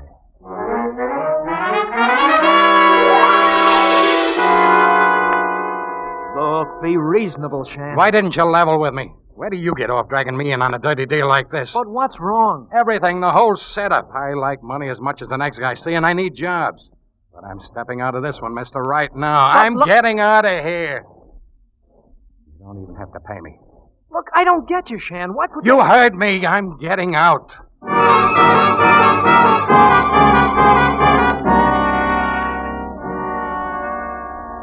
It's almost out in the open now, isn't it, Vic? But not quite. Because you're not even sure what's happening. Not able to talk it all out with the one person you should go to with a problem. Because right now, she is that problem, and you're alone. That's what's so terrifying, isn't it, Vic? Your complete helplessness. And you have no way of knowing, of course, that now tonight, the band assembles on the platform as you check quickly through the evening's dance program. Thalia's facing Jeannie Long in her dressing room. That's a very strange question, Thalia. Under the circumstances, I don't think it is. In any case, how I feel about Vic is my own business. You can't expect me to believe you've never been in love with him.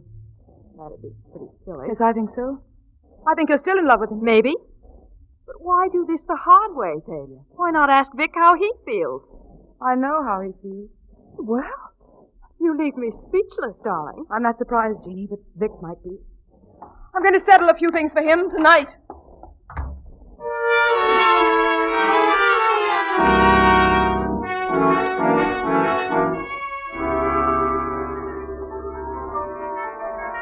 Vic, could I talk to you a minute? Not right now, Jeannie, please. Okay, boys, let's take it. 1, 2.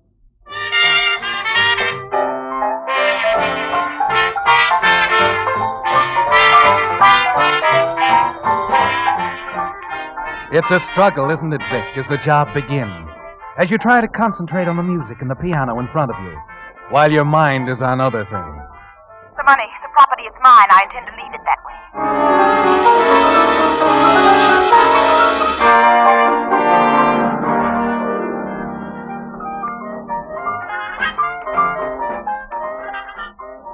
Those are the raw materials, aren't they, Vic? Something for a man's mind to work on. Particularly a mind like yours, with murder lying underneath everything else. Yes, you can close your eyes there at the piano and hear things like this. I love you. Don't be ridiculous, Vicky. Carl annoyed me. I wanted someone to do a job for me, and you came along, so... You let me go ahead The money, darling. The property in Cleveland. I want them. I've got them. And I won't have to pay for it, will I, Vicky? No! No, she won't get away with it!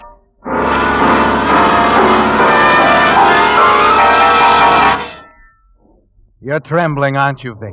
Sitting there terrified by your own thoughts. Almost afraid to think of what you might have to do to escape. Intermission, Vic. What? Oh, yeah. Yeah, sure, Jane. And now you're going to listen to me. It's Thalia. Thalia? What about Thalia? Well, she said the oddest thing. Something about settling things for you tonight. I knew it. What? That little... Vic, what is it? Settle things, huh? I'll see about that.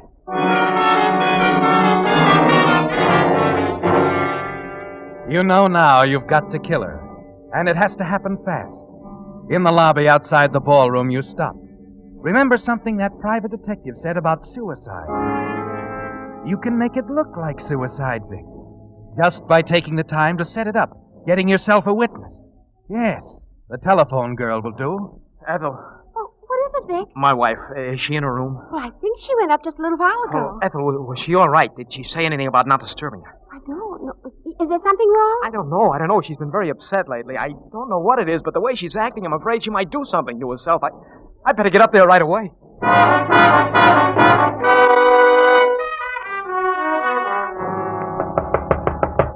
Thalia?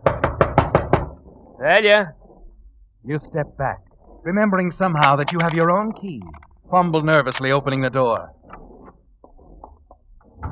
Thalia? You cross swiftly to the bedroom, glance in, wonder where she could be. Thalia? Turning, you catch sight of the doors to the terrace. They're both standing open, a slight breeze rustling the drapery. Thalia, I just want to talk... What's the matter, Thalia? What are you doing out there on the terrace? Don't you come near me. You can't do this. But we're going to talk, Thalia. Don't back away from me. Leave me. Leave me. Look Thalia, look out! Stop the rail, you'll go over!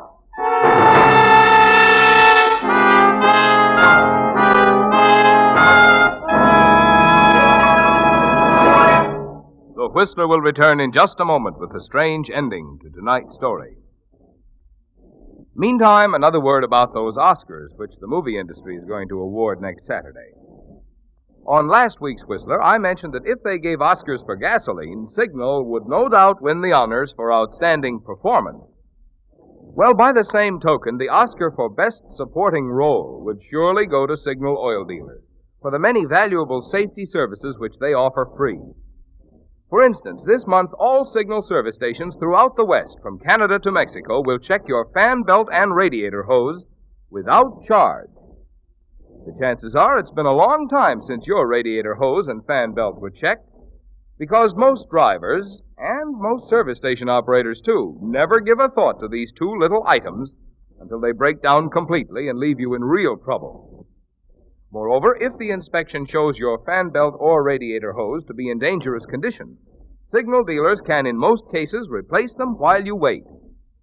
So for your own peace of mind and carefree miles during the months ahead, drop into a Signal station this week for this free Signal safety service. Your friendly Signal dealer will enjoy this opportunity to demonstrate to you the more thorough, more conscientious service cars get at dealer-owned Signal service stations. And now, back to the Whistler.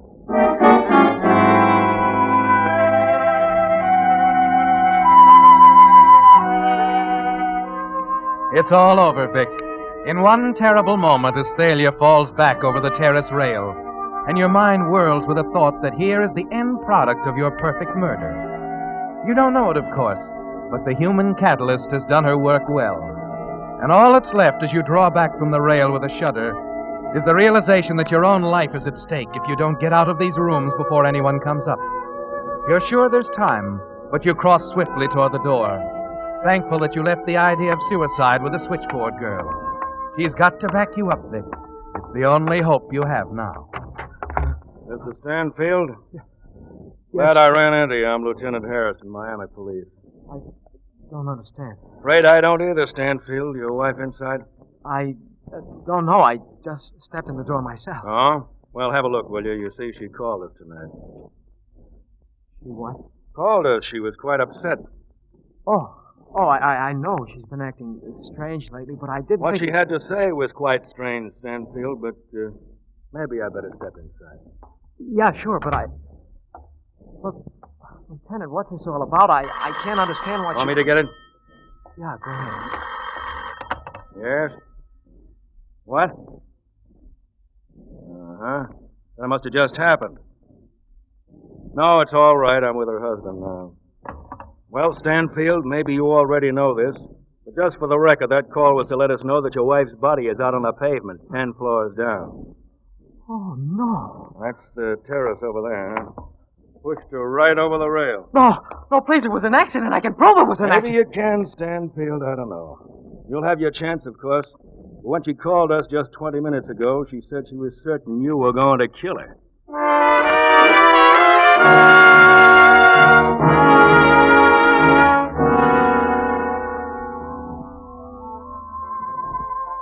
Gee, Arlene, I can't get over it. What, Orville? The papers today about Vic Stanfield being convicted of murder. The Miami police and that private detective both telling the jury Mrs. Stanfield said she was afraid he was going to kill her. Oh, yes. I wonder why he did such a thing, Orville. I don't know. Only, oh gosh, the whole thing must have hit you pretty hard, Arlene. I mean, the way you felt about Stanfield. Well, you know, Orville, it was terrible, but as far as anything personal between Vic and me, I guess I was just silly. You see, Orville, there's something you should know. You mean about our going steady again? No. Rodney Maynard and his men of music are coming here next week. Yeah, I know that. Yes, but... Well, Orville, there's something I've never told you about me and Rodney.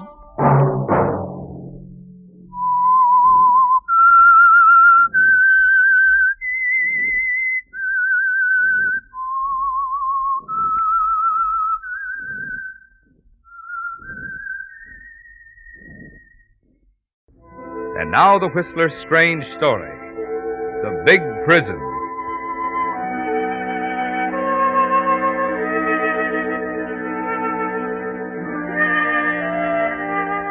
To John Emerson, it was more than a nightmare. The sounds, the images flashing across the black background of his mind were too real, too terrifying.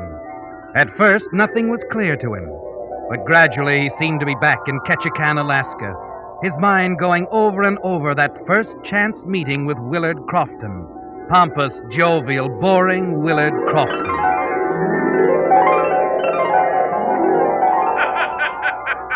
No, it's all set, Emerson. All set. Oh, now, wait a minute, Mr. Crofton.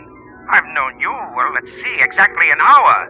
And here you're asking me to spend a whole month hunting with you. Why not? You say you like to hunt? I'm headed for my little lodge outside Whitehorse and looking for a hunting partner, so why not you? But really, Crofton, Not another word. I insist you be my guest, Emerson. Yes, sir. I absolutely insist.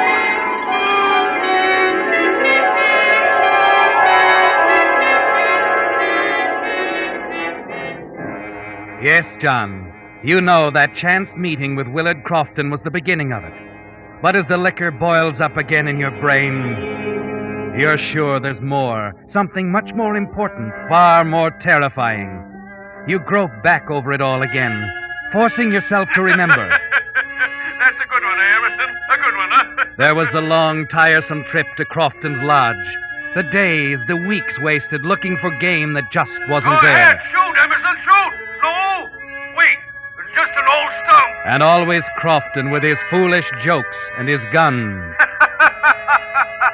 How'd you like that one, Emerson? Great one, huh? Shoving another highball into your hand. Oh, have another one, John. And another. Oh, Then suddenly, in a rush, it all comes back to you, like acid in nitroglycerin. The memory of those last wild moments at the lodge explodes in your mind. All right, Compton, all right. I've had enough. You hear me enough? Now, see here, Emerson. I picked you up at Ketchikan and brought you here because I thought you'd be good company. But if you think I'm going to pay your passage all the way back to the sea... That's exactly what I think. I've listened to your silly chatter for a month. Now I'm going to get out of Alaska even if I have to kill you. No, look, John, you've been drinking too much. Shut up! Your fingerprints will be all over that gun. John, put it down! Put the gun down! Then it's gone in a red flash. The nightmare, the visions, the spinning, dizzy, sick feeling.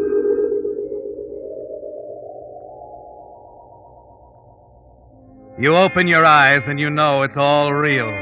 You discover yourself lying fully clothed on a bed in a hotel room with morning sun streaming in the window. But before complete panic can overtake you, you're stopped by the sound of voices, real words from real people coming in over the open transom. I tell you, Joe, the telegram's addressed to Willard Crofton. And I'm telling you, he's still asleep, and I'm not going to wake him up until it's almost time for his train. What's going Yeah, on? but Joe, the wire's marked deliver personal, and we're supposed to deliver it. Two guys. Look, I'll deliver it personally when he wakes up. Now, what difference does it make? Don't ask me, Joe. I don't make the rules. You're sure it's Mr. Crofton? Crofton? Sure it is. I've never seen the guy, but he come in drunk late last Wait a night. minute, Joe. Let's look at the register, huh? It won't do any good. He was too stiff to hold a pen in his hand. Something really had the guy going. Well, maybe to be sure, I ought to go out to that hunting lodge of his. Because if this is the wrong guy, Why make the trip for nothing? He brought his car. Go out and check the registration. Then if it's Crofton, leave the wire with me, and I'll deliver it for you as soon as he wakes up.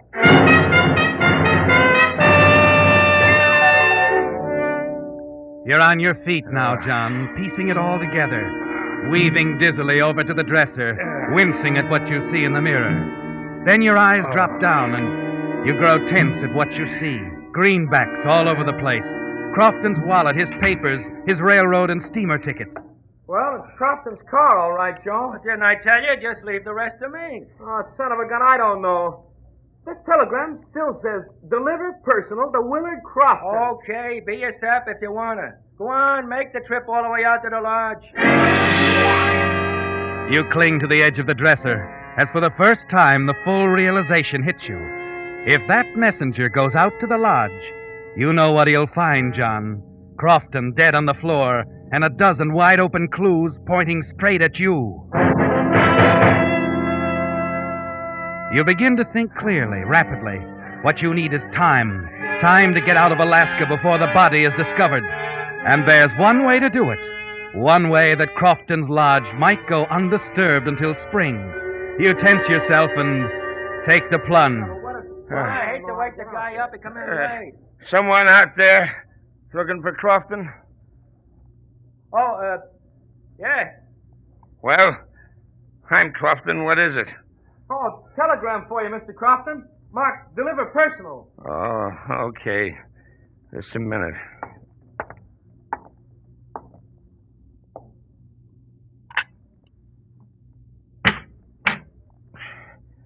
Well. Oh, yeah. Here's your telegram, sir. Well, here's something for your trouble. Oh, gee, thanks. Well, sorry to disturb you, sir. We weren't sure you were Crofton. Who else would I be? Well, I don't know, sir. It's 8:15, Mr. Crofton. Your train leaves at 9 sharp, you know. Yeah. Don't worry. I'll be on that train.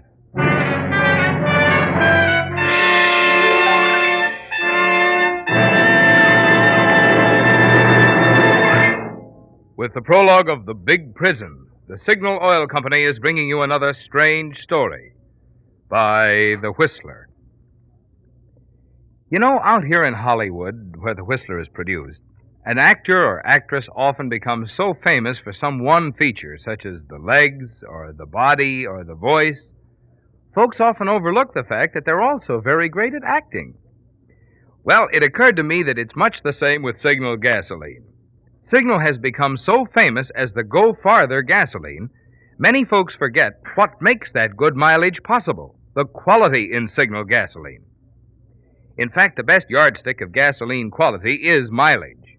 You see, the only way any gasoline can give you better mileage is by helping your motor run more efficiently. And when your motor runs more efficiently, naturally you enjoy quicker starting, faster pickup, smoother, knock-free power, the kind of performance you expect from a quality gasoline. That's why we say to be sure of the tops in gasoline quality, just remember two things. One, in gasoline, it takes extra quality to go farther. And two, Signal is the famous Go Farther gasoline. And now back to the Whistler.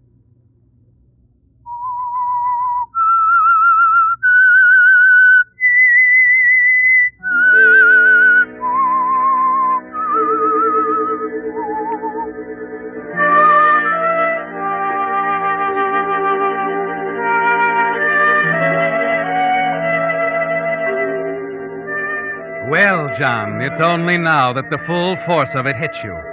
The thing so many men have felt about the North in years gone by.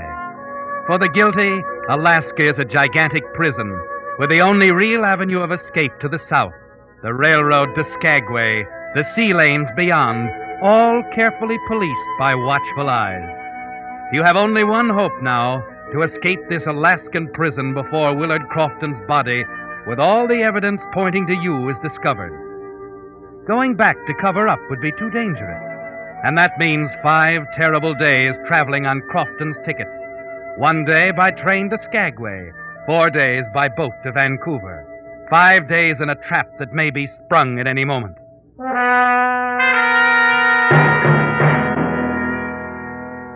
The telegram delivered to you in Crofton's name says only, "Leave today as planned. Signed, Williams." And Crofton's papers aren't much more helpful. You're still studying them a few minutes later when... Yes? Mr. Crofton, the garage man's outside about the car. Oh. Well? Is it ready? Ready? To be put up for the winter. Oh, yes. Tell him to go ahead. Good. Your baggage is in the lobby. Oh, yes. Have it taken to the station, will you, please? Here you are. Oh, thanks. How long till train time? Let's see, 30 minutes. Well, I'm a little tired. I guess I'll wait here till just before the train leaves. Well, how about breakfast? No, I'm afraid there's not that much time. I'll have lunch at Bennett anyway. I'll wait till then. Well, it's up to you, but knowing the White Pass and Yukon Railroad like I do, I'd never leave Whitehorse with an empty stomach.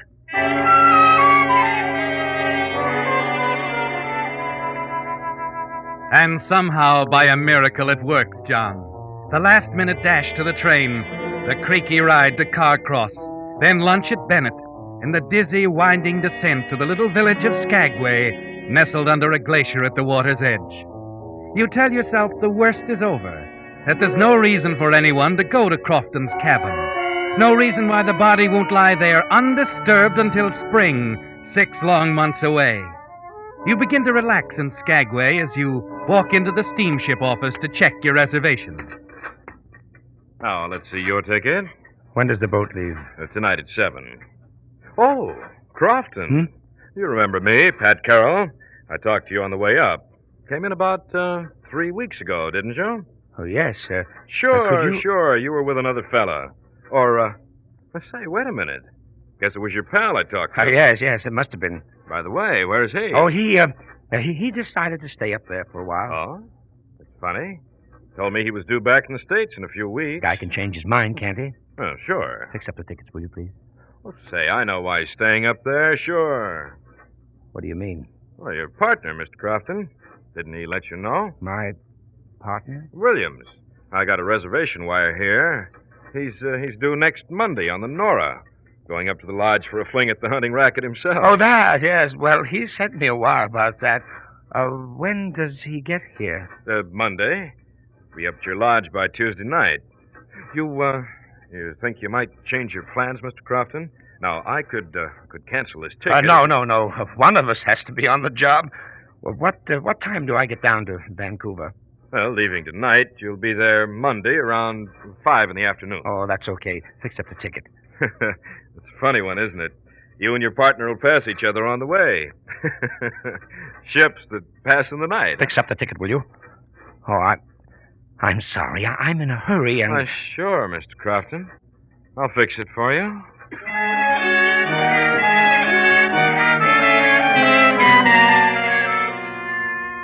Well, John, it's going to be a race now, isn't it? A grim kind of a race.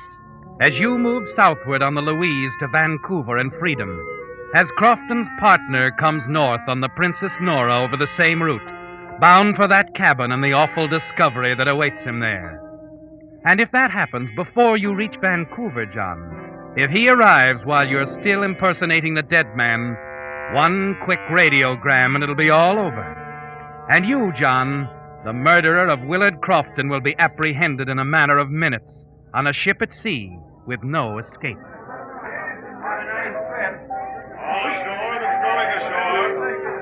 All ashore that's going ashore. You stand on the after deck in the shadow. Try to keep out of sight as you look at the twinkling lights of the little town. The ugly docks, the rock cliff plastered with tourist signs. It seems an age before the deckhands get busy with the lines and passengers begin to drift forward to their cabins.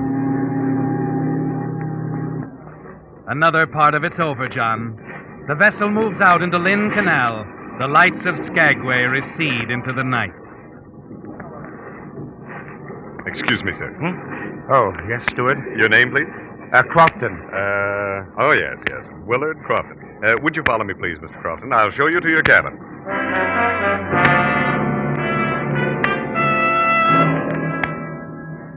You manage to have dinner alone, then slip back out to the deck, find a chair and lean back to rest, for the first time in more than a day. You're tired now, terribly tired, and you're thankful for the darkness, the soothing slap of the water against the sides of the ship. And then... Well, Mr. Crofton. Oh, yes. Mind if I sit down? Why, no, sir, not at all. That's the Crofton Williams, isn't it? I saw your name on the passenger list. Quite a surprise. Oh? Yes. I've dealt with you people for some time now. Nearly 15 years. Well, that's... I'm Dr. Prentice, Alaska Medical Mission. It's a pleasure, Doctor. I could tell you some stories about the things your medical supplies have done for us up here. Saved a lot of lives, Crofton. Well, that's fine. Last call for dinner. Well, better hurry if you want dinner. Last call. I don't believe I'll eat anything, thanks. Haven't been feeling too well. Oh? Seasick? No, a touch of cold, I think. Slight temperature. If I took my own advice, I'd be in my stateroom. You, going to Vancouver? Yes, I have to get back. Give my partner a chance for a vacation. Good. Vacation, that's what I need. You know, I really better turn in. Will you excuse me? Well, of course, Doctor. Nice to have talked to you. Well, thanks. It was a pleasure meeting you at last after doing business all these years. I'll try to make dinner with you, Crofton, perhaps tomorrow evening. Fine, Doctor, fine. Good night.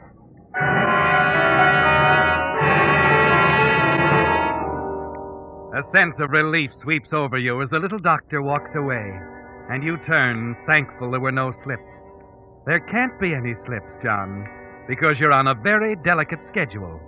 Only 12 hours stand between you and disaster, the narrow margin that will separate your arrival in Vancouver from the arrival of Crofton's partner Williams at the cabin in Whitehorse. You know you must be off this boat and out of Vancouver when it happens. The doctor, mercifully, keeps to his cabin for the next few days, and you're alone now at the rail of the Princess Louise as she slides into the dock at Ketchikan. Oh, Steward. Yes, sir? How long do we tie up here? About an hour, sir. Well, I think I'll go ashore, stroll around a bit. Yes, everybody does. Both boatloads. Huh? Both? Yes, sir. That's the Princess Nora there at the dock. The Nora? That's right, sir. She's headed right back where we came from.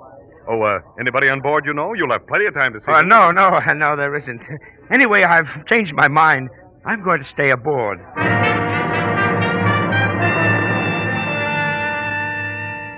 The hour in Ketchikan seems like 10 years, John.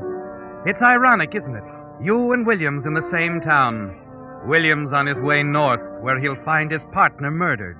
You on your way south to find freedom, with a slim slice of time, only a few hours still tipping the balance in your favor.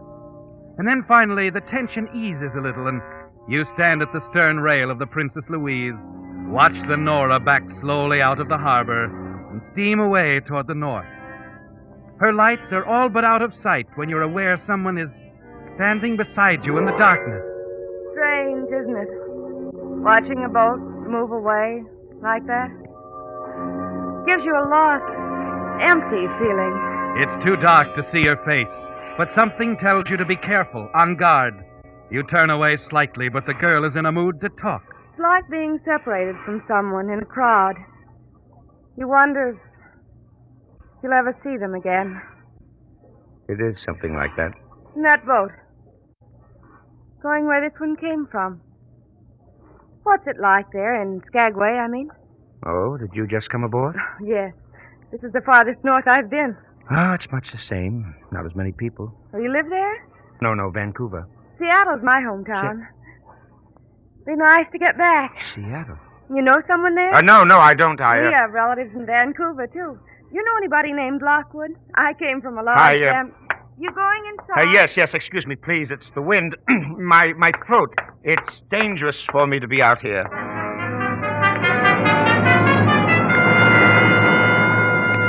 You're trembling inside as you hurry away, aren't you, John?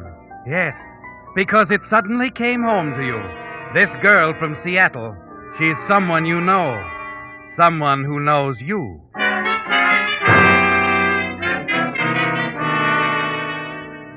You can't reach your stateroom soon enough as the realization sweeps over you. Lockwood. Of course. Helen Lockwood. You met her not 3 weeks ago in Ketchikan. But you mustn't meet her again and give her a chance to remember your real name and expose you as a masquerader.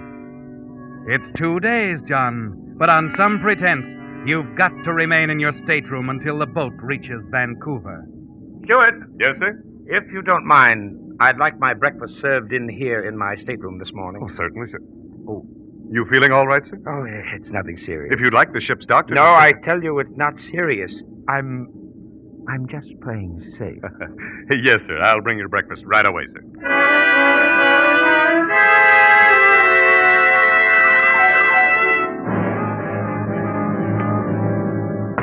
Yes? Your breakfast, sir. Oh, come in. Put it right there on the... Oh? This is the ship's doctor, sir. I thought I told you it wasn't necessary. That was my idea, Mr. Crofton. Well, now, see here, Doctor. I'm not seriously ill. There's no need for you Mr. Crofton, that's what I'm here for. But You're just like all the rest of them. Now, here, let me take your pulse. Need any help, doctor? No, thanks. You can go, Henry. Let's see. Might as well get your temperature, too. A sense of anger mixes with fear as the doctor stands over you. Above all, you can't have him meddling, telling you to get out on deck. As he turns away for a moment, you remember the words of little Dr. Prentice, something about a touch of cold, a slight temperature. Your eye strikes the pot of hot coffee on the tray right next to your bed, and an idea comes to you that almost makes you laugh out loud. It's so simple, isn't it, John, to take the thermometer from your mouth, dip it for an instant in the coffee, put it back before the doctor turns. And you know in advance what he'll say. Now, Mr. Crofton, if you let me take a look. 102. Mr. Crofton, I'd say you should stay right in bed for a while. Nothing serious. Oh, I don't think so. However, I'm glad I checked. Well, I'm sorry I was short with you, Doctor. Oh, I'm used to you businessmen. You never want to stop for anything. I do want you to rest for me, though. We're only a day and a half out of Vancouver. Well, don't worry, Doctor. I'll stay right here.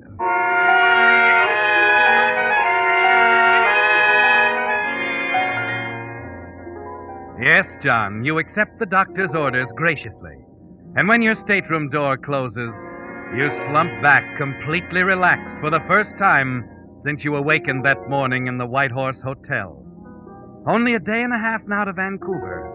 And by the time Crofton's body is discovered, you'll be on your way to one of 1,000 places where you can disappear completely. And again, you almost have to laugh out loud. It was a pot of coffee and a fever thermometer, John, that assured your escape from the big prison.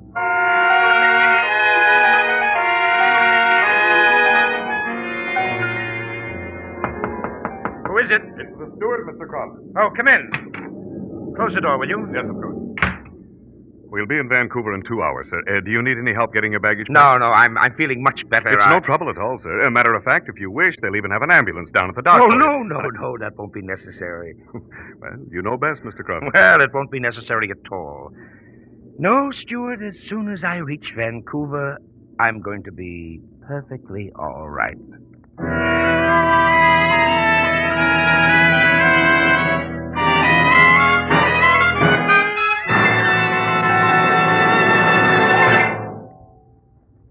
In just a moment, we will bring you the strange ending of tonight's story. But meantime, a word about a major purchase that many of you drivers will be making during the coming winter months. A new battery. Perhaps you've gotten the notion, because of the many new or off brands of batteries now being offered, that batteries are plentiful again. The fact of the matter is, good batteries are not plentiful now, and the indication is that they will be even scarcer as the demand grows.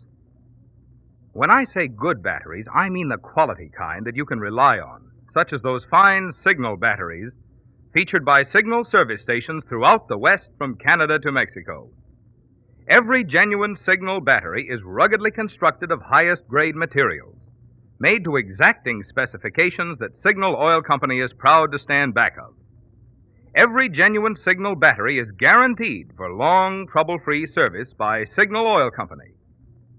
Of course, the best way to get the maximum life out of any battery is to have it checked and inspected regularly, a service your Signal dealer will gladly perform for you. Should he find that your present battery is not likely to stand the strain of cold weather starting, it'll be wise to get your order in now for a quality battery, a genuine, guaranteed Signal battery. And now, back to the Whistler.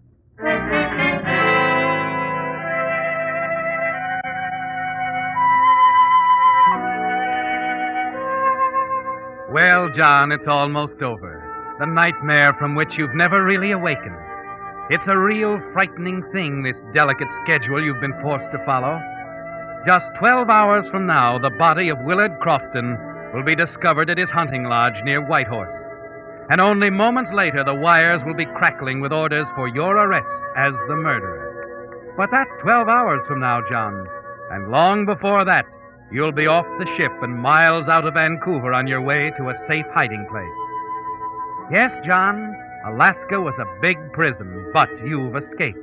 In just a few minutes, you'll walk down the gangplank on schedule, safe and free. Yes, Stuart, come in. My baggage is all ready. Oh, Doctor. Well, look, it was nice of you to come again, but I told the steward I'm feeling much better. He told me. Just the same, I thought I'd better take that temperature of yours. Oh, but really, Doctor, it's Oh, not... come now. It'll only take a moment. Yeah, but Under the tongue. Oh. That's it. Mouth shut. Sometimes I think that's the best part of being a doctor. Telling people to keep their mouths shut and making them like it. Oh, I better get that pulse, too. Oh, not bad at all. Little rapid, but that could be nerves. All right. Let's have a look at that thermometer. Now, look, Doctor, look, I was trying to tell you, this is all foolishness. I'm feeling fine. What's the matter? Nothing. Quite the contrary. Your temperature is normal again. And I don't mind telling you I'm greatly relieved. Well, I told you Relieved? That's right. Of course, with no temperature, you're free to go anywhere you like, aboard ship. Aboard ship? Oh, wait a minute. What are you getting at? Well, you really did it with that 102 fever of yours. Made me suspicious, and I went back and checked up on your friend Dr. Prentice again. What about Dr. Prentice? It's too bad, but I'm afraid he picked up a case of smallpox somewhere in Alaska. Smallpox? We'll all be held in quarantine, of course. But then we shouldn't be delayed more than 48 hours.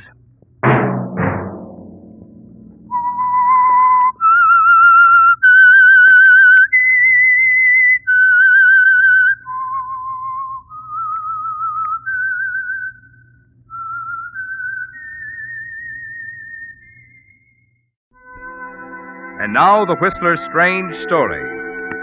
The Back Door.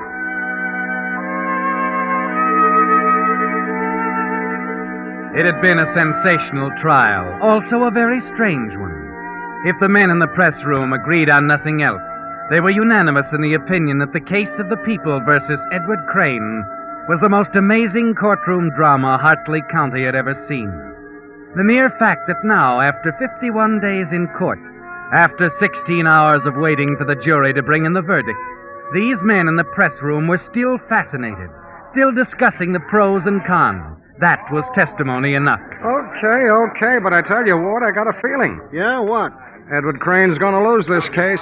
Well, make yourself some dough. They're betting 8-5 he gets himself acquitted. I know my hunch sounds crazy, but the whole thing was crazy from the first. Edward Crane, the biggest criminal lawyer in the business, hooked on a murder charge. And on top of that, acting as his own defense. Yeah, that part don't make sense, does it? Nah, it never did. No, but that doesn't mean they'll convict him. Plenty of guys who work in the street today only because Crane pulled a rabbit out of the hat at the right time. There weren't any rabbits in this one, Ward. Funny, but it almost looked as if the guy weren't trying. As if he wanted to be convicted.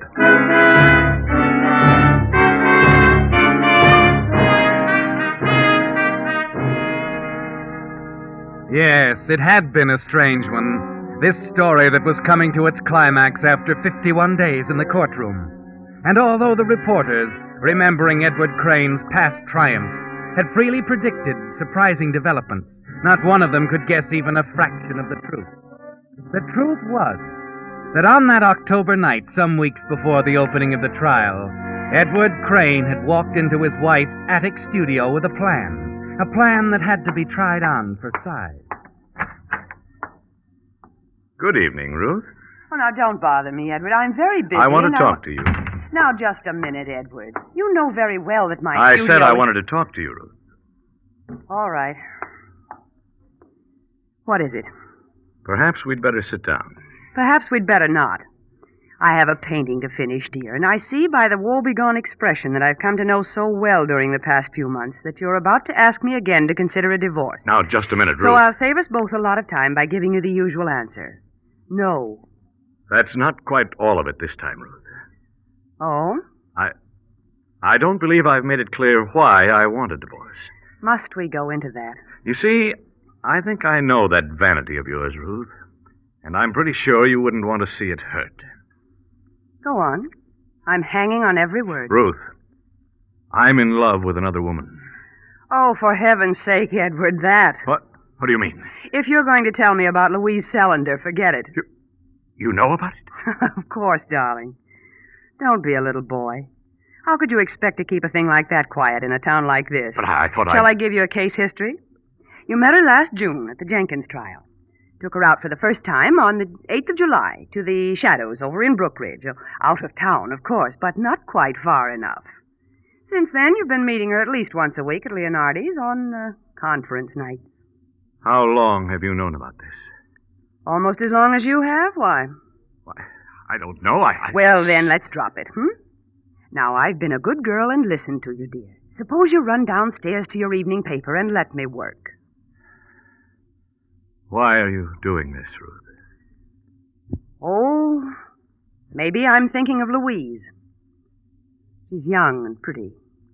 There's a happy life ahead of her with someone. Maybe I just don't want to see her make a mistake. And you are a mistake, Edward, a frightful mistake.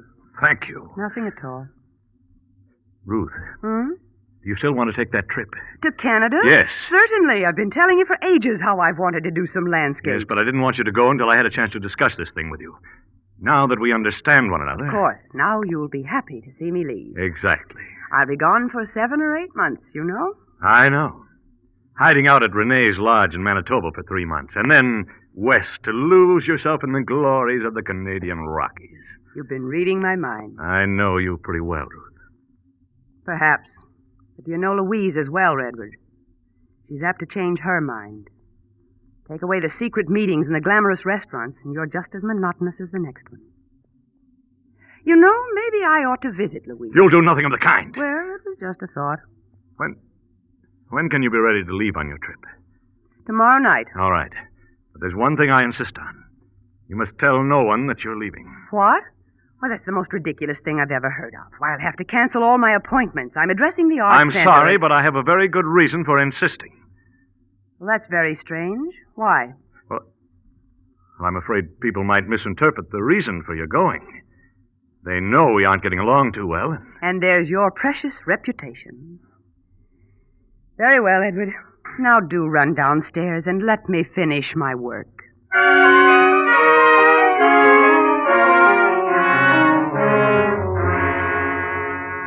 Yes, Edward, you tried the plan for size, and it fits. And somehow you're relieved. Your experience as a trial lawyer has made you a master at talking of one thing and thinking of another. And at the moment you were proposing Ruth's trip to Canada, your mind was on something else. Somewhere in the huge, imposing edifice known as criminal law, big and terrifying from the front, but with back doors here and there open to escape. One back door, one loophole in particular, that will allow you to murder your wife and go free. On the night after Ruth leaves for Canada, you decide it's time to call Louise to set her mind at rest. I can't help it, Edward. I love you so. We simply have to be patient, dear.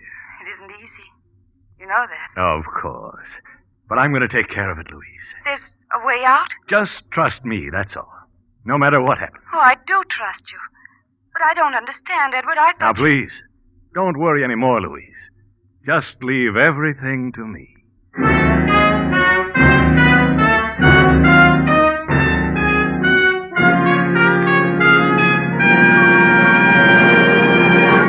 With the prologue of The Back Door, the Signal Oil Company is bringing you another strange story by The Whistler.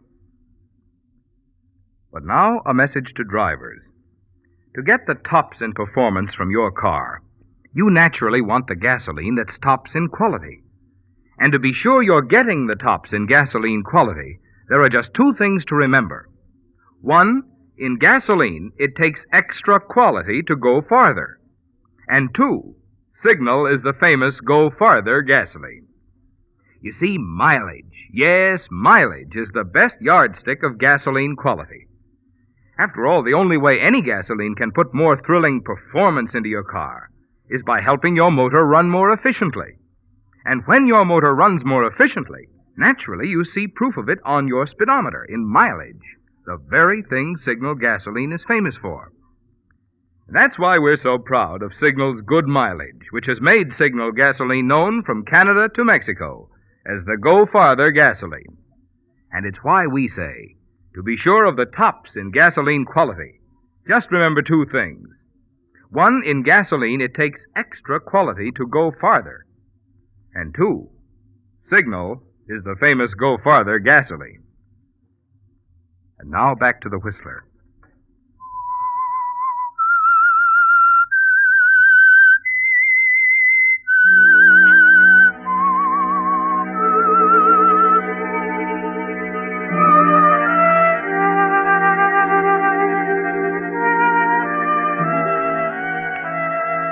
So you've made up your mind, Edward, and murder is the only answer. A new kind of murder, of course.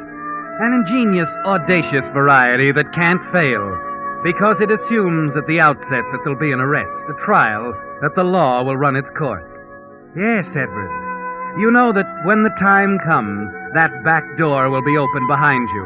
That secret back door to freedom and a new life with the woman you love.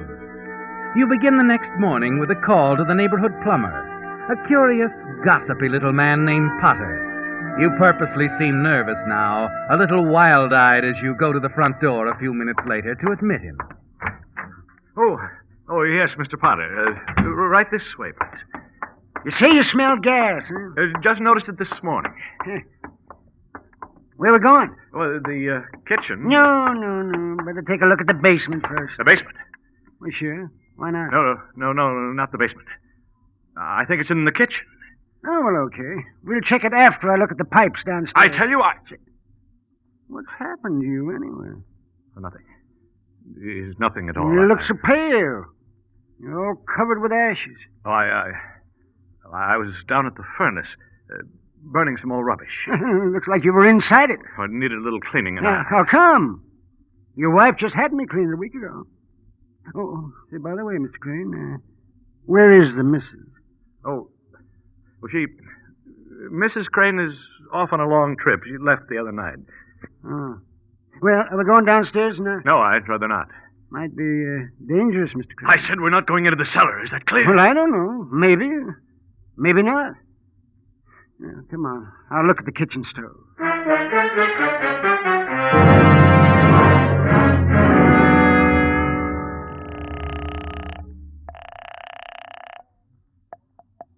Hello? Louise? Oh, Edward. I'm sorry I didn't see you yesterday, darling. I'd like to make it up to you tonight.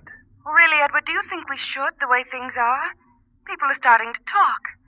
Oh, I'd give anything if we could be together forever, darling, but now I don't want to embarrass you. Oh, that's just the point. Let 'em talk. I'm tired of dodging the issue, meeting you in back alleys and out-of-town restaurants. It's high time we brought it out in the open. But, darling... I mean it. We're not going to Brookridge tonight, Louise. We're having dinner right downtown at Pierre's. I'll pick you up at 7. Now, listen, darling. Now, that's all there is to it now, Louise. I insist.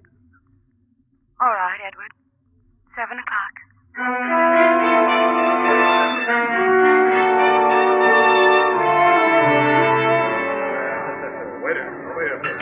Well, what's the matter, darling? I don't know. You haven't touched your steak. I guess I'm not hungry. Is that the only reason? Look at them, Edward. Staring at us like a flock of vultures. Oh, no. It's your imagination. Oh, I wish it were. I know what they're saying. It'll be all over town tomorrow. So what? Maybe a little gossip will convince Ruth that Edward. Huh? Please. I don't want to talk about Ruth. I don't want to hear her name again, ever. Oh, I'm sorry, Louise. So am I. Come on, now, let's go. But, Louise... Don't you see, darling? I can't stand this another minute. I'm sorry, Edward. All right, Louise. Let's go.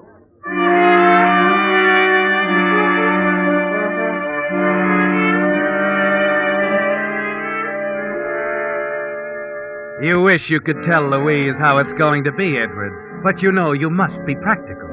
There's only one time for that, after it's over. After the hue and the cry and the drama of the trial and the retreat through the back door. So you take her arm now, as the two of you leave the restaurant. Note with satisfaction the smug faces, the staring eyes, the heads together over tables in the far corners of the room. You don't have to hear to know what they're saying. It's moving now, Edward. A last glance at Henry, the bartender, tells you that even he's part of it, too. There, that's him now. Sam Potter says Crane there has a case of jitters that make New Year's morning look like a sarsaparilla hangover. Oh? Well, maybe there's another reason. Look, Crane had been down in the cellar fussing with the furnace. Wait a minute, Bill. You mean that... Well, I don't know. Maybe his wife is away on a trip. Who knows?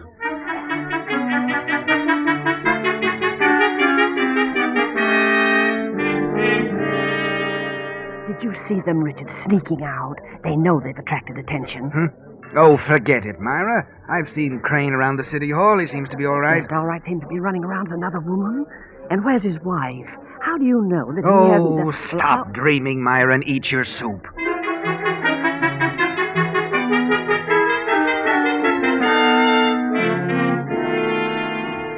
It's building solidly, isn't it, Edward? With each passing day, you can almost feel the wall of criticism and suspicion rising around you, closing in.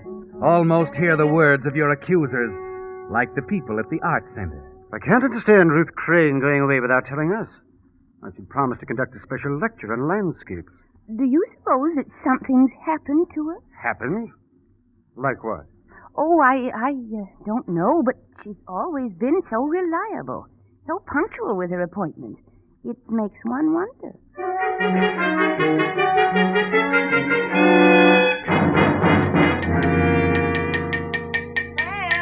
Any noise bothering you, Miss Harris?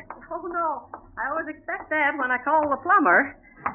Sam, I came down to ask you about Mrs. Crane.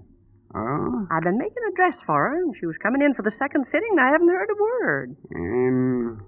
I don't figure she'll ever be in, Mrs. Harris. What? A couple of weeks ago, I was over at the Crane place. Talked to Mr. Crane. She wasn't home? Well, I didn't talk to her. Let's put it that way. I don't understand you, Sam. I had to have a look at the furnace during the call. Mr. Crane acted awful peculiar about it.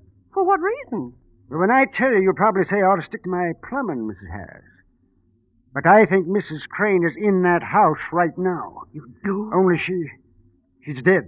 She's buried in the cellar someplace. Sam, you really believe that? I certainly do. Well, then there should be an investigation, a police investigation. Sam, I'm going to see about it right away.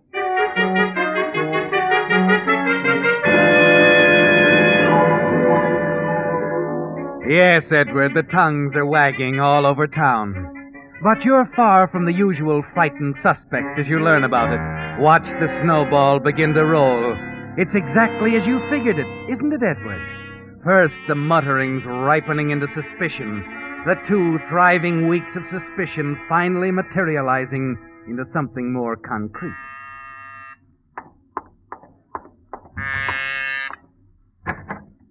Well, Louise, come in, darling. Oh, Edward, it's terrible. The whole town's against us. Against us, Louise? For just being together, I guess, for being in love. Edward, there's a man on his way here. From the district attorney's office. Really? They don't believe Ruth went away. Now, there's nothing to be afraid of. It doesn't matter what they think. But what will you tell them? The truth. Edward. Now, Louise, stop worrying. Oh, Edward. Darling. Edward, did someone... I told you not to worry. It's all right. You'd better answer, Edward. Yes, of course.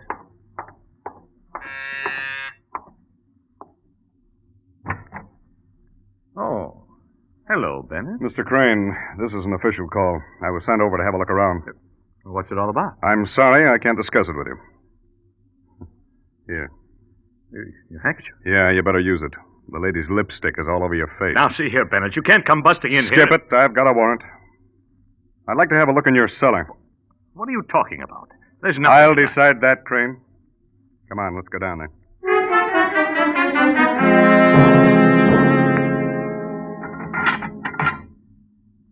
Well, just what are these? What? Why, they're buttons. They're from an old painter's smock. Your wife's? Yes. You see, I cleaned up her studio just after she went away. Afterwards, I burned the rubbish in here.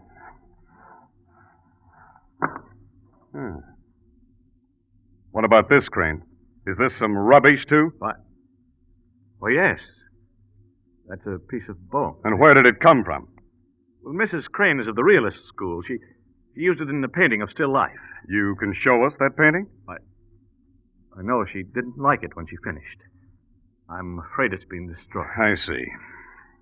This is going to be a little difficult, Mr. Crane. You probably know the talk that's been going on around town. Well, I'm afraid we can't ignore it any longer. What kind of talk? People around here seem pretty convinced you murdered your wife. Why, that's...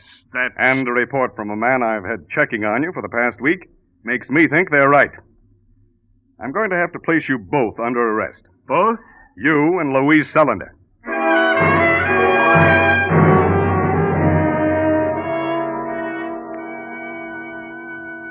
And there it is, Edward, the final official accusation.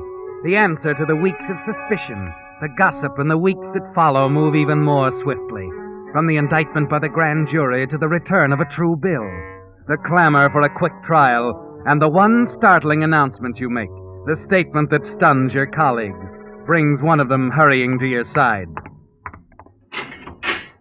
5 minutes. Thanks. Well, hello, Waverly. Edward, what's it all about, this ridiculous decision to handle your own case? Can you think of a better criminal lawyer? But it's suicide. Look, we'd like to help you. I'll save you some time, Waverly. My mind's made up. I'm handling the defense myself. As a matter of fact, they're letting me talk to my co-defendant, Miss Sullender, in just a few minutes. So, if you'll excuse me. All right, Edward. Have it your way.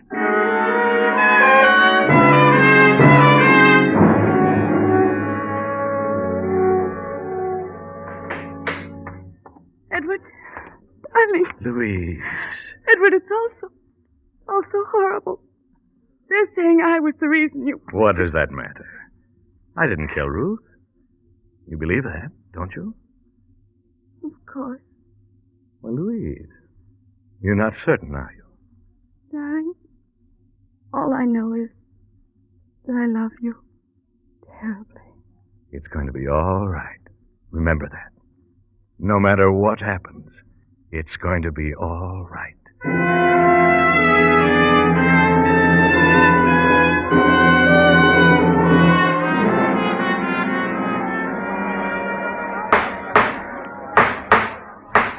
If it please the court, Mr. Foreman and gentlemen of the jury, the state will prove that on or about the 15th day of December of last year, the defendants Edward Crane and Louise Sullender, with malice aforethought, did effect the brutal death of his wife Ruth. Our witnesses will establish beyond That's right. I was checking the plumbing. Now, Mr. Crane acted mighty peculiar the whole time I was there. Now, that's what started... She was supposed to come for a fitting. I never knew her to break an appointment. It wasn't like her at all.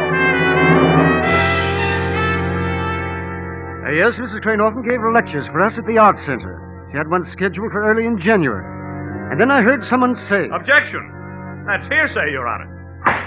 Objection sustained. Proceed, Mr. Prosecutor. And my last words to you, ladies and gentlemen of the jury, the state has not proved anything. It's all conjecture, hearsay, lie. Order! Order! Another outburst and I'll clear the court. Now, Mr. Crane, will you conclude as quickly as possible?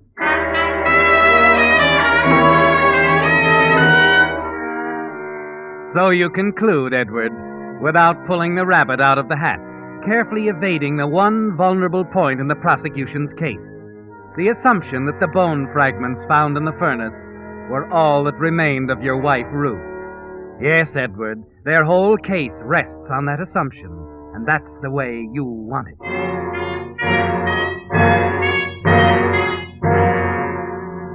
Ladies and gentlemen of the jury, have you reached a verdict? Yes, Your Honor. We find the defendants, Edward Crane and Louise Sullender, guilty on all counts. Oh, no! Bailiff, please. Will you ask the judge if I can have a few minutes with Miss Sullender in private? All right, Crane. I'll make the request. Oh, Edward, darling. You tried so hard to convince them. Easy, darling. Don't worry. It's going to be all right. But how can you... Shh, not here. I've asked for a few minutes together. I'll tell you in the judge's chambers. But they can't go through with it, Louise. You'll see. They can't go through with it.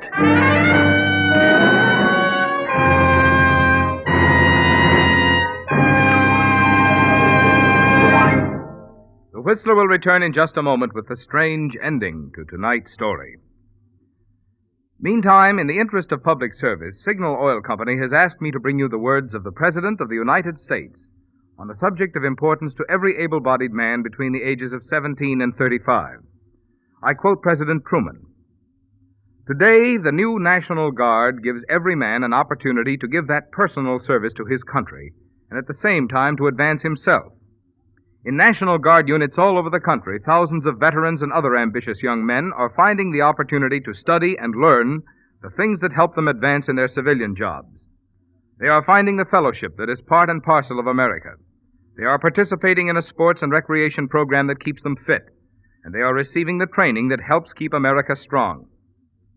Those are the words of President Truman. I might add, there are still many opportunities for ex-servicemen to enlist in grade, which means even higher pay for one night of training per week. Get full information by contacting your local headquarters of the National Guard. And remember, when you join the National Guard, you're benefiting not only your country, but also yourself. And now, back to the Whistler.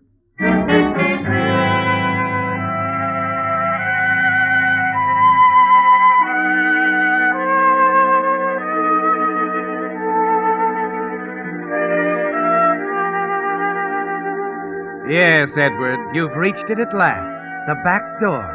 The loophole in the law that will let you and Louise be together. It's over now. All the planning, the long weeks of the trial, and the guilty verdict against you and Louise. You're trembling excitedly as the bailiff comes back to tell you that it's all right. That you can have 5 minutes together alone. You can tell her now, can't you, Edward? End her fright and grief with a simple explanation of your carefully conceived plan. You turn, take her in your arms as the bailiff withdraws from the room and the door closes. Darling, Edward. It's all right, Louise. She isn't dead. She isn't dead at all. What do you say? Don't you see? They've convicted us, legally. But Ruth's alive. She's in Canada. I sent her there myself. But No, wait. Let me tell you the whole thing, Louise. It's to bring us together. She said she'd never give me a divorce, and she wouldn't have. But I got her to go away. I wanted them to convict us. I don't understand you, not at all. Look, Ruth's in the Canadian Rockies. She went there after spending 3 months at a lodge in Manitoba run by a man named Rene. I'm going to have Rene brought here. But, Edward, Don't you see? He'll swear she was alive after the time we were supposed to have killed her. With testimony like that, they'll be forced to set us free. And then I'll find Ruth and really get rid of her. That's what I've been working for all the time, dear. After once releasing us, they'd never try to connect us with her disappearance again. Edward, why didn't you tell me? I couldn't, my dear. It had to be this way. But it won't work. It can't. Why, of course it can. When my witness gets here, we'll have proof. You won't have a witness, Edward. You can't. Ruth came to see me the night she was leaving. I killed her, Edward. I killed her. So we could be together.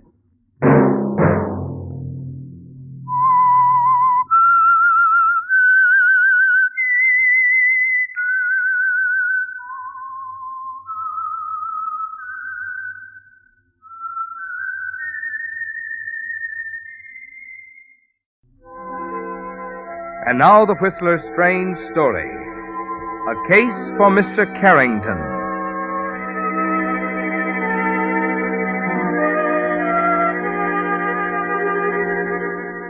Outside, a gathering of black clouds had turned the blue waters of Kingston Harbor to a leaden gray.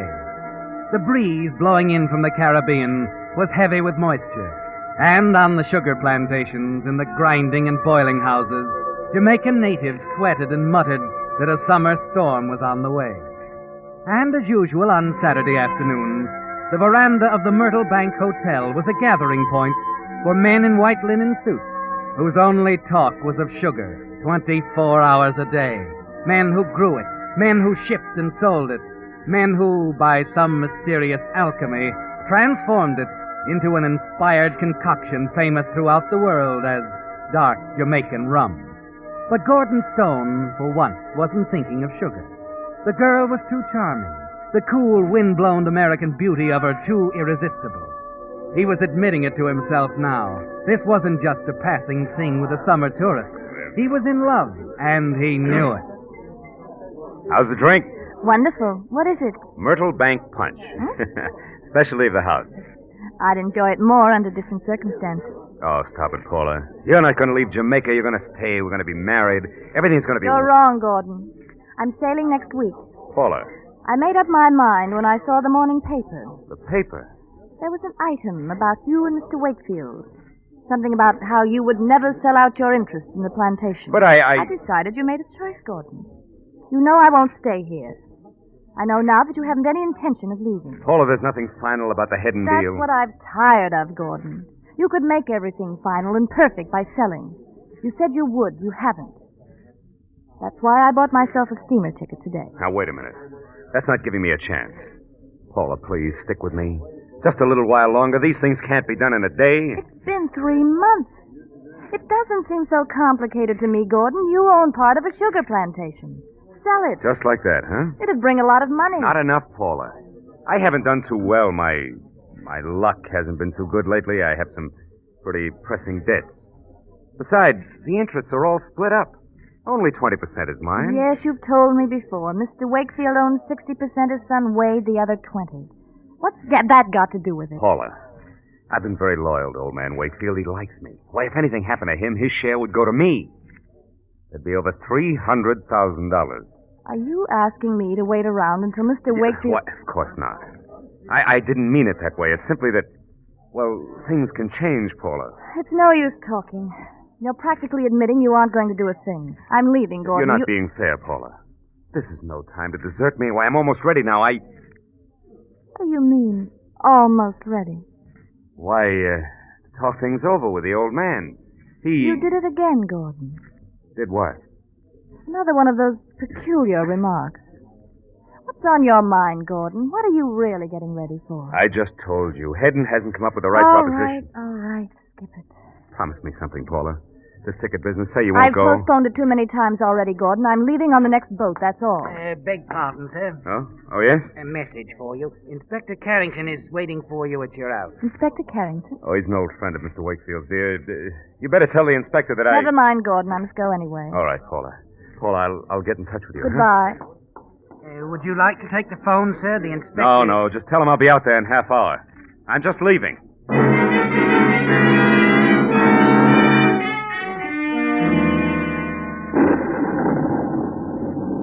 The rumble of thunder sounds overhead as you guide the car through the outskirts of town, down the road bisecting tall fields of cane on the flatland to the north.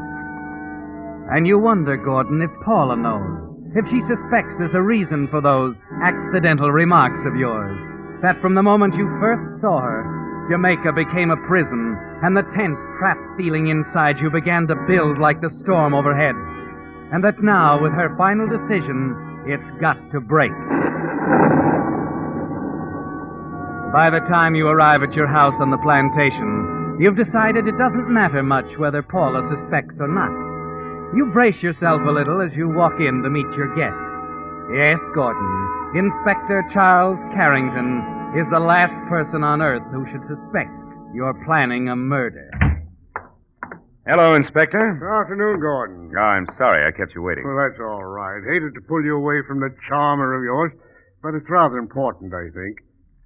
You're meeting with Wakefield this afternoon. Yes, in 10 minutes, as a matter of fact. I want you to do a favor for me, Gordon. I'd be glad to. You know, of course, that the old boy's my closest friend, went to Cambridge together and all that, and I'd hate to see anything happen to him. What do you mean? Oh, I've never said this to him, Gordon, but frankly, I'm quite worried about his boy, Wade. Oh, Wade.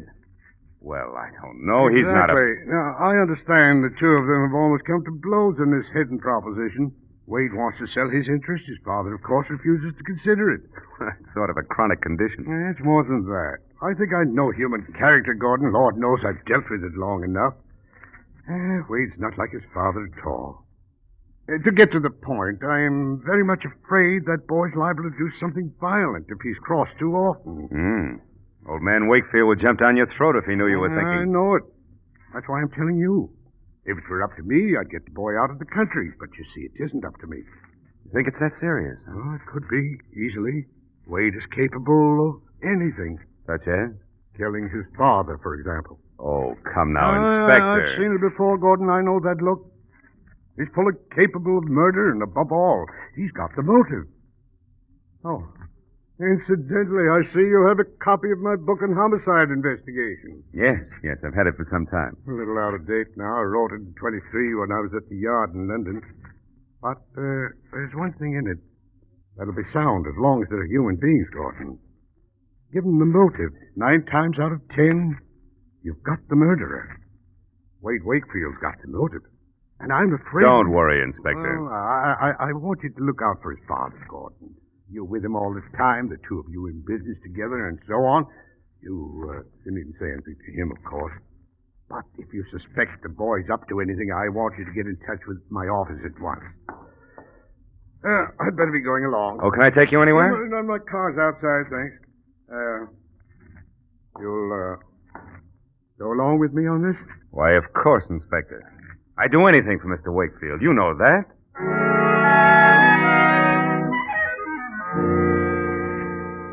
You see him to the door, then walk thoughtfully back into your study. Take his book on homicide investigation off the shelf. Flip the pages to a passage you've studied many times, underlined in red pencil. If there's one essential in the investigation of homicide, it is the element of motive. Given the motive, 9 times out of 10, you've got the murderer. Carrington's creed, Gordon, and the key to your escape from the prison here.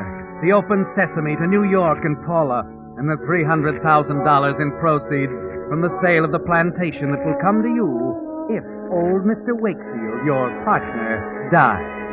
And above all, the thing that will send his son Wade to the gallows for a crime that you committed. Your mind is made up now. There couldn't be a better time, Gordon. The storm, the inspector. It's going to happen tonight.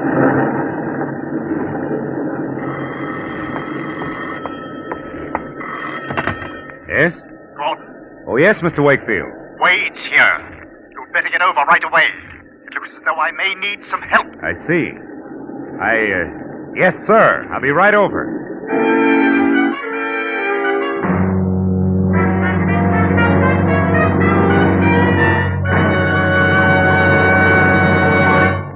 With the prologue of A Case for Mr. Carrington, the Signal Oil Company is bringing you another strange story by The Whistler. But now, since cooler weather is here to stay for a while, I'd like to say a word about an item that's going to have a lot to do with your driving pleasure from now on. Batteries. How's the condition of yours? One way to find out, of course, is to wait until your battery refuses to turn the motor over some chill morning. But a much better way is to stop by your Signal service station regularly for a battery inspection. Your Signal dealer will keep the battery water at the proper level for long, efficient service. If your battery has run down, Signal dealers have the latest equipment for safe recharging. And should you need a new battery, mister, you've come to the right place.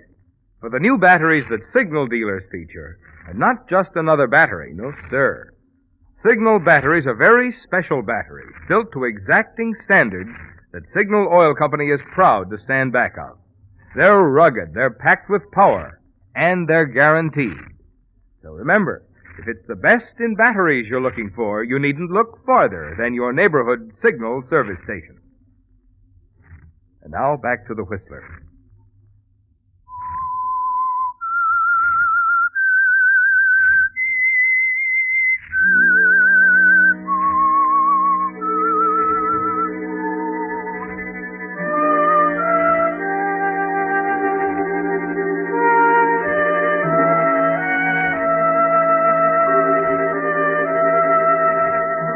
The downpour has turned the plantation road into a pair of muddy ruts as you slog along in second gear toward Wakefield's big house on the high ground near the gate. And you're thinking now, Gordon, of the murder that will take place before the storm passes. Of a custom-built case for Mr. Carrington, with a motive so strong he made a special trip to discuss it with you.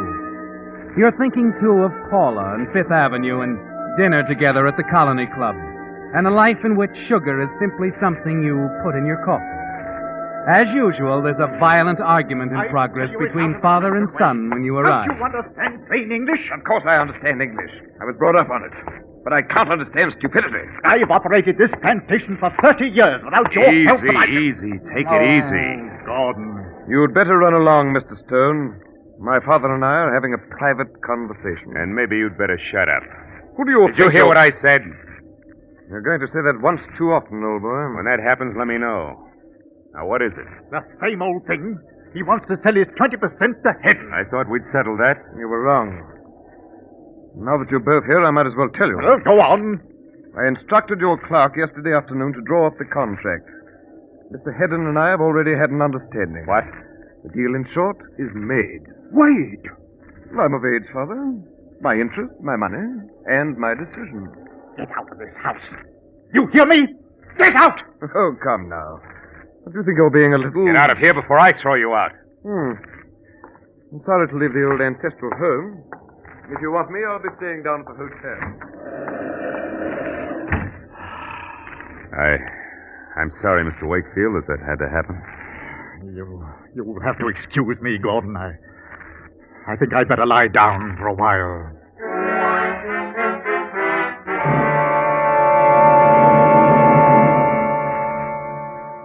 As usual, exhausted by the argument, the old man goes to his room to rest, and you leave quietly by the back entrance. Walk across the mushy turf to one of the field office buildings.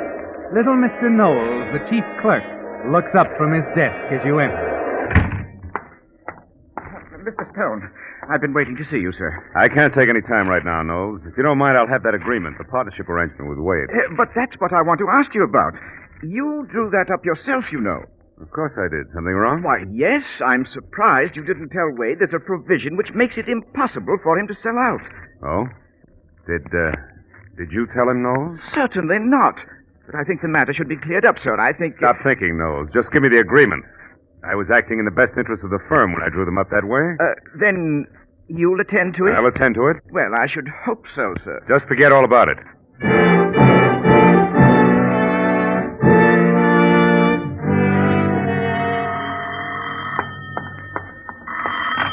Yes? Gordon, Yes, Paula. I've been trying to get you for an hour. Oh, I'm sorry, dear. I was tied up I with the... know. I just wanted to tell you my sailing's been moved up. The boat leaves tomorrow night. Oh? You haven't... Listen, dear, I'm going to see you tomorrow. We can discuss it You all haven't then. told me, Gordon. Are you going to sell? Well, I can't tell you now, Paula. I'm sorry. So am I. Goodbye, Gordon. Paula, That's all right, Angel. You'll feel better tomorrow.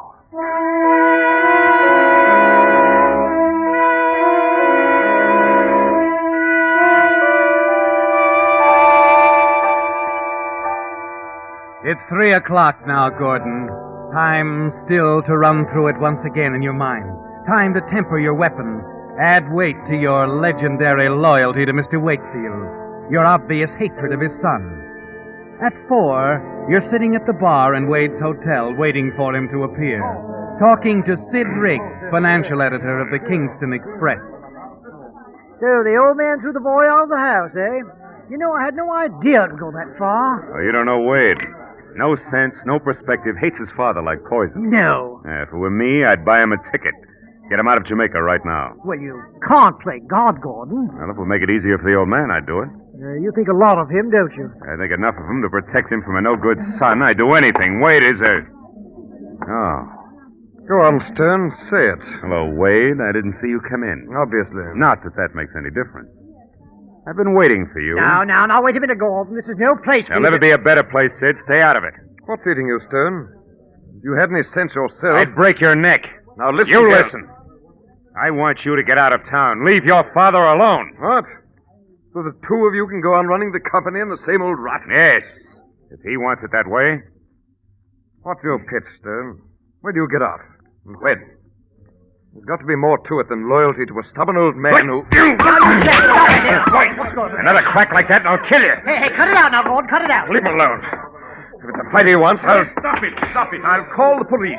You can't fight in my hotel.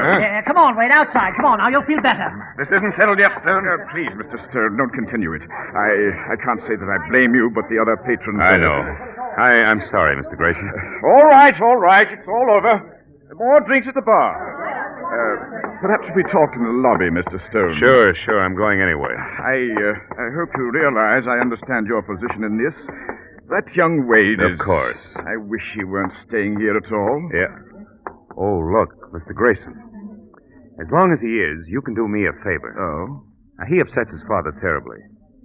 Any time you hear that he's calling or trying to see the old man, would you let me know? Why, certainly. Thanks. And, I'm sorry about what happened in there. It's all right, Mr. Stone. Give them something to talk about over their drinks, but I hope it won't happen again. I hope it won't be necessary. Good night, Mr. Grayson.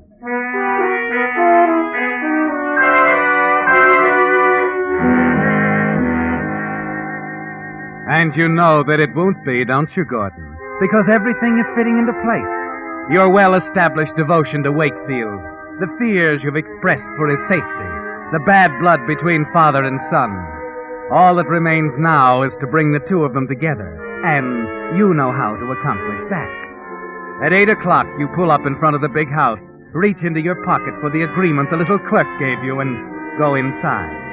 You find Wakefield in his study, and as he reads the contract, you know exactly what his reaction will be. And Wade can't sell out. Gordon, you're a wizard, an absolute wizard. Well, I thought there ought to be some out. Just a matter of tracking it down. You certainly found the answer. Wade can't make a move. Oh, and will I enjoy telling that young... I wouldn't be too hard on him. After all, he's got to learn. If he's ever going to be worth anything, he's got to learn. Yes. When are you going to talk to him? I'm going to get him over here tonight. But the storm and the way he feels, he may not want to come over. Oh, don't be ridiculous. I'll tell him just enough, Gordon, so that wild horses couldn't keep him away. I'll have him here in an hour. You know, I thought that's what you'd do, Mr. Wakefield. Well, wouldn't you in my place? Oh, I think so, yes. There'll be words. Wade won't take this lying down. That's why I took a little liberty. Oh? I told your servants to take the rest of the evening off. Huh? You and Wade will have the house to yourself. You can shout his head off. Oh, Gordon, you're wonderful. I made no mistake in taking you in as a partner. I try to do my share. But I'll be running on. Why not stay? You should enjoy this. Oh, no, thanks. I think the next hour should be all yours.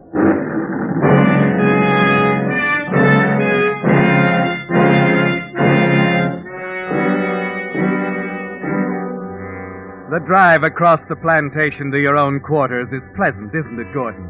In spite of the mounting wrath of the storm. There's a tense, expectant feeling, some nervousness, but not enough to destroy the excitement. It's going so well. If there were any doubt that Wade would come out to his father's house, it's erased as you let yourself in, fumble across the storm-darkened room to answer your insistently ringing phone. Hello? Mr. Stone? Speaking. This is Grayson at the hotel. Oh? Mr. Stone, you asked me to call about Wade. What happened? Well, his father telephoned a while ago from the place out there.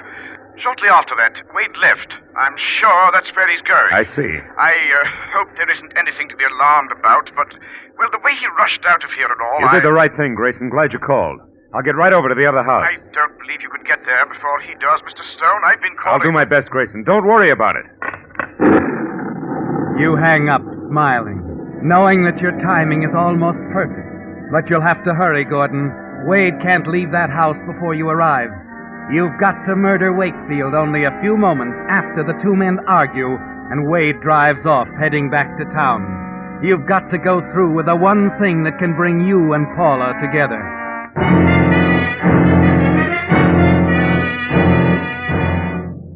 Grinding over the rain-soaked road, you hope that you haven't already delayed too long. A few moments later, sloshing toward the house, you know that it's all right. Angry voices, barely discernible through the storm, tell you that the argument between Wade Wakefield and his father has reached its height. You stand, straining to listen, watching the house, wishing that the storm hadn't cut off the lights. Then you draw back as the house becomes silent. Watch tensely. A moment later, a figure slips out the side door, and you hear Wade's car start up. And you know that he's walked out on his father once again, that he's heading back to town.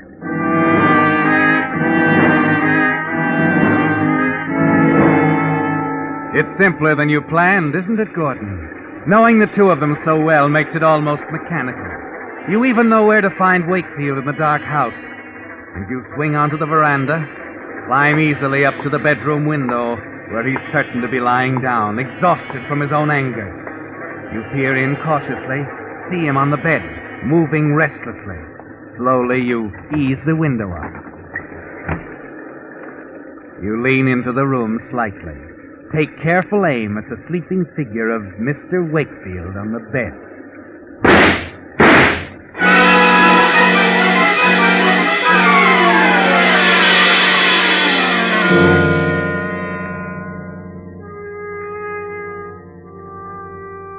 You told me to call you, Inspector Carrington, but I'm afraid it's too late. You're sure he's dead? I saw it happen. The hotel manager called me. I tried to get here as fast as I could. Wade shot him and drove off. All right, Gordon. I'll arrange to have Wade picked up when he drives into town.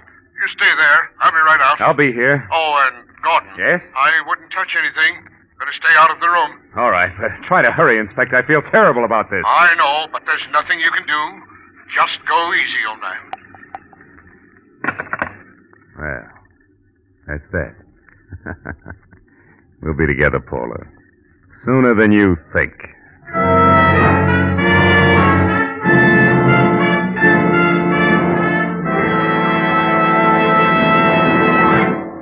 The Whistler will return in just a moment with a strange ending to tonight's story. Meantime, 2 points it'll pay every driver to remember if you want to be sure of the tops in quality when you buy gasoline. 1. In gasoline, it takes extra quality to go farther. And 2. Signal is the famous Go Farther gasoline. Yes, it's a fact. Mileage is the best yardstick of gasoline quality. After all, there's only one way any gasoline can give you quicker starting, faster pickup, and smoother knock-free power. That's by helping your motor run more efficiently. And when your motor runs more efficiently, naturally you see proof of it on your speedometer in mileage, the very thing Signal gasoline is famous for. That's why we're so proud of Signal's good mileage, which has made Signal gasoline known from Canada to Mexico as the Go Farther gasoline. And it's why we say, to be sure of the tops in gasoline quality, there are just two things to remember.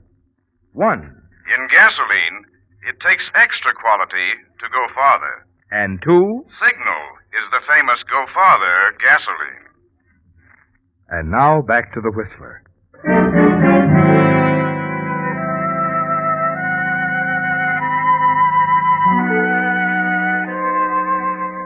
Well, Gordon, the case for Mr. Carrington is complete now. It's simple, isn't it?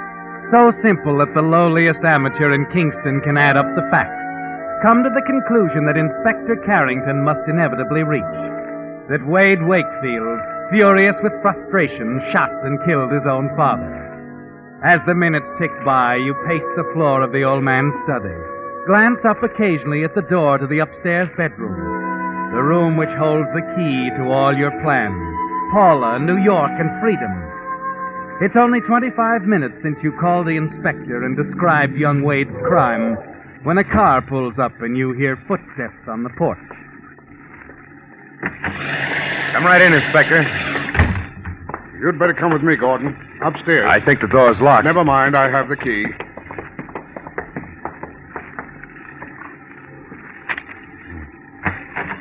Here we go. Dead all right. Shot through the head. Yes, it's just as I told you. I saw Wade raise the gun and... A flash of lightning illuminates the room, and you get a good look at the body on the bed. Your knees buckle as it hits you. Of all the men in Kingston, Gordon, of all the men in the world, you've managed to kill the one against whom, in the eyes of Inspector Carrington, you had a solid motive. But Mr. Wakefield was... Wakefield is outside in the car waiting. They quarreled. Wade fell and struck his head. His father brought him up here before going for the doctor. Wade. It was Wade. Yes, Gordon. It was Wade you shot. Funny, isn't it, Gordon? Only this afternoon I was telling you. Given the motive. And who had a better motive to kill young Wade than you?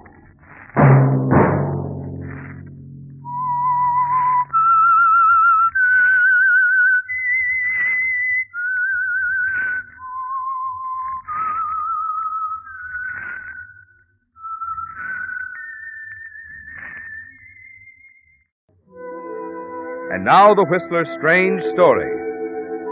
Man of distinction.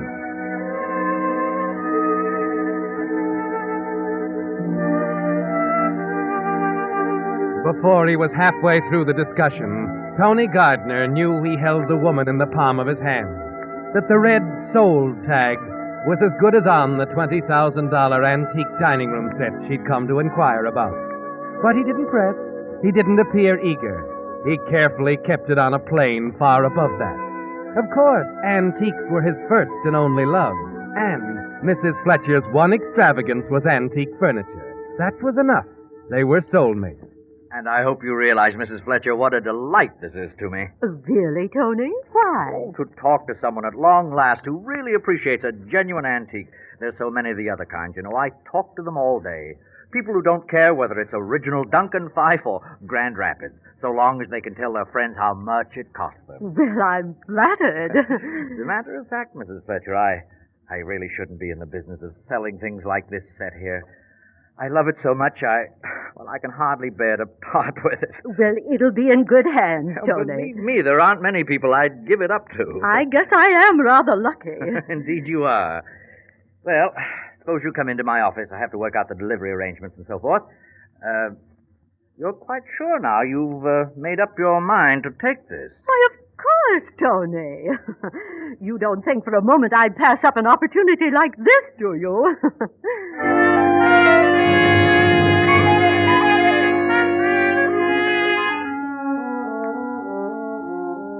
And that's all there was to it, Tony. You give her a cordial handshake and watch her leave, holding her check for $20,000 in your hand. It's an important moment, isn't it, Tony? The end of one thing, the beginning of another. The end of the long years of struggle which laid the foundation for this moment. The Madison Avenue shop, the wealthy clientele which follow Mrs. Fletcher's lead. The end of the years of struggle which made you an expert in the style and finish of fine furniture, and the style and finish of the fine women who bought it. But there's an anxious wait ahead, Tony, after that fabulous dining room ensemble is delivered. Yes, if it passes the inspection of the people you know will examine it, if it stands up under inspections as rigid as those you put it through, the way will be clear, the possibilities limitless. But only time, days of anxious waiting can tell you that. Meanwhile, there are other customers, like the fresh-looking young woman who drops in a few days later. Well, good morning, miss. How do you do? Are you Mr. Tony Gardner? That's right. What can I do for you? Oh, Mr. Gardner, I wonder if you can help me. It's the entry hall in my country house. You see, it's so large and kind of awkward that I'm having trouble with it. I see. Well, as it happens, I couldn't do much today, but I'm a perhaps friend if of you come Mrs. back... Fletcher's, if that makes any difference.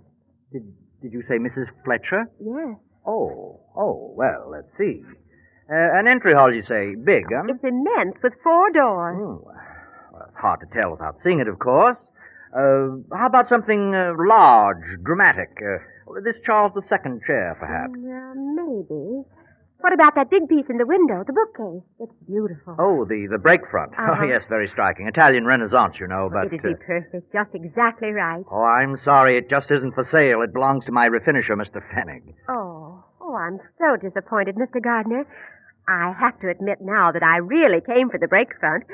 Mrs. Fletcher said today that... Oh, you were out there today? She had a regular open house to show off that perfectly gorgeous dining room set you sold her. She liked it then, huh? She loved it. Oh, we were all so impressed. You know, she wouldn't even let the servants dust it until the insurance people had been there. Really? Did she get her policy? Well, why not? She told me the underwriter said it was undervalued at $20,000. Oh, it was really quite a bargain. Yes, that's what I told her. At $20,000, it was really a steal.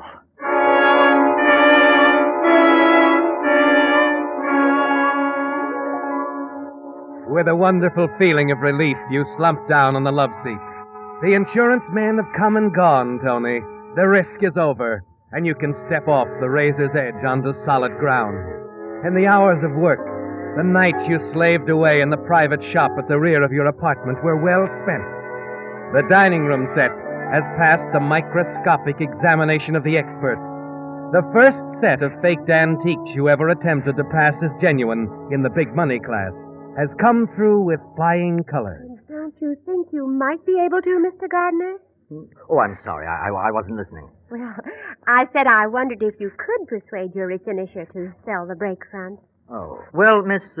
Stafford, Claire Stafford. Miss Stafford, I've been thinking. I have a better idea. Yes?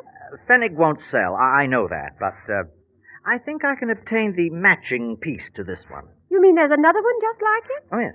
You see, the Renaissance craftsmen sometimes made their best pieces in pairs. Oh. I think I might get my agent to locate the other one.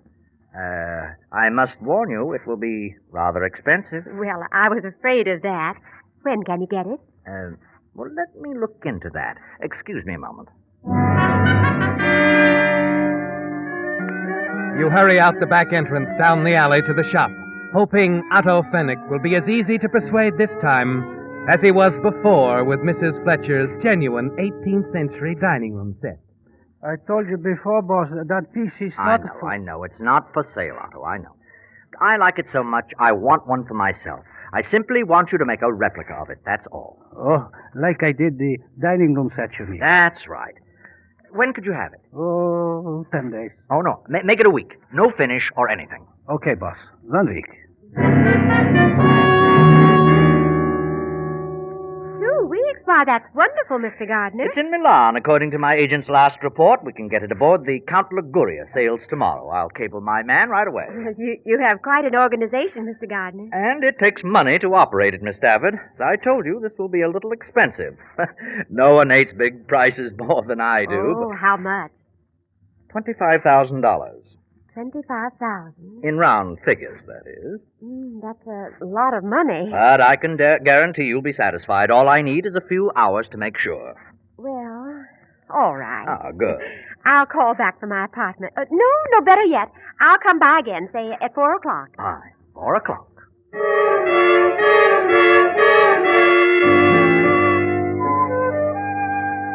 You're back in stride again now, Tony. The salesman again and loving it.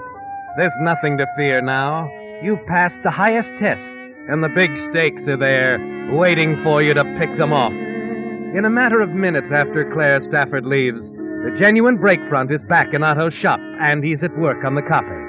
An hour later, you dash down to 8th Avenue and 27th Street to consult with your Italian representative. A radiogram, understand? I want it filed in Rome tonight and delivered through the usual channels. Well, I don't usually do this kind of work. Well, there's $50 in it for you. How's that? It's not bad. It's not good. I'll do it. Go ahead. All right, then. Now, take this down. Shoot. From the Anthony Gardner Campagna, 24 Via Porto, Roma. Have breakfront. Stop. Personally supervising loading, Naples, Count Liguria. Forwarding documents to cover ship.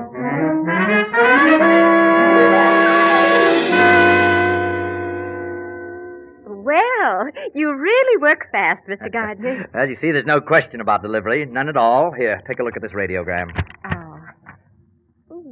Supervising loading Naples, Count Liguria. Well. I'll have it in your hands in 12 days. Oh, I wish I knew more about furniture. You're sure it'll be as nice as the one you had in the window? Oh, the exact companion. My agent always checks those things matter of routine. Of course, Miss Stafford, if you don't want the piece, I wouldn't dream of pressing you. Oh, no, I'll take it. Well, then. What about the deposit? Will 1,000 be all right? Oh, yes, good. With the balance due on arrival. Now, let's see. I have some blank checks around somewhere.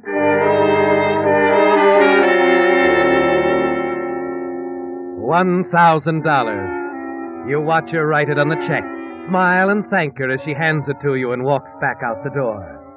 As you pick up the checkbook from the counter, you realize she's absent-mindedly put the radiogram in her purse. You start toward the door, and then decide she'd think it odd if you followed her out onto the street. And it won't matter now anyway. As a matter of form, of course, you must call Mrs. Fletcher. Tony, I know it was horrid of me not to call you about the dining room set. Just the same, I want to thank you, Mrs. Fletcher. I do really appreciate... Oh, nonsense, Tony.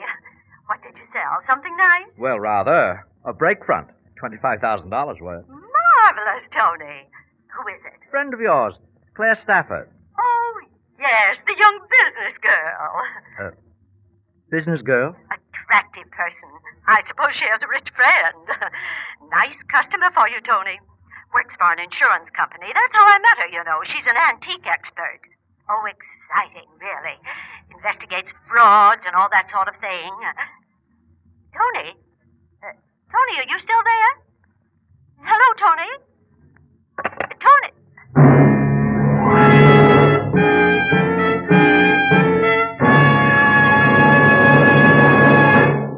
With the prologue of Man of Distinction, the Signal Oil Company is bringing you another strange story by The Whistler.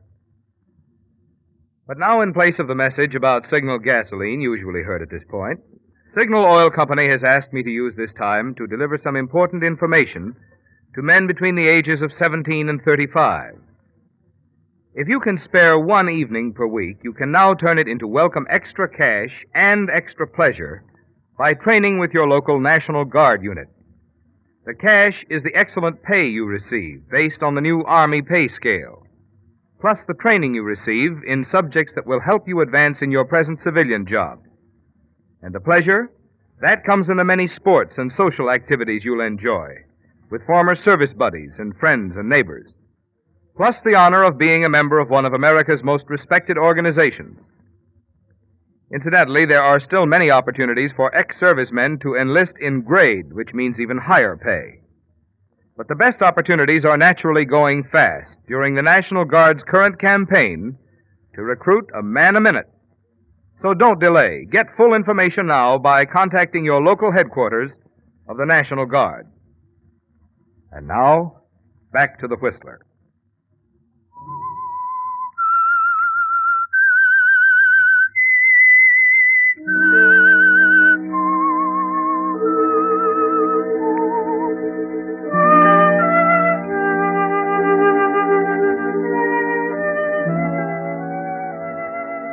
Well, Tony, you've been so sure of yourself, so certain you were completely safe.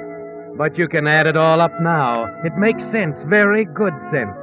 Claire Stafford came into your shop this morning for one reason: to trick you into selling her a fake piece of antique furniture as the real thing, to reveal you to the world as a fraud. That's why she seemed so gullible, so wealthy. And that's why she was careful to put that false radiogram in her purse. You thank your lucky stars it's not too late, that there's still one way out, one way to preserve the reputation you've built up so carefully with 10 years of hard work. One way to save you from ruin. You take a cab across town to her apartment.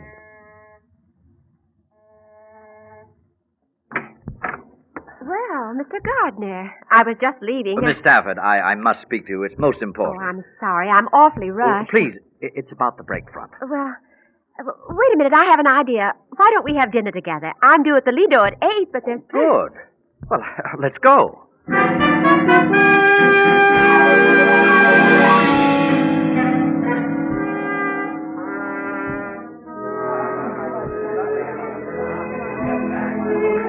I'm so glad we came here, Mr. Gardner. Wonderful atmosphere. Yes. Nice music. Now, about the break front, Miss Stafford, I'm terribly upset. So I noticed. Now, what is it? I'm afraid I can't get it here in time for you. But it's on the ship. The radiogram. I know. It seems the ship isn't sailing. There's been a delay of some kind. Oh, that's where you're wrong. I checked. You what? Yes, I called the Marine Exchange. She sailed today on schedule. Oh, I was so thrilled. I wanted to make Miss sure. Listen, Miss Stafford, I'm terribly sorry, but I just can't deliver that piece, that's all. I brought your check along, and I'll be very happy to give it back to you. Now, that's no way to act, Mr. Gardner. We've made a deal. I have your assurance and your radiogram that the piece is on the ship.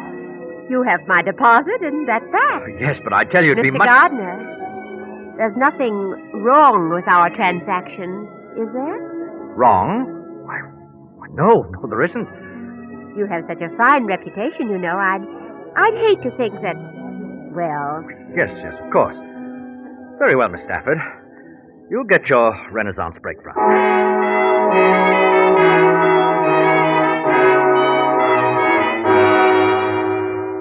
He changes the subject, and you make no effort to bring it back during the rest of the meal. You know now that you can't back out without making some damaging explanation. That the only way is straight ahead. The next morning early, you walk into Otto's workroom. Hey, morning, boss. Otto, how's it coming? What? What? Why, the break front, of course. What? Good Lord, is that all you've done? What's the matter, boss? Something wrong? Wrong. You haven't even got the front panels finished. But I only start this morning. Boss, what is the You're matter? dawdling, Otto. That's what's the matter. You're dawdling. I want that break front, and I want it fast. Do you understand? Now get to it. Get to it.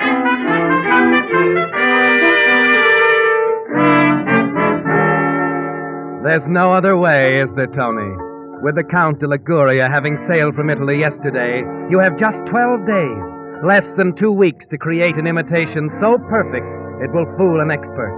It doesn't seem possible, does it, Tony? But you've got to try. And while Otto is working on the replica, there's something else to take care of. The shipping papers? That's right.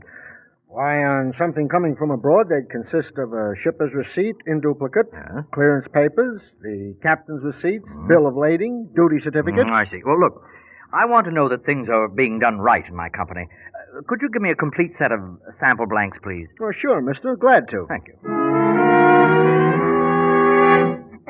Yellow boxes, you say? Yes, you know, one of your old packing cases with the labels and all still on it. See, I'm going to build a little bar in my home, something different. Oh, see, I think I'll find us something, senor. There she is, boss. All finished. Not bad, eh? Yes, it's fine, Otto. It's fine. I'll call the moving man to deliver it to your apartment, yeah? No. I'll attend to that, Otto. Now, you run along home and get some rest.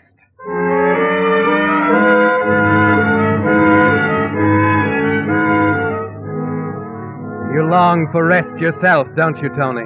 But for you, the work is just beginning, the real work. It starts when you transfer the imitation break front to your own apartment, lock the doors, and leave word that you're not to be disturbed. You have 5 days left, Tony, Before the Count de Liguria docks in New York Harbor, you pray that it's enough.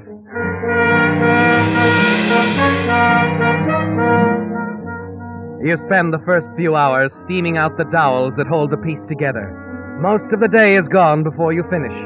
Then you put each section of wood to soak in oil. Waiting for it, you stretch out for an hour or so of fitful rest.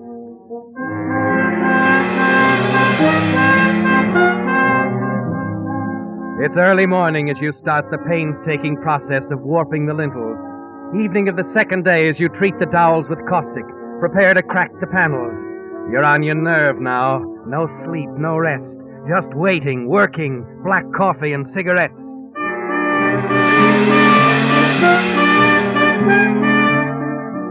You've forgotten there are such things as sunlight and fresh air when you finally reassemble the entire piece. Paint it with acid and wrap it in a winding sheet of cotton batting so the acid will bite in. Then more waiting, worrying, hoping, before you can even start the laborious grind of final rubbing. You work over the wood, pressing down until your hands are swollen with blisters, your back strained to the breaking point. And at last, it's finished. You step back almost sobbing with weariness, but it's there, Tony, complete, right down to the last artificial wormhole. You try to compare it with the original and decide that no matter how tired you are, you've got to have one more look at the original in Otto's shop.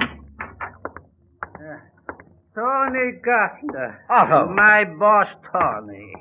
Why, Otto, you're drunk. Yeah, drunk. Why not? My boss, such a good man. So good. Everybody trust my Tony. What are you doing here at this hour, anyway? No. We have Italian representative now, yeah? Radiograms, he sends, about breakfront in Milan. Otto, what are you raving about? Yeah. Miss Claire Stafford says she is buying breakfront like mine. Stafford? She was here? Yeah, this afternoon. What did she ask you? What did you tell her? What did you tell her? Nothing. Let go. Let go. I'll tell her nothing. I figured it out myself. Oh, you poor drunken fool. Fool, eh? You think the police say I'm fool, yeah? The police? Well, Otto, you're in this just as deeply as I am. No. I only take orders. I never make fake antiques, never in my life. I tell the police. You're not telling anyone anything. You're not telling anyone anything. Tony, boss, I never tell them. I only tell you. Please, boss, please.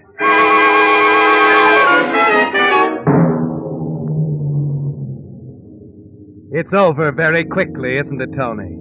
Your eyes move from Otto's body sprawled on the floor to the break front. You stand for a moment undecided. It's yours now for the taking, if only... Hey, what's going on in there? Open up! But there isn't time. Someone's at the front of the shop, and Otto can't be found like this. You whirl around, kick out at a can of inflammable varnish. It spills across the floor as you back away. Your last act before slipping out into the alley is to strike a match. Toss it gently into the varnish.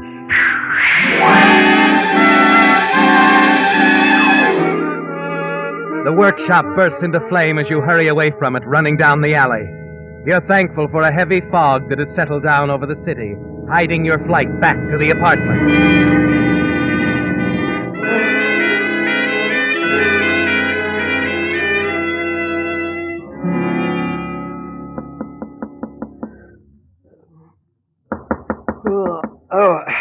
Just a minute. Morning, Mr. Gardner. Oh, hello, son. The manager sent me up, sir. He thought you'd want the morning papers about the fire at your refinisher shop. Fire? What fire? Oh, we thought you knew, Mr. Gardner. No. The story's here on page 2. Here, let me see. That poor old guy, Otto Fennig, dying in a fire like that. It's in the far column. Oh, yes, sir. Yes, that's right here.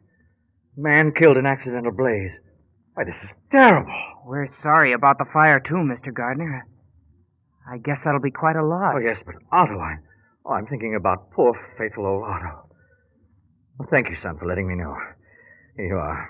Thanks, Mr. Gardner, and if there's anything we can do... Yes, sir. I'll let you know. Poor, faithful old Otto, indeed.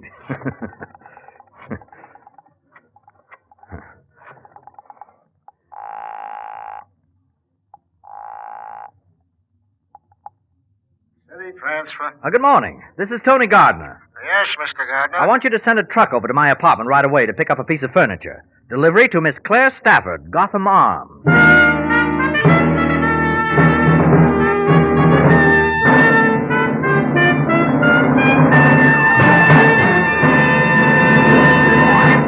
The Whistler will return in just a moment with a strange ending to tonight's story.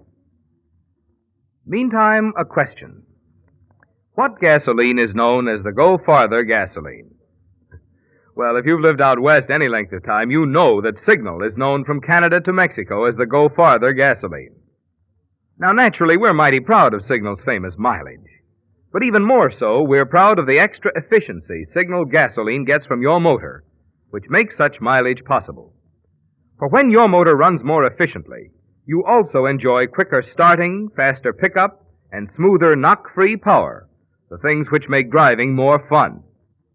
That's why folks who want superior performance, as well as those who insist on mileage, are both switching to Signal. They've discovered that to get the tops in gasoline quality, there are just two things to remember. One, in gasoline, it takes extra quality to go farther. And two, Signal is the famous Go Farther gasoline.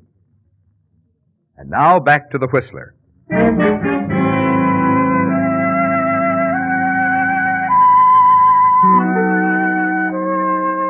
Well, Tony, you can relax now. For the first time since you learned the truth about Claire Stafford. It doesn't matter that it was necessary to destroy the finishing shop after killing Otto. There'll be a bigger shop now, won't there, Tony? No more teetering on a razor's edge of worry, suspicion. Just solid ground now, Tony, and solid customers. Later in the morning, you go down to the shop, poke disconsolately around in the alley, your face set in an expression of appropriate bewilderment. As you stand in the swirling fog, watch the fireman hose down the last steaming embers of what had been Otto's workroom. An unfortunate situation, Mr. Gardner. Very unfortunate. Oh, yes. It's too bad. I don't care about the shop, but... But poor, faithful old Otto. Is that it? Why, yes. You know, as far as I'm concerned, you're pretty convincing, Mr. Gardner. What? But, then I just do what the lieutenant tells me. The lieutenant? I'm a detective. Name's Tyson. Got a warrant to pick you up. To pick me up? Why, this is insane. Well, maybe, but the lieutenant doesn't think so. Seems this Otto Fenny going to valuable antique, and this morning a bellboy saw the same piece of furniture in your apartment. You have to kill him to get it, Gardner? It's a terrible shock, isn't it, Tony? The sudden panic that surges through you. And you know that an awful choice is facing you. Yes, Tony, you can confess your whole clever fraud or go to the electric chair for murder. Of course, there's only one answer. Oh, wait, there's another explanation to all this. Very simple one. If you'll just get in touch with Miss Stafford. Oh, the dame you had the thing delivered to? We've been talking to her all morning. You have? Then she must have told you. Why, that piece of furniture's a forgery. I faked it myself.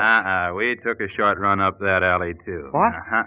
The piece is the real McCoy, all right, but both Miss Stafford and some other experts you brought around said they'd stake their reputations on it. But they're wrong. I antiqued that counterfeit myself. Well, they're ready to swear it's the one from the shop here, and their judgment's good enough for us. Now, wait a minute. If you're so positive it's genuine, the Count Liguria, the boat, you see... Oh, no, I wouldn't try to hand him that, Mr. Gardner. Because that's what started the whole investigation. What do you mean? We couldn't understand how Miss Stafford received the break front when the ship it was coming over on has been fog-bound off Sandy Hook for the last 24 hours.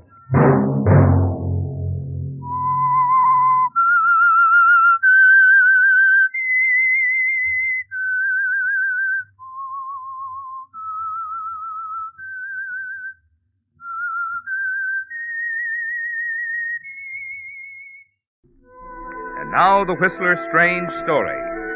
Career Man.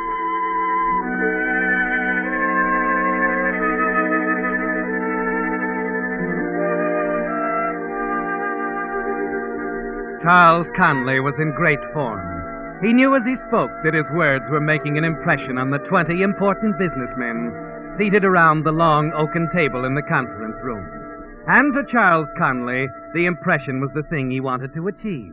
The speech itself only the means to the end. It's ridiculous to blame our police forces for the current epidemic of traffic accidents. It's too big a job for any police force to control the number of cars on the road today. But reckless driving must stop. And that's why each and every one of us, as self-appointed citizen police, must cooperate in bringing to a halt the wave of lawlessness on our roads.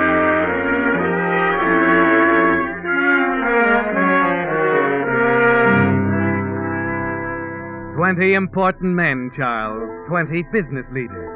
And you're making the most of a heaven-sent opportunity to impress them. And when it's over, the applause tells you that the message struck home, right down to the last hypocritical word. Thank you a lot. By George, Charles, you certainly told us. Thank you, Mr. Frazier. And I'm going to tell that boss of yours. He should have been here tonight. He ought to know what kind of a man he has in his organization. Well, that's very kind of you, Mr. Frazier. Very kind. Oh, not at all. You deserve something for these ideas of yours. I'm going to talk to him tomorrow.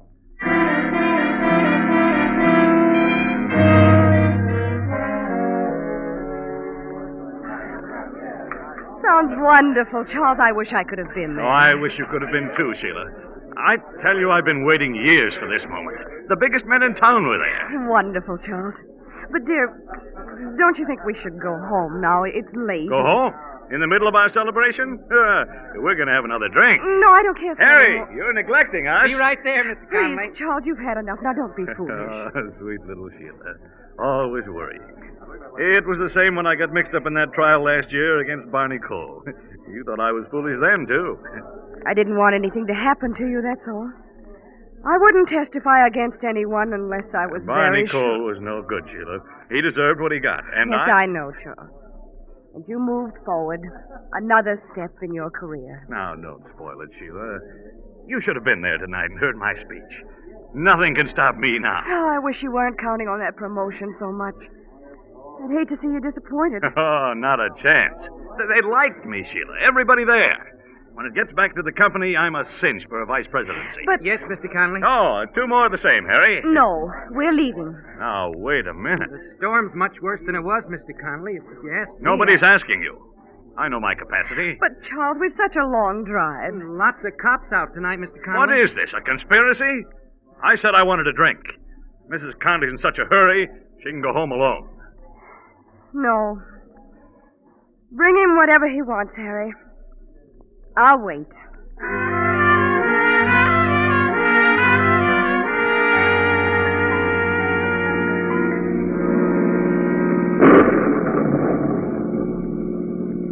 Charles. Sheila, let go of my arm. That was in the ditch. Slow down, Charles, please. We're not going fast. Well, then be more careful. Oh, I wish you'd let me drive. Not in this storm. I know what I'm doing. Oh, we shouldn't have stayed so long. The storm is much worse. Will you stop complaining? We're only about a half a mile to go. Oh. But in all this rain, Charles, you've got to slow down. I can't Charles, look out. What are you doing? There's a man on the road. You're going to hit him. I can't stop him. Look out.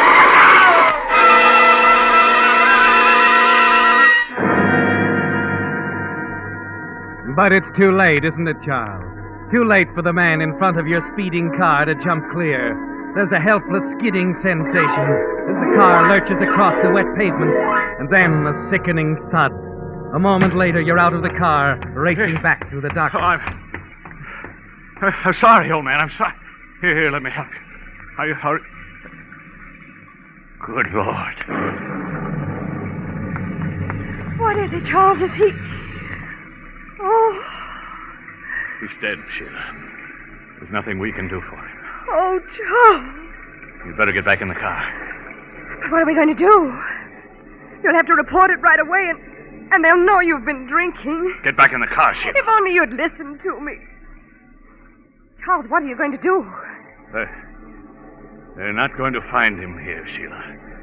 Not tonight. What? But you can't move him. You've got to report... I'm not reporting anything. The police can make up their own story. Charles! Don't you realize what it would mean? My chances with the company? They'd be ruined. But it was an accident. Police will know I've been drinking. You said so yourself. Now go on, Sheila. Back to the car. I'll take care of this. You'll only make it worse, Charles. If ever they find out... They won't. Now go on. Do as I say, Sheila. We haven't all night. Charles, All right. I'll wait in the car. You watch uncertainly as Sheila turns, starts back through the rain to the car.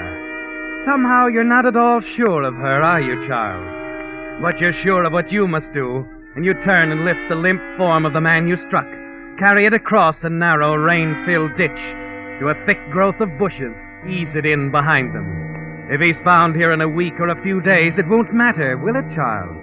Because they'll never connect it with tonight and you. Walking back to the car, you're thankful that it happened away out here in the country. You're thankful, too, that you're so close to home and that it's pouring rain. There'll be no telltale footprints or tire marks in the morning.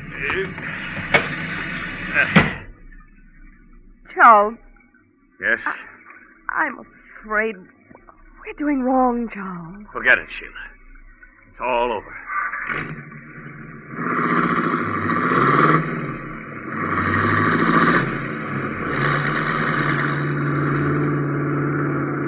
I can still see him lying Stop there. talking about it. No one else saw him. Just pretend it never happened, Sheila. That's the best way.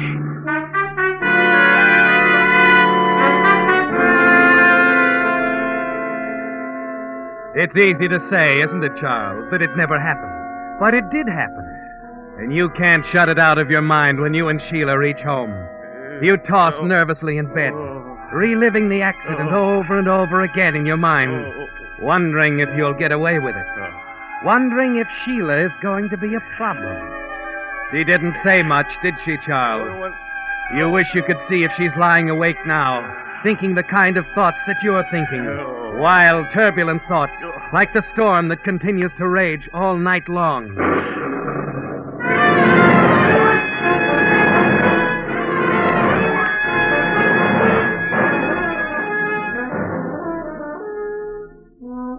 At last, you drift into a deep sleep. When you awaken, the sun is shining, streaming in through the windows. The sky is brilliant and clear. The storm has passed. You dress hurriedly, go down to breakfast. You can hear Sheila moving about in the kitchen. Wait for what she's going to say. Good morning, Charles. Good morning, dear. Breakfast ready? In a minute. Here, I'll pour you some coffee.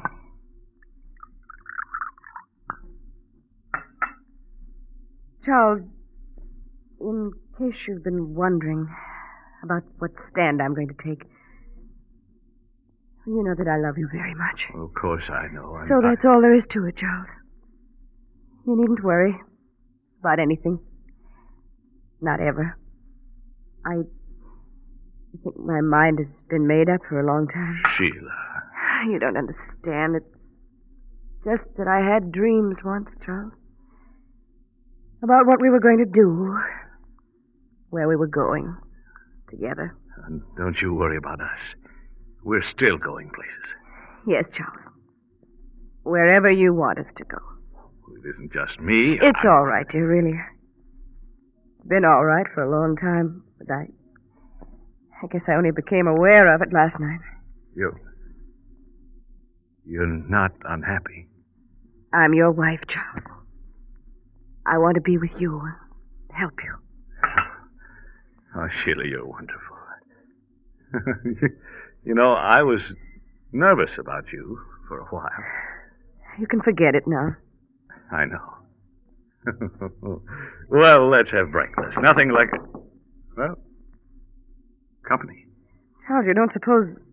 Nonsense. It's probably the mail carrier. This is Sunday. There's no mail on Sunday. Well, then, perhaps it's our good neighbor, Mr. Carson. Charles, I'm afraid. There's no need to be. Not since we understand one another. Just relax, dear. Go on now. See who it is.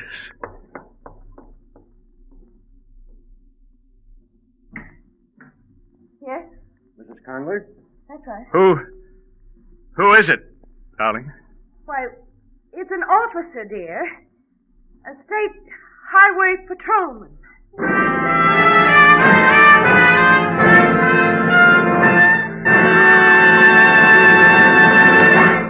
With the prologue of Career Man, the Signal Oil Company is bringing you another strange story by The Whistler. But first, some facts for drivers about an item for which you spend about $100 a year, gasoline. To make sure you're choosing for your car the gasoline that's tops in quality, there are just two things to remember. One, in gasoline it takes extra quality to go farther. And two, Signal is the famous Go Farther gasoline. Yes, it's a fact. Mileage is the best yardstick of gasoline quality, and I'll tell you why. There's only one way any gasoline can put superior performance and extra driving pleasure into your car. And that's by helping your motor run more efficiently. And when your motor runs more efficiently, naturally you see proof of it on your speedometer in mileage, the very thing Signal gasoline is famous for. So there you have it. The reason we're so proud of Signal's good mileage, which has made Signal gasoline known from Canada to Mexico as the Go Farther gasoline. And the reason we say, to be sure of the tops in gasoline quality, there are just two things to remember. One, in gasoline it takes extra quality to go farther. And two, Signal is the famous Go Farther gasoline. Now, back to the Whistler.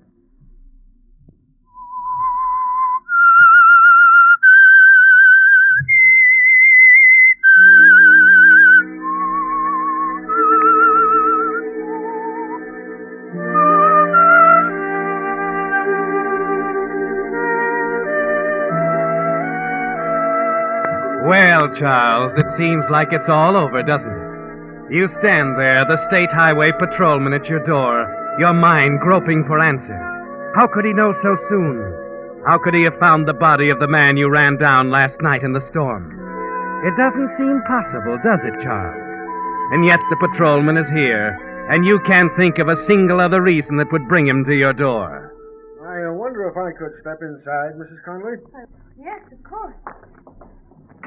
As Sheila lets him in, you can only think of one thing, Charles, your career, and how it's about to be destroyed.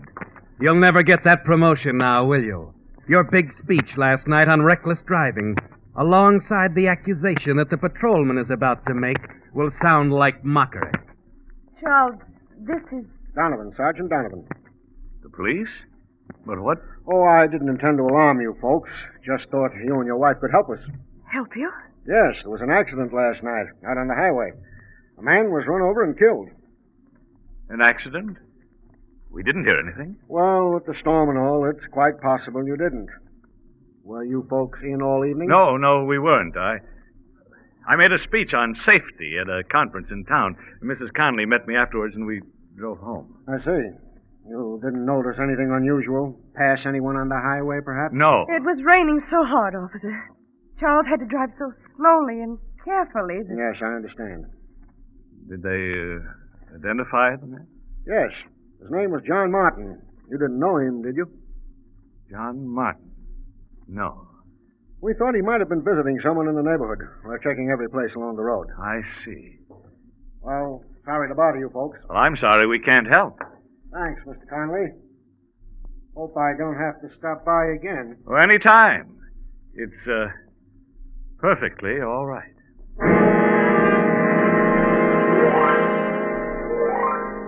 As suddenly as the state policeman came, he's gone, and a surge of relief sweeps over you.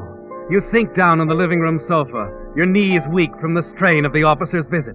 And then a new thought hits you, his manner so casual and matter-of-fact. You wonder if he actually suspects and is trying to draw you out. You hurry to the front window. What is it, Charles? What's the matter? I don't like it, Sheila, the way that officer acted. He seemed perfectly natural, dear. I thought... Wait a minute. Yeah.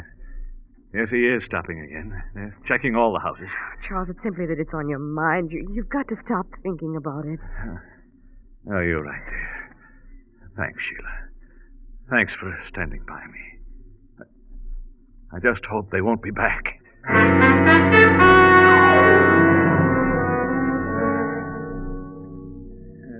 only 10 o'clock. Can't we go for a drive or something? All right, Charles. I'll get my coat. I can't stand being cooped up in this house any longer. Sheila, What is it? they're back. Look, another patrol car. What does it mean? I was right. They do suspect something. They're trying to break us down. Charles, they wouldn't do that. We can't admit anything, no matter what happens. Remember that, Sheila. If you still want to go out, we could take the back road. No, we'll keep the car in the garage. There might have been tire marks or something. In all that rain. I don't want to take a chance. We've got to stay here, Sheila. Act as if nothing is wrong. It's the only thing to do now.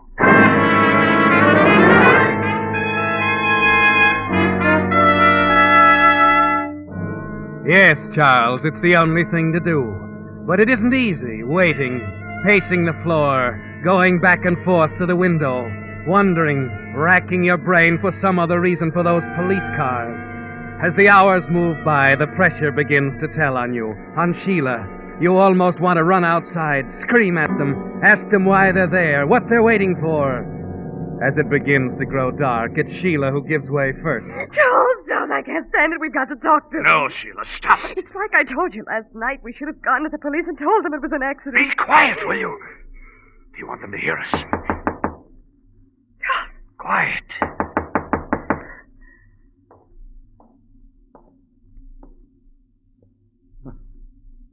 Oh, we're all unnerved, Sheila. It's only Frank Williams.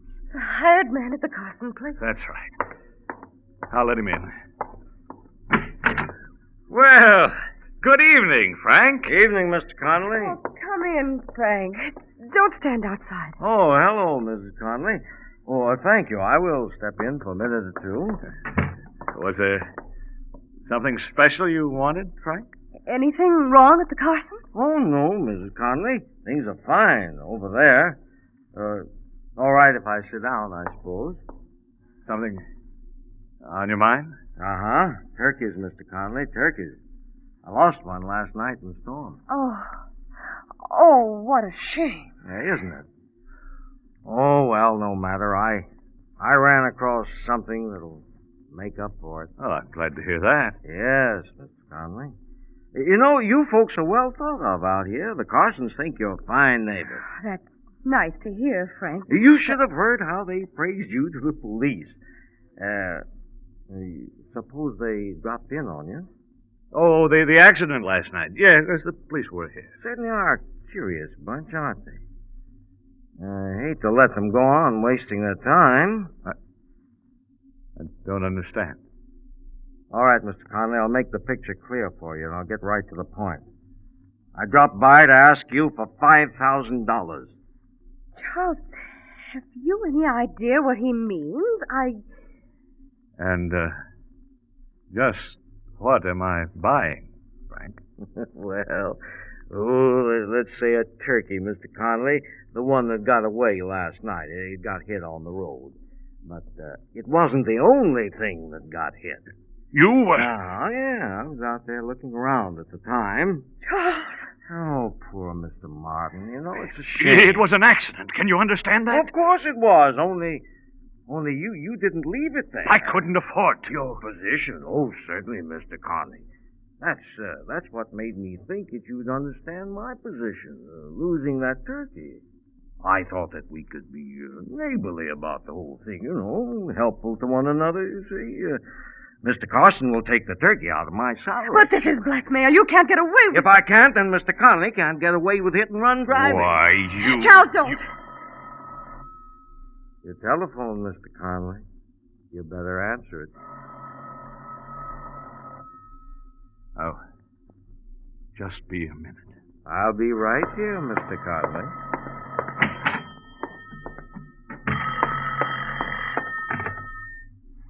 Yes? Hello, Charles. This is Ballinger. Are you all right? What do you mean? Am I all right? Well, I thought I'd better tip you off. It seems I was right about Barney Cole. Cole? Yes, that day at the trial, when he said he'd get you. What are you talking about? Well, they're keeping it out of the papers, but he broke out of jail. Suppose you've noticed the police around. The police? Why? Well, yes, they've been passing up and down in front of the house all day. Oh, good. You can be thankful, Charles. They're doing it to protect you. What?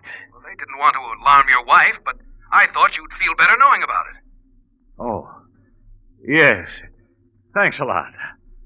I do feel better. You stand there for a moment after hanging up the phone, and then it hits you. It's perfect, isn't it, Charles? The police there to protect you. Barney Cole determined to kill you for sending him to jail. And only one man who knows the truth about your hit-and-run accident, Charles.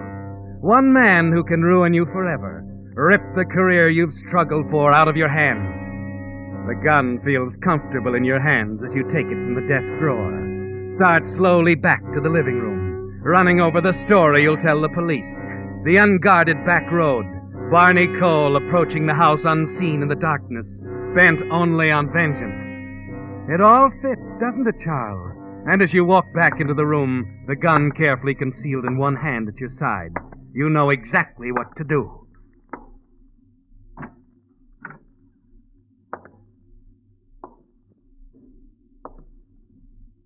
Frank. Yes, Mr. Conley? About that turkey. Yes? You said $5,000? Well, seems a fair enough price to me. And, if I decide not to buy? Well, in that case, it's up to us public-spirited citizens to see that things like this are reported. We've all got to do our duty, you know. Yes, I know. Only you're a little late, Frank. Look at the window. The window? Well, I don't see It's our only way out, Sheila. Now listen to me. We haven't much time.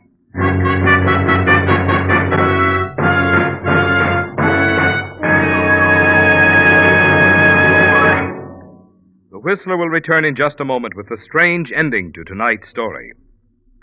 Meantime, in place of the message about Signal gasoline usually heard at this point, Signal Oil Company has asked me to devote this time to a chat with you about the Community Chest Drive. Well, frankly, I'm sure there's very little that needs saying. Everyone benefits from the Community Chest. Almost 1 out of every 2 families directly, the rest of us indirectly through better community conditions. Community Chest services include clinics, hospitals, maternity homes, and day nurseries. Children's Aid, Boy and Girl Scouts, Campfire Girls, the YMCA and YWCA. Also, aid to the handicapped, Home for the Aged, the Salvation Army, countless other worthy institutions too numerous to mention here. And who pays for all these services? Everyone who is fortunate enough to have a penny or a dime or a dollar to spare for those who are less fortunate. And you know, there's a wonderful thing about money that you share in this way. Money you spend on yourself brings happiness to only one person.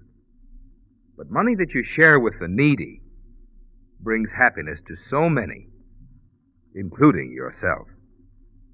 And now back to the Whistler.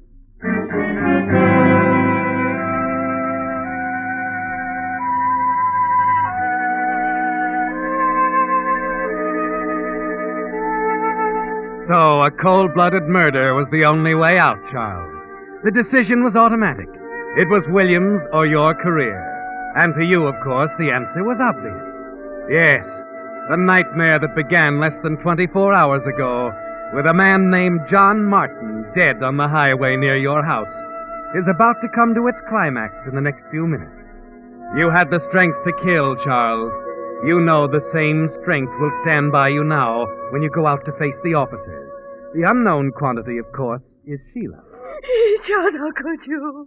Why did you do it? Why did you Get hold of yourself, Sheila. Charles, Now remember what I told you. Barney Cole, you understand? Barney Cole came up to this window here. Wait, I'll break it. You saw him clearly. He shot Williams through the window thinking it was I. You got that? Yes, Charles, yes. All right. Come on now. Here we go. Help! Help! Police!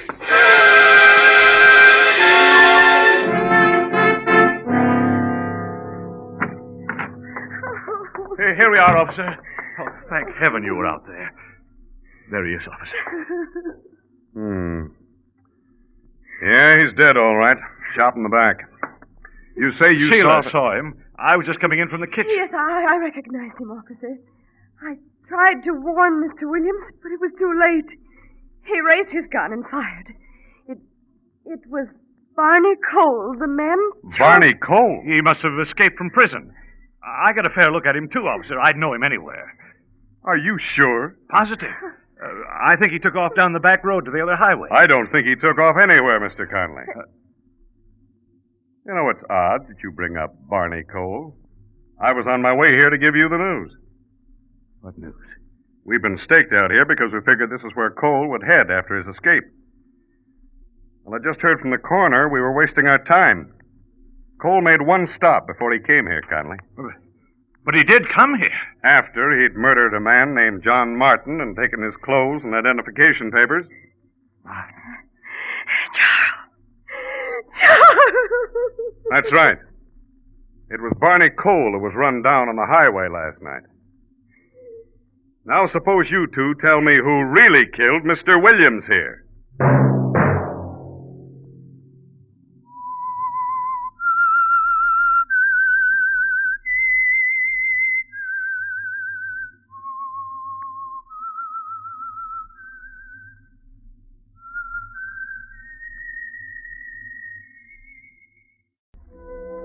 And now the Whistler's strange story.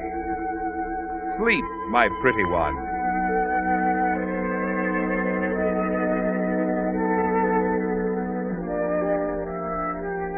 A few months before, Jean would have dismissed the whole idea of having her fortune told as ridiculous. But there was a difference now. Yes. 3 months ago, the smart little ring on the third finger of her left hand wasn't there, and the future was something she could take or leave alone. But she had to admit now that she was pretty much like any other girl in love. That sane, scientific thing somehow seemed a little unimportant. That with marriage just around the corner, things like tea-room fortune-tellers suddenly seemed important and exciting. So she gave in without argument when her friend Betty suggested they leave their table and visit Madame Zorga in her alcove behind the fringed red curtains in the corner. And as the old woman gazed into her crystal and rambled on, Jean found somehow she was taking it all seriously. A little too seriously. Concentrate on the crystal with me. Max would be terribly shocked if he knew I was doing this. Please, Signorina. Oh, I'm sorry. It's a-coming. They part now. The clouds part. I see a number. The number 13, and now the number 11. It is a date.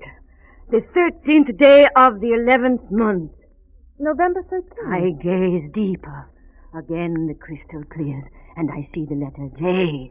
And now, the letter V. Your initials, Jean. What? How can she? I told you. Go on, Madame Zorga. I cannot go on. Oh, but there must be I ever told you.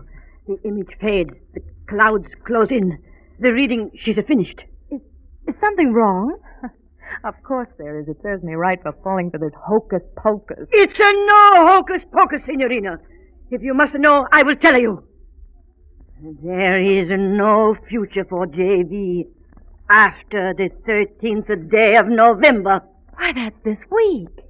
Well, never mind, Betty. Here you are, madam.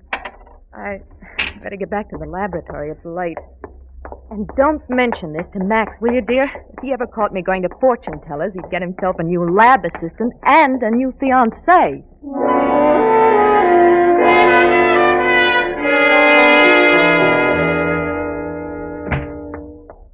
Oh, sorry I'm late, darling. I had lunch with Betty, and she insisted on a tea room across town, and you know how that is. Mm-hmm. There. Miss me, Doctor? Oh, that's a silly question. Of course I miss you, dear. Hand me that beaker, will you? Oh. I've been up to my ears around here. Oh, here you are. Gesundheit. Oh, excuse me. Where'd you pick up the cold? I don't know. Oh, I have to do something for it. May I see you a minute, Mitchell? Oh, yes, Dr. Olson. I'll be with you in a minute, dear. All right. Mitchell, Dr. Davies tells me you want to try your drug on one of his encephalitis patients. Oh, that's right. The man's been in a coma for 3 weeks. I think E37 can cure him. You think? That's no basis for administering an untried drug. But it looks like he hasn't a chance otherwise. Nevertheless, as head of this institute, I'm afraid I'll have to refuse you my permission. The fact that you injected a bunch of rats with the virus of sleeping But sickness... you don't understand, Doctor. Those rats had sleeping sickness, with all the symptoms. Double vision, sleepiness, fever. E37 cured every last one. That doesn't mean it's safe for a human being. I'd hoped you'd remember the last hopeless patient it was tried on. How long did he last, Mitchell? Was it 10 seconds or 20? I told you I found what was wrong. I've eliminated the toxic factor. You've eliminated the toxic factor. Well, I'm glad to hear that. It's a highly constructive development, but it still is an experiment. And this institute will not experiment with human lives. I absolutely forbid you giving Davies this drug. That's final. Yeah. Institute will not experiment. I couldn't help hearing it, Max. The transfer. Yeah. Seems, my love, that my work for the past year has been dedicated to a batch of white rats. Well, there ought to be a way. There is, just one. The drug's got to be proven on a human patient. Olson knows that. For thousands of years, encephalitis has been killing human beings like dogs, and Olson says we can't afford to take a chance. Well, he's thinking of the institute. I'm thinking of humanity. There's always a risk. That's how we learn. That's how we progress. That's science. Jean. Yes? Jean, will you help me? Oh, of course, darling. I'm going to test my formula. I can make the test, and Olson need never know about it. What kind of a test? On a human subject. What? But how can you... Darling, listen to me. You love me. Oh, yes, Max. You trust me. Trust you? You've got to have faith in me, darling. It means everything now. Of course I have faith in you, Max. I have an aunt in Dorset, Vermont. We can drive up there tonight. But I don't understand, Max. How can you make a test on a human subject? Who can... Leave that to me, darling. I'm going to inject the subject with the virus, then follow it at the peak of the attack with E37. The only way I can show Olson. But you haven't told me who You said you trusted me, Jean. Did you mean it? Yes, Max. Good. Come on now. Let's start packing the equipment.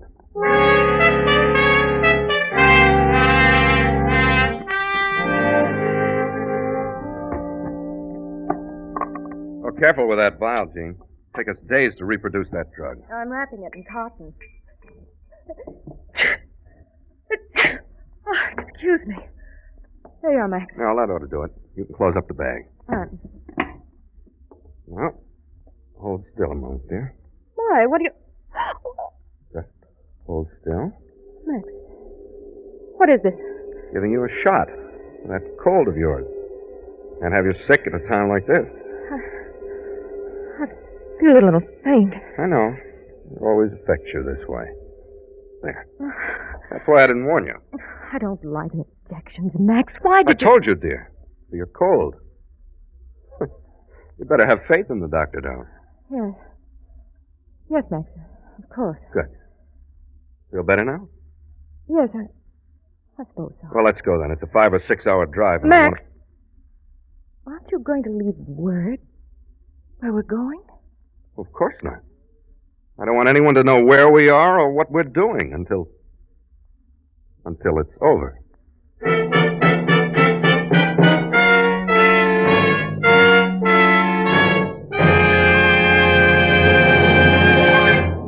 With the prologue of Sleep, My Pretty One, the Signal Oil Company brings you another strange story by The Whistler. But now a word to you folks who did some traveling throughout the Pacific Coast states this summer. In addition to beautiful scenery, you probably noticed two other things. One, that wherever you drove, you found friendly, dealer-owned Signal service stations. And two, that from Canada to Mexico, Signal gasoline is known as the Go Farther gasoline. Now, naturally, we're mighty proud of Signal's good mileage, but even more so, we're proud of the thing which makes that mileage possible. I'm talking about the extra efficiency Signal gasoline gets from your motor. For after all, extra motor efficiency also means more thrilling pickup, more silent, responsive power. The things that make driving so much more fun. Yes, it's a fact. Extra driving pleasure is the result of the same features a gasoline must have to give you mileage, the very thing Signal gasoline is famous for. That's why we say, to be sure of the tops in gasoline quality, there are just two things to remember. One, it takes extra quality to go farther. And two, Signal is the famous Go Farther gasoline. And now back to the Whistler.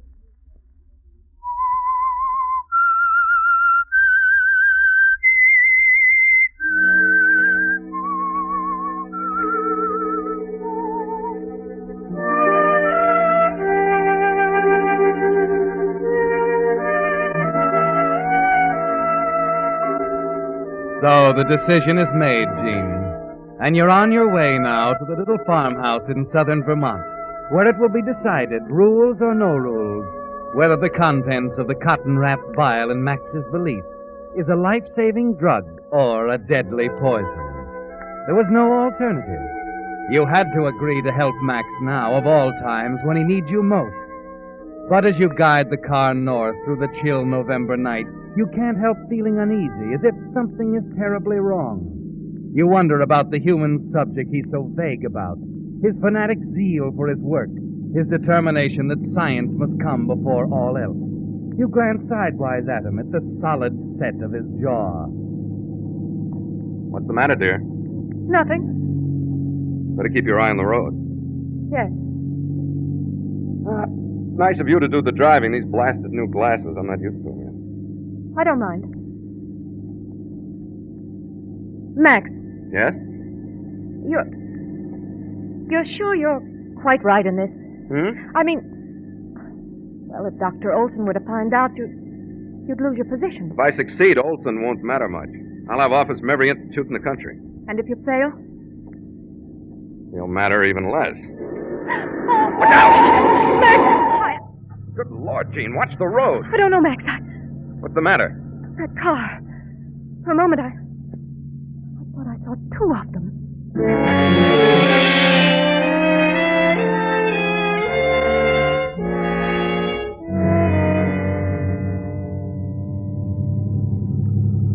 Careful now, the road's pretty narrow. I can see, thank you. Well, there's the house up ahead. Well, I'm glad the snow held off. We're in for a blizzard.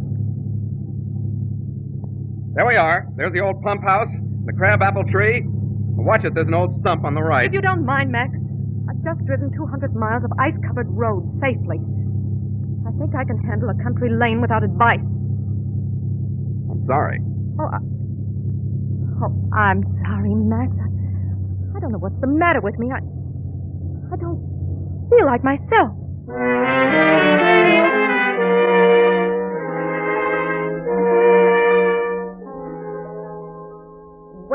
Well, this must be Jean. How do you do? Come in. I declare, Max, you got mighty good taste. I've been telling you. You must be froze to the bone. Well, there's plenty of hot coffee in the kitchen. Now make yourselves to home, folks, and I'll take your things up to your room. Oh, don't bother. And get out some extra blankets. No, she can't hear you, Jean. What? She's stone deaf. Best to just let her go her own way. She will anyhow. I see. Come on to the kitchen. I got to get this stuff on ice. I'm glad we're warm again. I'm so drowsy, though. Well, you're just tired, dear. Yeah, I guess so. Yeah, here we are. Same old icebox. I'll have to clear a place here at the back for the vials. You got them there? Right here. Good. Max, I don't like to keep asking this, but What is it? where do you expect to find anyone with sleeping sickness around here? I don't. What? Well, it's very simple. Since there are no cases of encephalitis at my disposal, there's only one answer. To create one. Max. To inject the subject with the virus, then, after a good case is developed, E37. But we're completely isolated here. Where can you I find... found the subject, Jean. No. Now, please let it go at that, will you? Max! Look what you've done! It slipped. I'm sorry. Why did it have to be this one? E37, Jean, the cure. Every bit of it was in that vial. Max, listen to me. Maybe it's better this way.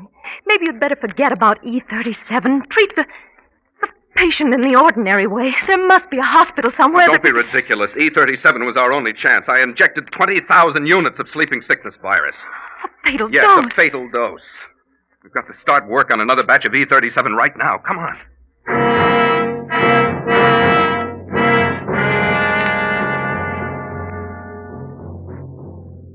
You follow Max down the dim old hallway in a daze, like a figure in a nightmare. The kind where you run slowly as if through water, trying to escape, while nameless shapes come closer and closer. And though you still refuse to believe, to recognize it, one of the shapes is fear. Here we are. Why, it's a laboratory. It used to be Aunt Agnes' pantry. She turned it into a lab for me when I was a boy. Self-defense, in a way. I was always mixing chemicals in her kitchen. But, Max, this is nothing like your laboratory in town. How can you expect Sure, us it's to- crude, but it's all we've got. Between what I brought and what's here, we can duplicate E37. With a little luck. How tired are you, Jean? I'm all right. Once we start the process, we can't let up for a second. Let's get to work.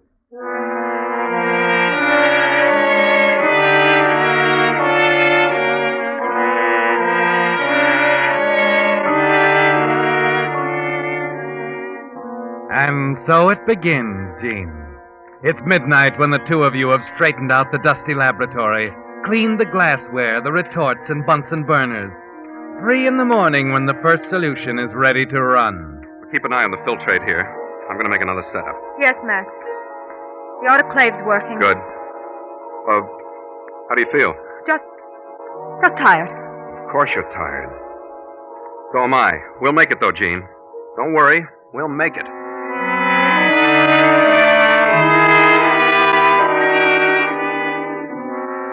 Make a note of that, will you? Right. November 10th, 5:20 a.m. First dilution complete. 100 c. Max, What's the matter? my eyes, I don't know. I can't seem to focus. Sit down and rest a minute. You'll be all right.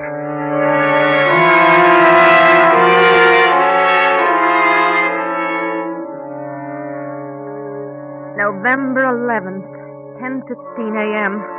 Fourth distillate just coming No, off. it's November 12th, dear. What? You've lost a day somewhere. Of course. I don't seem to be conscious of time anymore.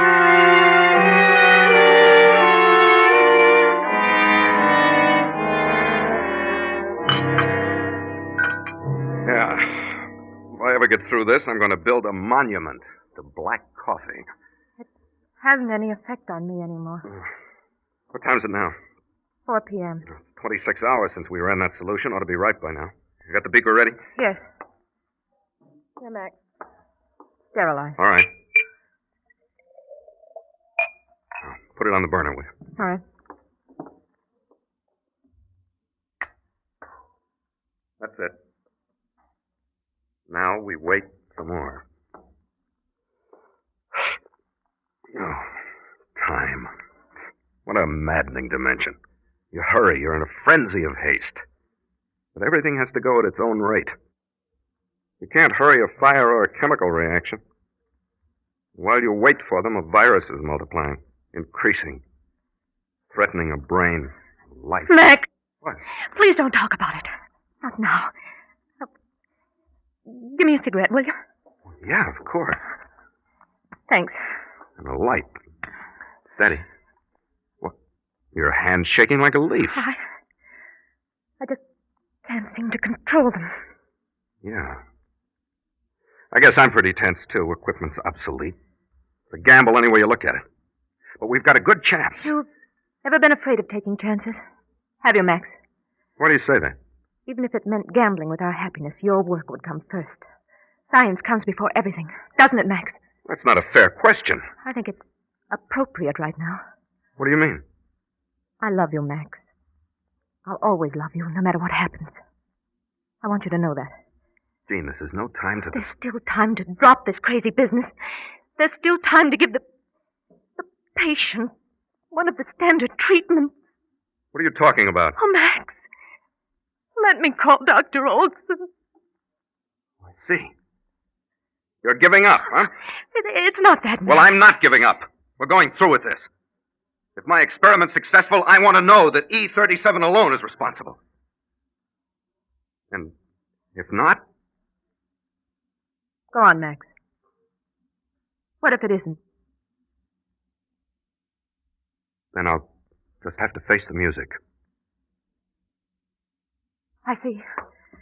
Where are you going? To get some more coffee.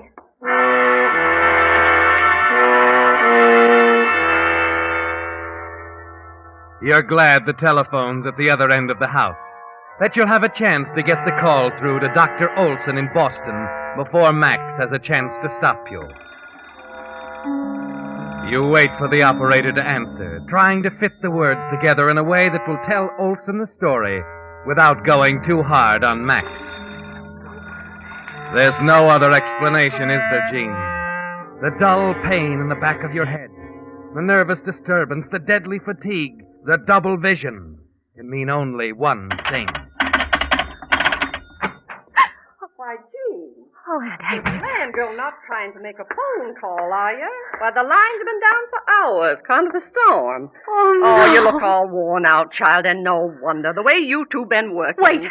Oh, you Listen to better me, get Aunt Agnes. some rest, child. Listen Never to me. seen such dark circles under anybody's eyes. Agnes, listen. Why are you shaking me like that? What's the matter, child?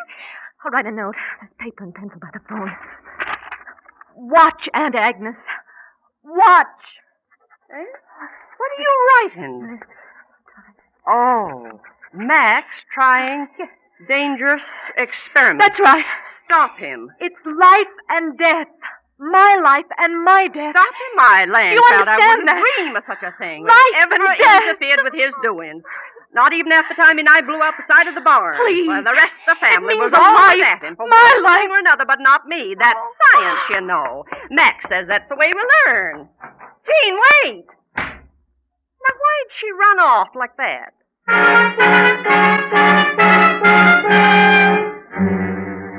You run blindly out of the house, down the snow-covered path to the shed where you left the car. There's only one way now, Gene. You've got to get away, to leave him once and for all.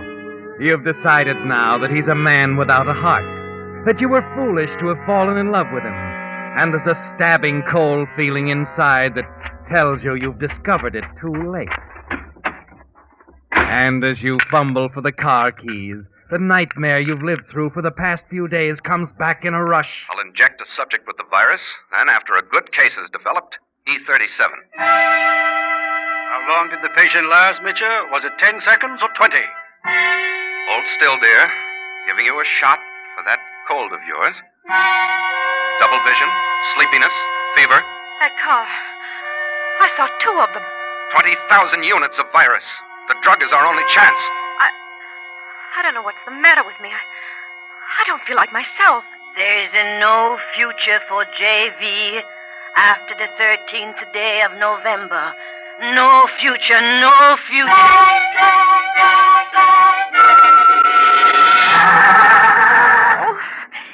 Why don't you start? Please, Gene, what on earth are you doing out here? Where do you think you're going? Max, I thought if I could reach Dr. Olson. I wanted to get someone some help. We settled that once. I know, There's but- no help outside, only here. Now, where's the oxalate? On the top shelf of the cupboard. I looked there. You'd better come and show me. All right, Max. I'll come.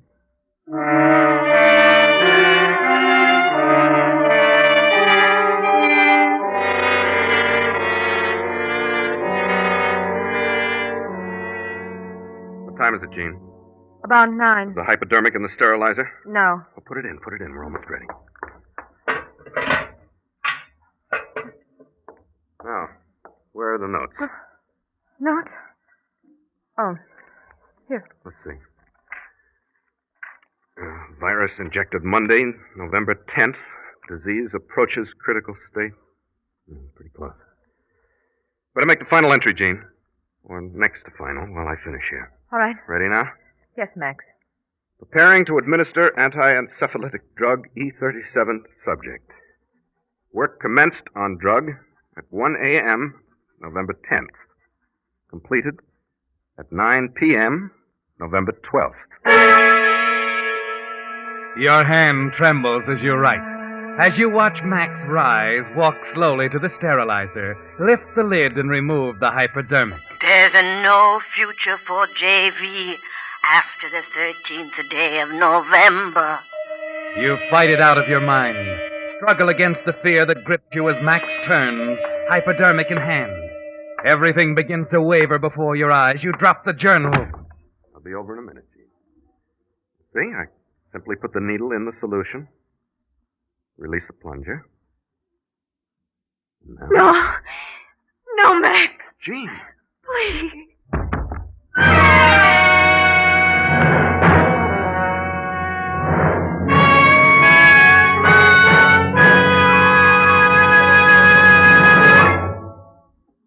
Whistler will return in just a moment with the strange ending to tonight's story. Meantime, a word to you drivers. You've heard me tell how Signal has grown from a mere handful of dealers in Southern California to almost 2,000 Signal stations serving 6 western states from Canada to Mexico. Well, recently I was going through some letters from you listeners to see if I could put my finger on the answer for the ever-increasing preference for Signal. A driver from Long Beach wrote, "Since switching to Signal, I've been checking my mileage, and my car does go farther with Signal." Another wrote, "My 1939 Chrysler is still purring like a kitten on Signal gasoline." And still another said, "Whether I drive in for a tank full of gas or air for the tires, Signal dealers give me the same courteous treatment every time." Well, there you have it. Some drivers praise the conscientious service at dealer-owned Signal stations. Others rave about the quality of Signal products. I have a hunch it's a combination of both. But for the best answer, why don't you try a tank full of Signal gasoline? My bet is that once you do, you too will want to join the ever-increasing number of drivers who are switching to Signal. And now back to the Whistler.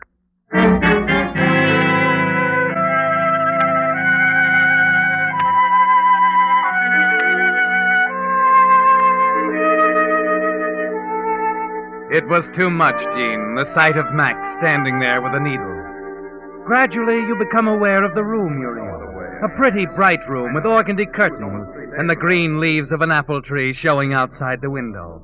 The sun is pouring in now, and suddenly you realize it's afternoon sun. I think she's coming around. What? I say, I think she's... Oh. No, never mind, Aunt Agnes. Well, it's about time.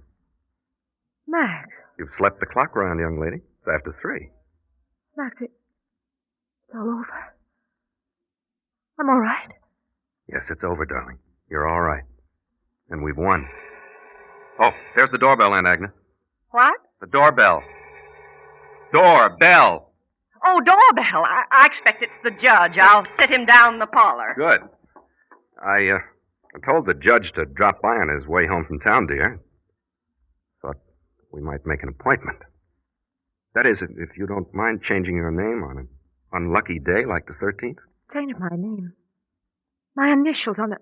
Unless you'd rather... No, Max, you haven't told me. What happened? What did you do? Well, if you hadn't fainted when you did, you'd have seen. Within 5 minutes after I took that injection, I was feeling better. You? And 4 hours later, there wasn't a trace of sleeping sickness in my blood. Oh, Max. Max, darling. That's science, darling. You risk a little to gain a lot.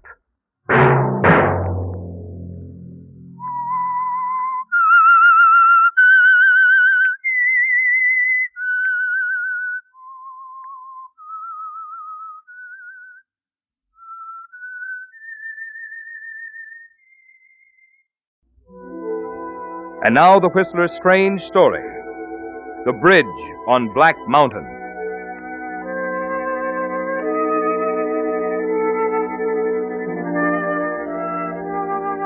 Delbert's mind wasn't on his work. But then it really didn't have to be. As assistant to the curator of the Prescott Museum, he knew his field. He'd conducted this lecture so many times during the past 15 years that it was automatic, like the chimes on an intricate Swiss clock. At 3 o'clock, a lever clicked over somewhere in his mind. There were a few preliminary buzzes and the chimes began. They weren't really chimes, of course. They were Delbert's comments to the visitors assembled in the museum's tiny lecture room. And so much for the musket and the pilgrim room. And now, here we have samples from the Indian exhibit, another gracious endowment of the National Historical Institute. Contained here is the finest collection of arrowheads in the entire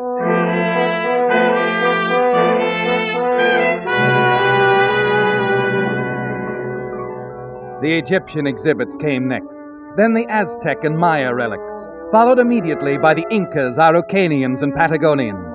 But Delbert's mind was elsewhere. As he talked and looked at his audience, he was in a kind of daydream. There was beautiful music. There was a dance floor surrounded by tables with waiters in starched white jackets. And across from him, she was sitting, almost ethereal in a filmy organdy dress. This is so thrilling, Delbert.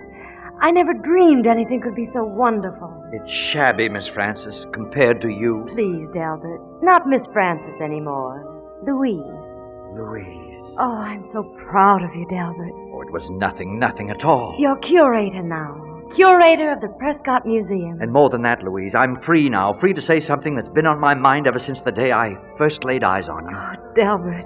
I love you, Louise, above anything else in life. I've hoped, I've dreamed that someday, somehow... You don't have to say it, Delbert. Will you? Would you? Yes, Delbert. Yes.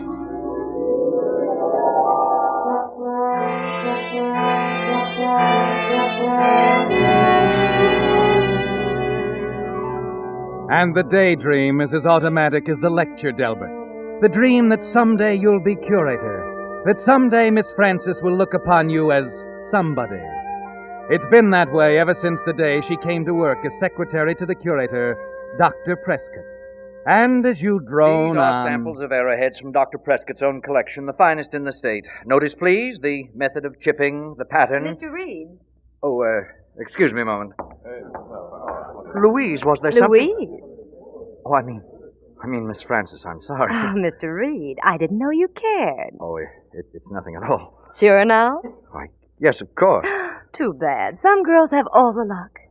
I'm sorry I interrupted your lecture, Mr. Reed, but there's something you ought to know. Yes? There's a gentleman here to see Dr. Prescott. Oh? Well, did you tell him Dr. Prescott's on his vacation? I did, but that didn't satisfy him. He still wants to see Dr. Prescott. But he's 100 miles from here, Miss Francis, up at his fishing lodge at Black Mountains. It's impossible. Oh, that's just what I said, but he still insists. Who is he? Gorman. Mr. Carl Gorman of the National Historical Institute. Oh, good heavens. I thought I'd better ask Frank Spiegel to drive up to Dr. Prescott's cabin and bring him back. That's a good idea. The doctor doesn't have a telephone. And Mr. Gorman is pretty impatient. He wants me to haul out the papers. Papers? He says he's going over them with Dr. Prescott. What papers, Miss Francis? Oh, attendance records, receipts and expenditures, the figures on the loan exhibits, and shipping and repair charges. Why, what concern is that of his? Well, I guess he figures the Institute is footing the bills. They have a right to... Well, yes, of course. I'd better talk to Mr. Gorman by all means. You can't. He's gone. Be back tomorrow. I see.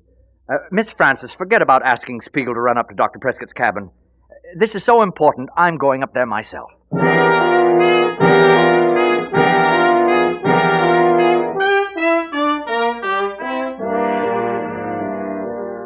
It's 3 hours to the cabin from town, Delbert. The last 10 miles on a winding one-way road up Black Mountain. And every foot of the way you can hear the world falling down around your ears. Your hopes for the curatorship of the museum. Your love for Miss Francis. Everything. You tell yourself that somehow Dr. Prescott will understand. Keep thinking of the little kindnesses you've done for him over the years. The time you loaned him your car. The trees you chopped down for him on the narrow road up to the cabin. The rickety bridge just before you get there. The one you helped him repair just last summer. Perhaps he'll remember these things, Delbert. Perhaps now that you're faced with destruction, with the loss of the career you've been 15 years building, Dr. Prescott will remember and understand. You watch the doctor carefully as the two of you sit face to face across the table in the rustic room over a cup of coffee. So Gorman's after us at last. Well, it's a horrible thought, but I guess I'll have to drive down and see him. It would seem so, sir. Oh, blasted nuisance. The Institute on our trail wanting us to account for every penny of their blood money. Delbert, museums should be run by taxes, same as battleships and sewers. You're absolutely right, Dr. Prescott. Link up, Delbert. We'll go and see the man. Oh, Dr. Prescott, there's something you really should know before you see Mr. Gorman. I think I know what you mean, Delbert. No, I'm afraid you don't, sir. It's about certain expenditures during the past year, the loan exhibits. As you know, I've handled them. Yes, Delbert. I think I've done a pretty good job, sir, but, in going over the papers the other day, I noticed a shipping bill, the Kansas City exhibit. It's a bit high. I see. You'll run across it with Mr. Gorman, I know. It's perhaps, $50 more than it should have been. I'm glad you told me, Delbert. Because, you see, it saves me telling you. It's an ugly job firing a man who's been a good employee for 15 years. I don't understand. Of course you do. You padded the Kansas City bill by $147.16. The Chicago freight charges were $72.08 more than they should have been. There are a dozen others. Dr. Prescott, You needn't explain, Delbert. I have a complete file on the whole matter in my safe at the museum. You must know I plan to let you go as soon as I return from my vacation. I'm sorry, Delbert. Excuse me a moment now. I'll get my coat.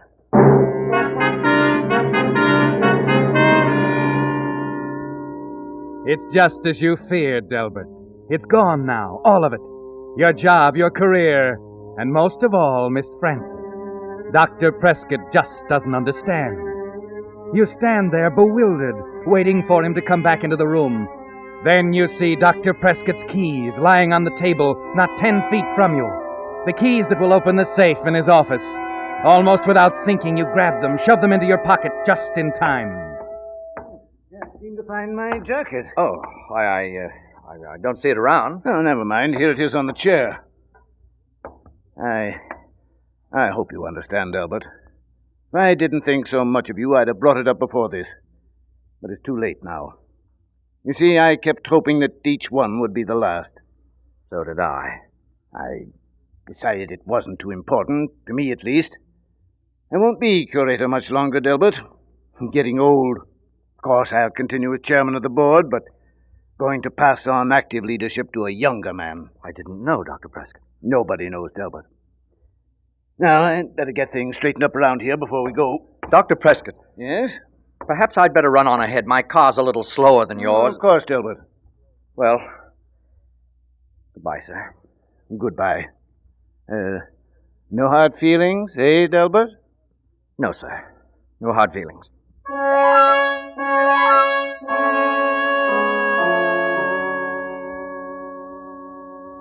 There's a numbness inside you as you close the cabin door, walk through the damp darkness to your car, and drive away through the tall, dark pines near the cottage.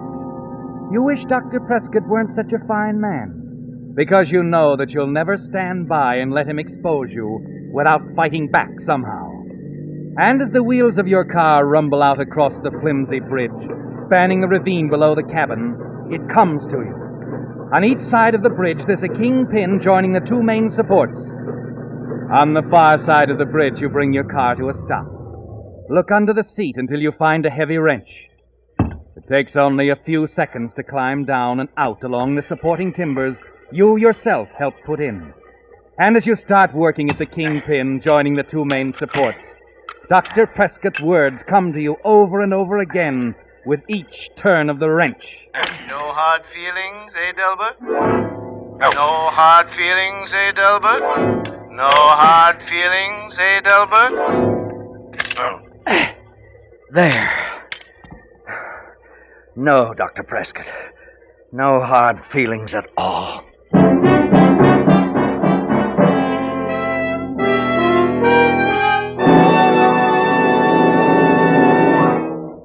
With the prologue of The Bridge on Black Mountain, the Signal Oil Company is bringing you another strange story by The Whistler.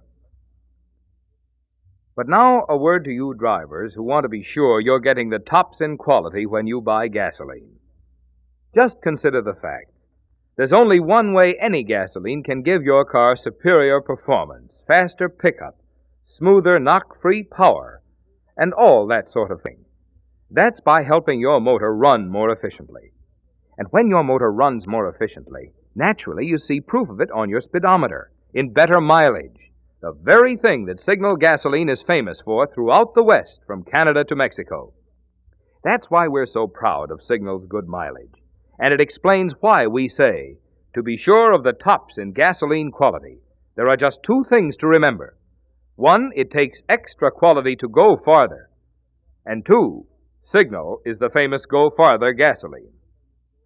And now back to the Whistler.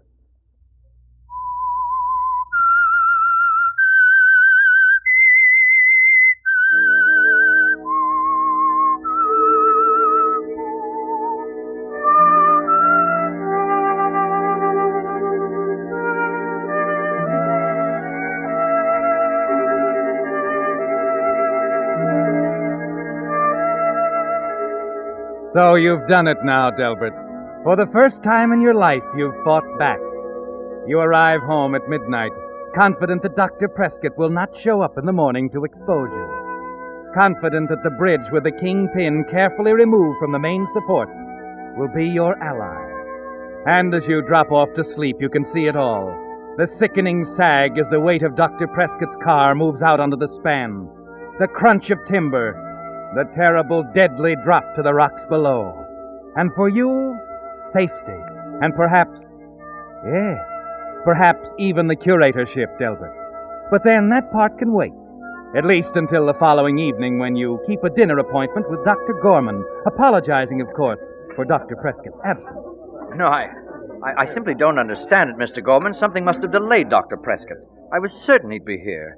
It's embarrassing. Yeah, it's very annoying. And I don't mind telling you, Reed, I'm sick of delays. The fact is, the National Institute is just about through paying the bills for that museum of yours. I thought perhaps that was the reason for your visit, sir. Yeah, too much waste. A few cents here, a few dollars there. You've gone over our papers? I went over the general ledger with a microscope. Found at least $1,000 in unsupported expenses. Oh, I see.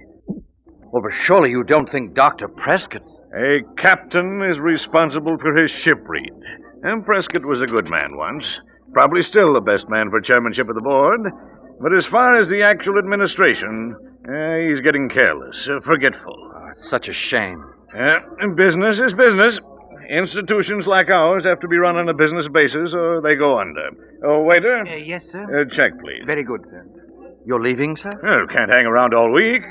You make some sort of an explanation to Prescott, or better yet, I'll dictate a note to him. You mean you're going to tell him he's relieved? No, I can't go that far. Under the Articles of Incorporation, he still has final say-so, but I can politely suggest that he appoint a younger man in his place and use the threat of withholding Institute funds to make it stick. But that won't be at all necessary, sir. No? No, that is... Well, I don't know if it's my place to tell you this. Well, out with it. Dr. Prescott told me last night, sir, he intends to retire. Retire? Well, good Lord, man. Why didn't you say so sooner? Well, I suppose it was modesty in a way, Mr. Gorman. You see, he asked me to succeed him as curator.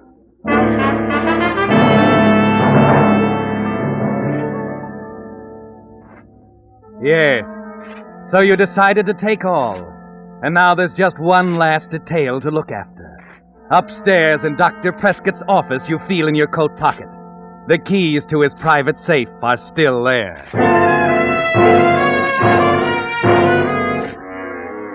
And inside the safe, you find a dozen neatly typed sheets, the full record of the unsupported expense items Mr. Gorman had mentioned. The papers poor Dr. Prescott had prepared as a basis for your dismissal. At least he'd been decent about one thing, Delbert. Your name was not mentioned, but the facts were all there. You scratch a match, start toward the fireplace, crumple a newspaper, throw it in, and then... Hello, Delbert. Sorry to butt in, old boy. But... Looking for someone, Spiegel? Don't look so glum, Del. I just came up to congratulate you. It was supposed to be confidential. I've gotten near to every keyhole. Bet you were surprised. Well, it did sweep me off my feet. That makes two of us. What? Yeah, knocked me over, too. You see, Prescott told me only yesterday that I was set up for the job of curator. You must be mistaken, Frank. I once wrote a thesis on the human memory, Delbert. But you're too young, Frank. That's why he picked me. Said we needed some young blood around here. But Frank, surely... Frank, you've made this all up, haven't you? Out of the whole cloth. You've had the colossal Never mind bad that now. taste. All I know is that Prescott told me a different story, and I'm curious about the reason. That's why I'm going home and get my car and drive up to his cabin right now. But he isn't there. He's on his way down. Maybe. Maybe not. But that man's never been late for an appointment before in his life, Delbert. And I'm going to find out why he's a full day late this time. So long, Delbert. See you when I get back.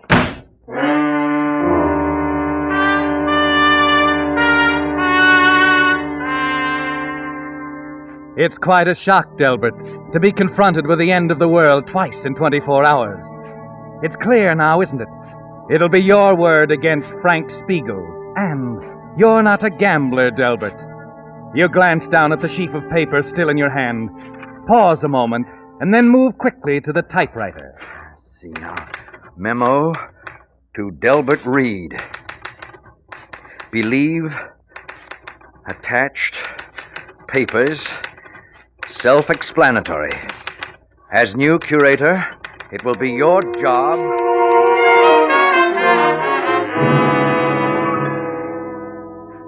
An inter-office memo, Delbert. One that won't require Dr. Prescott's signature to appear quite valid. You finish, fold it, and attach it to the other papers. The record of your trivial thefts on which Prescott so decently neglected to put your name. 10 minutes later, you walk in the back entrance of Frank Spiegel's apartment a block away. And as you mount the rear stairs to the 4th floor, you're running it over and over in your mind. 4 floors above the street, Delbert. That's over 40 feet from Siegel's window to the pavement. It should be enough. Wow, Delbert. I thought you'd show up. Decided to go along with me, huh? Well, no, Frank. I merely want you to see something before you leave. Huh?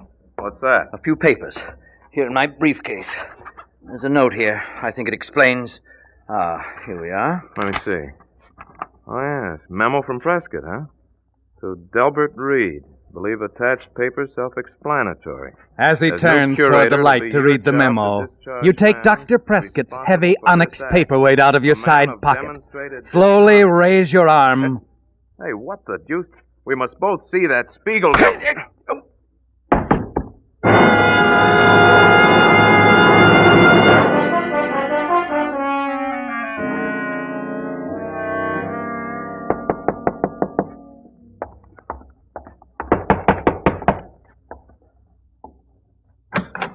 Mr. Reed? Yes? Joe Hannigan, Police Department. Police? Yeah. Mind if I come in? Why, no, not at all. Sure clabbery weather tonight, Mr. Reed. Bad for, accidents. You mean there's been Just an a second. I got some notes here. Now let's see. Spiegel. Frank Spiegel. Frank, what happened? You don't mean... I don't generally work this late for nothing, Mr. Reed. He's been hurt? He's dead. Good heavens, how did he... He took a nosedive from the window of his apartment. What, Frank? Why, I can't believe it. Let's see now. At 9:25, you were alone in Dr. Prescott's office. 9:45, Spiegel goes into the building. That's right. He came to see me, Mr. Hannigan. Uh-huh. That's what the nosy old biddy across the street figured. And then right after that, Spiegel leaves the building and walks toward his house. Now. Yes? What did you two talk about, Mr. Reed? Frank and I? Uh-huh. Well, I don't think it... Oh, we just talked. All right. If it's personal, suppose I tell you. It was about his, sticky fingers, wasn't it? Well, I don't think it's up to me But to... it is. Go on. Well, Mr. Hannigan, I just couldn't understand how any man could be so mean and small and petty as Frank. I was shocked. That's what I thought. I found the papers in his apartment.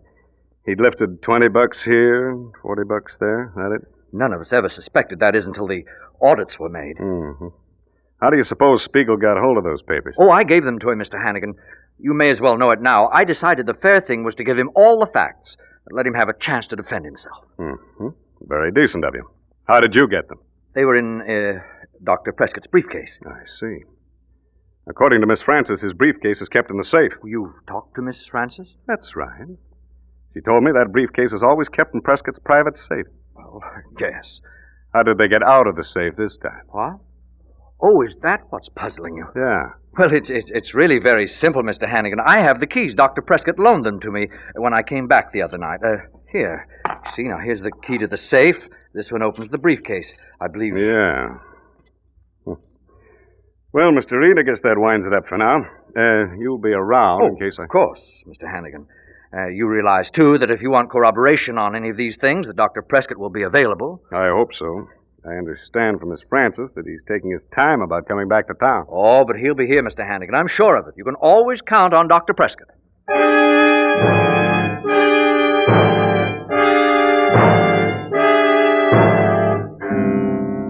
Yes, it's gone beautifully up to now.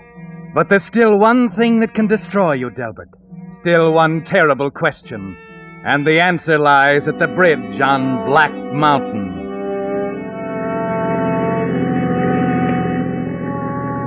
Yes, Delbert, you must make sure. If by a bare chance the bridge held, if Dr. Prescott somehow survived the plunge. But you try not to think of that now as you guide your car again up the narrow dirt road to the doctor's cabin. You're close now, Delbert. The bridge is just around the next turn. Hey, you! Stop! Stop! Hey, for gosh sakes, mister. You nearly killed yourself. What do you mean? The bridge is out, smashed to smithereens. There's a car down there at the bottom of the ravine. What? Yes.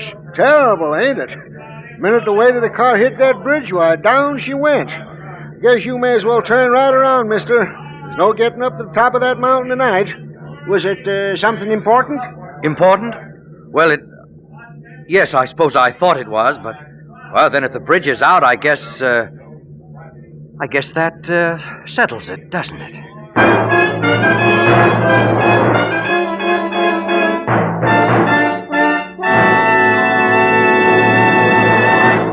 The Whistler will return in just a moment with a strange ending to tonight's story. Meantime, may I have a word with you about the prevention of cruelty?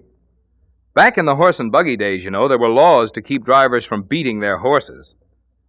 Too bad there isn't a law today to keep drivers from beating their motors with old-fashioned straight motor oils that cause excessive carbon, wear, and corrosion. After all, it's unnecessary today to put up with those old bugaboos that up repair bills and cut down performance, thanks to that new type signal oil that combines pure paraffin base with 5 scientific compounds, Signal Premium Motor Oil. In comparative tests with today's finest straight oils, Signal Premium Motor Oil actually kept motors 6 times cleaner, reduced cylinder wear 1/3. And what does this mean to you? Well, less carbon means that your motor runs quieter, smoother, and less cylinder wear means more power. So to keep your car's performance young, make your next oil change a change for the better.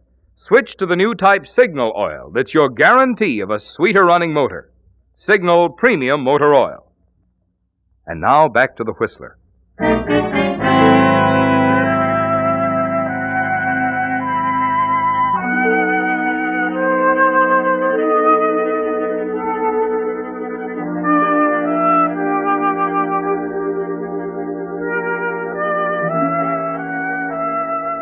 Yes, Delbert, the bridge is out. You can see it for yourself as you peer through the rain at the small gathering of lanterns on one edge of the ravine, as you note in the dim flickering the tangled mass of broken planks and beams, and as you move up to the little group at the brink to look down at the smashed car and the storm-swelled torrent far below, you know for certain that the bridge on Black Mountain has done its job. That Dr. Prescott, poor man, is happily out of the way. That the new position as curator of the museum, Miss Frances, and a new life are yours. You turn to leave the group. Excuse me, please. Well, Mr. Reed. Oh, Hannigan. Didn't expect to see you up here this time of night. Sure is a mess, isn't it? Yes, it's a shame. I didn't see you in the crowd. I came up to see Prescott.